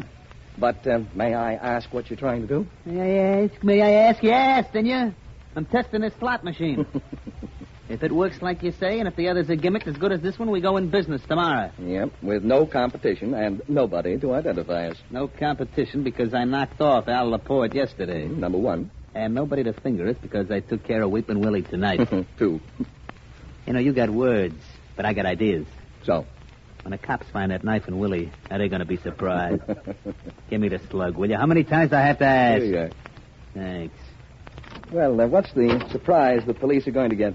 I like you. You'll be surprised, too, when you find out. Let's see. Bar. The jackpot. Why, you stupid... Gimmick the machines, did you? Wait a minute. All right, get up. I didn't hurt you. Just catch up a little. Go on, get up. Use some of them words of yours to help you. I don't think you should have done that, Dave. Oh, you don't? No. I put 2 slugs in a machine, and right away it pays off. How long you think we'd be in business if you don't gimmick it better than that? Now fix this machine. Fix all the machines in the back by tonight. Fix them so they don't pay off better than 10%, or I'll fix you. For good.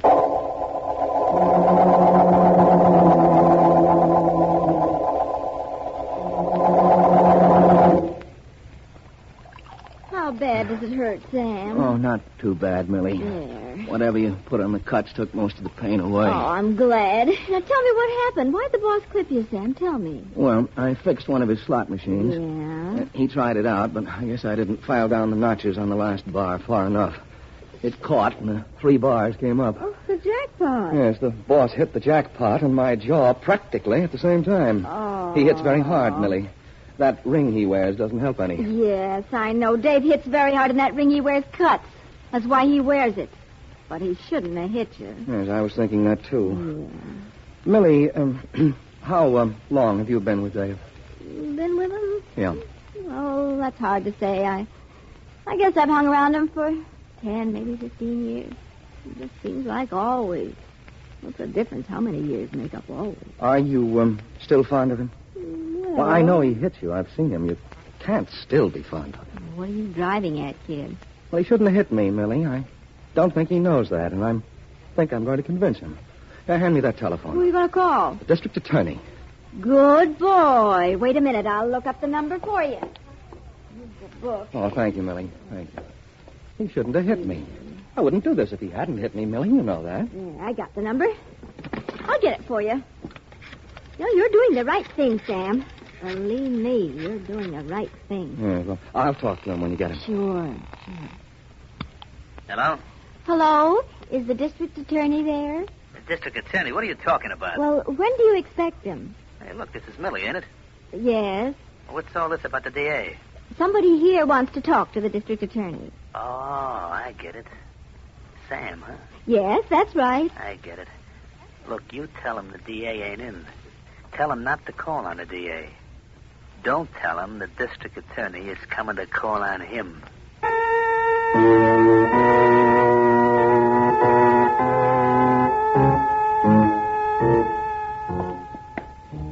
You see, Vance, there are certain cases that are out-and-out police cases, and I think these 2 murders belong in that category. I think I follow you, Markham. Al Laporte was a gangster. He was killed by another gangster. Weeping Willie was about to tell you the name of the killer, and he was murdered to prevent that. Exactly. Carrying this thing a little further, there was a knife in Willie's back. That knife had fingerprints on it. A pretty clear set of fingerprints. They're being checked right now in our files, and in a moment we'll know who held the knife that killed Willie. That suits me fine, if we do, Markham. There's doubt in your mind? There's always doubt in my mind. Allow me to dispel that practically immediately. Hello, Kenton. Oh, hi, D.A. Hello, Vance. Here, come in. After you, Vance. Thank you. Kenton, have you checked the fingerprints we found on the knife that killed Weeping Willie? Yes, D.A., we did. The prints are very clear. You see, Vance, that's the cycle I was telling you about. Mm-hmm. We're sure that Willie knew who killed Al Laporte, was going to tell us who killed Laporte when he was slain. D.A., you're sure that Laporte is dead? Sure. Uh-huh. Well, of course I'm sure. I identified his body myself while I was at the morgue. Just wanted to know, that's all. Why, Kenton? Well, this is going to sound a little silly, but the fingerprints on the knife that killed Weeping Willie belonged to Al Laporte, who had been dead 24 hours at the time Willie was murdered.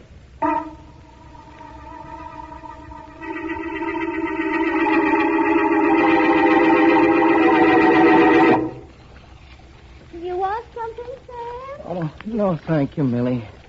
These cuts don't look very pretty, but I'll just dry my face and go out for a walk. Are you sure the district attorney's office said he'd call back when he came in? Well, that's what they told me. Oh, that's a nice tie, Sam. Thank you. Oh, it's a little bit loose. Can you fix it? Yeah, certainly. Right ahead. I like to fix ties. Yeah, fine. There we are. That's better. Well, thank you, Millie. You're awful polite. I sure wish you were a big shot. I'd like to go for you. Somehow it's only the big shot I can go for, the guy on top. Well, that's not so very unusual. Many people have just... Oh, who's home? Well, hello, Dave. Hello, boss. We didn't expect you to drop around. I know that. Well, how are the rest of those slot machines I fixed? Are they all right? Yeah, I guess so. Sam, I hear you and the DA are real pals. That right? Of course not. I hear different. You know what I do to guys that cross me, Sam? Huh? Well, what is all this? Very simple, Sam. Funny me having to tell you what's simple. You and all those words, you know. But it still is simple. And what's so simple is that I can't let you go talking about me to any district attorney. Millie, you told him. Sure. What do you expect? Now, wait a minute, boss. I wasn't Millie told me, and Millie don't lie to me. No, keep away from me. I was only fooling. I didn't mean to do it. You'll never tell anybody anything about me. Ever. Did you kill him, Dave? Did you kill him? Sure. He begged for it, didn't he? He tried to cross me. Nobody crosses me, Millie. Ever. Maybe you should remember that. Oh, don't worry about me, Dave. I'll never cross you as long as you stay on top. I'll be right at your side.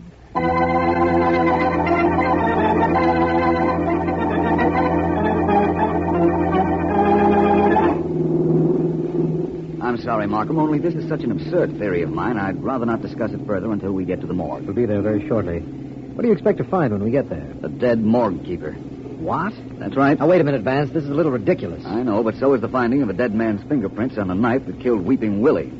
This is a possible explanation. If the morgue keeper is dead, too, that's a possible explanation? Not for me. Let's wait until we get there and find whether I'm right or not. You don't have to wait any longer. Here we are. Oh, there's Kenton of the homicide department outside the morgue door. Just a minute, Vance. Roll down your window, would you please? Certainly. Kenton? Kenton? Hello there. Oh, hello, Vance. Mr. Markham. Hello, Kenton. We just dropped... I see you got the news, huh, D.A.? We've been trying to reach you. Mr. Markham hasn't been in his office. He's been with me. What news are you talking about? We came down to talk to the morgue keeper. Can do that, all right. Well, I'm glad of that. That rather explodes your theory, Vance, doesn't it? I told you it was a pretty far-fetched idea I had. Yes, I know. The morgue keeper's in there, then, eh, Kenton? Oh, definitely. And it's perfectly all right for you to talk to him. Good. But if he answers you, that's news. He's been murdered. Murdered? He's as dead as any guy we ever had in that joint of his.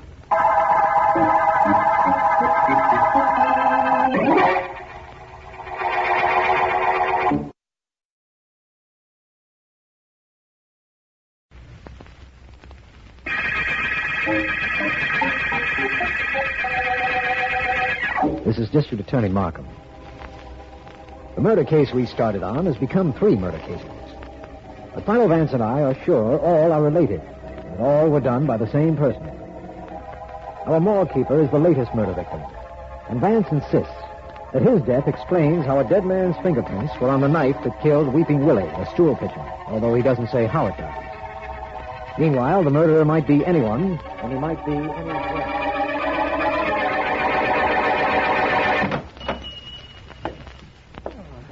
do, sir? What can I do for you? Something I can show you? Stationery or perhaps a box of candy? Nice place you have here. Yes, it is.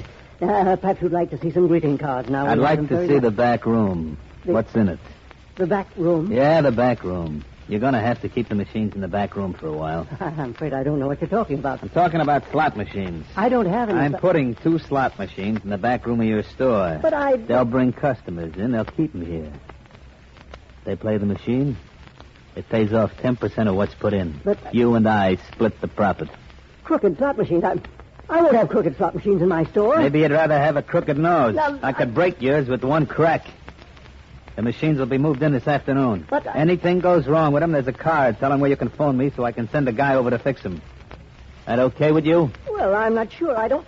You're hurting me. Come on, I ain't got all day. Is it okay with you? Or do I really go to work on you? Now make up your mind. What time this afternoon will the machines be yet?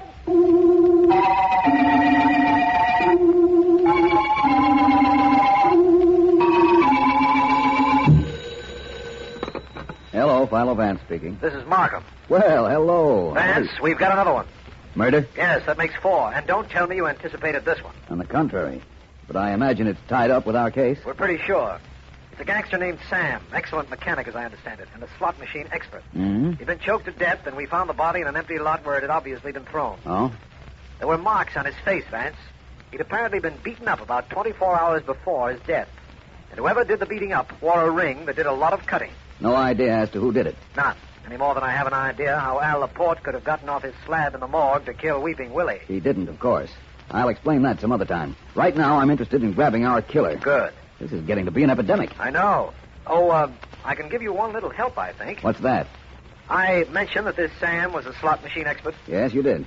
Well, we had a call from a shopkeeper on Market Street who says that he's being forced to put in a couple of crooked slot machines this afternoon. Oh? I'm going to send a man down there to protect him. No, Markham, don't do that. He's in no danger. I want to go down there. I have an idea how I can make a slot machine really pay off.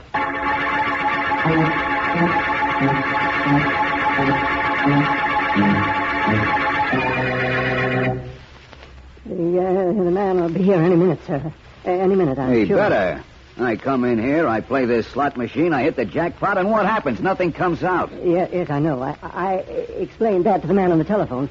I'm awfully sorry about this. You see, I've only had these machines in this place for an hour or so, and I don't know very much about them. Well, whoever that guy is you sent for, he'd better get here right away. Oh, he will, I think. It's tough enough to hit the jackpot on a thing like this. Yes. And then after I hit it, it don't pay off. Well, I'm sure What kind of a racket are you running? No, I'm sorry. I assure you, everything will be taken care of. Well, all right, I'm here. What's the bid? This gentleman here was playing the machine. He hit the jackpot, but nothing came out. And he said he'd go to the police. Oh, he did, huh? Okay, you get outside, take care of your store. Leave me in the back room here with this guy. Yes, I will. You understand why I called? Yeah, I understand. I'll beat it. All right, you, what goes on? Take a look. The 3 bars are where they should be. That means the jackpot. Nothing came out. Well, the machine's in here now, and it's got to hit the jackpot. That's Sam. What? Who's talking to you? Well, I don't see anybody else in here. Keep looking. The machine here's probably stuck. Now whack it a couple of times, it'll spill. There you are. Thing was jammed up, that's all. This matchbox was stuck in a payoff slot. The coins couldn't come down. Pretty good way of making sure the machine doesn't pay off. Look, you got your dough. It's there on the floor. Now pick it up and beat it. Now keep playing. You pick it up. What did you say? You pick it up. It's your machine. Go on before I get tough. You're going to get tough. And you were going to the cops before, weren't you?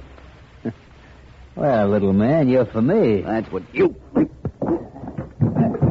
A little rugged, ain't you? Yeah.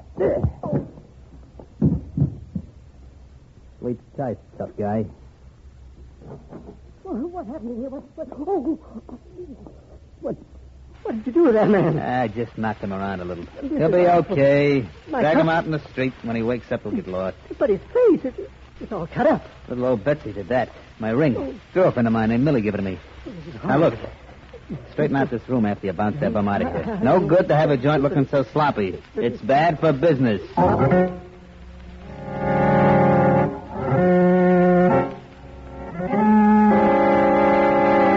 You sure those cuts on your face don't really bother you, Vance? Oh, not at all, Markham. They're serving a very good cause, I hope. I hope so, too. They look to me exactly like the cuts on the face of that dead machine expert, Sam, remember? Yes, I do. And I was especially careful to be beaten up by the character who came to investigate the slot machine after I fixed the back of the machine so it would hit the jackpot and then jammed the payoff slot. The pictures we took of your face will be ready any second. Good. Kenton's bringing them in along with the pictures we took of Sam's face. Now, if the cuts are similar... Whoever beat me up beat Sam up, and in all probability later killed him. Right. And if he killed Sam, he killed the other three, too, Markham. It all ties up in my mind. I know the motivation, everything. Hi. Hello, Kenton. Come in. I see you have the photographs. Yeah, here they are. Take a look. Let me see them, Markham. Yes, here they are. I'm not very handsome, am I? Who can tell? Those cuts ain't pretty, I'll tell you that. Kenton, those cuts are beautiful. They most certainly are. They're almost identical with the ones on the picture of Sam. Vance, Sam's killer beat you up. Mm-hmm. I'm going to send Sergeant Heath out to pick him up. We can get him through the storekeeper. He has the phone number. Markham, my friend, do me a favor. Yes? Let Sergeant Heath stay wherever he is. What do you mean? I want to go to see this particular individual myself. He did a pretty good job on my face when he called on me at the shop. I want to repay that call and the job he did on my face.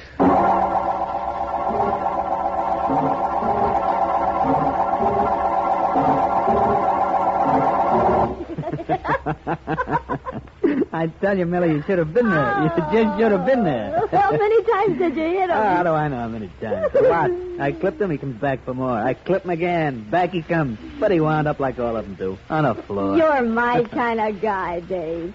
You really clipped him, didn't you? I guarantee. Don't think I was petting him. You know, Millie, Are you expecting anyone, Dave? the guys who deliver the rest of the slot machine.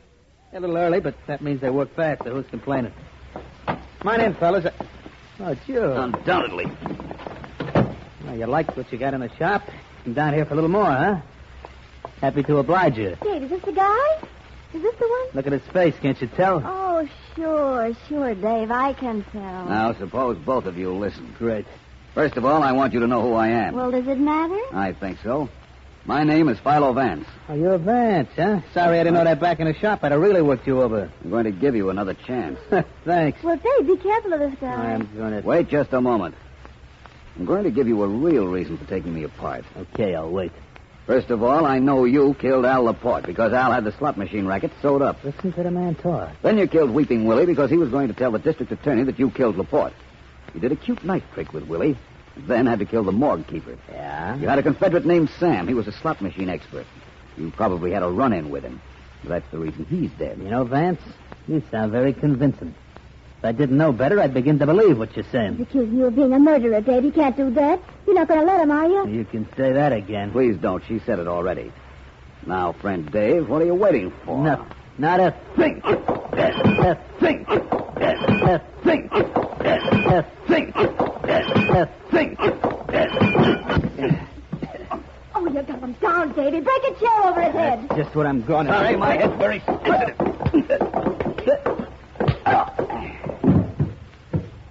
Look at Dave. You knocked him out, Vance. Yes, I imagine I did. You were right. You figured everything right, and you knocked him out. Nobody ever knocked out Big Dave before. He's had it coming for a long time. You beat him, Vance. Nobody could beat Dave. He beat everybody. I don't understand it. You hurt him. Yes, I imagine so. You said before I was right. You know he killed Laporte and the others. Certainly I know it. I even watched him kill Sam. But you beat Dave. Nobody ever did that before. You'd tell the district attorney about Dave? Sure, I'd tell him. Why shouldn't I tell him? Dave ain't the big man anymore. You're the big man, Vance. You beat him. Sure, I'll tell the DA anything you want. Thank you. I imagine Markham will be very interested in what you have to say. And I'm quite sure he's also going to want to hear how that dead Laporte's fingerprints were on the knife that killed Weeping Willie.